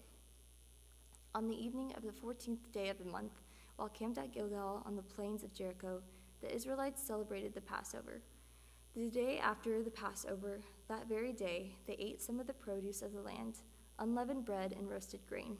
The manna stopped the day after they ate this food from the land. There was no longer any manna for the Israelites, but that year they ate the produce of Canaan. Now when Joshua was near Jericho, he looked up and saw a man standing in front of him with a drawn sword in his hand. Joshua went up to him and asked, "Are you for us or for our enemies?" "Neither," he replied, "but as commander of the army of the Lord, I have now come." Then Joshua fell face down to the ground in reverence and asked him, "What message does my Lord have for his servant?" The commander of the Lord's army replied, "Take off your sandals, for the place where you are standing is holy." And Joshua did so. Joshua chapter 6. Now the gates of Jericho were securely barred because of the Israelites. No one went out and no one came in. Then the Lord said to Joshua, "See, I have delivered Jericho into your hands, along with its king and its fighting men. March around the city once with all the armed men. Do this for 6 days. Have 7 priests carry trumpets of ram's horns in front of the ark. On the 7th day, march around the city 7 times, with the priests blowing the trumpets. When you hear them sound a long blast on the trumpets, have the whole army give a loud shout. Then the wall of the city will collapse, and the army will go up, everyone straight in." So Joshua son of Nun called the priests and said to them, "Take up the ark of the covenant of the Lord, and have 7 priests carry trumpets in front of it." And he ordered the army, "Advance, march around the city with an armed guard going ahead of the ark of the Lord." When Joshua had spoken to the people, the 7 priests carrying the 7 trumpets before the Lord went forward, blowing their trumpets, and the ark of the Lord's covenant followed them. The armed guard marched ahead of the priests, who blew the trumpets, and the rear guard followed the ark. All this time the trumpets were sounding. But Joshua had commanded the army, "Do not give a war cry, do not raise your voices, do not say a word until the day I tell you to shout, then shout." So he had the ark of the Lord carried around the city, circling it once. Then the army returned to camp and spent the night there. Joshua got up early the next morning, and the priests took up the ark of the Lord. The 7 priests carrying the 7 trumpets went forward, marching before the ark of the Lord and blowing the trumpets. The armed men went ahead of them, and the rear guard followed the ark of the Lord, while the trumpets kept sounding. So on the 2nd day they marched around the city once and returned to the camp. They did this for 6 days. On the 7th day they got up at daybreak and marched around the city 7 times in the same manner, except that on that day they circled the city 7 times. The 7th time around, when the priest sounded the trumpet blast, Joshua commanded the army, "Shout, for the Lord has given you the city. The city and all that is in it are to be devoted to the Lord. Only Rahab the prostitute and all those who were with her in her house shall be spared, because she hid the spies we sent. But keep away from the devoted things, so that you will not bring about your own destruction by taking any of them. Otherwise, you will make the camp of Israel liable to destruction and bring trouble on it. All the silver and gold and the articles of bronze and iron are sacred to the Lord and must go into his treasury." When the trumpets sounded, the army shouted, and at the sound of the trumpet, when the men gave a loud shout, the wall collapsed. So everyone charged straight in, and they took the city. They devoted the city to the Lord and destroyed with the sword every living thing in it, men and women, young and old, cattle, sheep, and donkeys. Joshua said to the 2 men who had spied out the land, "Go into the prostitute's house and bring her out and all who belong to her, in accordance with your oath to her." So the young men who had done the spying went in and brought out Rahab, her father and mother, her brothers and sisters, and all who belonged to her. They brought out her entire family and put them in a place outside the camp of Israel. Then they burned the whole city and everything in it. But they put the silver and gold and the articles of bronze and iron into the treasury of the Lord's house. But Joshua spared Rahab the prostitute with her family and all who had belonged to her, because she hid the men Joshua had sent as spies to Jericho, and she lives among the Israelites to this day. At that time Joshua pronounced the solemn oath, "Cursed before the Lord is the one who undertakes to rebuild the city Jericho. At the cost of his firstborn son, he will lay its foundations. At the cost of his youngest, he will set up its gates." So the Lord was with Joshua, and his fame spread throughout the land. Joshua chapter 7.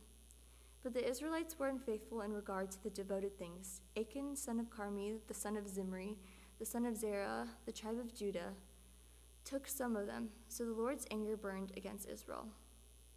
Now Joshua sent men from Jericho to Ai, which is near Beth Aven, to the east of Bethel, and told them, "Go up and spy out the region." So the men went up and spied out Ai. When they returned to Joshua, they said, "Not all the army will have to go up against Ai. Send 2,000 or 3,000 men to take it, and do not weary the whole army, for only a few people live there." So about 3,000 went up, but they were routed by the men of Ai, who killed about 36 of them. They chased the Israelites from the city gate as far as the stone quarries and struck them down on the slopes. At this, the hearts of the people melted in fear and became like water. Then Joshua tore his clothes and fell face down to the ground before the ark of the Lord, remaining there till evening. The elders of Israel did the same and sprinkled dust on their heads. And Joshua said, "Alas, sovereign Lord, why did you ever bring this people across the Jordan to deliver us into the hands of the Amorites to destroy us? If only we had been content to stay on the other side of the Jordan. Pardon your servant, Lord. What can I say, now that Israel has been routed by its enemies? The Canaanites and the other people of the country will hear about this, and they will surround us and wipe out our name from the earth.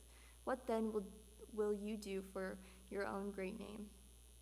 The Lord said to Joshua, "Stand up. What are you doing down on your face? Israel has sinned. They have violated my covenant, which I commanded them to keep. They have taken some of the devoted things. They have stolen, they have lied, they have put them with their own possessions. That is why the Israelites cannot stand against their enemies. They turn their backs and run because they have been made liable to destruction. I will not be with you anymore unless you destroy whatever among you is devoted to destruction. Go consecrate the people. Tell them, 'Consecrate yourselves in preparation for tomorrow.' For this is what the Lord, the God of Israel, says. There are devoted things among you, Israel. You cannot stand against your enemies until you remove them. In the morning, present yourselves tribe by tribe. The tribe the Lord chooses shall come forward clan by clan. The clan the Lord chooses shall come forward family by family. And the family the Lord chooses shall come forward man by man. Whoever is caught with the devoted things shall be destroyed by fire, along with all that belongs to him. He has violated the covenant of the Lord and has done an outrageous thing in Israel." Early the next morning, Joshua had Israel come forward by tribes, and Judah was chosen. The clans of Judah came forward, and the Zerahites were chosen. He had the clan of the Zerahites come forward by families, and Zimri was chosen. Joshua had his family come forward man by man, and Achan, son of Carmi, the son of Zimri, the son of Zerah, of the tribe of Judah, was chosen. Then Joshua said to Achan, "My son, give glory to the Lord, the God of Israel, and honor him. Tell me what you have done. Do not hide it from me." Achan replied, "It is true. I have sinned against the Lord, the God of Israel. This is what I have done. When I saw in the plunder a beautiful robe from Babylonia, 200 shekels of silver and a bar of gold weighing 50 shekels, I coveted them and took them. They are hidden in the ground inside my tent with the silver underneath." So Joshua sent messengers, and they ran to the tent, and there it was, hidden in his tent with the silver underneath. They took the things from the tent, brought them to Joshua and all of the Israelites, and spread them out before the Lord. Then Joshua, together with all Israel, took Achan, son of Zerah, the silver, the robe, the gold bar, his sons and daughters, his cattle, donkeys, and sheep, his tent, and all that he had, to the valley of Achor. Joshua said, "Why have you brought this trouble on us? The Lord will bring trouble on you today." Then all Israel stoned him, and after they had stoned the rest, they burned them. Over Achan heaped up a large pile of rocks, which remains to this day. Then the Lord turned from his fierce anger.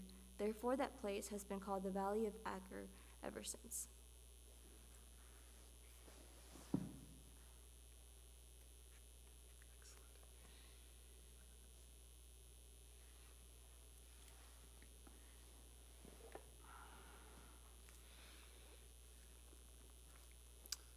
Joshua chapter 8. Then the Lord said to Joshua, "Do not be afraid, do not be discouraged. Take the whole army with you, and go up and attack Ai. For I have delivered into your hands the king of Ai, his people, his city, and his land. You shall do to Ai as its kings as you did to Jericho. And its kings, except for you, may carry off their plunder and livestock for yourself. Set an ambush behind the city." So Joshua and the whole army moved out to attack Ai. He chose 30,000 of his best fighting men and sent them out at night. With these orders, listen carefully.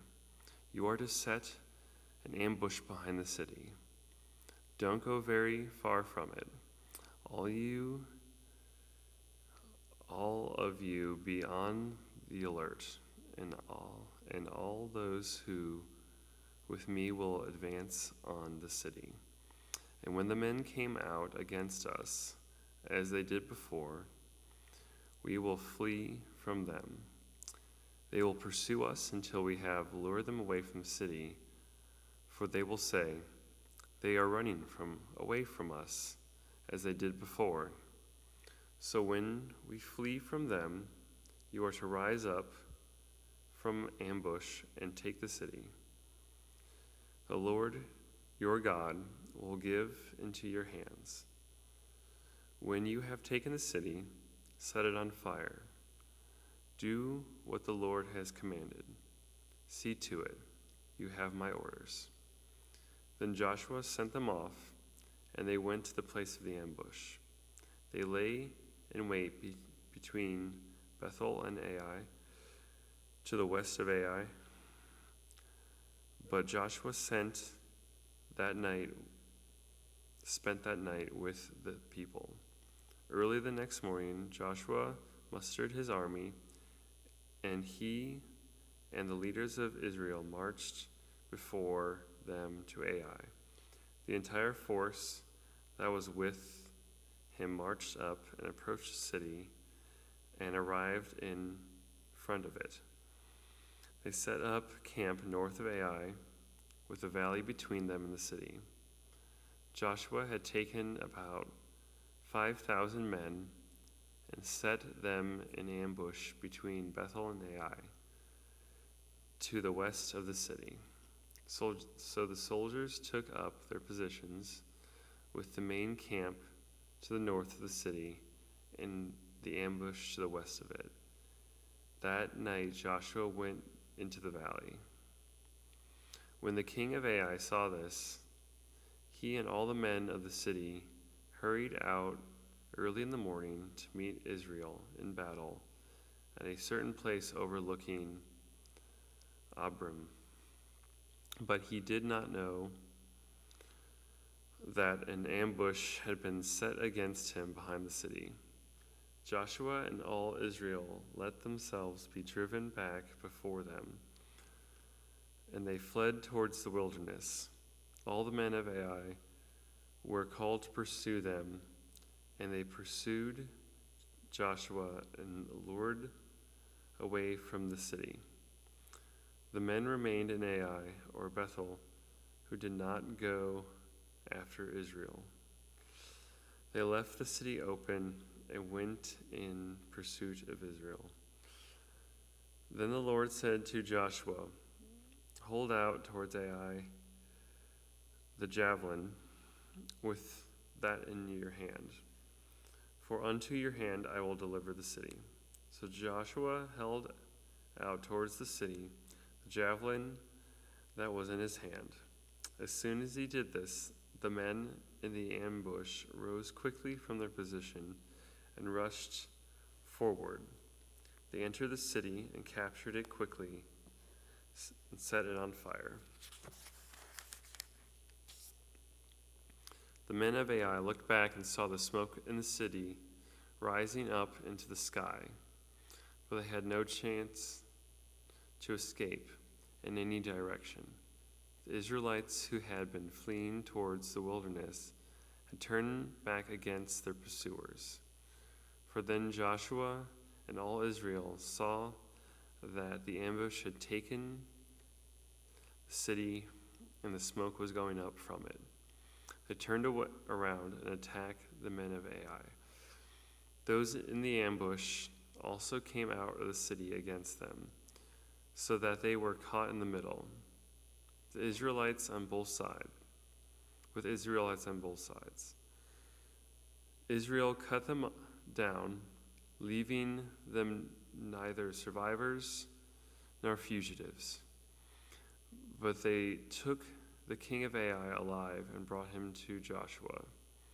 When Israel had finished killing all the men of Ai in the fields and in the wilderness where they had chased them, and when every one of them had been put to the sword, all the Israelites returned to Ai and killed those who were in it. 12,000 men and women fell that day, all the people of Ai. For Joshua did not draw back his hand, the hand that held out the javelin, until he had destroyed all who lived in Ai. But Israel did carry off for themselves the livestock and plunder of the city, and as the Lord had instructed Joshua. So Joshua burned Ai and made it a permanent heap of ruins, a desolate place to this day. He impaled the body of the king in Ai on a pole and left him there until the evening. At sunset, Joshua ordered them to take the body from the pole and throw it down at the entrance to the city gate. And they raised a large pile of rocks over it, which remains to this day. Then Joshua built on Mount Ebal an altar to the Lord, the God of Israel, as Moses, the servant of the Lord, had commanded the Israelites. But he built it according to what is written in the book of the law of Moses, an altar of uncut stones, on which no iron tool had been used. On it they offered to the Lord burnt offerings and sacrificed fellowship offerings. There, in the presence of the Israelites, Joshua wrote on stones a copy of the law of Moses. All the Israelites, with their elders, officials, and judges, were standing on both sides of the Ark of the Covenant of the Lord, facing the Levitical priests who carried it. Both the foreigners living among them and the native-born were there. Half the people stood in front of Mount Gerizim, and half of them in front of Mount Ebal, as Moses, the servant of the Lord, had formally commanded when he given instructions to bless the people of Israel. Afterward, Joshua read all the words of the law, the blessings and the curses, just as it is written in the book of the law. There was no word of all, there was not a word of all that Moses had commanded that Joshua did not read to the whole assembly of Israel, including the women and children, and the foreigners whom lived amongst them. Joshua chapter 9. Now when all the kings west of the Jordan heard about these things, the kings in the hill countries in the west, in the western foothills, and amongst the entire coast of the Mediterranean Sea, as far as Lebanon, the kings of Hittils, Armontes, Canaanites, Perizzites, Hivites, and Jeshizits. They came together to wage war against Joshua and Israel. However, when the people of Gibeon heard that Joshua had done to Jericho and Ai, they resorted to a ruse. They went as a delegation, whose donkeys were loaded with worn-out sacks and old wineskins, cracked and mended. They put worn and patched sandals on their feet and wore old clothes. All the bread of their food supply has dried and moldy. Then went to Joshua in the camp of Gilgal and said to him and the Israelites, "We have come from a distant country. Make a treaty with us." The Israelites said to the Hivites, "But perhaps you live near us. How can we make a treaty with you?" "We are your servants," they said to Joshua. But Joshua asked, "Who are you and where do you come from?" They answered, "Your servants have come from a very distant country because of the fame of the Lord your God.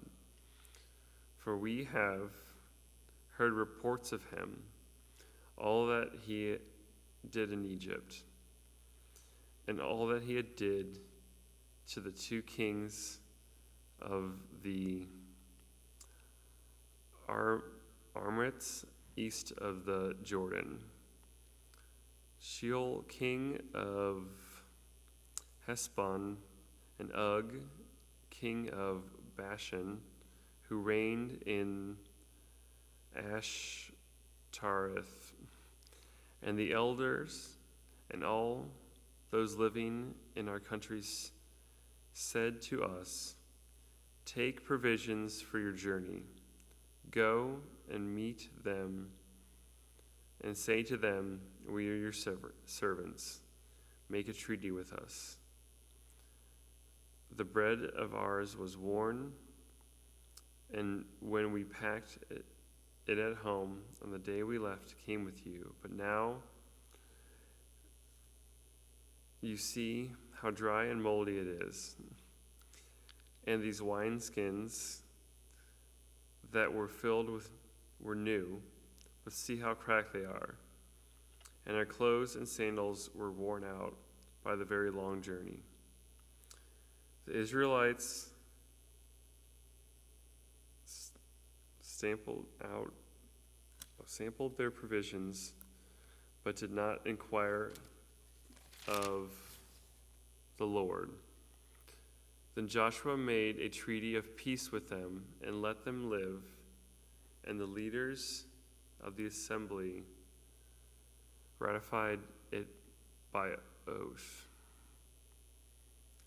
3 days after they had made the treaty with the Gibeonites, the Israelites heard that they were neighbors, living near them. So the Israelites set out, and on the third day came to their city, Gibeon, Kephraim, Bereth, and Kiriath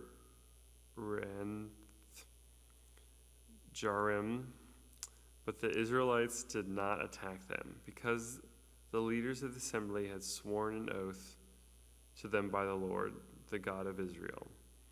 The whole assembly grumbled against the leaders, but all the leaders answered, "We have given them our oath by the Lord, the God of Israel, and we cannot touch them now. This is what we will do to them. We will let them live, so that God's wrath will not fall on us for breaking the oath we swore to them." They continued, "Let them live, but let them be woodcutters and water carriers in service of the whole assembly." So the leaders' promise to them was kept. Then Joshua summoned the Gibeonites and said, "Why did you deliver us by saying, 'We live a long way from you'? Well, actually, you live near us. You are now under a curse. You will never be released from the service as woodcutters and water carriers for the house of my God." They answered Joshua, "Your servants were clearly told how the Lord your God had commanded his servant Moses to give you the whole land and to wipe out all its inhabitants from before you. So we feared for our lives because of you. And that is why we did this. We are now in your hands. Do to us whatever seems good and right to you." So Joshua saved them from the Israelites, and they did not kill them. That day he made the Gibeonites woodcutters and water carriers for the assembly to provide for the needs of the altar of the Lord in the place the Lord would choose. And that is what they are to this day.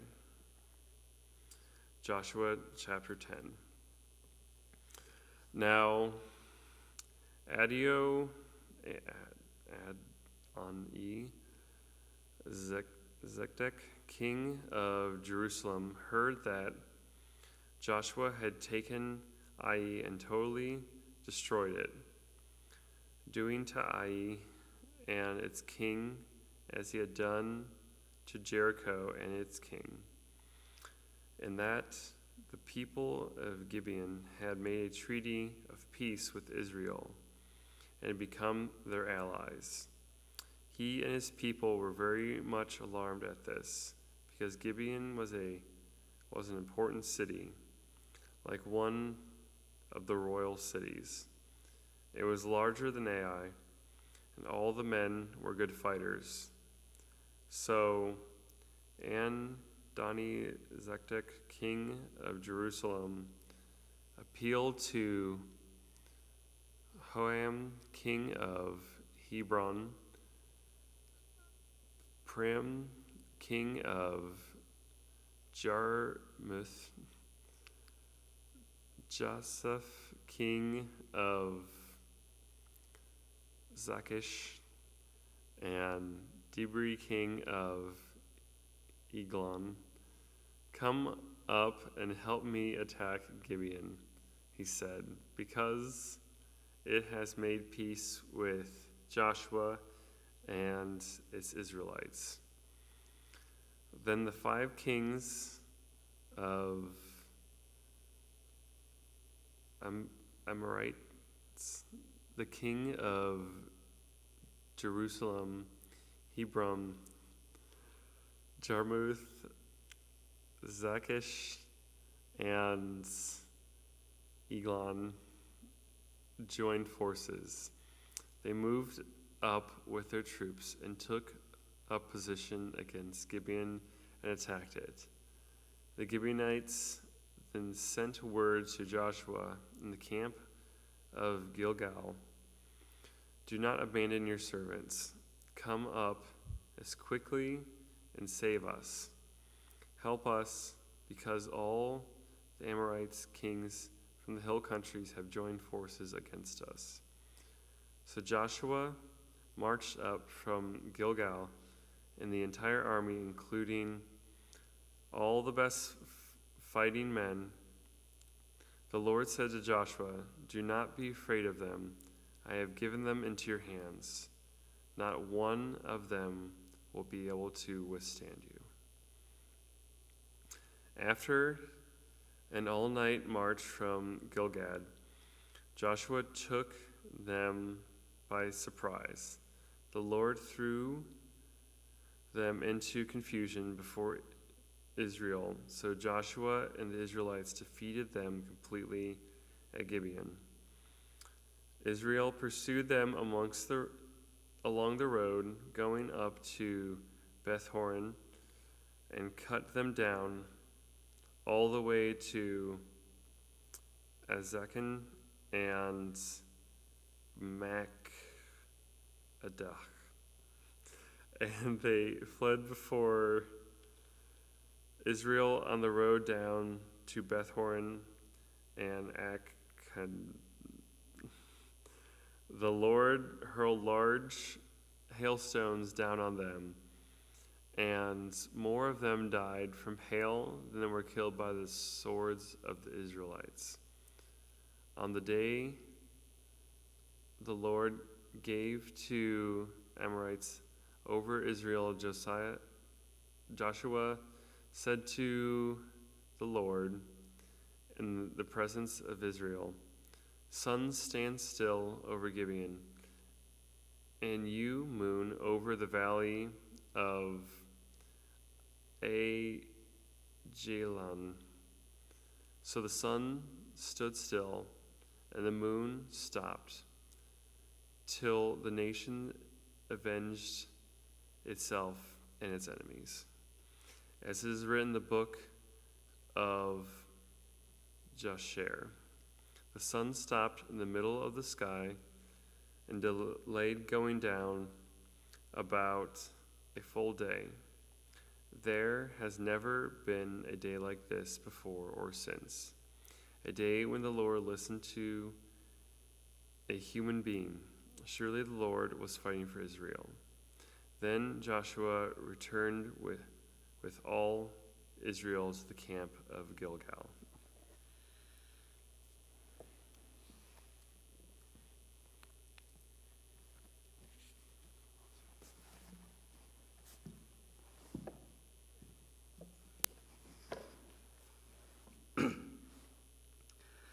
Now the 5 kings had fled and hidden in the cave of Makkedah.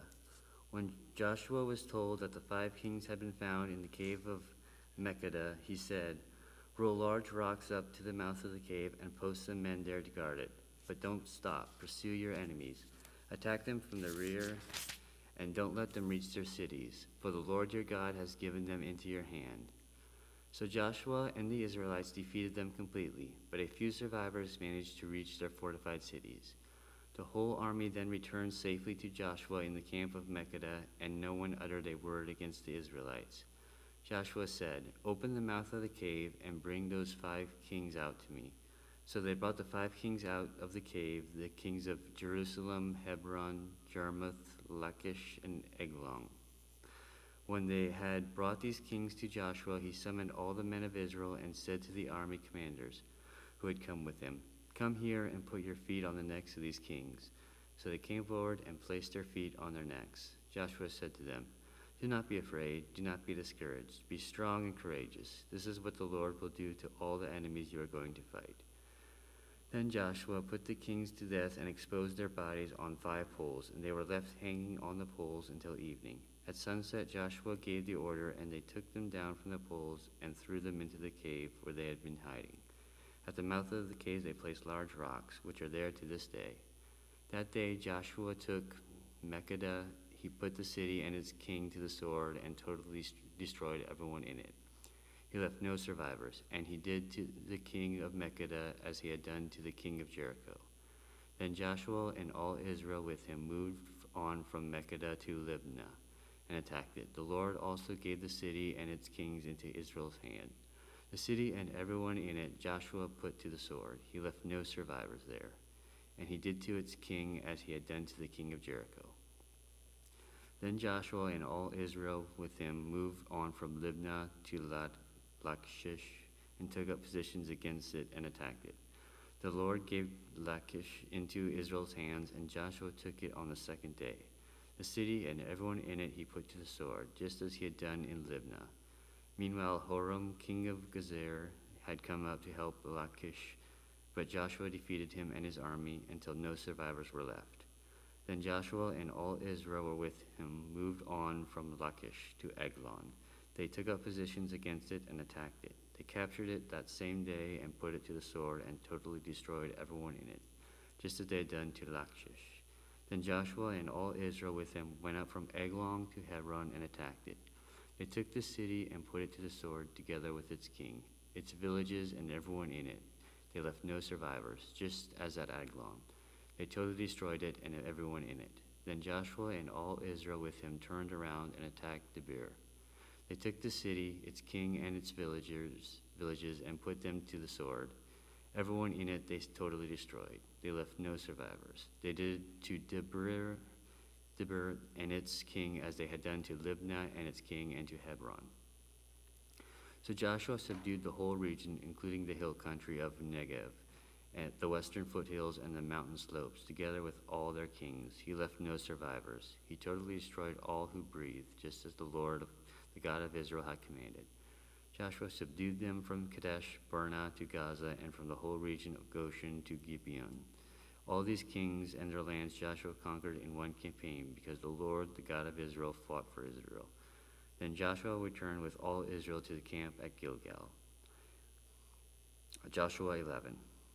When Jebin, king of Hazor, heard of this, he sent word to Jebub, king of Medon, to the kings of Shimron and Aksheph, and to the northern kings who were in the mountains in the Arabah south of Kinnereth, in the western foothills, and in Naphtali on the west, to the Canaanites in the east and west, to the Amorites, Hittites, Perizzites, and Jebusites in the hill country, to the Hivites below Hermon in the region of Mizpah. They came out with all their troops and a large number of horses and chariots, a huge army as numerous as the sand on the seashore.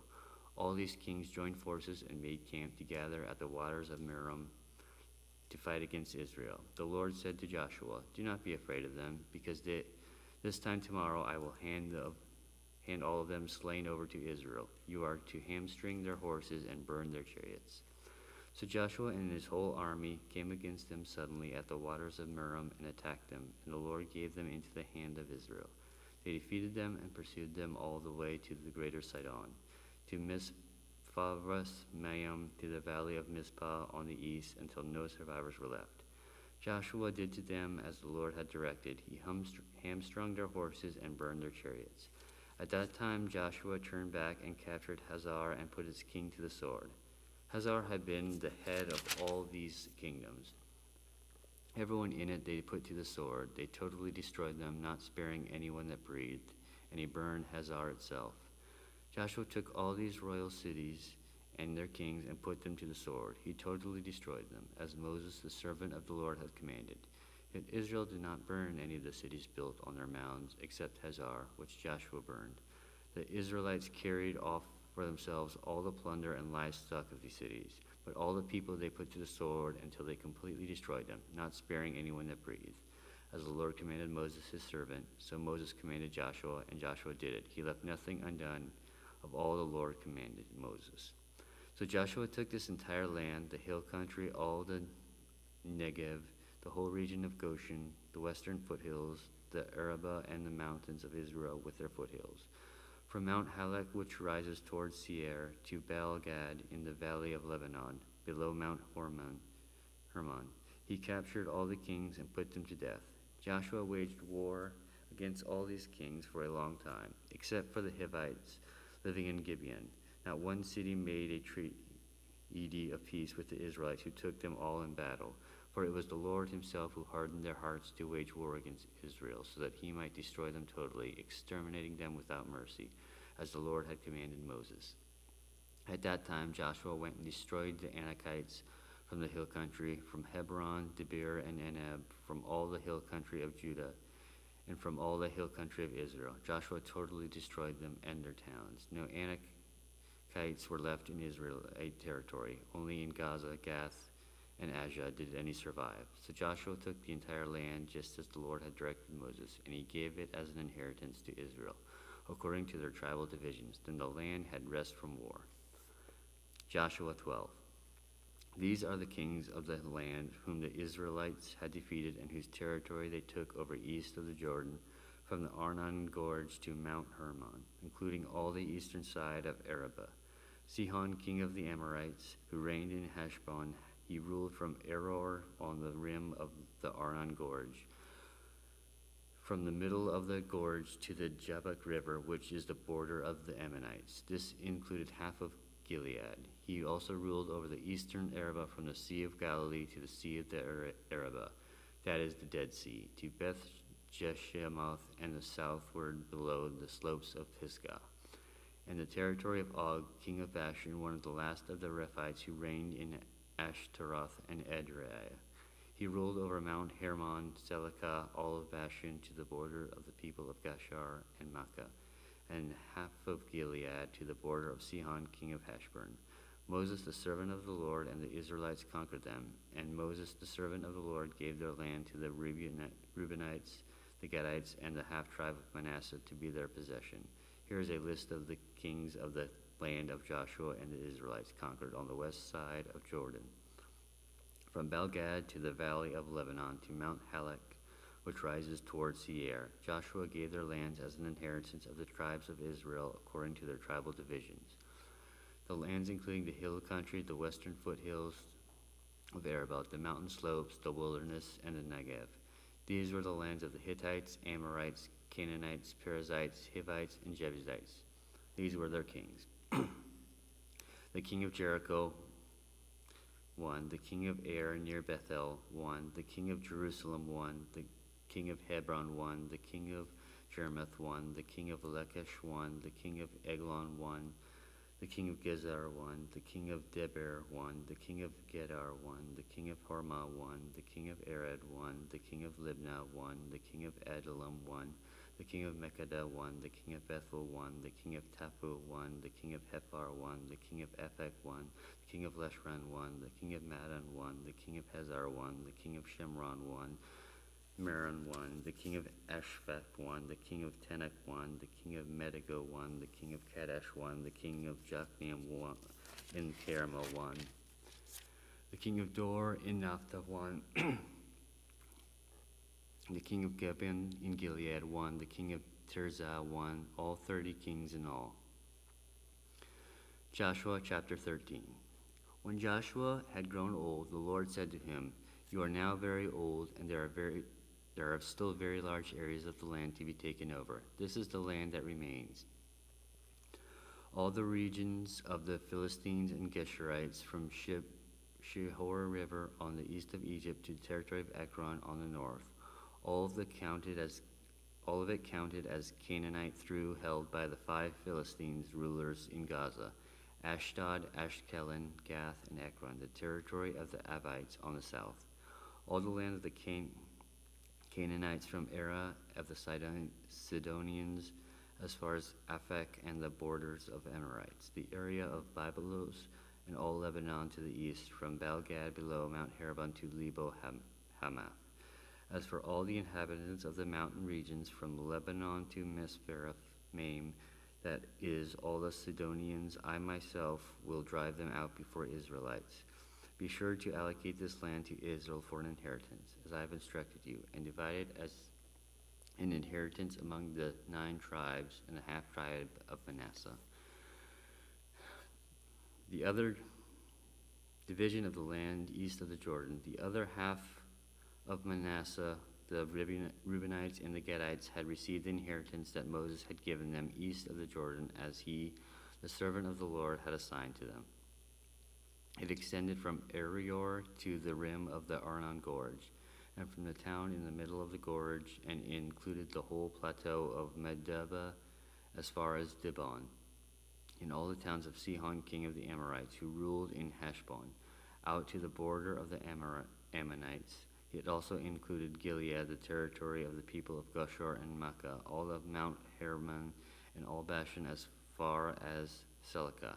That is the whole kingdom of Og in Bashan, who had reigned in Ashtaroth and Adon. He was the last of the Rephites. Moses had defeated them and taken over their land, but the Israelites did not drive out the people of Geshur and Makkah, so they continued to live among the Israelites to this day. But to the tribe of Levi he gave no inheritance, since the food of offerings presented to the Lord, the God of Israel, are their inheritance, as he promised them. This is what Moses had given to the tribe of Reuben, according to its clans. The territory of Aroer on the rim of the Arnon Gorge, and from the town of middle of the gorge and the whole plateau past Medeba, to Heshbon and all its towns on the plateau, including Dibon, Bamoth, Baal, Bath, Baal, Meon, Jehaz, Kedemoth, Mephath, Kirathim, Sibba, Zereth, Sheher, on the hill valley, Beth Peor, the slopes of Pisgah, and Beth Jeshemoth, all the towns on the plateau, and the entire realm of Sihon, king of the Amorites, who ruled at Heshbon. Moses had defeated him and the Midianite chiefs Evi, Rakem, Zor, Hor, and Reba, princes allied with Sihon, who lived in that country. In addition to those slain in battle, the Israelites had put to the sword Balaam, son of Beor, who practiced divination. The boundary of the Reubenites was the bank of the Jordan. These towns and their villages were inheritance of the Reubenites according to their clans. This is what Moses had given to the tribe of Gad according to its clans: the territory of Jazer, all the towns of Gilead, and half the Ammonite country as far as Aroer near Rebbath, and from Heshbon to Ramoth, Mizpah, and Patonim, and from Mahanaim to the territory of Debir, and in the valley Beth-Haram, Beth-Nimrah, Succoth, and Zephon, with the rest of the realm of Sihon, king of Heshbon, the east side of the Jordan, and the territory up to the end of the Sea of Galilee. These towns and their villages were in the inheritance of the Gadites according to their clans. This is what Moses had given to the half-tribe of Manasseh, that is, to half the family of the descendants of Manasseh according to its clans. A territory extending from Mahanaim and including all of Bashan, the entire realm of Og, king of Bashan, all the settlements of Jaar in Bashan, 60 towns, half of Gilead and Ashtaroth and Edrei, the royal cities of Og in Bashan. This was for the descendants of Machir, son of Manasseh, for half of the sons of Machir according to their clans. This is the inheritance of Moses had given when he was in the plains of Moab, according to across the Jordan east of Jericho. But to the tribe of Levi, Moses had given no inheritance to the Lord, the God of Israel, in their inheritance as he promised them. Joshua chapter 14. Now these are the areas the Israelites received as an inheritance in the land of Canaan, which Eleazar the priest, Joshua son of Nun, and the heads of the tribal clans of Israel allotted to them. Their inheritances were assigned by the lot to the 9 and 8 half-tribes, as the Lord had commanded through Moses. Moses had granted the 2.5 tribes their inheritance east of the Jordan, but had not granted the Levites an inheritance among the rest. For Joseph's descendants had become 2 tribes, Manasseh and Ephraim. The Levites received no share of the land, but only towns to live in, with pasture lands for their flocks and herds. So the Israelites divided the land just as the Lord had commanded Moses. Now the people of Judah approached Joshua at Gilgal, and Caleb, son of Jephunneh the Kenizzite, said to him, "You know what the Lord said to Moses, the man of God at Kadesh Barnea, about you and me. I was 40 years old when Moses, the servant of the Lord, sent me from Kadesh Barnea to explore the land. And I brought him back a report according to my convictions. But my fellow Israelites who went up with me made the hearts of the people melt in fear. I, however, followed the Lord my God wholeheartedly. So that day Moses swore to me, the land on which your feet have walked will be your inheritance, and that of your children forever, because you have followed the Lord my God wholeheartedly. Now then, just as the Lord promised, he has kept me alive for 45 years since the time he said to this to Moses, while Israel moved about in the wilderness. So here I am today, 85 years old. I am still strong today as the day Moses sent me out. I'm just as vigorous to go out to battle now as I was then. Now give me this hill country that the Lord promised me that day. You yourself heard then that the Anakites were there, and their cities were large and fortified. But the Lord helping me, I will drive them out just as he said. Then Joshua blessed Caleb, son of Jephunneh, and gave him Hebron as his inheritance. So Hebron has belonged to Caleb, son of Jephunneh, the Kenizzite, ever since, because he followed the Lord, the God of Israel, wholeheartedly. Hebron used to be called Kiriath Arba, after Arba, who was the greatest man among the Anakites. Then the land had rest from war.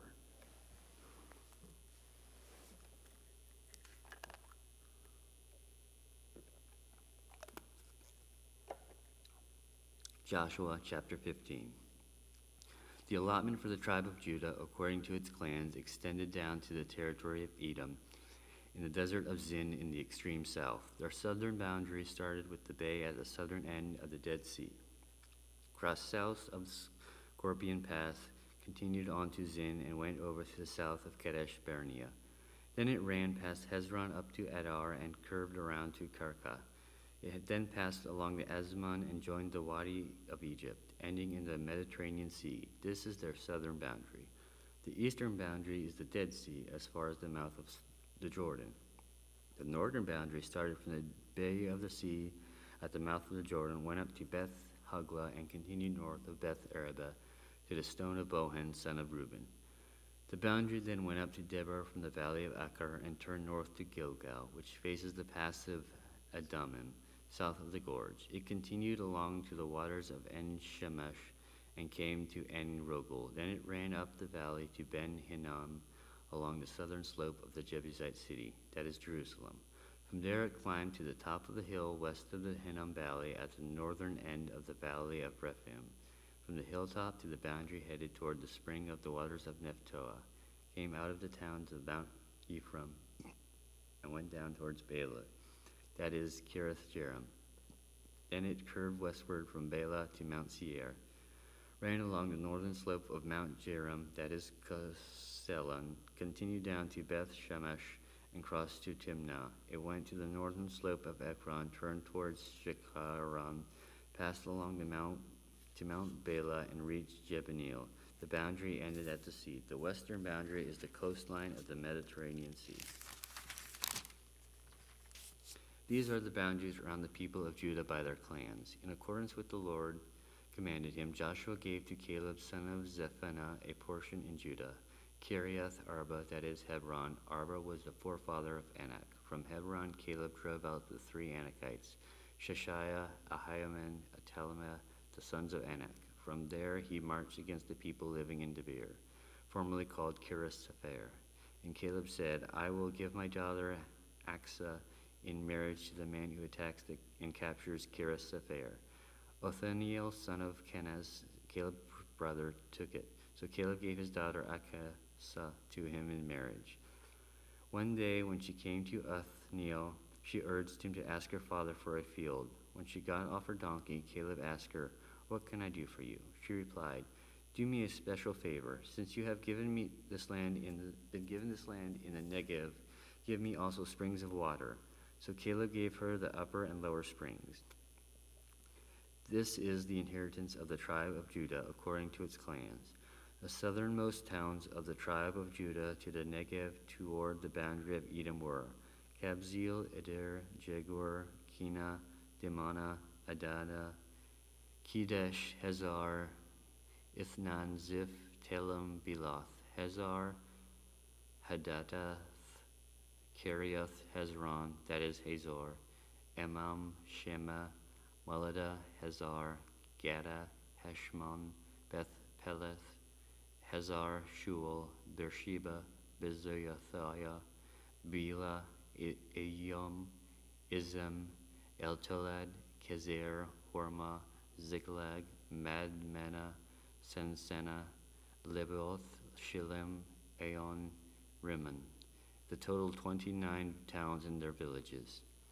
In the western foothills, Eshtola, Zorah, Ashna, Zenoiah, En-Ganem, Tepuiah, Enam, Jormuth, Adullam, Soka, Azekah, Shearim, Edathem, and Gedera, that is Gederothaim, 14 towns and their villages.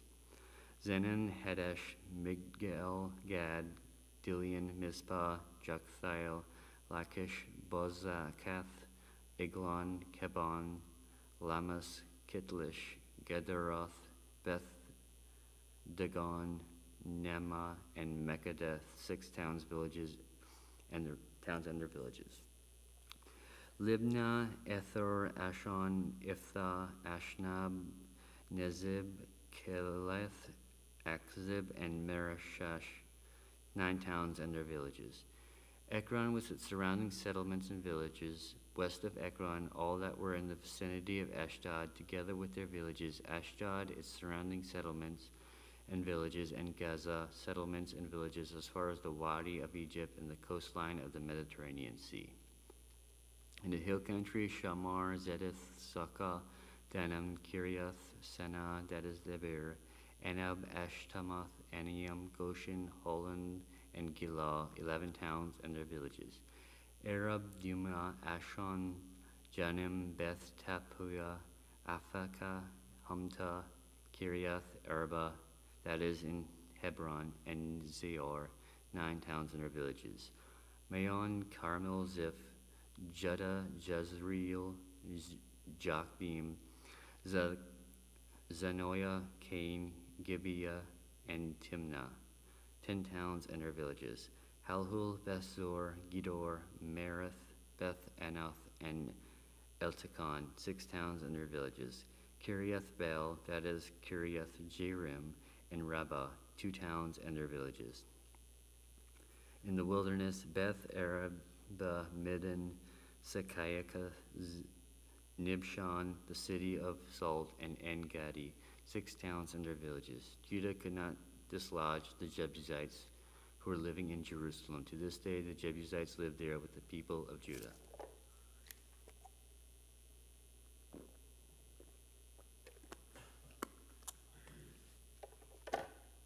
Joshua chapter 16. The allotment for Joseph began at the Jordan, east of the springs of Jericho, and went up from there to the desert into the hill country of Bethel.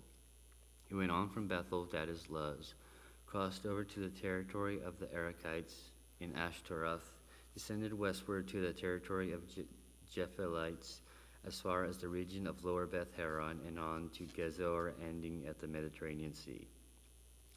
So Manasseh and Ephraim, the descendants of Joseph, received their inheritance. This was the territory of Ephraim according to its clans. The boundary of their inheritance went from Ataroth Adon to the east of the upper Beth Horon and continued to the Mediterranean Sea.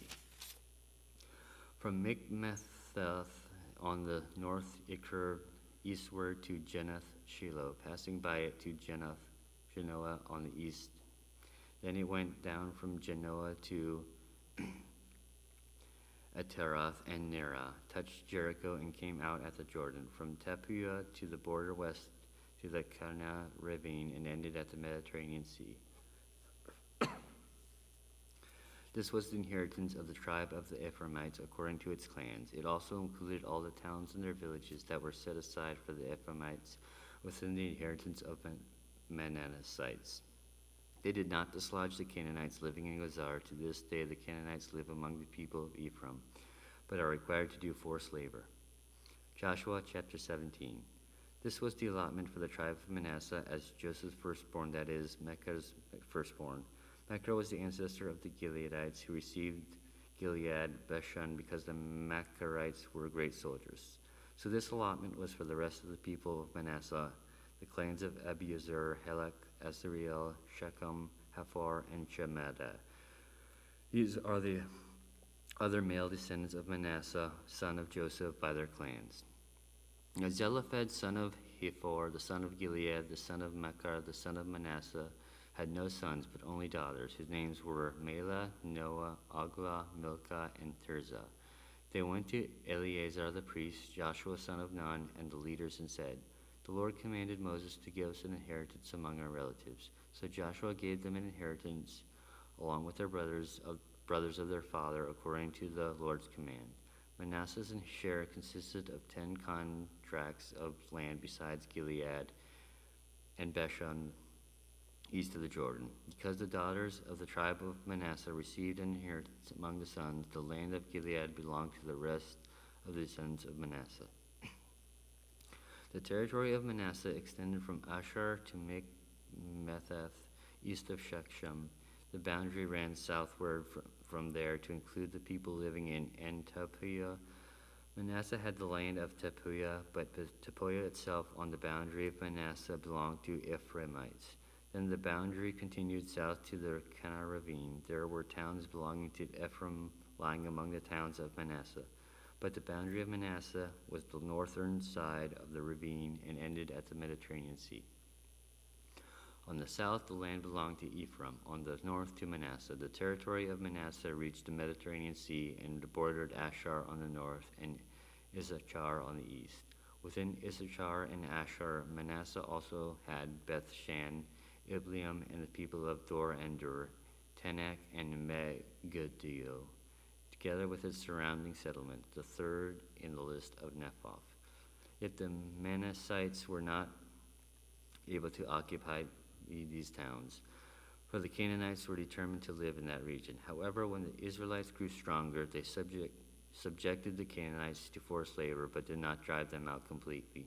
The people of Joseph said to Joshua, "Why have you given us only one allotment and one portion for an inheritance? We are a numerous people, and the Lord has blessed us abundantly." "If you are so numerous," Joshua answered, "and if the hill country of Ephraim is too small for you, go up into the forest and clear land for yourselves, there in the land of the Perizzites and Rephaites." The people of Joshua replied, "The hill country is not enough for us, and all the Canaanites who live in the plain have chariots fitted with iron, both those in Bethshan and in its settlements, and those in the valley of Jezreel." But Joshua said to the tribes of Joseph, to Ephraim and Manasseh, "You are numerous and very powerful. You will have not only one allotment, but the forested hill country as well. Clear it, and its farthest limits all will be yours. Though the Canaanites have chariots filled with iron, and though they are strong, you can drive them out."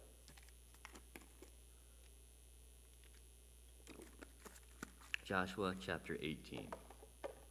The whole assembly of the Israelites gathered at Shiloh and set up the tent of meeting there. The country was brought under their control, but there were still several Israelite tribes who had not yet received their inheritance. So Joshua said to the Israelites, "How long will you wait before you begin to take possession of the land of the Lord, the God your ancestors has given you? Appoint 3 men from each tribe. I will send them out to make a survey of the land and to write a description of it, according to the inheritance of each. Then they will return to me. You are to divide the land into 7 parts. Judah is to remain in its territory on the south, and the tribes of Joseph in their territory on the north. After you have written descriptions of the 7 parts of the land, bring them here to me, and I will cast lots for you in the presence of the Lord our God. The Levites, however, do not get a portion among you, because the priestly service of the Lord is their inheritance. And Gad, Reuben, and the half-tribe of Manasseh have already received their inheritance on the east side of the Jordan. Moses, the servant of the Lord, gave it to them." As the men started to their way to map out the land, Joshua instructed them, "Go and make a survey of the land and write a description of it. Then return to me, and I will cast lots for you here in Shiloh, in the presence of the Lord." So the men left and went through the land. They wrote its description on a scroll, town by town, in 7 parts, and returned to Joshua in the camp of Shiloh. Joshua then cast lots for them in Shiloh, in the presence of the Lord, and there he distributed the land to the Israelites according to their tribal divisions. The first lot came up for the tribe of Benjamin, according to its clans. Their allotted territory lay between the tribes of Judah and Joseph.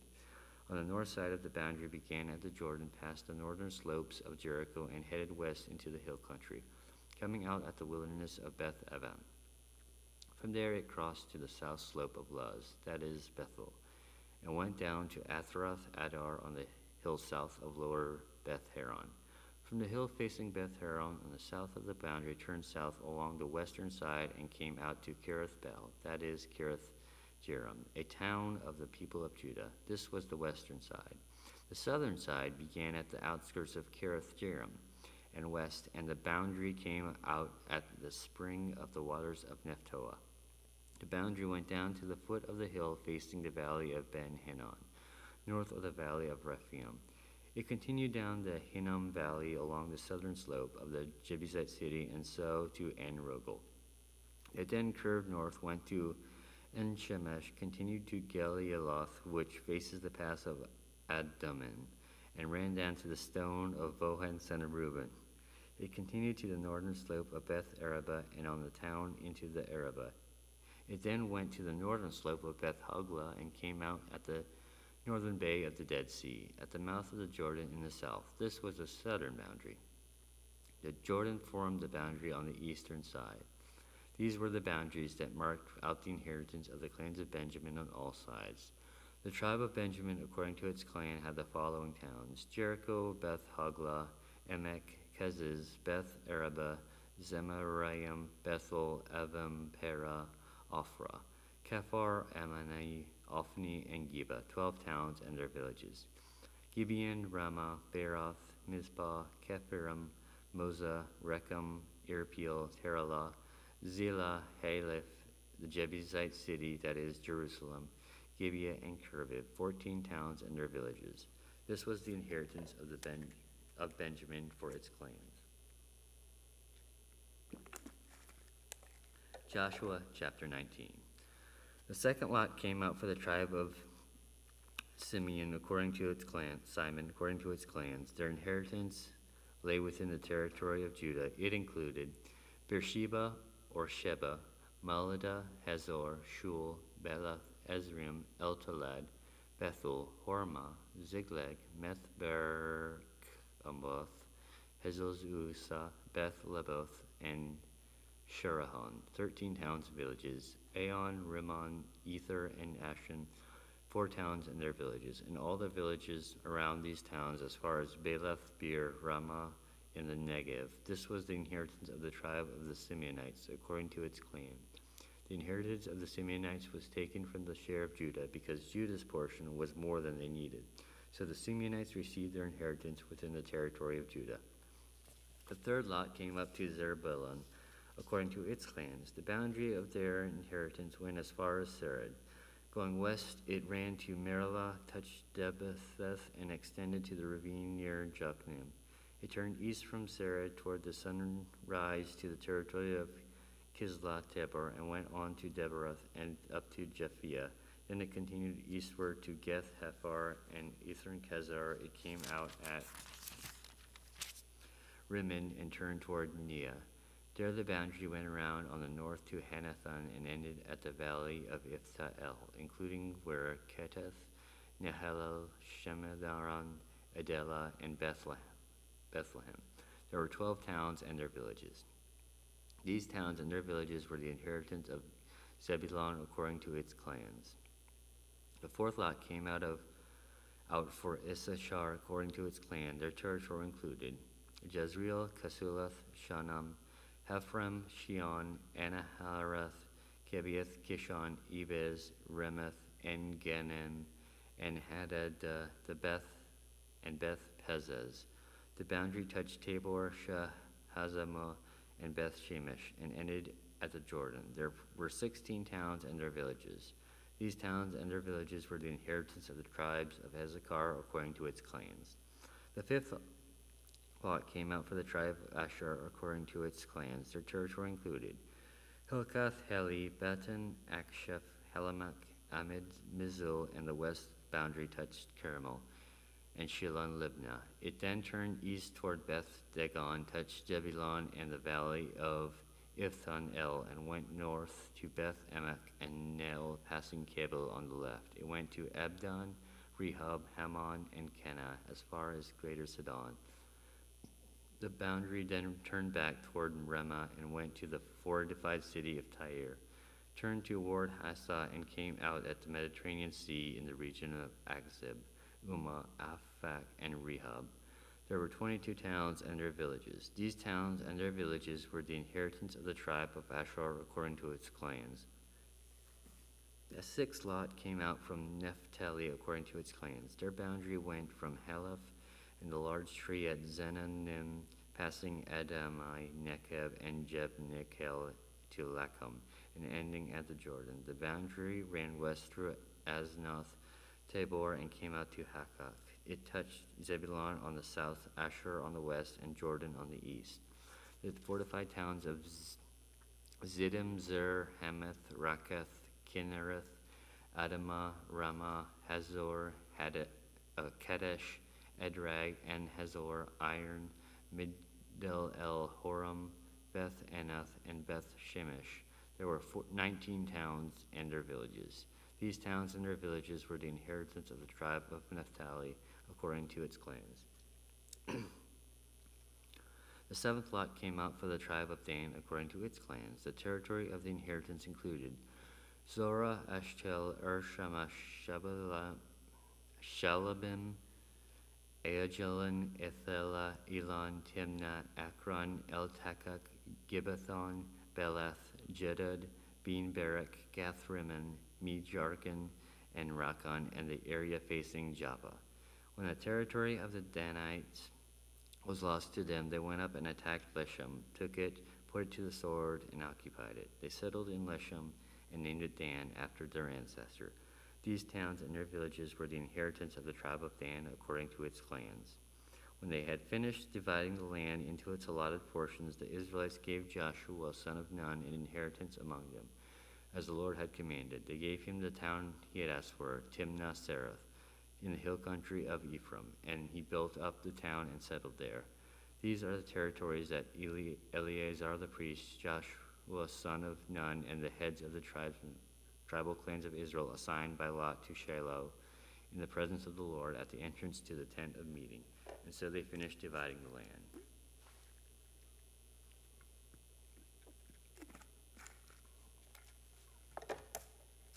Joshua chapter 20. Then the Lord said to Joshua, "Tell the Israelites to designate the cities of refuge as I have instructed you through Moses, so that anyone who kills a person accidentally or unintentionally may flee there and find protection from the avenger of blood.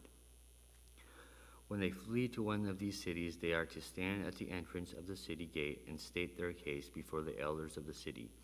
Then the elders are to admit the fugitive into their city and provide a place to live among them.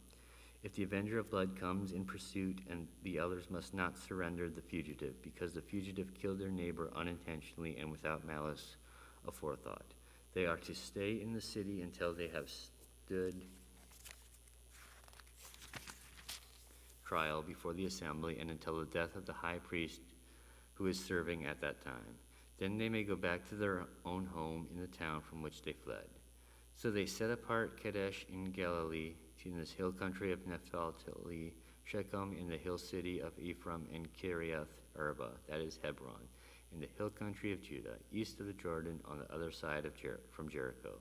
They designated Bizar in the wilderness on the plateau in the tribe of Reuben, Ramoth in Gilead in the tribe of Gad, and Golan in Bashan in the tribe of Manasseh. Any of the Israelites or any foreigner residing among them who killed someone accidentally could flee to these designated cities and not be killed by the avenger of blood prior to standing trial before the assembly.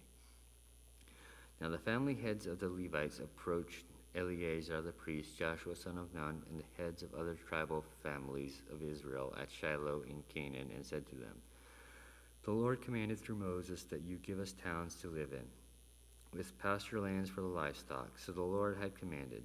The Israelites gave the Levites the following towns and pasture lands out of their own inheritance. The first lot came out for the Kohathites, and according to their clans. The Levites, who were descendants of Aaron the priest, were allotted 13 tribes from the tribes of Judah, Simon, and Benjamin. The rest of Kohath's descendants were allotted 10 towns from the clan of tribes of Ephraim, Dan, and half of Manasseh. The descendants of Gershon were allotted 13 towns from the clans of the tribes of Issachar, Asher, Naphtali, and the half-tribe of Manasseh in Bashan. The descendants of Merari, according to their clans, received 12 towns from the tribes of Reuben, Gad, and Zebulun. So the Israelites allotted to the Levites these towns and their pastures, as the Lord had commanded through Moses. From the tribes of Judah and Simon they allotted the following towns by name. These towns were assigned to the descendants of Aaron, who were from the Kohathite clans of the Levites, because the first lot fell to them. They gave them Kiriath Arba, that is Hebron, with its surrounding pasture land in the hill country of Judah. Arba was the forefather of Anak, but the fields of the villages around the city they had given to Caleb, son of Zephaniah, on his possession. So to the descendants of Aaron, the priest, they gave Hebron, a city of refuge for one accused of murder, Libnah, Jeter, Ashtemoa, Hoblon, Debor, Ain, Judah, and Beth Shemesh, together with their pasture lands, 9 towns from these 2 tribes. And from the tribe of Benjamin they gave Gibeon, Zebah, Anathoth, and Elmon, together with their pasture lands, 4 towns. The total number of towns for the priests and descendants of Aaron came to 13, together with their pasture lands. The rest of Kohathite clans of the Levites were allotted towns from the tribe of Ephraim. In the hill country of Ephraim they were given Shechem, a city of refuge for one accused of murder, and Gezer, Kibzaim, and Beth Horon, together with their pasture lands, 4 towns. Also from the tribe of Dan they received Eltekeh, Gibeonthon, Ajalon, and Gath-Rimmon, together with their pasture lands, 4 towns. From half the tribe of Manasseh they received Tanakh and Gath-Rimmon, together with their pasture lands, 2 towns. All these 10 towns and their pasture lands were given to the rest of the Kohathite clans. The Levite clans of the Gershonites were given. From the half-tribe of Manasseh, Golan in Bashan, a city of refuge for one accused of murder, and Beeshterah, together with their pasture lands, 2 towns. From the tribe of Issachar, Kishon, Debaroth, Jermuth, and En-Ganan, together with their pasture lands, 4 towns. From the time of Asher, Mishel, Abdon, Helkath, and Rehob, together with their pasture lands, 4 towns. From the tribe of Naphtali, Kadesh in Galilee, a city of refuge for one accused of murder, Hamathor and Kartan, together with their pasture lands, 3 towns. The total number of towns of Gershite clans came to 13, together with their pasture lands. The Merarite clans, the rest of the Levites, were given from the tribe of Zebulun, Jokneam, Kerta, Zimna, Adimnah, and Nephalel, together with their pasture lands, 4 towns. From the tribe of Reuben, Bezer, Zahaz, Kedemoth, and Mephath, together with their pasture lands, 4 towns. From the tribe of Gad, Ramoth and Gilead, a city of refuge for one accused of murder, Mahanaim, Hasharbon, Jezar, together with their pasture lands, 4 towns in all.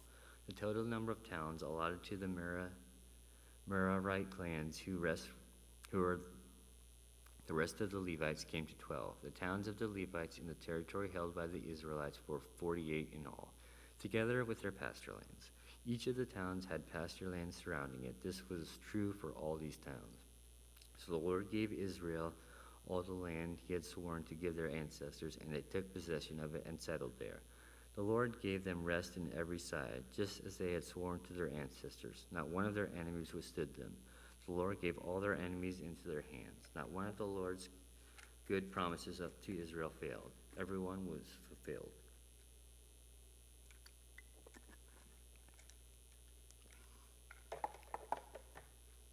Joshua chapter 22.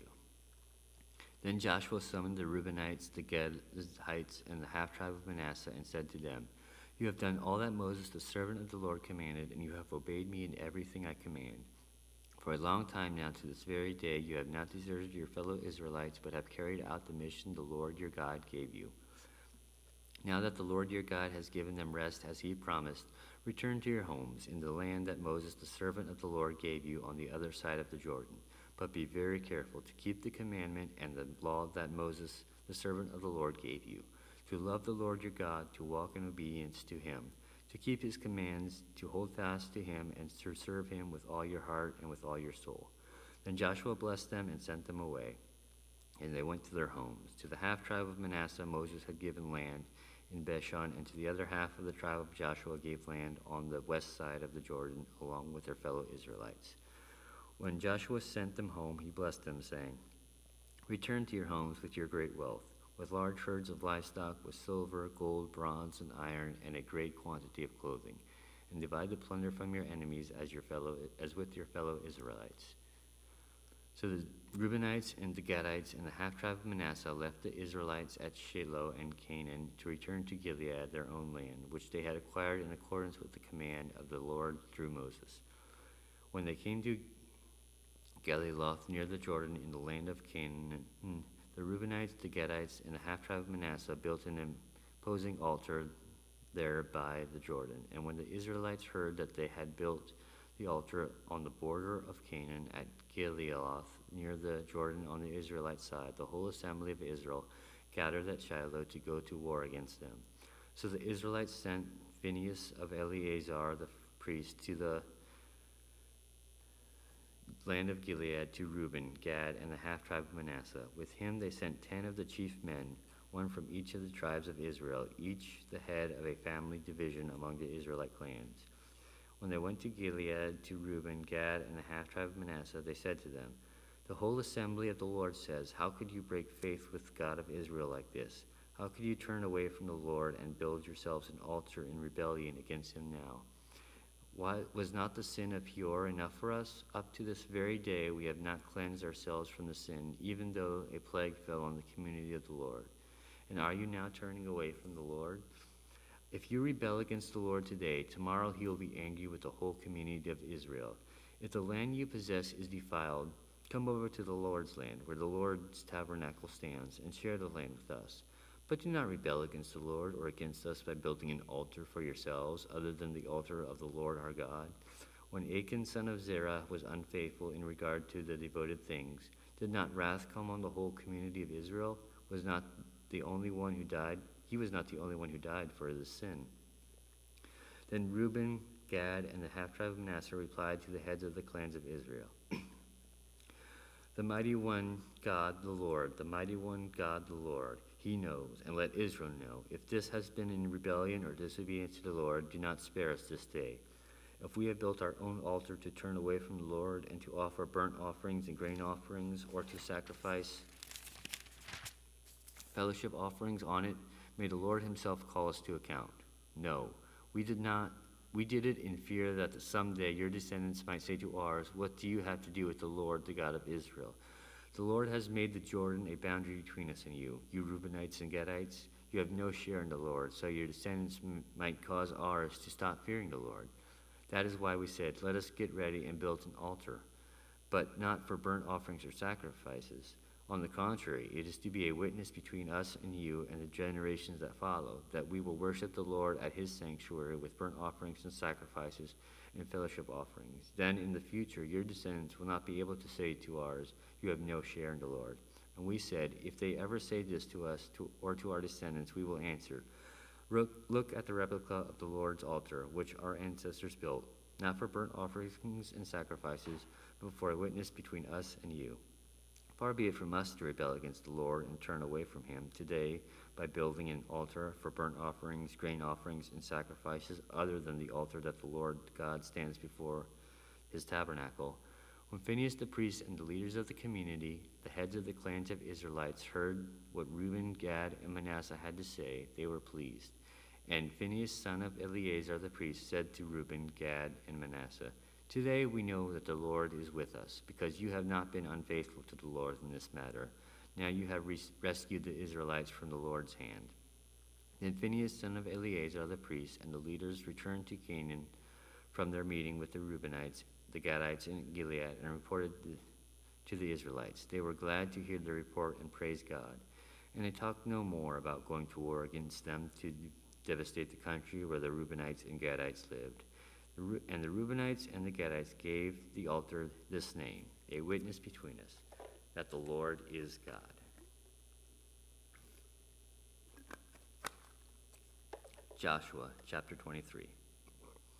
After a long time had passed, and the Lord had given Israel rest from all their enemies around them, Joshua, by then a very old man, summoned all Israel, their elders, leaders, judges, and officials, and said to them, I am very old. You yourselves have seen everything that the Lord God has done to all the nations for your sake. It was the Lord your God who fought for you. Remember how I have allotted as an inheritance for your tribes all the land of the nations that remain, the nations I conquered, between the Jordan and the Mediterranean Sea in the west. The Lord your God himself will push them out for your sake. He will drive them out before you, and you will take possession of the land as the Lord your God promised. Be very strong, be careful to obey all that is written in the book of the law of Moses, without turning aside to the right or to the left. Do not associate with these nations that remain among you. Do not invoke the names of their gods or swear by them. You must not serve them or bow down to them, but you are to hold fast to the Lord your God, as you have done until now. The Lord has driven out before you great and powerful nations. To this day, no one has been able to withstand you. One of you routs 1,000, because the Lord your God fights for you, just as he promised. So be very careful to love the Lord your God. But if you turn away and ally yourselves with the survivors of these nations that remain among you, and if you intermarry with them and associate with them, then you may be sure that the Lord your God will no longer drive out these nations before you. Instead, you will become snares and traps to you, whips on your backs and thorns in your sides, until you perish from that good land which the Lord your God has given you. Now I am about to go the way of all the earth. You know with all your heart and soul that not one of all the good promises the Lord your God gave you has failed. Every promise has been fulfilled, not one has failed. But just as all the good things the Lord your God has promised you have come to you, so he will bring on you all the evil things he has threatened, until the Lord your God has destroyed you from this good land he has given you, if you violate the covenant of the Lord your God, which he commanded you, and go and serve other gods, and bow down to them. The Lord's anger will burn against you, and you will quickly perish from the land the Lord has given you. Joshua chapter 24. Then Joshua assembled all the tribes of Israel at Shechem. He summoned the elders, leaders, judges, and officials of Israel, and they presented themselves before God. Joshua said to all the people, This is what the Lord, the God of Israel, says. Long ago, your ancestors, including Terah, the father of Abraham and Nahor, lived beyond the Euphrates River and worshiped other gods. But I took your father Abraham from the land beyond the Euphrates and led him throughout Canaan and gave him many descendants. I gave him Isaac, and to Isaac I gave Jacob and Esau. I assigned the hill country of Seir to Esau, but Jacob and his family went down to Egypt. Then I sent Moses and Aaron, and I afflicted the Egyptians by what I did there, and I brought you out. When I brought your people out of Egypt, you came to the sea, and the Egyptians pursued them with chariots and horsemen as far as the Red Sea. But they cried to the Lord for help, and he put darkness between you and the Egyptians. He brought the sea over them and covered them. You saw with your own eyes what I did to the Egyptians. Then you lived in the wilderness for a long time. I brought you to the land of the Amorites who lived east of the Jordan. They fought against you, but I gave them into your hands. I destroyed them from before you, and you took possession of their land. When Balak son of Zippor, the king of Moab, prepared to fight against Israel, he sent for Balaam son of Beor to put a curse on you. But I would not listen to Balaam, so he blessed you again, and I delivered you out of his hand. Then you crossed the Jordan and came to Jericho. The citizens of Jericho fought against you, as did also the Amorites, Perizzites, Canaanites, Hittites, Girgashites, Hivites, and Jebusites. But I gave them into your hands. I sent the hornet ahead of you, which drove them out before you. Also the 2 Amorite kings. You did not do it with your own sword and bow. So I gave you a land on which you did not toil, and cities you did not build, and you live in them and eat from vineyards and olive groves that you did not plant. Now fear the Lord and serve him with all faithfulness. Throw away the gods of your ancestors' worship beyond the Euphrates River and in Egypt, and serve the Lord. But if serving the Lord seems undesirable to you, then choose for yourselves this day whom you will serve, whether the gods of your ancestors served beyond the Euphrates, or the gods of the Amorites in whose land you are living. But as for me and my household, we will serve the Lord. Then the people answered, Far be it from us to forsake the Lord and to serve other gods. It was the Lord our God himself who brought us and our parents up out of Egypt from the land of slavery and performed those great signs before our eyes. He protected us on our entire journey and among all the nations through which we traveled. And the Lord drove out before us all the nations, including the Amorites, who lived in the land. We too will serve the Lord, because he is our God. Joshua said to the people, "You are not able to serve the Lord. He is a holy God. He is a jealous God. He will not forgive your rebellion and your sins. If you forsake the Lord and serve foreign gods, he will turn and bring disaster on you and make an end of you after he has been good to you." But the people said to Joshua, "No, we will serve the Lord." Then Joshua said, "You are witnesses against yourselves that you have chosen to serve the Lord." "Yes, we are witnesses," they replied. "Now then," said Joshua, "throw away the foreign gods that are among you and yield your hearts to the Lord, the God of Israel." And the people said to Joshua, "We will serve the Lord our God and obey him." On that day, Joshua made a covenant for the people, and there at Shechem he reaffirmed for them decrees and laws. And Joshua recorded these things in the book of the law of God. Then he took a large stone and set it up under the oak near the holy place of Israel. "See," he said to all the people, "this stone will be a witness against us. He has heard all the words the Lord has said to us. It will be a witness against you if you are untrue to your God." Then Joshua dismissed the people, each to their own inheritance.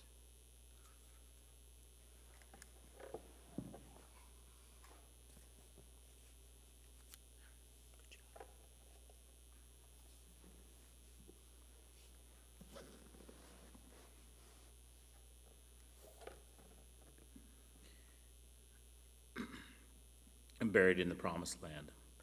After these things, Joshua, son of Nun, the servant of the Lord, died at the age of 110, and they buried him in the land of his inheritance, at the Timnath-Serah, in the hill country of Ephraim, north of Mount Gaash. Israel served the Lord throughout the lifetime of Joshua and the elders who outlived him and who had experienced everything the Lord had done for Israel. And Joseph's bones, which the Israelites had brought up from Egypt, were buried in Shechem in the tract of the land of Jacob that Jacob had bought for 100 pieces of silver from the sons of Hamor, the father of Shechem. This became the inheritance of Joseph's descendants. And Eleazar, the son of Aaron, died and was buried in Gibeah, which was allotted to his son Phinehas in the hill country of Ephraim. Judges chapter 1. After the death of Joshua, the Israelites asked the Lord, "Who of us is to go up first to fight against the Canaanites?" And the Lord answered, "Judah shall go up. I have given the land into their hands." The men of Judah then said to the Simeonites, their fellow Israelites, "Come up with us into the territory allotted to us to fight the Canaanites. We in turn will go with you into yours." So that the Simeonites went with them. When Judah attacked, the Lord gave the Canaanites and Perizzites into their hands, and they struck down 10,000 men at Bezek. It was there that they found Adonai-Bezek and fought against him, putting to rout the Canaanites and the Perizzites. Adonai-Bezek fled, but they chased him and caught him, and cut off his thumbs and big toes. Then Adonai-Bezek said, 70 kings with their thumbs and big toes cut off have picked up scraps under my table. Now God has paid me back for what I did to them. They brought him to Jerusalem, and he died there. The men of Judah attacked Jerusalem, also took it. They put the city to the sword and set it on fire. After that, Judah went down to fight against the Canaanites, living in the hill country, the Negev and the eastern and the western foothills. They advanced against the Canaanites living in Hebron, formerly called Kiriath Arba, and defeated Shishai, Ahiman, and Talmaiah. From there they advanced against the people living in Debir, formerly called Kiriath Sephar. And Caleb said, "I will give my daughter Akash in marriage to the man who attacks and captures Kiriath Sephar. Othniel, son of Kenaz, Caleb's younger brother, took it. So Caleb gave his daughter Akash to him in marriage. One day when she came to Othniel, she urged him to ask the father for a field. When she got off her donkey, Caleb said to her, "What can I do for you?" She replied, "Do me a special favor. Since you have given me the land of Negev, give me also the springs of water." So Caleb gave her the upper and lower springs. The descendants of Moses' father-in-law, the Kenite, went up from the city of the Psalms with the people of Judah to live among the inhabitants of the desert of Judah in the Negev near Arad. Then the men of Judah went with the Simeonites, their fellow Israelites, and attacked the Canaanites living in Zaphath, and they totally destroyed the city. Therefore, it is called Hormah. Judah also took Gaza, Ashkelon, and Ekron, each city with its territory. The Lord was with the men of Judah. They took possession of the hill country, but they were unable to drive the people from the plains because they had chariots fitted with iron, as Moses had promised. Hebron was given to Caleb, who drove from it 3 sons of Anak. The Benjamites, however, did not drive out the Jebusites who were living in Jerusalem. To this day, the Jebusites live with the Benjamites. Now the tribes of Joseph attacked Bethel, and the Lord was with them. When they sent men to spy out Bethel, formerly called Luz, the spies saw a man coming out of the city, and they said to him, "Show us how to get into the city, and we will see that you are treated well." So he showed them, and they put the city on the sword. They put the city to the sword, but spared the man and his whole family. He then went to the land of the Hittites, where he built a city called it Luz, which is its name to this day. But Manasseh did not drive out the people of Beth-shan, or Tanakh, or Dor, or Ibleam, Megiddo, and their surrounding settlements, for the Canaanites were determined to live in that land. When Israel became strong, they pressed the Canaanites into forced labor, but never drove them out completely, nor did Ephraim drive out the Canaanites living in Gezer. But the Canaanites continued to live there among them. Neither did Zebulun drive out the Canaanites living in Kitron or Nahalol. So these Canaanites lived among them, but Zebulun did subject them to forced labor. Nor did Asher drive out those living in Akko or Sidon or Ahlab or Akzib or